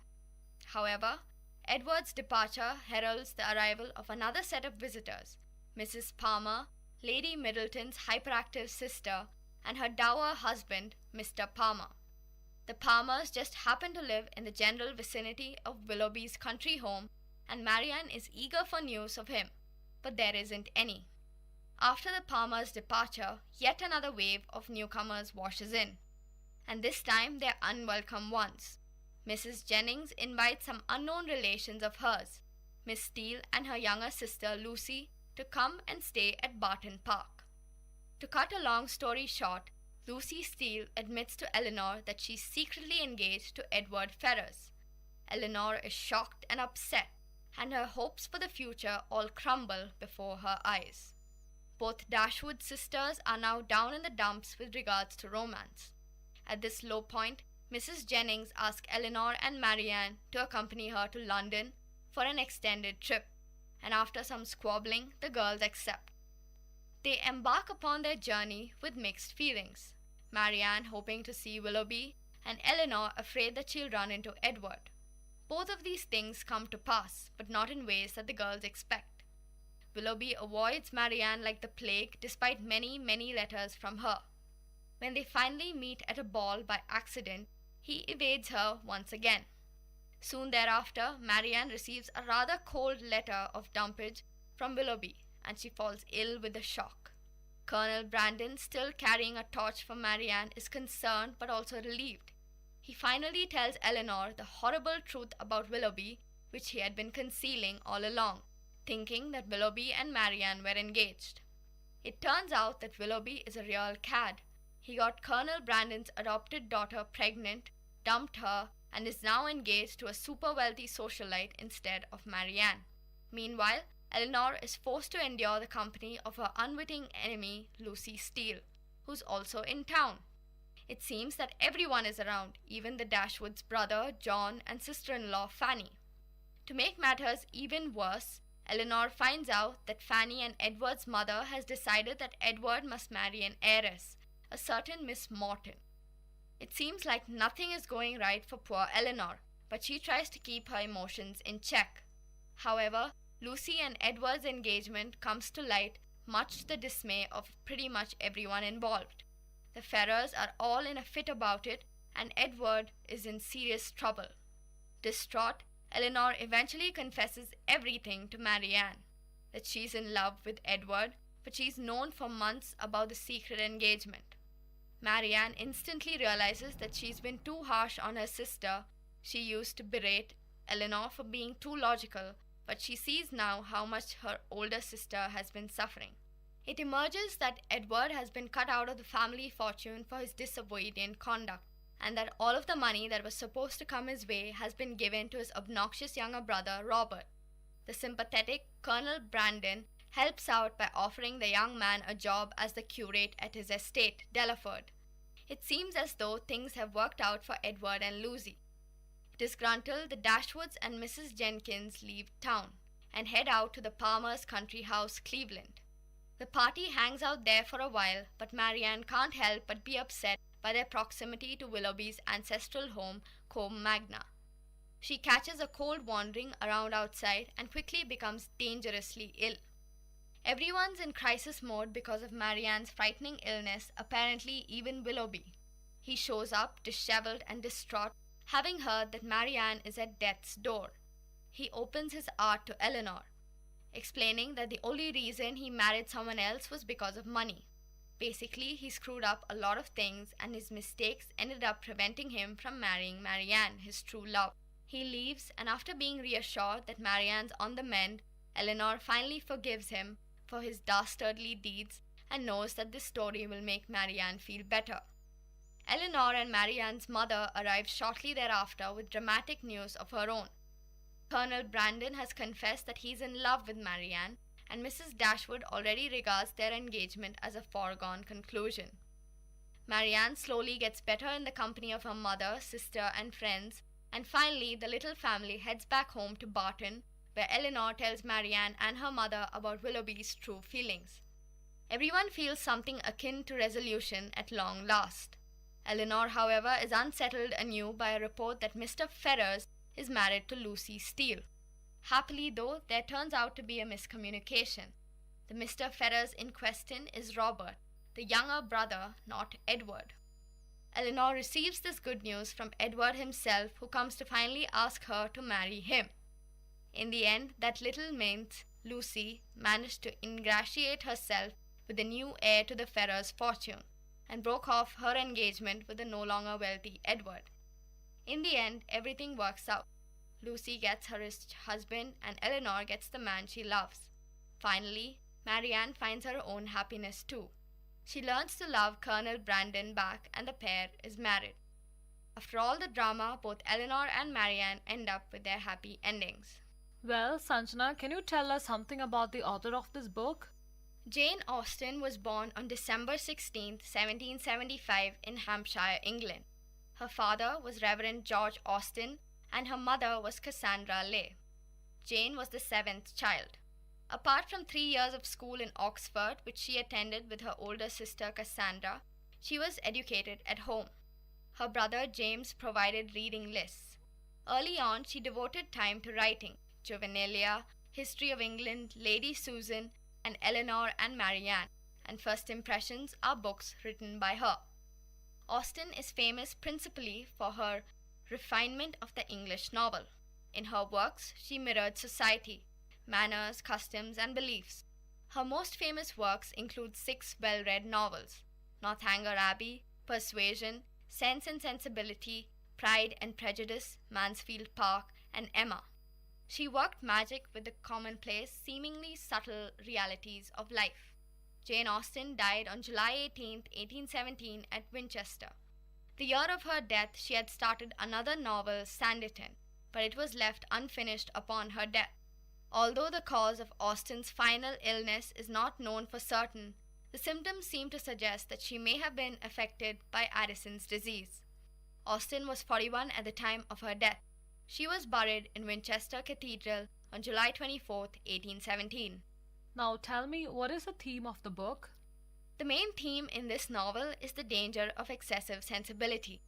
Austen is concerned with the prevalence of the sensitive attitude in the romantic novel, which, after the 1760s, turned to emphasizing the emotional and sentimental nature of people rather than, as before, their rational endowments. The influences which worked this change were many. The philosophy of Lord Shaftesbury was popular at the time, stressing man's natural beneficence. Rousseau wrote about the noble savage, and Samuel Richardson's intense portrayals of the emotional life of women were also popular. The Gothic revival was developing at the time, with its stress on the exotic and its accompanying disgust with the trivialities of everyday life. And there was a prevalence of female novelists writing for a large female audience. The book that brought this genre into the fore was a work by Henry Mackenzie called The Man of Feeling. Tears and sighs were streaming from every chapter. To be able to show one's emotions was thus desirable, and restraint, in fact, everything relating to rational control was deemed artificial. Austen tries to discredit this trend towards sentimentality by pointing out its dangers in the example of Marianne and showing the superiority of sense in the example of Eleanor. So, what would you comment about the Austen's writing style? Though Austen's style was highly individual, it is based on a close study of the 18th century writers, whose simplicity, accuracy, and precision she admired and imitated. Austen picked up the technique popularized by Fielding of the omniscient narrator. But her particular style is more objective. While she definitely has an ironic point of view, she allows her characters freedom within this, for her implications are subtle, and in many cases reserved. Every page of the novel reflects Austen's own quiet temperament, her good sense, and her humor. Though she can be satirical or ironic on either a small or a grand scale, she is never malicious and her humor never exceeds the bounds of good taste and credibility.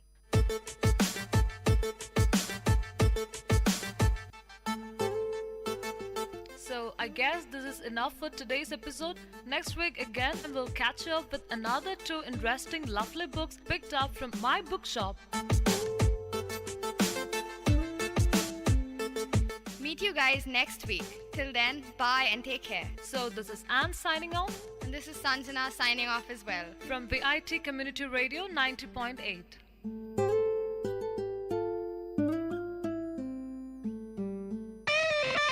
My bookshop in second look of VIT Community Radio 90.8 FM.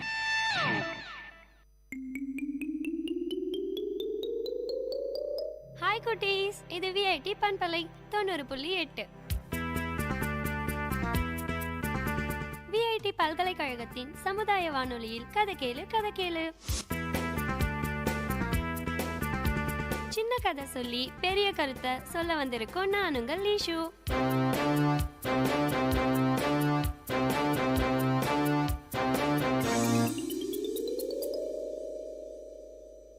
ஒரு ஊர்ல ஏரிக்கரையோரத்துல நிறைய மரங்கள், செடிகள், கொடியெல்லாம் இருந்துச்சாம். அங்க நிறைய குரங்குகள் கூட்டம் கூட்டமா வாழ்ந்துட்டு வந்துச்சு. அந்த குரங்குகளுக்கு சாப்பிட எதுவுமே கிடைக்கல. அந்த ஏரிக்கரையோரத்துல ஒரு கோவிலும் இருந்துச்சாம். அந்த கோவிலுக்கு வரவங்க பூஜைக்காக பழங்கள், தேங்காய் இதெல்லாம் கொண்டு வருவாங்க. அப்ப இந்த குரங்குகள் என்ன பண்ணும் தெரியுமா?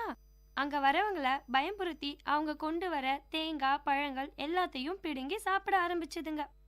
இந்த குரங்கு தொல்லைகளுக்கு பயந்தே அங்க அதிகமா யாருமே வராம போயிட்டாங்க. அதனால அங்க வரவங்களோட எண்ணிக்கை குறைஞ்சுக்கிட்டே வந்தது. இதனால குரங்குகளுக்கு கொஞ்சம் நஞ்ச சாப்பாடு கூட கிடைக்காம போச்சு. எல்லா குரங்குகளுக்கும் ஒரே வருத்தம், என்னடா நம்ம பண்ண தொல்லைகளால வரவங்க கூட வராம போயிட்டாங்களே அப்படின்ற வருத்தம் குரங்குகளுக்கு இருந்துச்சு. இத பார்த்த ஒரு குட்டி குரங்குக்கு ஒரு ஆசை வந்துச்சு. அது என்னன்னா, நம்ம ஏன் வெளியே போய் சாப்பிட கஷ்டப்படணும், நம்ம இங்கேயே ஒரு சின்னதா தோட்டம் அமைக்கலான்னு நினைச்சு அந்த ஐடியாவை மத்த குரங்கு கிட்டையும் சொல்லிச்சு. எல்லா குரங்குகளும் அதுக்கு ஒத்துக்குச்சான். அந்த குரங்கு ஒரு தோட்டத்துல போயிட்டு சின்ன சின்ன செடிகளா பார்த்து பிடிங்கன்னு வந்து அதோட தோட்டத்துல நட்டுச்சு. ஒரு மாசத்துக்கு அப்புறம் அந்த செடிகளை போய் பார்த்தப்ப ஒரு செடி கூட வளரவே இல்லை. உடனே அந்த குட்டி குரங்கு தாவி போய் தான் தாய் குரங்கு கிட்ட கேட்டது, ஏமா இவ்வளோ நாள் ஆச்சு, ஒரு செடி கூட வளரலையே? அதுக்கு அந்த தாய் குரங்கு சொல்லிச்சு, செடிகள் நட்டா மட்டும் போதாது, தினமும் அதுக்கு தண்ணியும் ஊத்தணும்னு சொல்லிச்சான். அதே மாதிரி அந்த குட்டி குரங்கு தினமும் போய் தண்ணி ஊத்திச்சான். திரும்பவும் ஒரு மாசத்துக்கு அப்புறம் அந்த செடிங்க வளரவே இல்லை. மறுபடியும் அது தன்னோட அம்மா கிட்ட போய் கேட்டுச்சு. அதுக்கு அந்த அம்மா குரங்கு சொல்லிச்சான், நீ செடிக்கு நிறைய தண்ணி ஊத்திட்டு இருப்ப, அதனாலதான் அந்த செடிகள்லாம் அழுகி இருக்கும்னு சொல்லிச்சான். உடனே அந்த குட்டி குரங்கு, அப்படியா, ஒரு வேர் கூட அழுகலையேன்னு சொல்லிச்சு. அந்த அம்மா குரங்கு, அது எப்படி உனக்கு தெரியும்னு கேட்டுச்சு. அதுக்கு அந்த குட்டி குரங்கு சொல்லிச்சான், நான் தான் தினமும் பிடுங்கி பாக்குறேனே. அட பாவி, தினமும் பிடுங்கி நட்டா எப்படி செடி வளரும்? அதுக்கப்புறம் அந்த அம்மா குரங்கு எப்படி செடிகளை வளர்க்கறதுன்னு அந்த குட்டி குரங்குக்கு சொல்லி கொடுத்துச்சான். நாம செய்யக்கூடிய செயல்களை கவனமா இருக்கணும். ஆனா அது ரொம்ப கஷ்டமான கண்காணிப்பா இருந்ததுன்னா எந்த செயலுமே நல்லபடியா செய்ய முடியாது. அது மட்டும் இல்லாம ஒரு செயலை எப்படி செய்யறதுன்னோ ஒரு தெளிவோட அறிவோட செஞ்சோம்னாதான் அந்த செயல் பலன் தரக்கூடிய செயலா அமையும். என்ன குட்டீஸ், இன்னைக்கு கதை கேட்டீங்களா? ஒரு செயல் செய்யும் போது அதோட முறைகளை அறிஞ்சே செய்யணும், சரியா?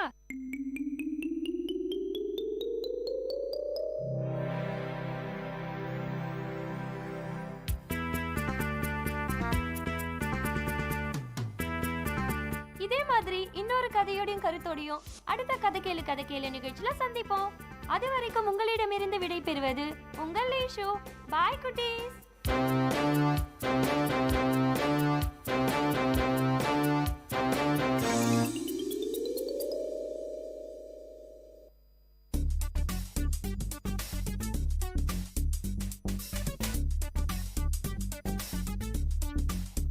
And you're listening to the show Travel Bonanza with, of course, your host Ashika.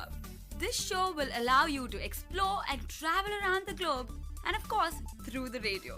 But guys, this is your guide. Where to go, what to do, how to go, what to eat, and where to stay.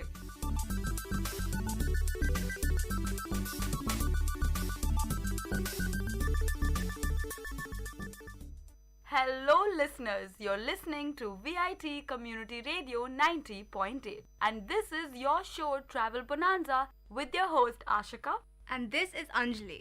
Yes, and this time we are coming together, so hopefully there's double more fun for you guys. The place that we are going to talk about today, or rather visit today, is a place that I've stayed for 3 years. And Anjali with me has recently visited, probably last week, right? Yeah, we just went for an industrial visit to this place. So this place is the City of Pearls. We'll delve into why it's called the City of Pearls later in the episode. I'm sure that we would have got it now, that it is Hyderabad that we are going to go to today. So the first thing you think about Hyderabad is biryani, of course, which we will also talk about later in the episode. We don't want to get into where Hyderabad is, whether Telangana or Andhra. Let's not get into the politics.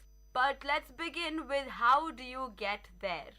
So when we went for our industrial visit, what we did was took a bus from Vellore to Chittor, and from there we took a train to Hyderabad, and I think it's a 10-hour journey to Hyderabad, right Ashika? Yes, you could take the train or you can take the bus directly from Vellore, which is an overnight journey and it's pretty tiring. But you also could take the flight because Hyderabad is pretty well connected, whether you take it from Chennai or Bangalore. And by the way, Hyderabad it's rated the best airport in India. So I think you should take the flight. Probably you'll reach within 3 hours or less than 3 hours from here. So let's get to the main segment. What do you do in Hyderabad? Of course, this is a historical tourist destination, so we have a lot to talk about in this segment. So it's going to be quite a long ride. So let's begin with the monument that defines Hyderabad, Charminar. As the name says it, 4 minaret. It's built, of course, by the Qutub Shahi kings of Hyderabad. There are 2 reasons that they state why Charminar was built. First, to commemorate the end of the plague. Supposedly, Hyderabad had a plague, which I did not know about. And so, Charminar was built right in the center of the old city, Hyderabad, to commemorate the end of the plague. And the second is what the locals say. It was for Qutub Shahi king's love affair, Bhagmati. So, I don't know which one's true. But basically, Charminar is a place that you have to visit. And I'm not sure if Anjali had visited it. No, I didn't actually. Even though this industrial visit, we actually thought we would visit a lot of places, we actually funnily didn't. So this show is basically to tell you not to visit Hyderabad like Anjali did. So we're going to show you how you actually visit Hyderabad. So anyway, back to Charminar. You can go all the way up to the tower and you get a beautiful panoramic view of the entire old city, Hyderabad. And the beautiful thing is it's right at the center. So you have the famous bazaar which is there, where you get the pearls, which we will talk about. And of course the Nawabi biryani, which is amazing. And I don't know what biryani you had in Hyderabad, but the Nawabi biryani is something that you all have to try.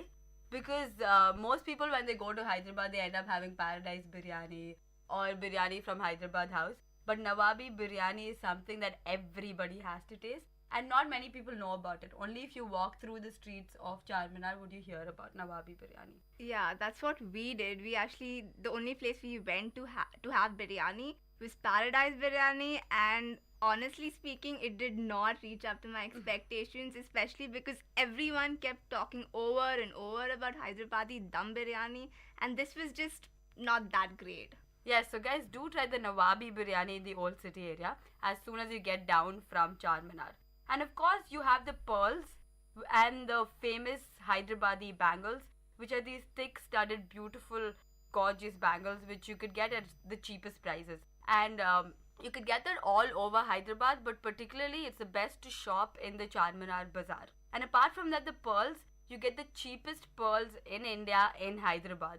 So you guys should at least manage to buy pearls. Did you guys manage to buy pearls? No, we didn't even go anywhere close to that place. Okay, so again, don't visit Hyderabad like Anjali did. And of course, I forgot to mention the famous Mecca Masjid. It's huge and it's a perfect destination for tourists who want to see what exactly a mosque looks like. And the best part is everybody is allowed inside the mosque. And it's one of the biggest mosques in India. So it's something that everybody has to visit when they visit the old city area. So do visit Charminar and the bazaar and of course the Mecca Masjid, and do shop, pearls, bangles and eat biryani.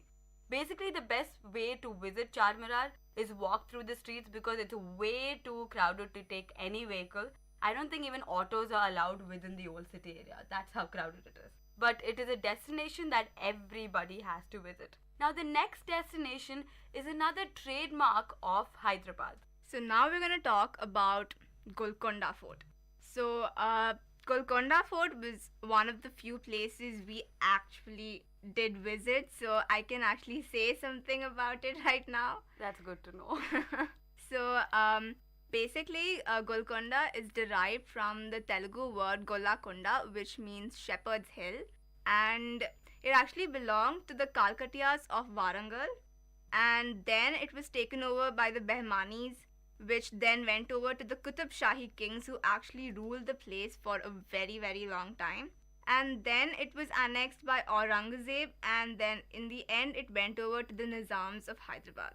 So basically, Golconda Fort was built on a 400 feet high hill, and it had very heavy fortification. Yeah, so there are 3 walls surrounding the Golconda Fort, and each the walls had 87 bastions, and a number of cannons on it. So it basically made the fort very, very strong and impregnable, which is why it was really difficult for other kings to attack. So Aurangzeb was the only king who could actually break their measures, their fortification measures, and actually annex the entire Golconda Fort. The fascinating thing that I heard about the wall was that I'm not sure whether it's true or not because I heard it from a local guide. And the thing is, when you visit such historical monuments, there will be guides behind you asking to join you along the journey. But I would suggest rather take the audio guide, because if you take the local guide, they kind of make up rumors about the entire destination. One thing I heard about the wall was that it was made of complete natural products, including honey. I don't know how far it's true, but I hope it's true because it sounded pretty fancy. And apart from that, I also heard that the king who ruled the Golconda at that time had 365 wives. So you could do the math after that. Another important thing that I'm pretty sure everyone has heard about is the Kohinoor diamond that was allegedly obtained from the mines in the Golconda province. And the interesting history behind it was the number of families that actually had the Kohinoor diamond, the number of families that was actually passed on through. So basically it was originally in the hands of Kalkatias from Warangal, from whom it went to the Delhi Sultanate, and then it kept on moving from families to families. In the end it went to Babur, who passed on the Kohinoor diamond to his sons. And during the reign of Aurangzeb, Nadir Shah conquered their area and took the Kohinoor diamond, who in turn gave it to Ranjit Singh. And from Ranjit Singh, the diamond was taken over by the British East India Company. And now it lies in the British Museum as one of the Queen's crown jewels. That's a long journey.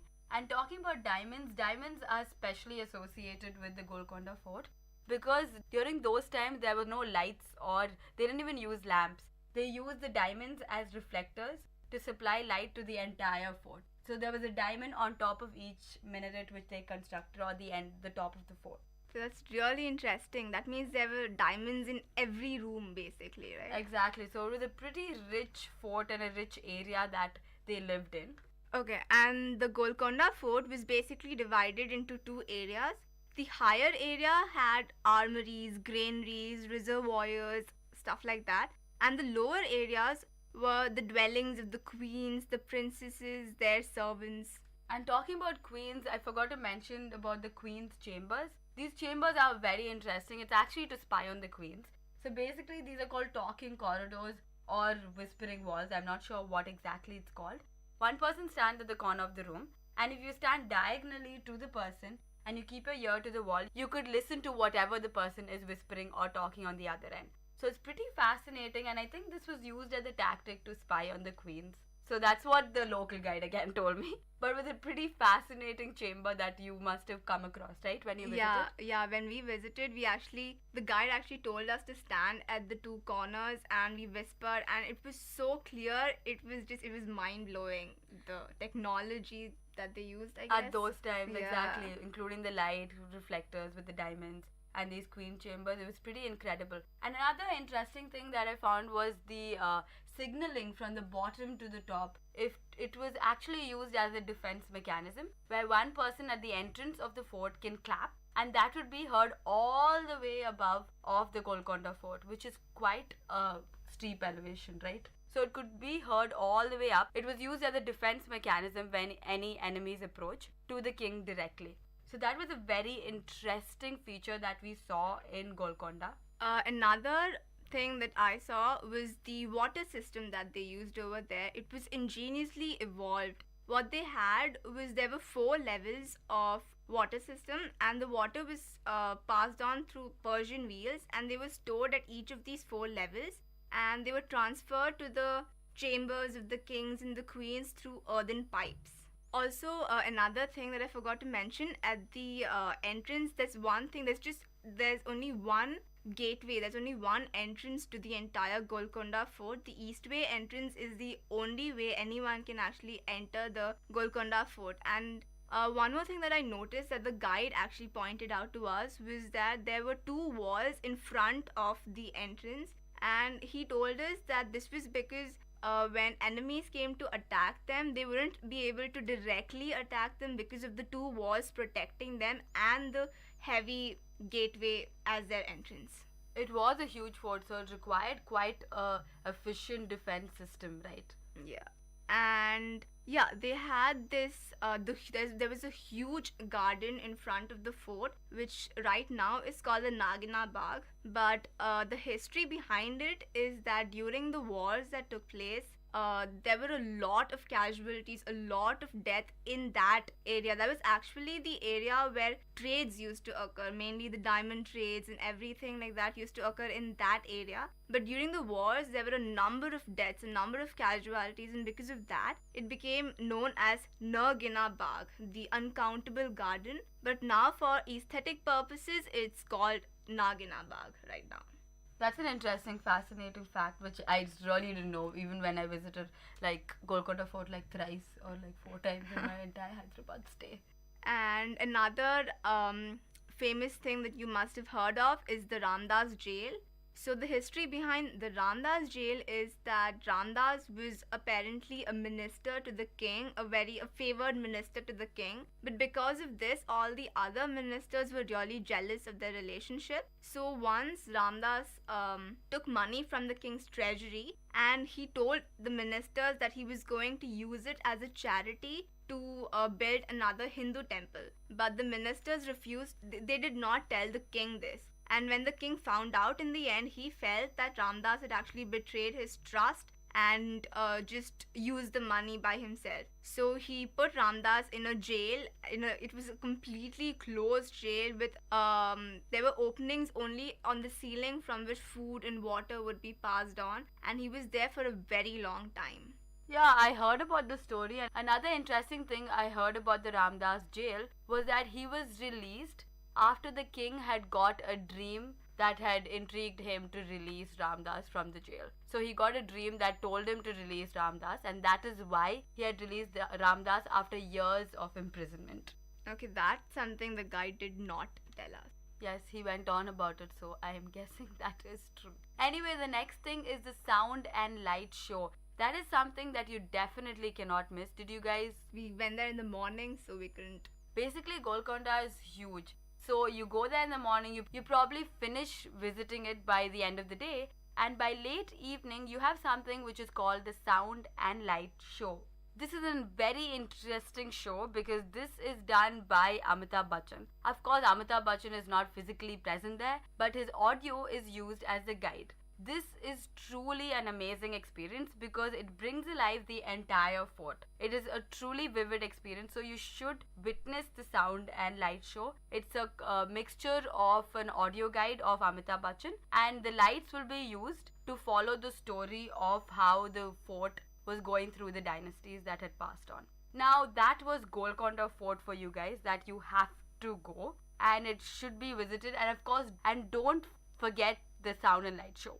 Now just 1 kilometer away is the Qutub Shahi tombs, where there are 7 tombs of the lineage of the Qutub Shahi kings.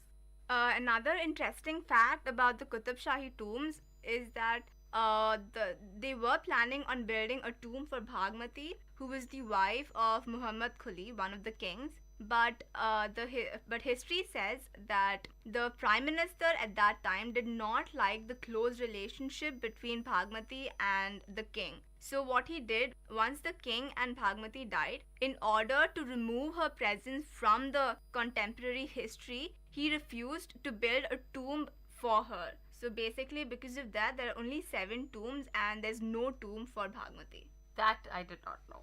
But yeah, I heard about the 7 tombs of the Qutub Shahi kings, and each one, some of them are large and some of them are small, that's what I heard. But basically they're the bulbous structures, the typical bulbous structures which you would see in Islamic and Arabic architecture. Another historically rich place is the Salar Jung Museum. It is a museum that one has to definitely visit. It's one of the largest museums in India, and the collections are by Nawab Salar Jung from generation to generation. So that's how the name comes into place. The collections represent diverse cultures from Greek, Roman, Middle Eastern, Far Eastern, and so on and so forth, and has more than 1 million objects and 38 galleries, and of course a library. The library itself is huge. It has more than 60,000 books, and there's also a library exclusive for children. The library contains reference books, journals, manuscripts, and old manuscripts of religious scriptures also present within the library. So that is a library for you guys. When you get to the museum is what is fascinating. The museum's collections range from all the way back 2nd century BC to 20th century AD. So basically it covers almost the entire history of the world within that museum. If you haven't visited Salar Jung Museum, it's definitely a loss. Now let's mention about the interesting artifacts of Salar Jung Museum. And there's so many things to see that I probably cannot cover all of that even in one show. So let's talk about the veiled Rebecca, the famous veiled Rebecca, which is a statue from Italy. It was given to Salar Jung I. The veiled Rebecca is special because it's made out of marble. And the interesting fact is that they made a veil out of an opaque material. So that itself is fascinating. That is why the veiled Rebecca is super famous. And apart from that, they have the ivory chairs from Louis XVI of France. He had given it to Tipu Sultan of Mysore. So those chairs are also present in the Salar Jung Museum. And of course, you have the Mughal showpieces, from the jade daggers of Jahangir to Shah Jahan. Of course, you have other artifacts of Shah Jahan. And you have Aurangzeb's sword present in Salar Jung Museum. So it's very rich in history and culture. And apart from that, you have various sculptures, paintings, and how can I forget the clock? The clocks range from all the way back in history to the clocks right now. And they have the famous cuckoo clock, which is very well known all around the world. They have it only in the Salar Jung Museum. So that is something that you definitely do not want to miss. And for all those people who love history, this is your ultimate destination. You know what? Even those who don't love history, this is your destination because the collection is one of the largest in Asia. It's too rich to even miss. So the next destination we are going to talk about is Lumbini Park, which Anjali is going to talk about because it's probably one of the destinations she visited. She probably visited only few destinations, so it's one of them, so I'm going to give it to her. Yeah, this is a larger museum. We did not go there at all, and I feel so bad for that. So now Lumbini Park, yeah, like Ashika said, one of the very few places we did actually go to. Lumbini Park is a major attraction. It's present on the Tank Bund Road. It was basically built in the year 1994 and it covers up to 7.5 acres. So you can actually imagine how big the park is. The history behind it is that it was actually named after the garden, which was the birthplace of Prince Siddharth, who later on came to be known as Lord Buddha. And right now, it's been renamed to T. Anjaya Lumbini Park in honor of the late Chief Minister of Andhra Pradesh. Now, the Lumbini Park has a lot of interesting things that you can actually see. There's the laser show, there's boating, and of course, there's the Hussain Sagar Lake. And right in the middle of the lake is an island which has a huge structure of Lord Buddha in it. And so, but when we did go there, the laser show was apparently really good, but I didn't get to see it, but Ashika did. Though. Yes, I went to the laser show quite a few times. I went there as a tourist actually when I was in 5th grade or something. And then that time I had got to visit the laser show. And soon after that, there was a bomb blast the next year and all. That's a whole new story. Then I shifted and I lived in Hyderabad. So I visited the laser show a couple of times after that. So it's spectacular actually. It highlights the entire history of Hyderabad, whether it's the Golconda or the Charminar or the Qutub Shahi Kings. It highlights the entire history and the modern history of Hyderabad.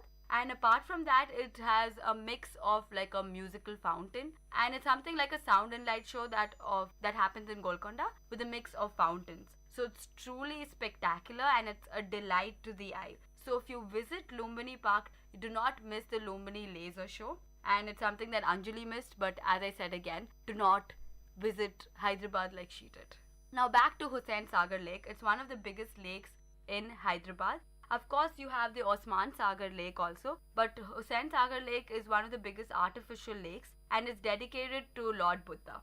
So the Hussain Sagar Lake was built by Hazrat Hussain Shah Wali in around the 1560s, and it's spread across an area of 5.7 square kilometer. It's huge. And right in the middle is the huge Buddha statue, which was made out of white granite. The interesting fact being that more than 200 sculptors were needed to actually build that huge statue.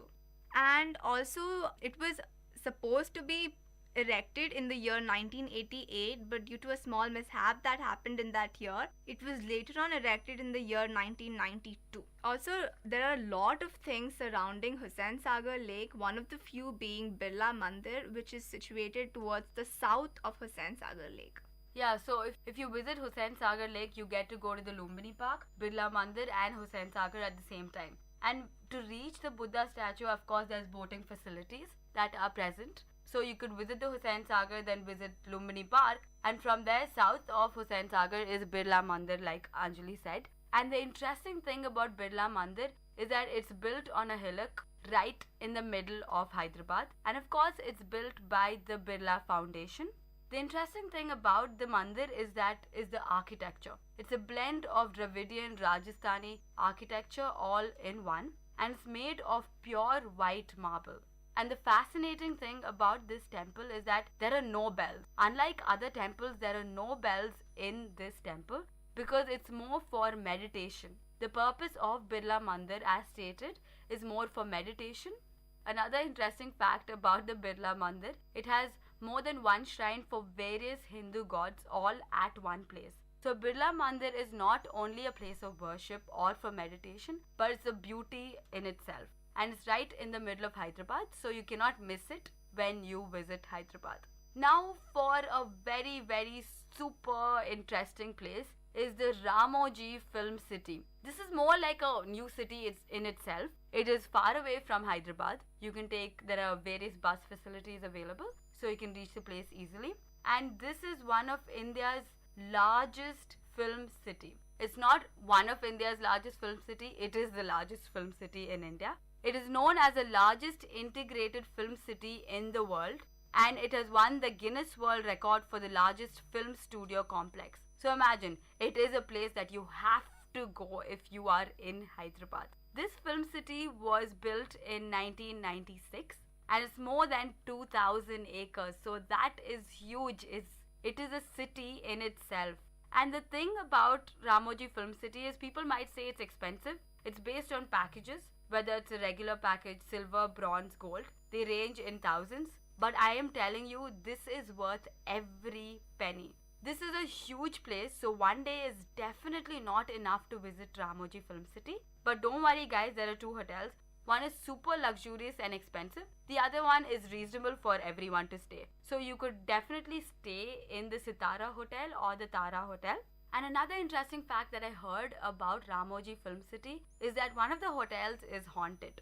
Supposedly, it rates top 10 most haunted places in the world. And thank God I didn't know about it when I visited Ramoji Film City. I came to know about this fact only after I came back from it. So I was happy. So that is about Ramoji Film City and how to stay there. Now the facts about Ramoji Film City. Basically, it has artificial and natural attractions. They have created the Hawa Mahal. They have created Vrindavan Gardens of Mysore. They have created the Mughal Gardens of Delhi. And they have other artificial film sets. Yeah, whether it's for burning down or making a song. Now, there are various shootings that took place in Ramoji Film City. Of course, Shah Rukh Khan has been there in Ramoji Film City and shot quite a few films. There's Main Hoon Na, which was shot there, few scenes. There was Rajnikant Shivaji, which was shot there, and various other movies. These were two movies that I had to mention. So you could imagine what a humongous and magnificent place it is. And apart from that, it has the amusement park, which is huge. And you have various leisure activities and entertainment centers. You have the demo of the fight scene, which they do in films. You have a demo of the dupe scenes, which they do, where they do double action. And then, of course, when I visited there, they had replicated the Sholay scene. So anybody could volunteer from the audience, and then you would sit in the chariot, and they would run the background score as if you are riding the horse. So it was very interesting. I was Hema Malini for like 10 minutes. But it was super, super, super fun. And apart from that, you have the Candy World, and then you have the Haunted House, and then you have the Japanese Garden. So basically, there's a replica of every destination in the world in Ramoji Film City. At least most of the destinations in the world. And there's something called a Desi World, where you get a ride. It's more like a roller coaster, where they take you all around there's a replica of almost all the famous destinations of the world, and the roller coaster takes you slowly around all of that. So it's something that you have to visit. So Ramoji is a place that you have to visit, and it's like a whole new city. And one day is definitely not enough. So please do stay, and it's an experience worth every penny. So don't think about how expensive it is. It is definitely worth every penny. And it's well connected. So from Hyderabad you can reach there. And it's not very far off, so you would reach there and you would definitely have a good time. Now there are other places in Hyderabad like Shilpa Ram. Did you go to Shilpa Ram? Yeah, we did actually go there for like an hour, I think. And it was amazing. We basically went there because one of my friends suggested that you get a lot of good stuff, traditional stuff, bangles, earrings, clothes, pottery, all kinds of stuff. So we went there. It was huge. We didn't have time to even cover, I think, a quarter of the place. We went, we shopped for a couple of earrings and kurtis, and by then we already had to rush back to the bus because that was the day we were leaving Hyderabad. But I really wish we had a lot more time because the first few shops basically had earrings and jewelry of all kinds. And then as you moved further, there were clothes, and then there were shops that sold pottery, all kinds of household items. So I would have loved to stay for a longer time and explore the entire area as much as possible. Shilpa Ram is a destination for tourists because you get a lot of souvenirs that you can take back from Hyderabad. So Shilpa Ram is one place where you get all of that. So I think it's the best place to end your visit of Hyderabad. So with that, we finished the segment of what to do in Hyderabad. But the next one is the most important, of course, the food. So what and where to eat in Hyderabad. Of course, you have the Hyderabadi biryani. How can we forget? Biryani centers. You have the Nawabi biryani, which I mentioned in the Charminar area. And you have the Hyderabad house all around Hyderabad. And every corner of Hyderabad, you will find biryani. So the best thing is you just keep trying different types of biryani and you decide which is the best. And probably suggest it to the next person. But personally, I think the Nawabi biryani is something that you have to try in the Charminar area. Now the second thing is Halim. Halim is a minced meat dish. It's like a khichdi. And it is so huge that it's exported every year from Hyderabad. Mainly there's mutton Halim. But for the taste of India and vegetarians, etc., there's vegetarian Halim and there's chicken Halim too. And this product is available during the Ramadan times. So if you're in Hyderabad during the Ramadan month, do not miss Halim. Actually, it's not possible to miss Halim during Ramadan times because every corner of Hyderabad has a Halim shop. Now, to end it all, we have the Khubani Ka Meeta, which is... Did you guys try that? No, we did not. This is a dish, a sweet, a mithai, which is made out of apricot, and it's super tasty and it's super famous in Hyderabad. So wherever you go, you will find the Khubani Ka Meeta, and if you don't, you have Hyderabad House, the restaurant, which is present all over Hyderabad. So you go there and you can order it. Sweet that you have to try. Probably the most of the sweet dishes that they make is made out of milk and apricot. So it's more like, it's very sweet. So people who love sweets will definitely enjoy this dish.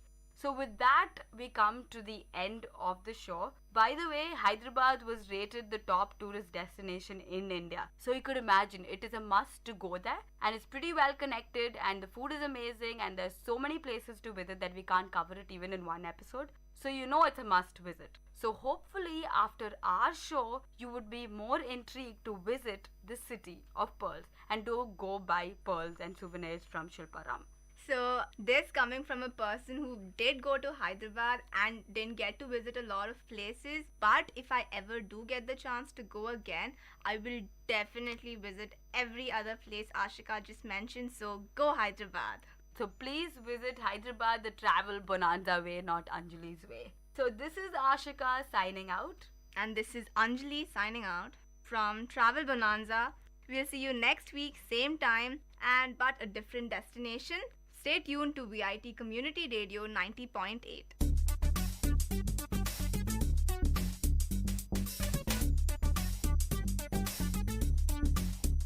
This was Travel Bonanza with your host Ashika. So stay tuned to VIT Community Radio 90.8.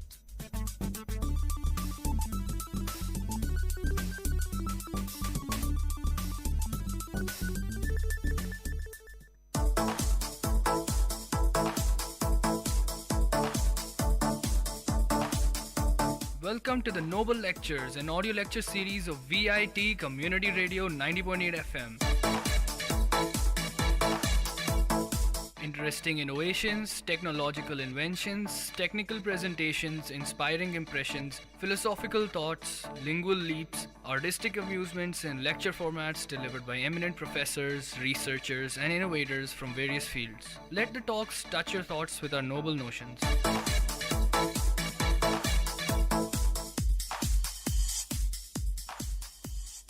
Dear listeners, in today's Noble Lectures, we have a lecture on quantum computers delivered by Dr. S. Balakrishnan, postdoctoral fellow from the School of Advanced Sciences, VIT University. Hope this lecture will provide a basic understanding about quantum computers.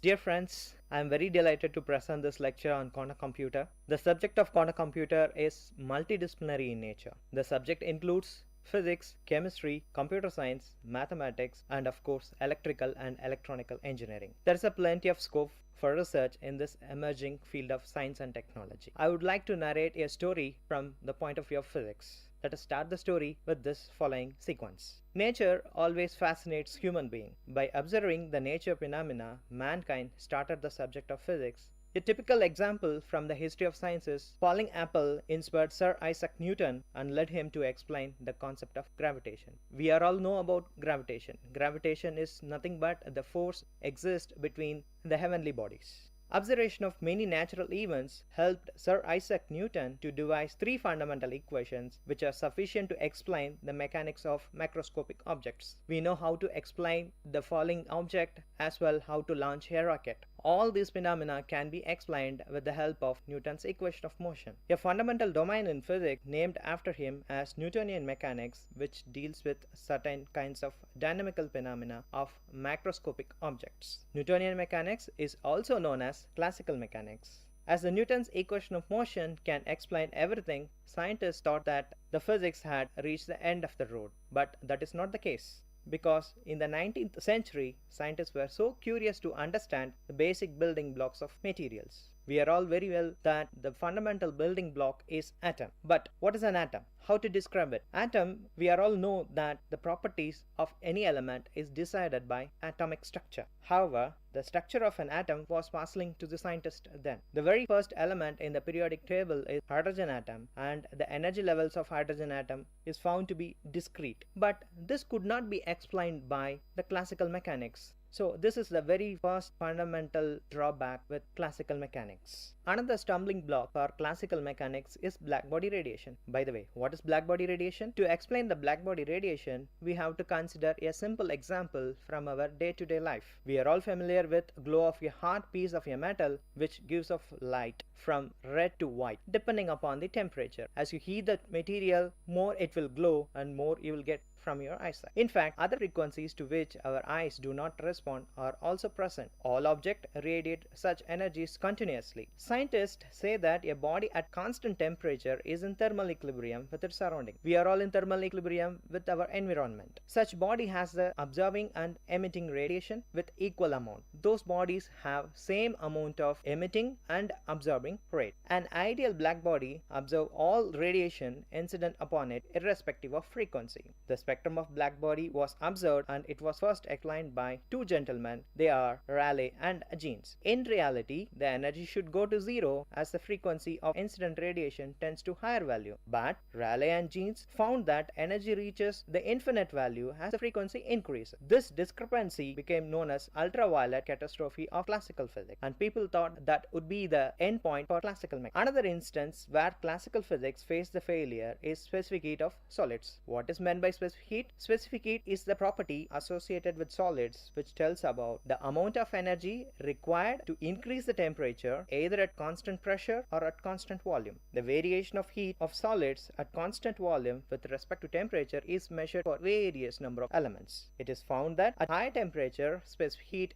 reaches a constant value, but the specific heat reaches zero slowly as the temperature tends to zero. Classical physics was able to explain the variation of specific heat only at higher temperature but not at the lower temperature. Therefore, classical mechanics could not explain the energy spectrum of hydrogen atom, black body radiation, as well as specific heat of solids. However, all these issues were successfully resolved with the help of new theory known as quantum theory. By 1930, quantum mechanics was fully developed with the efforts of numerous researchers. We are all familiar with some of the names, and they are Max Planck, Einstein, Niels Bohr, Heisenberg, von Neumann, Paul Dirac, Max von Leu, Feynman, David Hilbert, and some others. And note that some of the scientists were given Nobel Prize for their excellent contribution in the field of physics, in particular quantum mechanics. What is meant by quantum mechanics, by the way?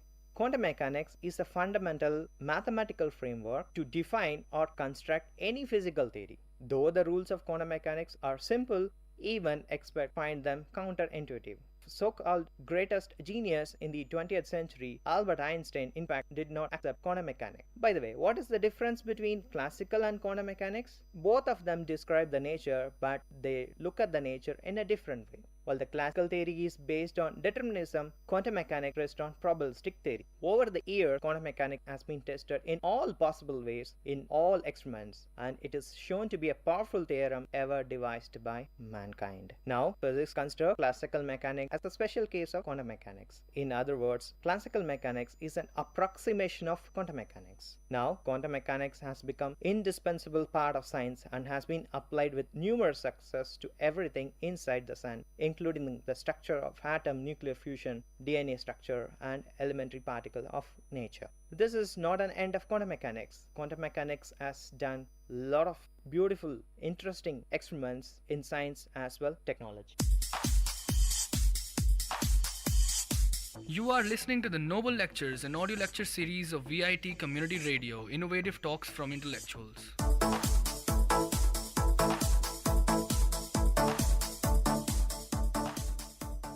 Dear listeners, now let us turn our attention from quantum mechanics to another intellectual triumph in the 20th century. What is the triumph of mankind? The triumph is none other than computer science. Yes, the origin of computer science are lost in the depth of history. We have evidence that the Babylonians during the period of Hammurabi had developed some fairly sophisticated algorithm ideas, but some of them have lost in the history. The modern incarnation of computer science was announced by great mathematician Alan Turing in the year 1936.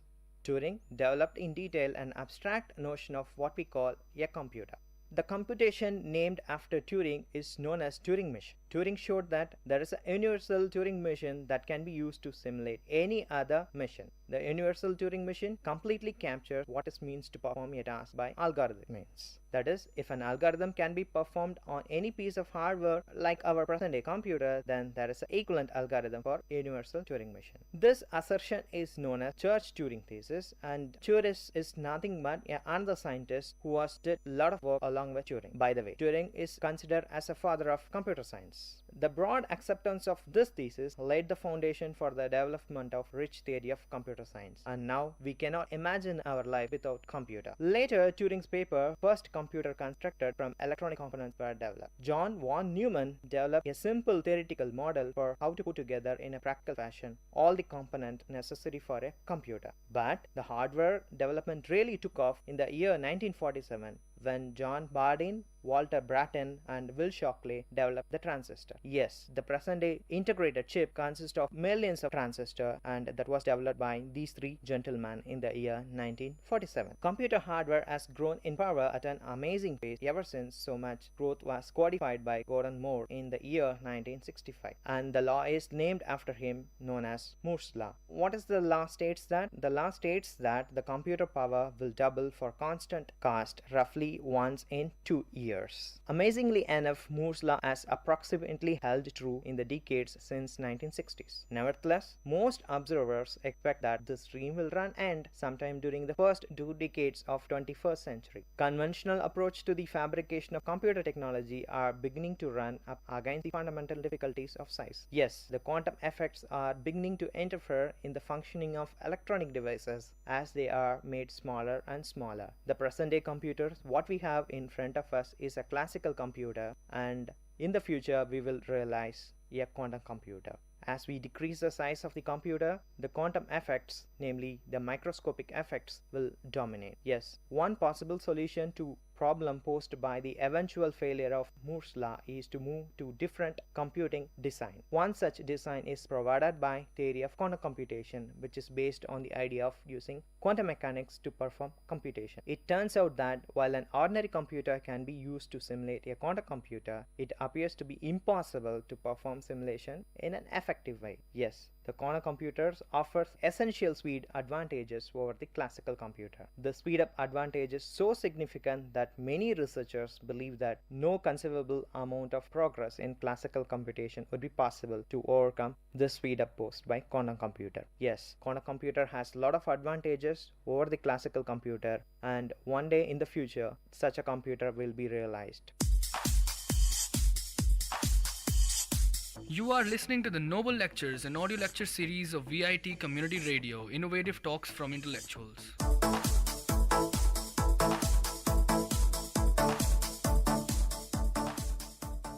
Dear listeners, what is so important or what is so surprising about quantum computer? What made scientists to involve so much in designing quantum computer? The first breakthrough came in the year 1994 through Peter Shor. Peter Shor demonstrated two enormously important problems that could be solved efficiently on a quantum computer. What is that problem? The problem is finding a prime factor of an integer. The another one is so-called discrete algorithm. This attracted widespread interest because these two problems were and still are widely believed to have no efficient solution on a classical computer. Shor's results are powerful indication that quantum computers are more powerful than Turing machines. Further evidence for the power of quantum computer came in the year 1995 when Lou Grover showed that another important problem. What is that problem? The problem of conducting a searching through some uninstructed search space could also be sped up on a computer. While Grover's algorithm did not provide as a spectacular speed up as Shor's algorithm, the widespread applicability of search-based methodologies has excited considerable interest in Grover's algorithm. Grover's algorithm is so famous so that we can do the search engine in a perfect way.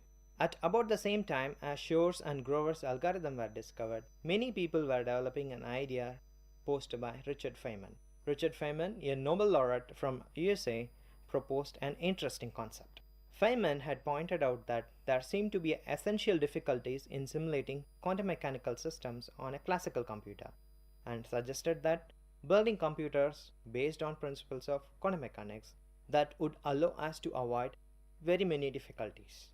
In the year 1990, several teams of researchers began to flesh out this idea, showing that it is indeed possible to use quantum computers to efficiently simulate systems that have known efficient simulation on a classical computer. It is likely that one of the major applications of quantum computers in the future.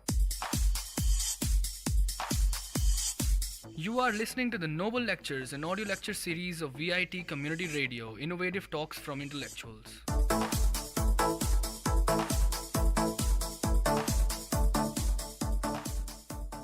Dear listeners, you may ask this question, what would one have if a quantum computer is devised?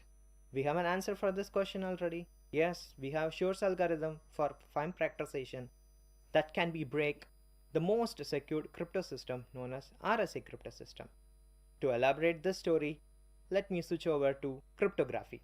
Cryptography is an ancient technique of sending information in a secret way. Broadly speaking, cryptography is the problem of doing communication or computation involving two or more parties who may not trust one another. The best known cryptographic problem is the transmission of secret messages. Suppose two parties wish to communicate in a secret way. We are doing it daily.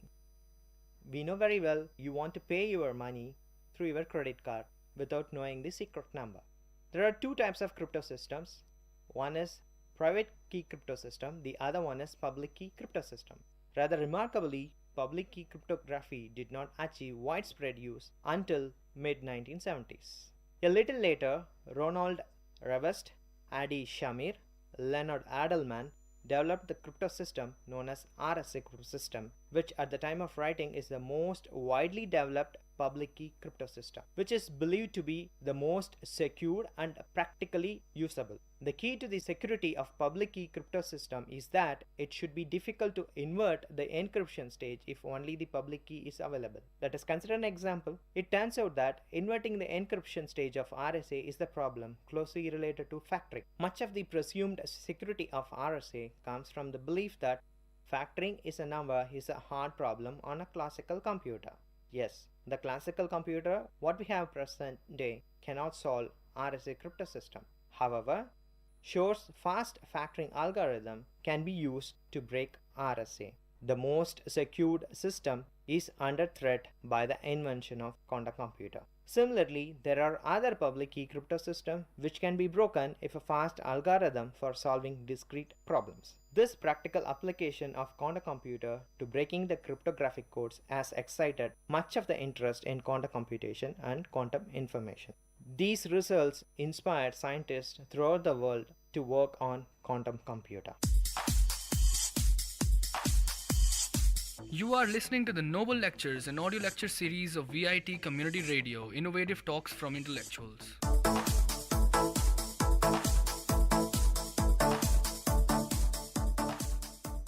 Now it is the time for us to learn another story.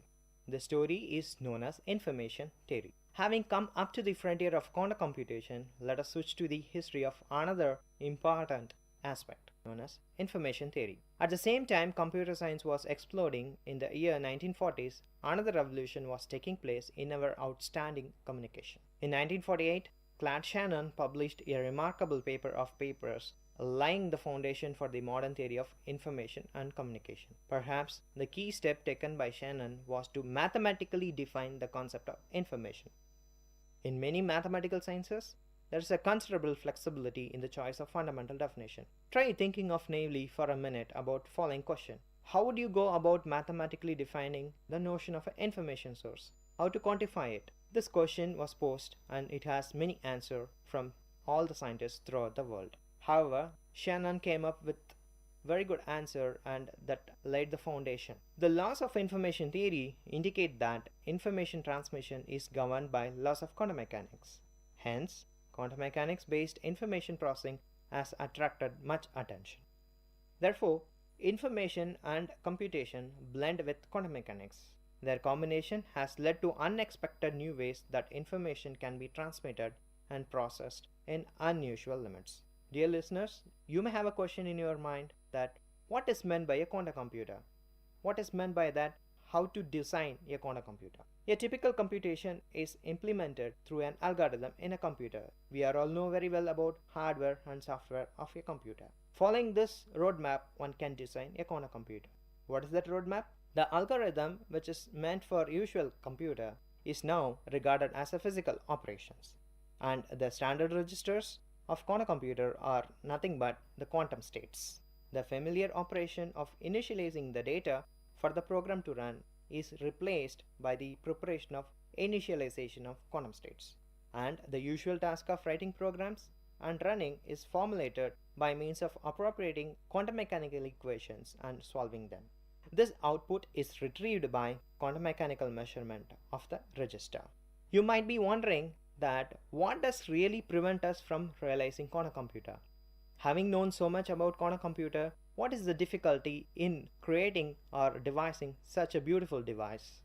Though we know the architecture for constructing quantum computer, it is not so easily achievable because of the fact that quantum mechanical systems cannot be handled so easily. In particular, initializing the quantum mechanical system is very difficult, and retaining its quantum mechanical future is always tedious. Decoherence is the phenomena of interaction of system with environment. Due to the decoherence, certain quantum mechanical features are lost, but those features are quite important for the quantum information and computation. Therefore, decoherence is considered as the killing aspect of quantum computing. Hence, quantum mechanical operation has to be performed before decoherence takes place. And also, measuring and reading the output is not so straightforward as we do in our classical computer.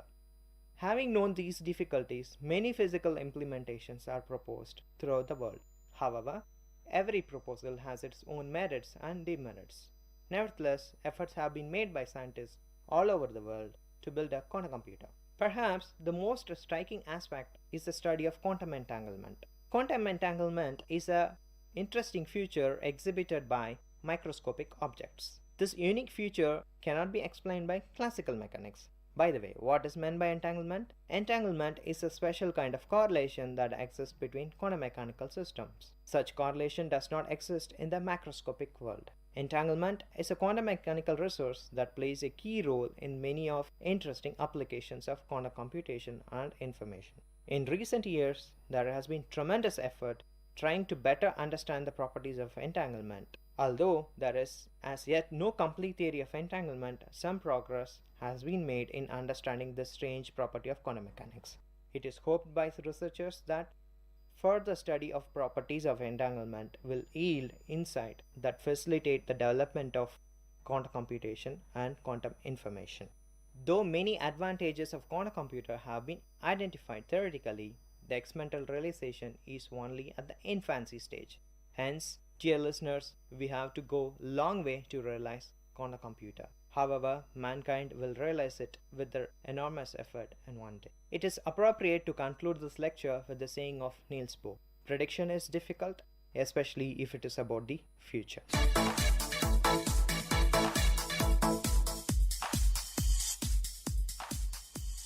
Listeners, in today's Noble Lectures, we heard a lecture on quantum computers delivered by Dr. S. Balakrishnan, a postdoctoral fellow from the School of Advanced Sciences, VIT University. I hope this lecture touched your thoughts with a noble notion. Tune into the Noble Lecture series of VIT Community Radio for another noble talk from eminent professors, researchers, and innovators from different fields. You are listening to VIT Community Radio 90.8 FM. Let the talks touch your thoughts with our noble notions.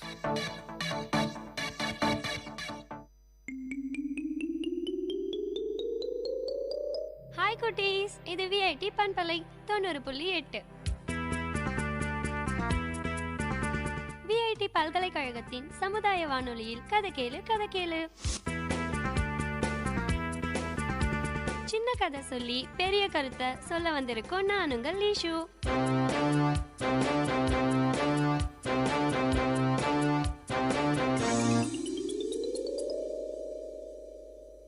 முன்னாடி ஒரு காலத்துல ஒரு நாட்டோட மந்திரி காட்டு வழியா வெளியூருக்கு போகும்போது அங்க புலிகிட்ட மாட்டிக்கிட்டு இருந்த துறவிய புலியோடு ரொம்ப போராடி காப்பாத்தினாரு. தவம் பண்ணிக்கிட்டு இருந்த துறவி கண் திறந்து பார்த்து ரொம்ப சந்தோஷப்பட்டு நம்ம மந்திரிக்கு ஒரு வரம் கொடுத்தாரு. அது என்ன வரம்னா, இன்னையில இருந்து பறவைகள், விலங்குகள் என்ன பேசினாலும் உனக்கு கேக்கும். இப்படிப்பட்ட ஆற்றல் உனக்கு கிடைச்சதுன்னு யார்கிட்டயும் சொல்லக்கூடாது. அப்படி சொன்னா உன்னோட தலை வெடிச்சு நீ இறந்து போயிடுவன்னு சொன்னாரு. இப்படி ஒரு வரம் கிடைச்ச நம்ம மந்திரி சந்தோஷமா அரண்மனைக்கு திரும்பி வந்தாரு. வர வழியில குருவிகள், பறவைகள், எல்லா விலங்குகளும் பேசுறத கேட்டு சிரிச்சுக்கிட்டே வந்தாரு. சிரிச்சுக்கிட்டே வந்த நம்ம மந்திரிய பார்த்த ராஜா, ஏன் இப்படி சிரிக்கிறீங்கன்னு கேட்டாரு. மந்திரி ஒண்ணு இல்ல ராஜான்னு சமாளிச்சாரு. நைட் அவங்க 2 பேரும் ஒன்னா சாப்பிட உக்காந்தாங்க. அப்போ கொஞ்சம் தேனும் ஒரு உருண்டை சோறும் தவறி தரையில விழுந்தது. அங்கிருந்த எறும்பு ஒண்ணு, ஓடி வாருங்கள், கூட்டமாக ஓடி வாருங்கள், நமக்கு இனிமே உணவுக்கு பஞ்சமே இல்ல, அரண்மனையில தேன் வெள்ளமா பாயுது, பெருஞ்சோற்று மலையே நமக்காக இருக்குதுன்னு சத்தம் போட்டு கூப்பிட்டுச்சான் மத்த எறும்புகள் எல்லாத்தையும். இதெல்லாம் கேட்ட மந்திரி, 2 சொட்டு தேன் வெல்லமா, 1 உருண்டை சோறு, சோற்று மலையா, இந்த எறும்புக்கு அறிவே இல்லையா, இப்படியா வர்ணிப்பதுன்னு நினைச்சு தன்னையே மீறி கலகலன்னு சிரிக்க ஆரம்பிச்சாரு. அங்கிருந்த ராஜா, ஏன் சிரிக்கிறீங்கன்னு கேட்டாரு. திரும்பவும் மந்திரி ஒன்னும் இல்லன்னு சமாளிச்சாரு. இருந்தாலும் ராஜாவுக்கு டவுட் வந்துருச்சு. மந்திரி நம்ம கிட்ட ஏதோ மறைக்கிறாருன்னு சரி பாத்துப்போம்னு இருந்தாரு.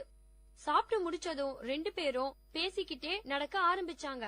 அப்போ அங்க இருந்த ஒரு ஆண் ஈ பெண் ஈய கூப்பிட்டு, வா நம்ம 2 பேரும் ராஜா முதுகுல ஓடி விளையாடலாம்னு கூப்பிட்டுச்சு. இத கேட்ட மந்திரிக்கு அடக்க முடியாத சிரிப்பு. ராஜா முதுகு என்ன உங்களுக்கு கிரவுண்டான்னு நினைச்சு கலகலன்னு சிரிக்க ஆரம்பிச்சிட்டாரு. உடனே ராஜா, இப்ப காரணம் சொல்லியே ஆகணும், ஏன் சிரிச்சீங்கன்னு கேட்டாரு. அதுக்கு அந்த மந்திரி திரும்பவும் ஒண்ணுல ராஜான்னு சமாளிச்சாரு. இருந்தாலும் ராஜா அதை ஏத்துக்கவே இல்ல. எனக்கு உண்மை தெரிஞ்சாகணும், திரும்ப திரும்ப போய் சொல்லி சமாளிக்காதன்னு கோவமா கேட்க, உடனே மந்திரி அந்த உண்மைய சொன்னா நான் இறந்துடுவேன் ராஜா அப்படின்னு சொன்னாரு. அதுக்கு அந்த ராஜா, பரவாயில்ல எனக்கு உண்மைதான் தெரிஞ்சாகணும்னு சொல்ல, ராஜா சொல்லிட்டாரே, மந்திரிக்கு என்ன பண்றதுன்னு தெரியாம, சரி நான் நாளைக்கு சாயங்காலம் சொல்றேன்னு சொன்னதும் ராஜா சமாதானமானாரு. மந்திரியும் குழப்பத்தோட வீட்டுக்கு போனாரு. மறுநாள் காலையில மந்திரி அவர் வீட்டு கார்டன்ல வாக்கிங் போகும்போது அவர் வளர்த்த நாய் சோகமா இருந்துச்சு. சேவல், கோழி எல்லாம் ரொம்ப சந்தோஷமா விளையாடிட்டு இருந்துச்சு. இத பார்த்த நாய், ஏய் சேவலே, உனக்கு கொஞ்சம் கூட நன்றியே இல்ல, இவ்ளோ நாள் நமக்கு சோறு போட்டவரு சாக போறாரு, அந்த வருத்தம் கொஞ்சம் கூட இல்லாம இப்படி இருக்குன்னு கேட்டது. அதுக்கு அந்த சேவல், அட போப்பா, நம்ம மந்திரி பெரிய முட்டாள், நானா இருந்தா இப்படி ராஜாக்காக எல்லாம் உயிரை விட மாட்டேன்னு சொல்லிச்சு. நாய், இதுக்கு ஏதாவது ஐடியா இருக்கான்னு கேட்டுச்சு. சேவல் சொல்லிச்சான், இருக்கே. மந்திரி மட்டும் ராஜா கிட்ட போய் அந்த உண்மைய சொல்றதுக்கு முன்னாடி உங்களுக்கு நான் 100 சவுக்கடி கொடுப்பேன், அப்புறமா உண்மைய சொல்றேன்னு சொல்லட்டும், அப்புறம் பாரு அப்படின்னு சொல்லிச்சான். இதெல்லாம் கேட்ட மந்திரி அதே மாதிரி ராஜா கிட்ட போய், ராஜா நான் உங்களுக்கு இந்த உண்மைய சொல்றதுக்கு முன்னாடி 100 சவுக்கடி குடுக்கறேன், அதுக்கப்புறமா நான் இந்த உண்மைய சொல்றேன்னு சொன்னாராம். அதுக்கு அந்த ராஜாவும் சரி எனக்கு உண்மைதான் முக்கியம்னு சொன்னாரு. ஆனா அவர் 10 அடி கூட தாங்க முடியல. ஐயோ போதும், எனக்கு உண்மையும் வேணாம் சவுக்கடியும் வேணாம்னு சொன்னாரு. இந்த கதையில இருந்து என்ன தெரிஞ்சுக்கிட்டீங்க குட்டீஸ்? ஒரு சின்ன விஷயத்துக்காக அடுத்தவங்கள பிரச்சனையில மாட்டி விடக்கூடாது. நமக்கு சின்ன விஷயமா இருக்கலாம், ஆனா சம்பந்தப்பட்டவங்களுக்கு அது ரொம்ப பெரிய விஷயமா இருக்கும். அதே பிரச்சனை நமக்கு வரும்போது அதனோட கஷ்டம் புரியும். சின்ன சின்ன விஷயங்களுக்காக அடுத்தவங்கள மாட்டி விடக்கூடாது. அவங்க இடத்துல இருந்து யோசிச்சு பார்க்கணும். சரிங்களா குட்டீஸ்?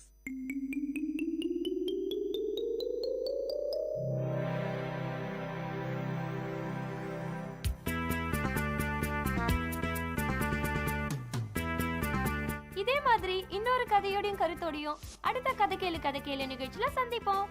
அது வரைக்கும் உங்களிடமிருந்து விடை பெறுவது உங்கள் லேஷோ. பாய் குட்டீஸ்.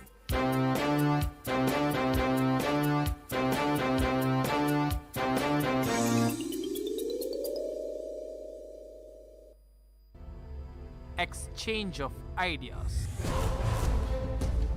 The future of the human species. Charles Darwin proposed a landmark theory by the name of survival of the fittest. This will lead to the rise of a new species further, which will be called Homo hybridus. Whenever a new species is introduced into a civilization, it slowly, deliberately kills off the weaker species to conquer the resources of that environment. Their brains are getting weaker and weaker, their bodies are getting weaker and weaker.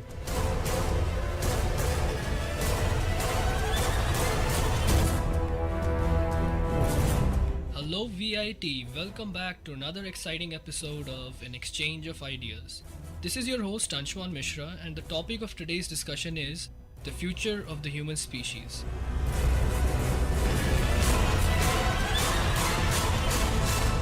Today I have two guests with me. My name is Prasoon Prakash. Hello VIT, this is Persh from BTech 3rd year IT, and we are here to discuss about the future of human species. This discussion will start off with a brief revision of Darwin's theory and its application to the evolution of Homo sapiens. After this, we will delve into an extrapolation to hypothesize the next species that may evolve from mankind. In the third segment, we will look at possible causes of human extinction in the future and their respective probabilities. So I'd like to begin segment 1, which is essentially a revision of Darwin's theory, by going to Persh. Charles Darwin proposed a landmark theory by the name of survival of the fittest. It states that any species which is the fittest as compared to other species which can tolerate the external pressures like temperature variations, climatic variations, etc., will definitely survive in the long run. We have the examples of humans. Humans evolved from the Cro-Magnon Homo sapiens to Homo sapiens and still in the process of evolving. Human survival and evolution is a very clear example of natural selection. In the beginning, let's go back to mammals. Mammals and dinosaurs survived together, but due to the extreme size of dinosaurs, they conquered the entire terrestrial space. That was mammals, even though being vertebrates were very small, inconsequential in the long term. But KT event, that was a meteor comet that hit Earth, resulted in the widespread annihilation of dinosaurs. This gave a chance to mammals to survive, to grow and to evolve. So it clearly shows that natural selection plays a very important role in the evolution of any species on planet Earth. Okay, so I'd like to summarize the Darwin session by giving the key points of Darwin's theory. Point number 1, survival of the fittest. How does survival of the fittest work? Survival of the fittest works via natural selection. Now the basic question arises, what is natural selection? Natural selection is the selection of a species to survive by natural forces. That is, any species that is better adapted to the conditions imposed by nature has a better chance of survival in the long run. This does not apply to individuals but applies to the species as a whole. How does evolution work? Evolution works at the cellular level when random mutations come into being. These mutations at the end manifest in the organism itself and result in traits. And these traits, if these traits are better suited to the environment, the organism survives, else it does not. If the organism survives, it passes on its genes to its progeny, and so on and so forth.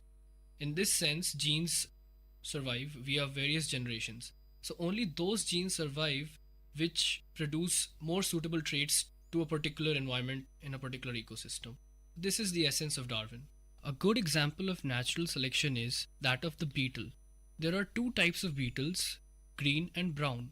The beetle lives in soil, and so the brown beetle was better suited to survive because it camouflaged with the soil and predators weren't able to see it, whereas the green beetle was easily spottable and thus got extinct. This shows how a seemingly neutral trait can be vital for survival. Now let's begin segment 2.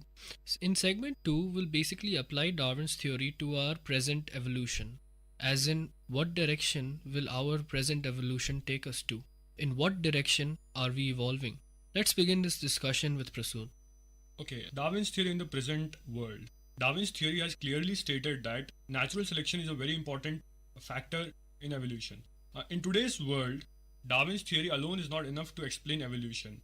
Humans in the last 200 to 300 years have played a very vital role in the evolution and both extinction of a wide range of species. Very vital example of this will be global warming. In the last 200 years, humans' industrial age have released a huge amount of CO2 into the atmosphere. This CO2, being a very good solute, gets easily dissolved into the oceans. This CO2 increases the acidity of the oceans, leading to a wide range of destruction in the oceans. An example of this will be the coral reefs. Coral reefs along the coast of Australia, South America, Indonesia have decreased by over 50% in the last 100 years due to the human industrial activity. Now let's listen to Sparsh's views. Exchange of ideas.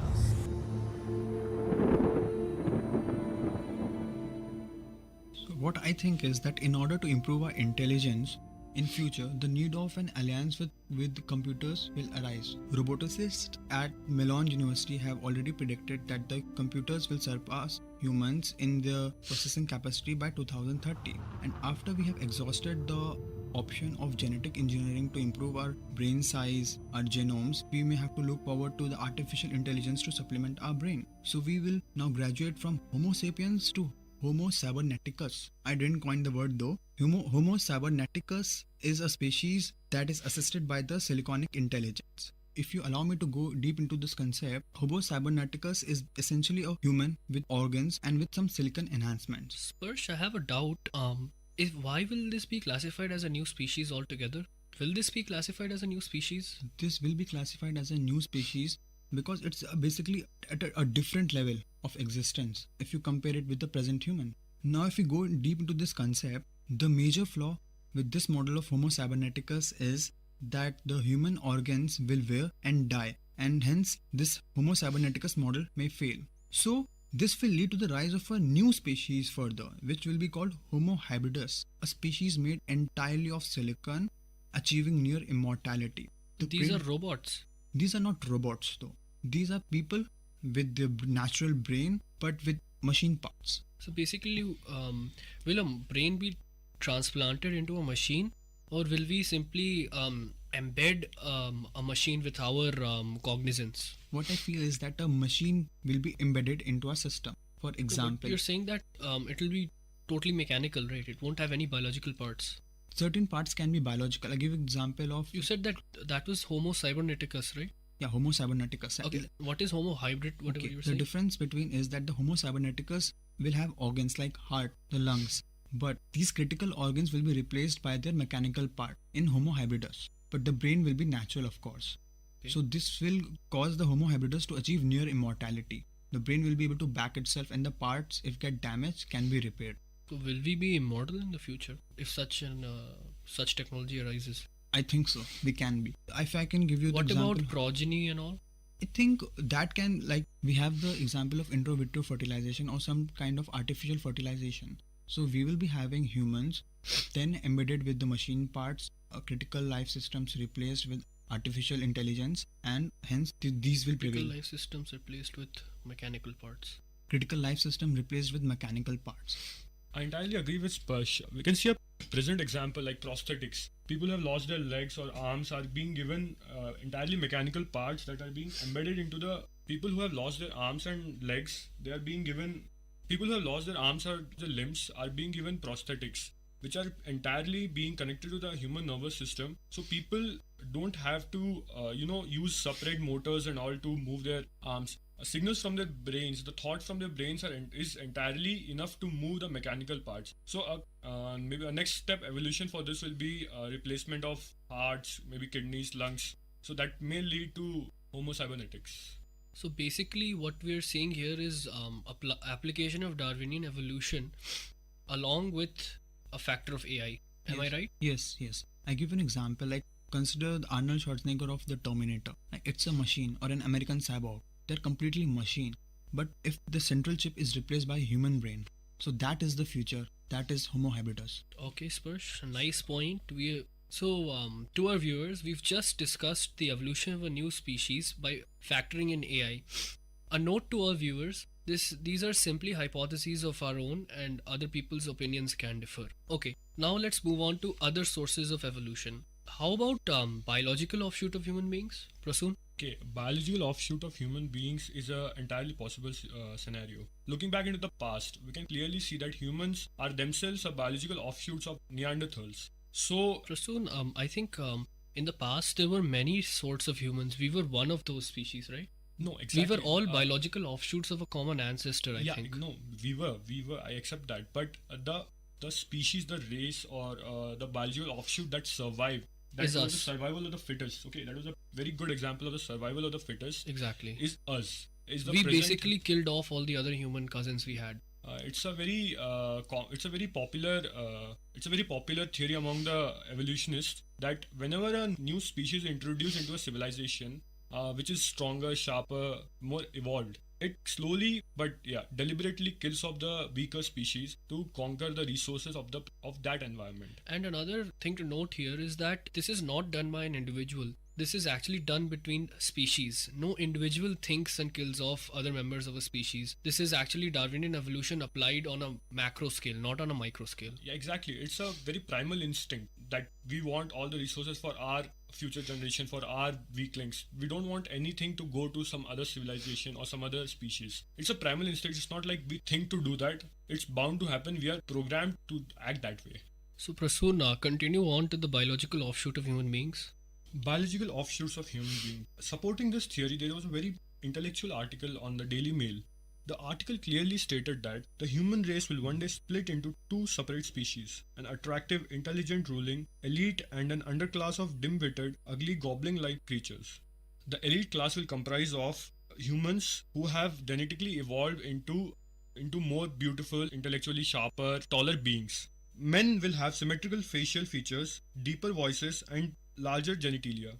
Women will have glossy hair, smooth, hairless skin, large eyes, and pearled breasts. These features will give them a clear advantage over the other members of this species for the reproductive process.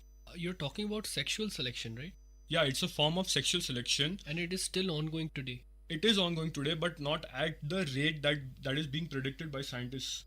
They say that men will be 7 feet tall, they'll have huge muscles. When was this article written? This article was written only a few days back. And what is the scientific basis? I mean, how does he prove that the human species? Exactly. It's just a postulation. It's not a theory per se, it's a postulation by scientist named Dr. Curry. Going back, add a little trivia to it, Dr. Curry's theory may strike a chord with our listeners who have read the classic novel The Time Machine by H.G. Wells, in which he described two races, the Eloi and the Morlocks. The highly intelligent and wealthy Eloi and frighteningly animalistic Morlock were destined to work underground to keep the Eloi happy. So in the book it was clearly stated that there will be two offshoots of humans, one intelligent class and another weak, timid and underling, more of a slave class of humans that will work to keep the elite happy. So Prasoon, the basis of the theory is still unresolved, but I think a product of the theory will be extreme sexual selection. Yeah, sexual selection will be a product of the theory, but it will begin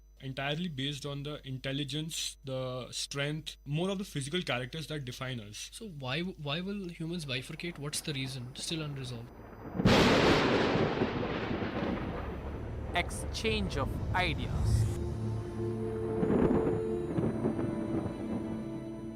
It's a classic example.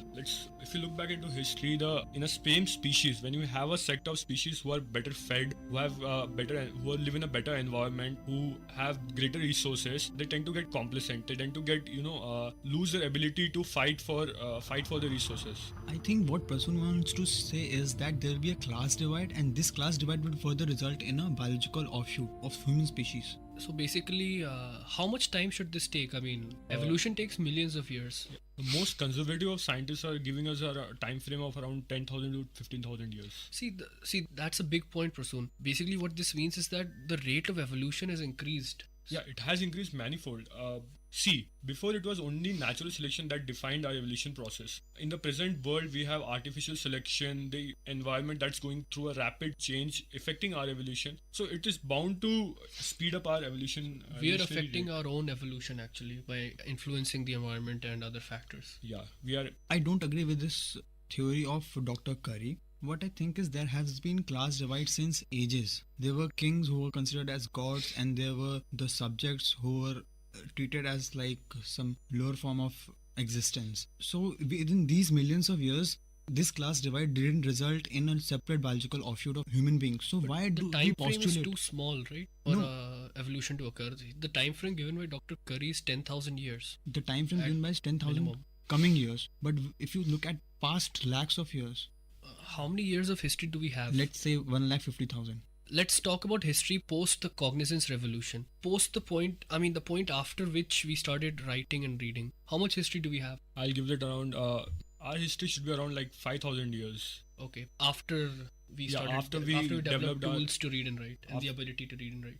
5,000 years since we developed the ability to read and write and the tools required to do so. Are 5,000 years enough to assess Dr. Curry's theory, Sparsh? Yeah, I agree. The time frame of 5,000 is pretty much less. But still, I don't see how class divide will result in a separate biological offshoot.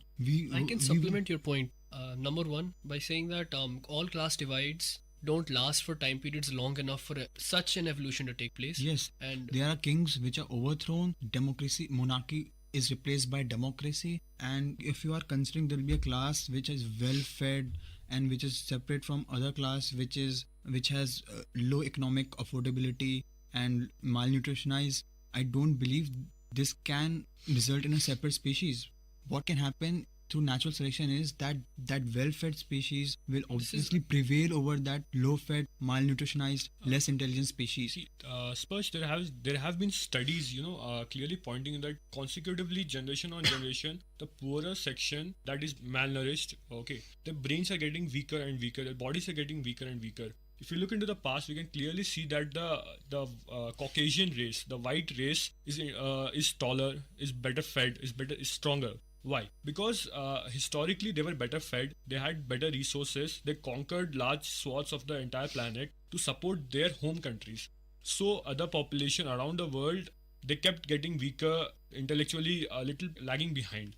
I think you are confusing the human capabilities of a particular human species with the amount of resources. Let's take the example of India. Indians used to have a lean body, and if you go to America, you will see fat people, which you do not see daily in our lives. The reason is that in India, basically the human body is conditions of a famine. If you go to Nepal, the people are adapted to situations where they can survive when there is very low oxygen percentage in the air, because their veins have adapted themselves to such conditions. So the skin color, the length, the muscle formation all depends upon the climate and the atmosphere which the species faces in different parts of the world. Yeah, I get you, Spursh. What you're saying is that we as humans are adapting to our environment.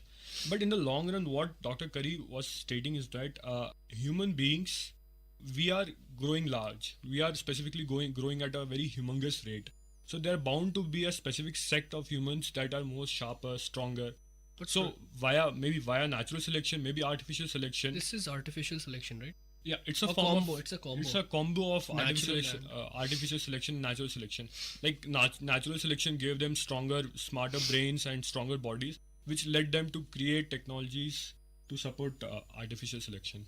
Okay, so judging by this round of discussion on the biological offshoot of human beings, we leave it to the viewers to further investigate and form their opinions. But the gist of this short segment is that human beings are different in different parts of the world genetically. But are these genetic changes enough to produce a new species, as Dr. Curry is saying? That is a question to be explored.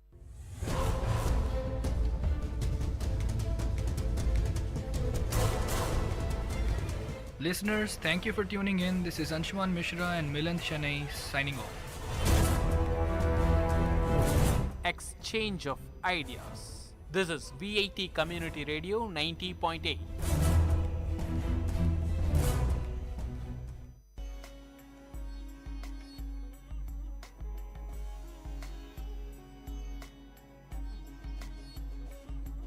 வணக்கம் நேர்களே, இது VIT பண்பலை 90.8. இந்த நிகழ்ச்சி அறிவோம் ஆயிரம்.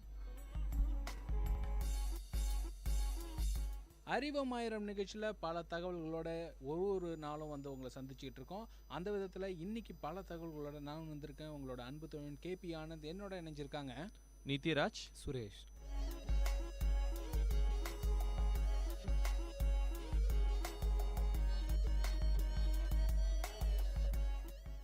சரி, இன்னைக்கு எந்த தகவலோட வந்திருக்கீங்க சுரேஷ்? அதாவது இன்னைக்கு நான் வந்திருக்க தகவல் பார்த்தீங்கன்னா இந்தியன் ரயில்வேஸ் பற்றி. இப்போது ஒரு நாட்டோட சுதந்திரம் அடைஞ்ச பிறகு ஒரு நாடு முன்னேறதை பொறுத்து என்னென்னா, அதோட டிரான்ஸ்போர்ட்டேஷன் வச்சு தான் அந்த நாடு முன்னேறும். நம்ம இந்தியா முன்னேறதுக்கு முக்கியமான காரணம் ஒன்றுன்னு பார்த்தோன்னா நம்ம இந்தியாவில் இருக்க இந்தியன் ரயில்வேஸ். ஸோ ஆக ஒரு நாடு வந்து சுதந்திரம் அடைஞ்ச பிறகு அப்படின்ற பார்த்தீங்கன்னா தன்னிச்சையாக செயல்படக்கூடிய ஒரு நாடு வந்து தன்னுடைய டிரான்ஸ்போர்ட்டேஷனில் வந்து முக்கியமான ஒரு கவனம் செலுத்தணும் அப்படின்னு சொல்கிறீங்க. ஸோ அப்படி ஒரு முக்கியமான கவனம், ஒரு இடத்துலேருந்து இன்னொரு இடத்துக்கு ஒரு மனுஷன் போயிட்டு வரணும், இந்த நாட்டுடைய பிரஜை போயிட்டு வரணும், அது ரொம்ப எளிமையாக இருக்குது அப்படின்னா இந்த மாதிரியான விஷயங்கள் வந்து ரொம்பவும் ஒரு முன்னேற்ற பாதையில் போகிறதுக்கான ஒரு வழி அப்படின்னு சொல்லலாம். ஸோ அந்த விதத்தில் உலக அளவில் ரொம்ப பெரிய ஒரு நெட்வொர்க் வச்சுருக்கிற நம்ம இந்தியன் ரயில்வே பற்றி தான் இன்றைக்கி பேச போகிறோம்.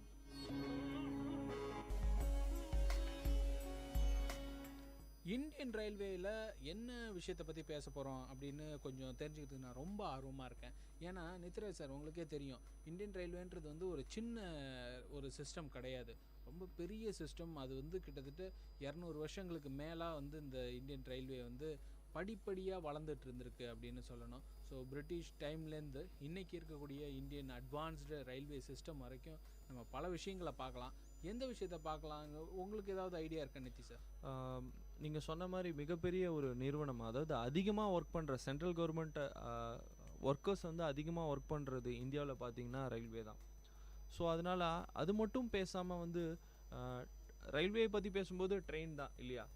ட்ரெயின் வந்து எல்லாருக்குமே ஒரு பிடித்தமான ஒரு விஷயம். பஸ்ஸில் வந்து போகக்கூடியவங்களை விட ட்ரெயினில் போகணும்னு பல பேர் வந்து ஆர்வமாகவும் ரொம்ப வந்து ஒரு என்ன சொல்கிறது ஒரு கம்ஃபர்டபிலிட்டி ரொம்ப ஒரு என்ன சொல்கிறது ரொம்ப சுகமாக வந்து பயணம் செய்யலாம் அந்த மாதிரியான விஷயங்கள் வந்து நிறையா இருக்குது. ஸோ அதை தவிர்த்து அதனுடைய ஹிஸ்ட்ரி எப்போ ஆரம்பித்தாங்க அந்த மாதிரியான விஷயங்கள் ஏதாவது இருக்கா சுரேஷ்? கண்டிப்பாக இருக்குங்க. அதாவது நம்ம இந்தியாவில் பார்த்தீங்கன்னா பிரிட்டிஷ் கவர்மெண்ட் இருக்கும்போது, அதாவது 1832 வந்து ஃபஸ்ட்டு பிளான் பண்ணுறாங்க பிரிட்டிஷ் கவர்மெண்ட் இந்தியாவில் வந்து ட்ரெயினை லான்ச் பண்ணுறது பற்றி. அந்த ட்ரெயின் லான்ச் பண்ணுறதை பற்றி இந்தியா அதாவது 1832 பண்ணி, அது 1832 ஸ்ட்ரகிள் பண்ணி எக்ஸ்பெரிமெண்டல் ட்ரெயின் 1837 அதாவது நம்ம சென்னையில் இன்னைய சென்னை அன்றைய வந்து மദ്രാஸ் மாகாணம்னு சொல்கிற ரெட் ஹில்ஸ் டு செயின்ட் தாமஸில் வந்து 5.6 கிலோமீட்டர்ஸ்க்கு வந்து எக்ஸ்பெரிமெண்டல் ட்ரெயின் விட்டுருக்காங்க. ஸோ ஃபஸ்ட்டு ட்ரெயினே பார்த்தீங்கன்னா வந்து நம்ம சென்னையில் தான் ஒரு எக்ஸ்பிரிமெண்ட்டாக செஞ்சு பார்த்துருக்காங்க. அந்த காலத்தில் பார்த்தீங்கன்னா பிரிட்டிஷ் வந்து நிறைய வணிகம் முறையில் தான் வந்து இந்தியாவுக்கே வந்து வந்திருக்காங்க. ஸோ அவங்க வந்து அவங்களோட வணிகம் வந்து எல்லா இடத்துலையுமே வந்து ரீச் ஆகணும் அப்படின்ற பட்சத்தில் தான் பார்த்திங்கன்னா வந்து ட்ரெயின் எப்படி வந்து ஒரு மாட்டு வண்டிலையோ இல்லை ஒரு கார்லேயோ இல்லை வேறு ஏதாவது ஒரு பெரிய ட்ரக்லேயோ வந்து பொருட்களை ஏற்றிட்டு போக முடியாது. ஸோ ஈஸியாக வந்து ஒரு இடத்துலேருந்து இன்னொரு இடத்துக்கு போனோன்னா வந்து கண்டிப்பாக ட்ரெயின் தேவைக்கு அதிகமான சுமைகளை தாங்கி கொண்டு போகிற ஒரு ஊர்தி கூட சொல்லலாம். அதாவது நீங்கள் எக்ஸ்பெரிமெண்டல் ட்ரெயின் பார்த்தீங்கன்னா அது முதல்ல விட்டது காரணம் என்னென்னா, நம்ம red hills to Saint Thomas, அந்த செயின்ட் தாமஸில் வந்து ஒரு கல்குவார் இருந்திருக்கு.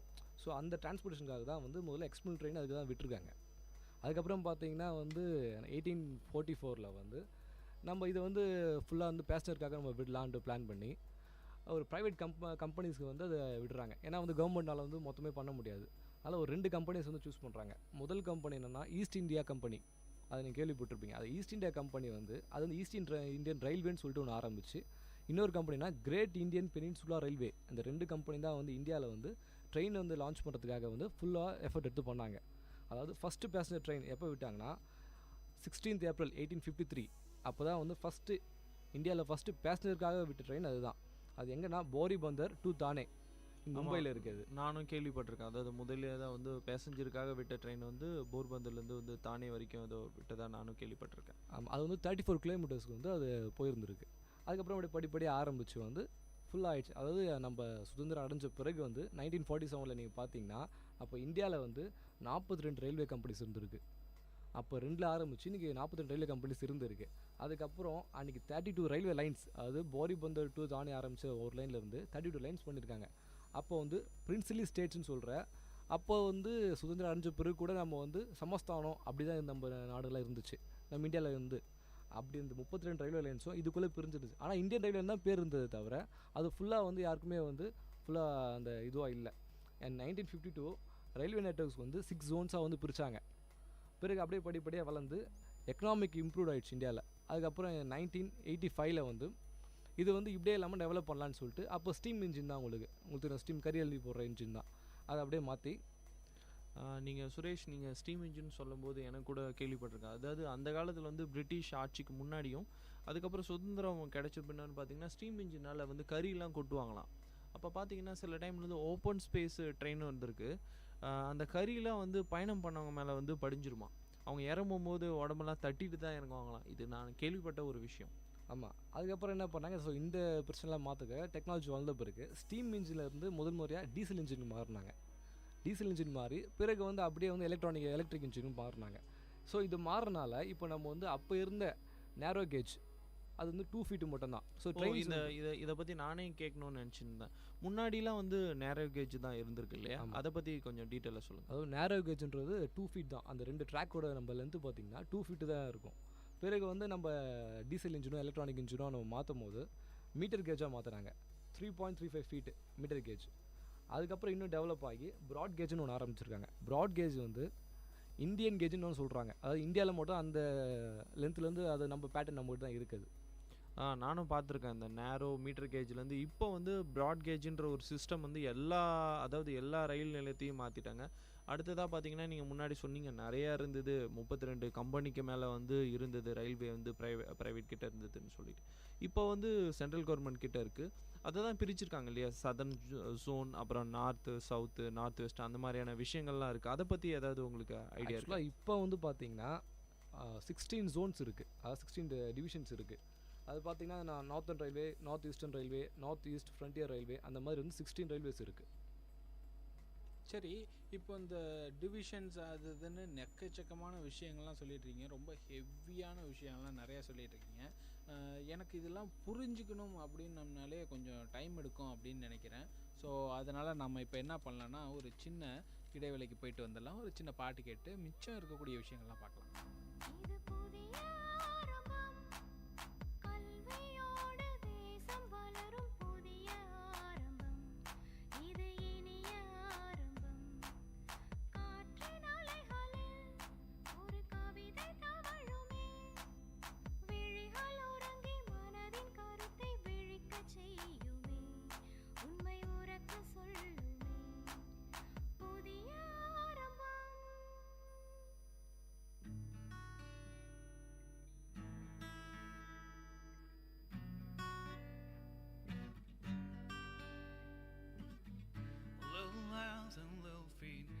Little eyes and little teeth, don't make you smile, don't they make you laugh?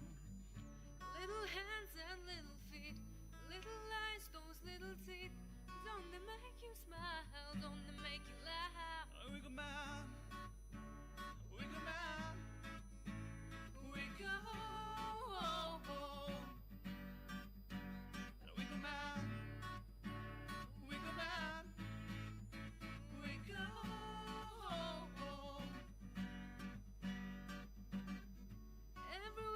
That goes by, run to you, they climb on you. You know you love them so, and they can feel it too. When weekend I go, they run to you, and they climb on you. Can't get enough of you. Wiggle man, wiggle man, wiggle.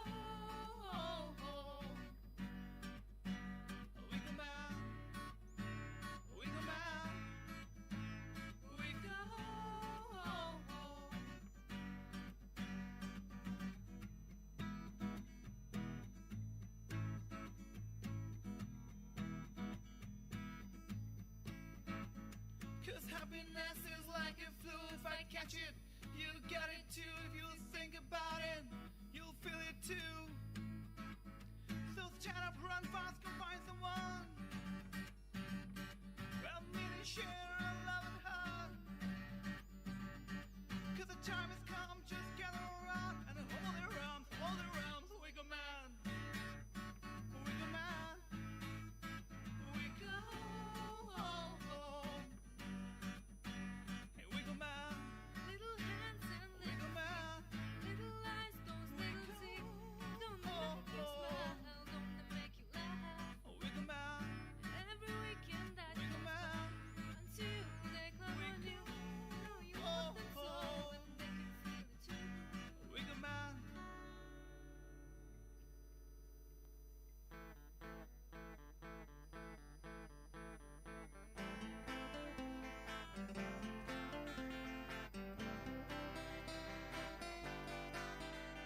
உங்கள் இல்லம் நுழைந்திடும், உங்கள் செவிகளை தீண்டிடும், உங்கள் மனதினை வருடவே பண்பலையாய் மலருதே. உங்கள் இல்லம் நுழைந்திடும், உங்கள் செவிகளை தீண்டிடும், உங்கள் மனதினை வருடவே பண்பலையாய் மலருதே. VIT 90.8 வேலூரில் நாங்கதாம்பே. VIT 90.8.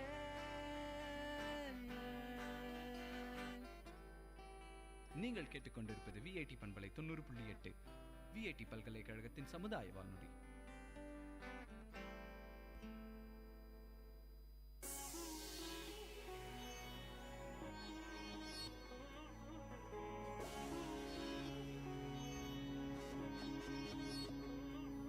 நேர்ல இது VIT பண்பலை 90.8. இன்றைய நிகழ்ச்சியில் அறிவோம் ஆயிரத்தில் நம்ம எதை பற்றி பேசிகிட்டு இருக்கோம் அப்படின்னு கேட்டிங்கன்னா, இந்தியன் ட்ரெயின் ரயில்வே சிஸ்டத்தை பற்றி தான் பேசிகிட்டு இருக்கோம். ஸோ இப்போ சுரேஷ் சார், நீங்கள் சொன்னீங்க, அதாவது கேஜ் பற்றி சொல்லிட்டு இருந்தீங்க. Narrow gauge, standard gauge, Indian standard gauge அப்படின்னு நிறைய விஷயம் சொன்னீங்க. இப்போ நான் உங்களுக்கு கூடுதல் தகவல் சொல்கிறேன் பாருங்களேன். அதாவது இந்த நேரோ கேஜ் அப்படின்னு சொல்கிறோம்ல, இது எப்படி வந்து பிரிக்கிறாங்க நேரோ கேஜையும் ப்ராட் கேஜையும் அப்படின்றதுக்கான ஒரு அளவுகோல்.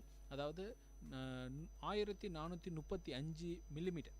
ஸோ இதுக்கு கீழே இருந்ததுன்னா அது நேரோ கேஜ். அதே 1435 மில்லிமீட்டருக்கு மேலே இருந்ததுன்னா அது ப்ராட் கேஜ். ஸோ இந்த நேரோ கேஜில் இது வரைக்கும் மொத்தம் 4 ஸ்டாண்டர்ட்ஸ் வந்திருக்கு. என்னென்னா நேரோ கேஜ்லேயே 610 மில்லிமீட்டருக்கு ஒரு நேரோ கேஜ் இருந்திருக்கு, அதாவது 2 feet நீங்கள் சொன்ன மாதிரி. அதே மாதிரியே 2 feet 6 inches, அதாவது 762 மில்லிமீட்டருக்கு ஒரு கேஜ் இருக்குது, அதுவும் நேரோ கேஜ் கேட்டகரி தான், அது second category. And third category பார்த்தீங்கன்னா மீட்ரு கேஜ், அது வந்து 1000 மில்லிமீட்டர், அதாவது 3 feet 3¼ inches அப்படின்னு சொல்கிறாங்க. அது தாண்டி ஸ்டாண்டர்ட் கேஜ், இப்போ தான் வந்து நம்ம ஸ்டாண்டர்ட் கேஜுக்கு வரோம். இந்த கேட்டகரியில் 1435 மில்லிமீட்டர் இருக்கும், அதாவது 4 feet 8½ inches இருக்கும். ஸோ இதுதான் வந்து அதிகப்படியான இந்தியன் ட்ராக்ஸ்லாம் நம்ம பார்க்கக்கூடிய ஒரு அளவுகோல். இதை தாண்டி ப்ராட்கேஜ் இன்றைக்கி இருக்கிற சுச்சுவேஷனில் நம்ம வந்து ப்ராட்கேஜில் 1676 மில்லிமீட்டர், அதாவது 5 feet 6 inchesக்கு நம்ம வந்து கேஜஸ் யூஸ் பண்ணிகிட்ருக்கோம். இதுதான் வந்து பார்த்திங்கன்னா பொதுவாக நம்மளோட அளவுகோல். ஆனால் இந்த மற்ற உலகத்தில் இருக்கக்கூடிய மற்ற நாடுகளுக்கெல்லாம் போனீங்கன்னு வச்சுங்களேன், இந்த அளவுகள் முற்றிலும் வேறுபடுது. அது எப்படின்னு பார்த்தீங்கன்னா 8½ அடிக்கு ஒரு கேஜ் வச்சுருக்காங்க, அதுதான் ஸ்டாண்டர்ட் ரயில் ரோடு டை அப்படின்னு சொல்கிறாங்க. இது டோட்டலாக நம்ம பிளாட்ஃபார்மில் நிற்கும் போது பார்த்தோம்னா ஒரு பிளாட்ஃபார்ம்லேருந்து அடுத்த பிளாட்ஃபார்முக்கு இருக்கக்கூடிய இடைப்பட்ட தூரம் தான் 8½ அடி. ஸோ இந்த 8½ அடிக்குள்ளே தான் உலகத்தில் இருக்கக்கூடிய எல்லா ட்ரெயின்ஸுமே உள்ளாக்க ஓடிக்கிட்டு இருக்கு. ஸோ எப்படி கூடுதல் தகவல் நல்லா இருக்கா? நல்லா இருக்குது சார். ஆக்சுவலாக இப்போ இன்னொன்றுனா ப்ளூ மவுண்டன் ரயில் பற்றி நீங்கள் கேள்விப்பட்டிருப்பீங்க, ஊட்டியில் இருக்கிறது. அதோட ஸ்பெஷாலிட்டி ஒன்று இருக்குது, அது என்னன்னு தெரியுங்களா? கேள்விப்பட்டிருக்கேன் நானும், அதை பற்றி முழு விவரங்கள் தெரியாது, உங்களுக்கு தெரிஞ்ச சொல்லுங்களேன் சுரேஷ். இப்போ வந்து நம்ம ப்ராட்கேஜ்லாம் இப்போ வந்து போயிட்டுருக்கோம். ஆனால் அந்த ட்ரெயின் மட்டும் தான் இப்போது தமிழ்நாட்டில் இன்னும் ஸ்டீம் இன்ஜினில் போயிட்டுருக்கு அண்ட் நேரோ கேஜில் போயிட்டுருக்கு. அது என்ன காரணம்னா, இப்போ மலையில் வந்து நம்ம வந்து எலக்ட்ரிசிட்டி நம்ம யூஸ் பண்ண முடியாது. அந்த இது இல்லாமல் அது நம்ம அந்த ட்ரெயினை சுற்றி வரத்துக்கு நமக்கு வந்து ரொம்ப கஷ்டம். அதனால் என்ன பண்ணாங்க, அதே நேரோ கேஜை விட்டுட்டு அந்த ஸ்டீம் இன்ஜின் யூஸ் பண்ணிட்டு போக வச்சாங்க. அதனால தான் இன்னும் வந்து இடத்துல வந்து ஸ்டீம் இன்ஜின் தான் போய் யூஸ் பண்ணிகிட்ருக்காங்க. ஒரு ரொம்ப பழமையான ஒரு ட்ரெயின் கூட சொல்லலாம் இல்லையா? ஆமாம். அடுத்ததாக வந்து நீங்கள் வந்து ஊட்டியில் சொன்னீங்க, அடுத்ததாக நம்ம கொல்கத்தாவில் வந்து ட்ராம்ஸ் கேள்விப்பட்டிருக்கீங்களா? ஆமாம், அந்த பஸ் மாதிரி ட்ரெயின் போகும். அதாவது வந்து ரோடுக்குள்ளேயே மெயின் ரோட்லேயே வந்து ட்ராக் போட்டிருப்பாங்க, அந்த ட்ராக் மூலிமா வந்து இந்த ட்ரெயின்லாம் போயிட்டுருக்கோம். இது எப்போன்னு பார்த்தீங்கன்னா வந்து 1873 தான் வந்து ஃபஸ்ட்டு அட்டன் பண்ணியிருக்காங்க. முதலாக பார்த்தீங்கன்னா வந்து ஒரு 3 கிலோமீட்டர் தூரம் வரைக்கும் பண்ணியிருக்காங்க. எங்கே இருந்துன்னா செலிடான்னு ஆர்மேனியன் கேட் ஸ்ட்ரீட் இது வரைக்கும் தான் வந்து ஃபஸ்ட்டு அந்த 3 கிலோமீட்டர் தூரத்துக்கு வந்து ஃபஸ்ட்டு ட்ரை பண்ணியிருக்காங்க. முதலாக பார்த்தீங்கன்னா நீங்கள் வந்து ஸ்டீம் இன்ஜின் பற்றி நம்ம கேள்விப்பட்டிருக்கோம். ஆமாம். இந்த ட்ராம்ஸ் பார்த்தீங்கன்னா வந்து ஃபஸ்ட்டு குதிரை மூலயமா எழுதிட்டு போயிருக்காங்க. ஸோ எவ்வளோ பேசஞ்சரோ அது மூலிமா எழுதிட்டு போயிருக்காங்க. இன்னை வரைக்குமே இந்த ட்ராம்ஸ் வந்து இன்னும் இயங்கிட்டு இருக்கு. கல்கத்தா ட்ராம்ஸ்வே கம்பெனி இதுதான் வந்து முதையாக வந்து இது ஆரம்பிச்சது. இது எந்த கேஜில் பார்த்தீங்கன்னா ஸ்டாண்டர்ட் கேஜ், அதாவது 4 feet 8½ inches அந்த கேஜில் வந்து இன்னும் போயிட்டுருக்கு. இதுவும் ஒரு வகையான வந்து ஒரு பாரம்பரியமான ஒரு ட்ராம்ஸ், இன்னும் மக்கள் வந்து அதை பயன்படுத்திகிட்டு இருக்காங்க. கிட்டத்தட்ட ஒரு லோக்கல் பஸ் மாதிரி தான். இது வந்து எதில் இயங்குதுன்னு பார்த்தீங்கன்னா வந்து இப்போ வந்து எலக்ட்ரிசிட்டி அது மூலயமா தான் இயங்கிட்டு இருக்கு. இது நீங்கள் சொல்கிறது இன்னொரு டைப் ஆஃப் ட்ரெயின்ஸ். ஆக்சுவலாக இப்போ இந்தியாவில் வந்து எத்தனை டைப்ஸ் ட்ரெயின்ஸ் இருக்குன்னு தெரியுங்களா? தெரியாதுங்களே. அது இப்போ இந்தியாவில் பார்த்தீங்கன்னா நம்ம யூஸ் பண்ணுற ட்ரெயின்ஸ் பார்த்தீங்கன்னா சப் அர்பன் ட்ரெயின்ஸ். இப்போது நீங்கள் சென்னையிலேருந்து லோக்கல் ட்ரெயின்ஸ் போயிருப்பீங்க, அது வந்து சப் அர்பன் ட்ரெயின்ஸ் சொல்லுவாங்க. அது பார்த்திங்கன்னா எல்லா ஸ்டாப்ஸும் நிற்கும். அதுக்கடுத்து பார்த்திங்கன்னா பேசஞ்சர் ட்ரெயின் பார்த்திங்கன்னா ரொம்ப மக்கள் அதிகமாக ஏறுற இடத்துல அது நிற்கும். அப்புறம் பார்த்திங்கன்னா எக்ஸ்பிரஸ்னால் இப்போ நம்ம காட்பாடி டு சென்னை போகிறோன்னா அது முக்கியமான ஸ்டேஷன், இப்போ வாலாஜா ஷோலிங்க அந்த மாதிரி தான் நிற்கும். அது அந்த மாதிரி வந்து ஒரு 7-8 இது இருக்குது. ஒரு இந்தியாவில் டாப் மோஸ்ட் அதிகமான ஸ்பீடு போகிற ட்ரெயின் என்னன்னு தெரியுங்களா? அதிகமான சூப்பர் ஃபாஸ்ட்டுன்னு கேள்விப்பட்டிருக்கேன், ஆனால் என்ன ட்ரெயின் பேர் உங்களுக்கு எதாவது தெரியுமா? இல்லை சூப்பர் ஃபாஸ்ட் ட்ரெயின் அதுதான். ஆனால் அதுக்கப்புறம் இன்னொரு ட்ரெயின் கரீப் ராத்னு ஒரு ட்ரெயின் இருக்குது. அது வந்து மேக்ஸிமம் வந்து 120 கிலோமீட்டர் ஸ்பீடில் போகிறான். ஸோ அப்போ கிட்டத்தட்ட பார்த்தீங்கன்னா வந்து அது நிற்காதுன்னு நினைக்கிறேன் எந்த ஸ்டேஷனுக்கும். இல்லை ஒரு நிமிஷம் குறுக்கட்டுறதுக்கு மன்னிக்கணும். எத்தனை கிலோமீட்டர் ஸ்பீடில் போகிறதா சொன்னீங்க? 120 கிலோமீட்டர்ஸ். 120 kilometre speed. இது வந்து இந்தியன் ரயில்வே பற்றி தான் பேசிக்கிட்டு இருக்கோம். இருந்தாலும் ஒரு கூடுதல் தகவலாக சொல்கிறேன். இன்றைக்கி வரைக்கும் உலகத்தில் ரொம்ப வேகமாக போகிற ஒரு ட்ரெயின் எந்த ட்ரெயின், அது எவ்வளோ கிலோமீட்டர் வேகத்தில் போகுதுன்னு தெரியுமா? எனக்கு தெரிஞ்சு புல்லட் ட்ரெயின் தான், பட் ஆனால் ஸ்பீடு என்னன்னு தெரியாது. புல்லட் ட்ரெயின் அது வந்து ஒரு கேட்டகரி. புல்லட் ட்ரெயினுக்கு அடுத்து இப்போ இன்னொரு கேட்டகரி வந்துடுச்சு. அதாவது பார்த்திங்கன்னா இப்போ நம்ம பேசிகிட்டு இருந்தோம் கொஞ்ச நேரத்துக்கு முன்னாடி, அதாவது ஒரு மலை மேலே போகக்கூடிய ட்ரெயின் வந்து எலக்ட்ரிசிட்டியை யூஸ் பண்ண முடியல, எலக்ட்ரிக் ட்ரெயினாக அதை கன்வெர்ட் பண்ண முடியல. ஏன்னு பார்த்தோம்னா அந்த மலை சரிவுகள் இருக்குது, நிறைய விஷயங்கள் பிரச்சனைகள் இருக்குது, அதனால அந்த எலக்ட்ரிசிட்டியை வந்து எலக்ட்ரிக் ட்ரெயினாக மாற்ற முடியல அப்படின்ட்டு ஒரு விஷயம் சொன்னீங்க. அதே மாதிரி இன்றைக்கி இருக்கக்கூடிய நிலைமையில் பலவிதமான ட்ரெயின்ஸ் இருக்குது. இன்றைக்கி நம்ம இந்தியாவில் பார்த்திங்கன்னா ஒரு கான்செப்ட் இன்னும் இன்ட்ரடியூஸ் ஆகலை, பட் ஆனால் இன்னமும் ஒரு சில மெட்ரோ சிட்டிஸில் அதை கொண்டு வரதுக்கான வேலைகள்லாம் பார்த்துக்கிட்டு இருக்காங்க. மெக்லவ் கேள்விப்பட்டிருக்கீங்களா? இல்லைங்களா? மெக்லவ் அப்படின்னா புது ஒரு விஷயம்.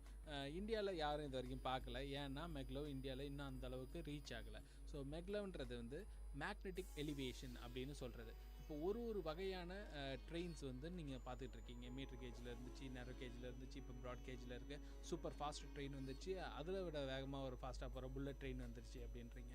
ஆனால் இந்த மெக்லவ் மேக்னெட்டிக் எலிவேஷன் ட்ரெயின் அப்படின்றது என்னென்னா, இது வந்து பறக்கும் ரயில் அப்படின்னு சொல்லலாம். ஒரு காலத்தில் சென்னையில் பறக்கும் ரயில் பார்க்குறதுக்கு போகணும் அப்படின்னுட்டே பல பேர் சென்னைக்கு டிக்கெட் எடுத்துகிட்டு இருந்தாங்க, ஞாபகம் இருக்கும். ஸோ அது மாதிரியான ஒரு கான்செப்டில் போகிறது தான் இந்த மெக்லவ்ன்ற ட்ரெயின். இது எப்படி இருக்கும் அப்படின்னு பார்த்தீங்கன்னா, அந்த ட்ராக்லேயே அது வந்து இருக்காது. அது வந்து ஒரு மேக்னெட்டிக் ஃபோர்ஸால் அது வந்து வேகமாக போகும். இதோட வீல்ஸ்லாம் பார்த்தீங்கன்னா எல்லாமே வேறு விதமான ஒரு கான்செப்டில் இருக்குது. இதோட வீல்ஸ் பார்த்தீங்கன்னா ஃபுல் அண்ட் ஃபுல் மெட்டல்லையே இருக்கும். அந்த மெட்டலில் ஏன் இருக்குது அப்படின்றது காரணம் கேட்டிங்கன்னா, கீழே இருக்கக்கூடிய தண்டவாளத்தில் கரண்ட் போகும். ஸோ அந்த கரண்ட் போகும்போது அந்த மெட்டல் வந்து மேக்னெட்டாக மாறும், அந்த ட்ராக்கே மேக்னெட்டாக மாறும். அப்போ வந்து இந்த ட்ரெயினை உந்துதல் சக்தி மூலமாக வேகமாக போகும். இது வந்து ஒரு மேக்னெட்டிக் ட்ரெயின் அப்படின்னு சொல்கிறாங்க. மேக்னெட் மூலமாக எழும்ப வச்சு அதுக்கப்புறமா அதை ரன் பண்ணுவாங்க. ஸோ இப்படி ஒரு ட்ரெயின் வந்து உலகத்தில் மற்ற நாடுகள் எல்லாத்துலேயுமே வந்து பரவலாக பயன்படுத்த ஆரம்பிச்சிட்டாங்க.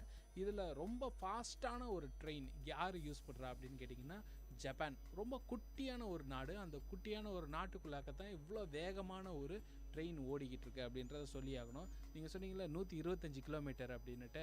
ஆனால் அங்கே இந்த மெக்லவ் ட்ரெயின் எத்தனை கிலோமீட்டர் வேகத்தில் போகுதுன்னா 590 கிலோமீட்டர் வேகத்தில் போகுது. அதாவது ஒரு மணி நேரத்துக்கு பார்த்திங்கன்னா 590 கிலோமீட்டர் அது கிராஸ் ஆகிடும். ஸோ அவ்வளவு வேகமான ஒரு ட்ரெயினும் இன்றைக்கி இருக்குது. அவ்வளவு வேகமான ஒரு ட்ரெயினை நம்ம எட்டி பிடிக்கிற நாள் ரொம்ப தூரத்தில் இல்லை அப்படின்னு ஒரு கூடுதல் தகவலோட நீங்கள் வேறு என்ன தகவல் வச்சுருக்கீங்களோ அதை சொல்லலாம். அதாவது இப்போது நீங்கள் கோச் ஃபேக்ட்ரி பற்றி நம்ம பார்ப்போம். அது சென்னையில் ஐசிஎஃப்னு ஒரு இடம் இருக்குது, அது கேள்விப்பட்டிருக்கீங்களா? கேள்விப்பட்டிருக்கேன். ஐசிஎஃப்ன்றது என்னென்னா இன்டெக்ரல் கோச் ஃபேக்ட்ரி. அது தமிழ்நாட்டில் சென்னையில் இருக்க இன்டெக்ரல் கோச் ஃபேக்ட்ரி என்னென்னா 1952 அவங்க லான்ச் பண்ணியிருக்காங்க. அது எதுக்குன்னு பார்த்தீங்கன்னா, ஃபஸ்ட்டு கோச் ஃபேக்ட்ரி வந்து இந்தியாவிலே அதுதான் ஸ்டார்ட் பண்ணியிருக்காங்க. 170 வெரைட்டிஸ் ஆஃப் கோச். உங்களுக்கு எத்தனை கோச் உங்களுக்கு தெரியும்? உங்களுக்கு எத்தனை வெரைட்டி உங்களுக்கு தெரியும்? ஏசி கோச், நார்மல் கோச், அதாவது டபுள் தேர்டு ஏசி, 2 ஸ்லீப்பர், அந்த மாதிரி தான் நான் கேள்விப்பட்டிருக்கேன். அதுக்கு மேலே கொஞ்சம் இருக்குது. பேண்ட்ரி கார்னு இருக்குது, எலக்ட்ரிக்னு இருக்குது, லக்கேஜ் அண்ட் பிளாக் வேன்ஸ்னு இருக்குது, மெடிக்கல் அந்த ஃபஸ்ட் எய்ட் பண்ணுறது அதுக்கு ட்ரிப்ஸ் இருக்குது. அதுவும் இல்லாமல் இன்னொன்று என்னென்னா 170 வெரைட்டிஸ் ஆஃப் கோச் இருக்குது. அது எங்கே யூஸ் பண்ணுறாங்கன்னா, இந்தியா ஃபுல்லாக வந்து இந்த 16 ஜோன்ஸ் இருக்குது. அந்த 16 ஜோன்ஸ்லேயும் வந்து அவங்கவுங்க சிஸ்டத்துக்கு ஏற்ற மாதிரி யூஸ் பண்ணிக்கிறாங்க. அந்த எல்லா கோச்சஸுமே வந்து நம்ம சென்னையில் ஐசிஎஃப்பில் வந்து அதை வந்து ப்ரொடியூஸ் பண்ணுறாங்க. பர் இயருக்கு வந்து 1500 கோச்சஸ் வந்து பர் இயருக்கு வந்து அவங்க ப்ரொடியூஸ் பண்ணுறாங்க. 13,000 எம்ப்ளாயீஸ் வந்து அதில் ஒர்க் பண்ணுறாங்களாம். சரி, இவ்வளோ விஷயங்கள் சொல்கிறீங்க, இத்தனை விதமான கோச்சஸ் இருக்குன்றீங்க. ரேக் அண்ட் பினியான் ட்ராக்ஸ்னால் என்னன்னு தெரியுமா? ரேக் அண்ட் பினியான்ஸ்னால் கண்டிப்பாக வந்து ஏதோ ட்ராக்கை பற்றி பேசுகிறீங்கன்னு மட்டும் தெரியுது. கண்டிப்பாக அது வந்து ஒரு விதத்தில் நம்ம இப்போ ட்ரெயினை பற்றி பேசிகிட்டு இருக்கோம்ல, அதுவும் ட்ரெயின் ரிலேட்டடான ஒரு விஷயந்தான். அதாவது ரேக் அண்ட் பினியான் ட்ராக்ஸ் அப்படின்னா, ஒரு மலை மேலே ஏறும்போது எவ்வளவு கஷ்டமான ஒரு உந்துதல் சக்தி தேவைப்படும் ஒரு ட்ரெயினுக்கு. அது எல்லாத்தையுமே ஒரு ஸ்டீம் இன்ஜினால் மட்டுமே கொடுக்க முடியுமான்னா முடியாது. ஸோ அதுக்காக நம்ம வேறு ஒரு வடிவத்துலேயும் இந்த உந்துதல் சக்தியை பெற வேண்டியிருக்குது. அப்படி வந்து அந்த உந்துதல் சக்தி எங்கேருந்து வருதுன்னு கேட்டிங்கன்னா, ட்ராக்லேருந்து வருது. அதாவது நம்மளோட கீழே இருக்க அந்த ட்ரெயினுக்கு கீழே போகக்கூடிய அந்த ட்ராக்ஸில் ஒரு சின்ன வடிவத்தில் மாற்றம் பண்ணுறாங்க. மேலே ஒரு ஹில்லில் ஏறும்போது பார்த்தீங்கன்னா பின் மாதிரி, அதாவது பல் சக்கரம் மாதிரி ஒரு விஷயத்த அந்த ட்ராக்ல புகுத்துறாங்க. ஸோ இப்போ பியூட்டி குயின் அப்படின்னு சொல்கிறீங்கல்ல, ஸோ அந்த மாதிரியான ட்ரெயின்ஸ் ஹில் மேலே போகும்போது இந்த ட்ராக்ஸில் ஒரு பல்லு மாதிரி போயிட்டு அதில் படியும் அந்த வீல்ஸு. ஸோ அந்த வீல்ஸ் போய் பல்லில் படியும் போது அது கீழே நழுவி வரத்துக்கான வாய்ப்புகள் எதுவும் இல்லாமல் மேலே உந்தி தள்ளி ஏறிட்டு போகிறதுக்கான ஒரு வாய்ப்பு இருக்குது.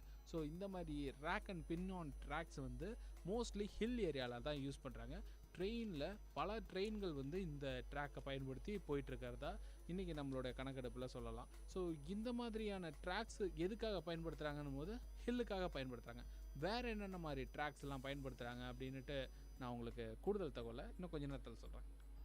அதுக்கப்புறம் சார் பார்த்தீங்கன்னா ஐசிஎஃப்பை பற்றி இன்னொரு விஷயம் என்னென்னா, ஐசிஎஃப்பில் அங்கே ப்ரொடியூஸ் பண்ணுற கோச்சஸ்லாம் பார்த்தீங்கன்னா அதர் கண்ட்ரீஸ்க்கும் அவங்க எக்ஸ்போர்ட் பண்ணுறாங்க. அதாவது நம்ம இந்தியாவில் தயாரிக்கிற கோச்சுகள் வந்து வெளிநாட்டுக்கு எக்ஸ்போர்ட்டும் பண்ணலாம். என்னென்ன நாடுன்னு பார்த்தீங்கன்னா Thailand, Burma, Taiwan, ஜம்பியா, Philippines, Uganda, Sri Lanka, Bangladesh, இந்த மாதிரி வந்து அதிகமான சின்ன சின்ன நாடுகள்லாம் வந்து இந்தியாவில் வந்து அதுவும் நம்ம சென்னையிலேருந்தே வந்து கோச் வந்து எக்ஸ்போர்ட் பண்ணிகிட்ருக்காங்க. சரி சார், ஆனந்த் சார், நம்ம எவ்வளோ ட்ராக் பற்றி அந்த மாதிரி பேசணும். ஸோ இந்த லக்ஸூரியஸ் ட்ரெயின்ஸ் ஏதாவது அதை பற்றி நீங்கள் எதாவது கேள்விப்பட்டிருக்கீங்க? லக்ஸூரியஸ் ட்ரெயின்ஸ் அப்படின்னா என்ன? நான் எதுவும் கண்டென்ட் எடுக்கும்போது பார்த்தீங்களா? நான் எடுத்து வச்சுருந்ததெல்லாம் கரெக்டாக கேட்குறீங்க? இல்லை, நம்ம பேசணும் முன்னாடி எல்லாம் வந்து எல்லா டைப் ஆஃப் ட்ரெயின்ஸை பற்றி நம்ம பேசிகிட்டு இருக்கோம். ரொம்ப என்ன சொல்லுது, ட்ரெயினுக்கு அடுத்த ஸ்டேட்டஸ் பார்த்தீங்கன்னா ஃப்ளைட்டில் போகலான்னு ஆசைப்படுவாங்க. ஆனால் ட்ரெயின்லேயே வந்து எல்லா ஃபெசிலிட்டியும் பார்க்குறதுக்கு ஒரு ரிச் லுக்கு, ரொம்ப கம்ஃபர்டபுள் ஜோன் உள்ள ட்ரெயின்ஸ் ஏதாவது இருக்கா? கொஞ்ச நேரத்துக்கு முன்னாடி வரைக்கும் எனக்கு கன்ஃபார்ம் ஆகாமல் இருந்துச்சு. இப்போ நான் கன்ஃபார்மாக சொல்கிறேன். என்னோடய ஸ்கிரிப்டை நீங்கள் பார்த்துட்டு தான் இந்த கேள்வியெல்லாம் கேட்குறீங்க. அதாவது பேலஸ் ஆன் வீல்ஸ் அப்படின்னு கேள்விப்பட்டிருக்கீங்களா? பேலஸ் ஆன் வீல்ஸ்னா வீல்ஸ் ஆன் மீல்ஸ் கேள்விப்பட்டிருக்கீங்க, ஜாக்கி சான் படம். இது பேலஸ் ஆன் வீல்ஸ். இந்த பேலஸ் ஆன் வீல்ஸ் அப்படின்னா என்னன்னு கேட்டிங்கன்னா, இது வந்து ஒரு லக்ஸூரியஸ் ட்ரெயின் கோச். ஸோ இந்த லக்ஸூரியஸ் கோச் எதுக்காக கொடுத்துருக்காங்க அப்படின்னு பார்த்தீங்கன்னா, இது வந்து ஒரு டூரிஸ்ட் ட்ரெயின். ஸோ ஒரு வாரம் இந்த ட்ரெயின்லேயே அவங்க வந்து பயணிப்பாங்க, பல இடங்களுக்கு போகவும் வரும். ஸோ முக்கியமாக இது எங்கே இருக்குது அப்படின்னு பார்த்தீங்கன்னா, இதுக்கு வந்து ஒரு தனி ட்ரெயினே டெடிகேட் பண்ணியிருக்காங்க இந்தியாவில். பேலஸ் ஆன் வீல்ஸுன்றது எங்கெங்கெல்லாம் போகுது அப்படின்னா, நியூ டெல்லியில் ஸ்டார்ட் ஆகுது. ஜெய்ப்பூர், உதய்பூர், பரத்பூர், ஆக்ரா அண்ட் நியூ டெல்லி, திரும்பவும் நியூ டெல்லிக்கே வந்துடும். ஸோ இது வந்து ஒரு வார பயணம். இந்த ஒரு வார பயணத்தில் அவங்க என்னென்னலாம் தெரிஞ்சுக்கலாம், பார்க்கலாம் அப்படின்னு கேட்டிங்கன்னா பல விதங்கள். அதாவது 2-3 இன்டீரியர் டிசைன்ஸ்லாம் ரொம்ப லக்ஸூரியஸாக இருக்கும். ஸோ அந்த மாதிரி ஒரு சலூன் அப்படின்னு சொல்கிறாங்க, அது ரொம்ப ஹைலைட்டாக இருக்கும். அது வந்து ஒரு கல்ச்சரல் ரிலேட்டடாகவே ராஜஸ்தானுடைய கலாச்சாரங்களை பிரதிபலிக்கிற மாதிரியான விஷயங்கள் அதுக்குள்ளாக்க இருக்குது. அது இல்லாமல் இதில் மொத்தம் பார்த்திங்கன்னா 23 கோச் இருக்கும். 23 கோச்சில் 104 டூரிஸ்ட்டு இதில் பயணிக்கலாம். ஸோ ஒரு வாரம் பூரா 104 டூரிஸ்ட்டு இந்த ஒரே ட்ரெயின்லேயே ட்ராவல் பண்ணுவாங்க. ஒரு இடங்களை போய் பார்ப்பாங்க, திரும்பவும் அதே ட்ரெயின்லேயே வருவாங்க. இதில் இன்னும் பெட்டரான ஒரு விஷயம், எல்லாருக்கும் பிடிச்ச ஒரு விஷயம் நான் ஒன்று சொல்கிறேன். அதாவது மகாராணி மகாராஜா அப்படின்னு 2 இருக்குது. என்னன்னு கேட்குறீங்களா?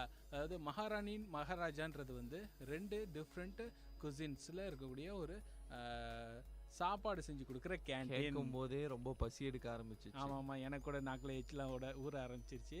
ஸோ ராஜஸ்தானில் ஒரு கான்டினென்டல் சைனீஸ் குசின் எல்லாம் சேர்ந்து இந்த மகாராஜா அண்ட் மகாராணி 2 ரெஸ்டாரண்ட்டும் அந்த ட்ரெயின்லேயே நம்மளுக்கு சமைச்சு கொடுக்குறாங்க. அந்த வாரம் பூரா விதவிதமான சாப்பாடு நம்மளுக்கு அதிலே கிடைக்கும்.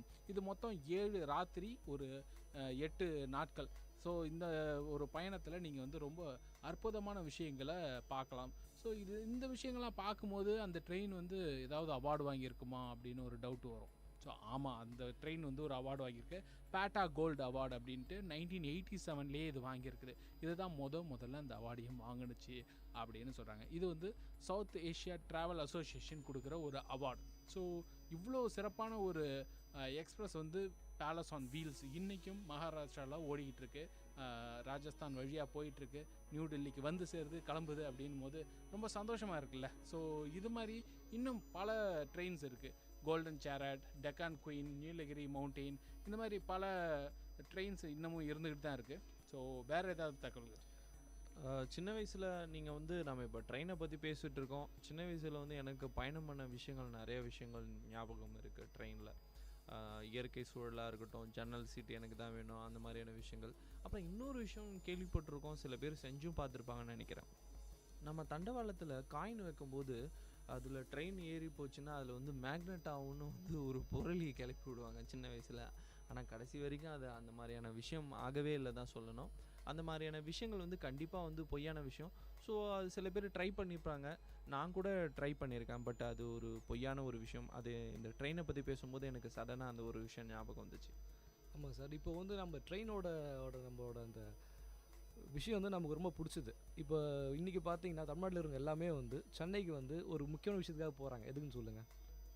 முக்கியமான விஷயம் எதுக்கு போவாங்க? மெட்ரோவா? சென்னைன்னொன்னே இப்போ ஒரு மெட்ரோன்னு வந்து ஒரு விஷயம் எல்லாருக்கும் தெரிஞ்ச ஒரு விஷயம். இப்போ எல்லாத்தையும் சுற்றி பார்க்கறது சென்னைக்கு போகிறாங்க. இப்போ முக்கியமானனா அந்த மெட்ரோ ட்ரெயினை பார்க்கறதுக்காக போயிருக்காங்க. அந்த மெட்ரோ ட்ரெயின் இந்தியா ஃபுல்லாக எந்தெந்த ஸ்டேட்ஸில் இருக்குது அப்படின்னு பார்த்தீங்கன்னா கொல்கத்தா, டெல்லி, சென்னை, பெங்களூர், குர்கான், மும்பை, ஜெய்ப்பூர், இதெல்லாம் வந்து ஆல்ரெடி வந்து மெட்ரோ வந்து ரன் ஆகிட்டுருக்கு.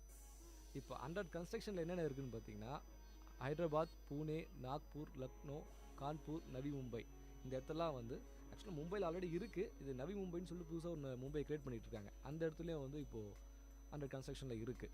இன்னும் கொஞ்ச நாளில் பார்த்தீங்கன்னா இப்போ புல்லட் ட்ரெயின்ஸை இந்தியாவில் ஏன் லான்ச் பண்ண மாட்டுறாங்கன்னா அது ஒரு முக்கியமான காரணம் என்னென்னா அதோட ஸ்பீடு.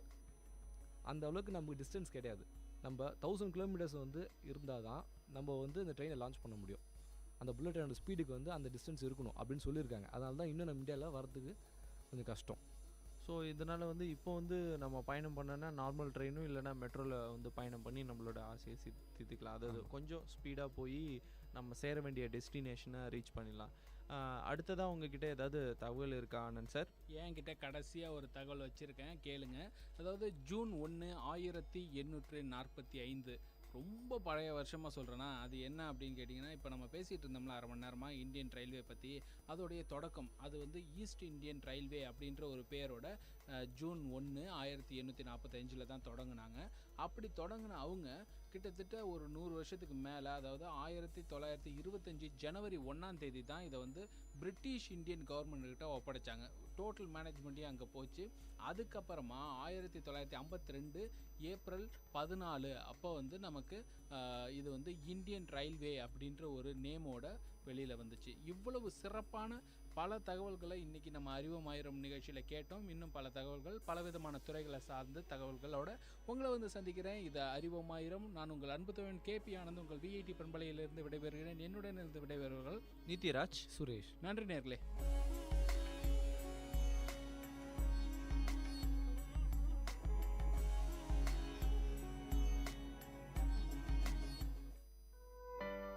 மகிழ்ச்சி நிறைந்த அறிவு சார்ந்த நிகழ்ச்சிகளால் உங்கள் மனங்களை கவர்ந்த இன்றைய ஒளிபரப்பு இனிதே நிறைவு பெறுகிறது.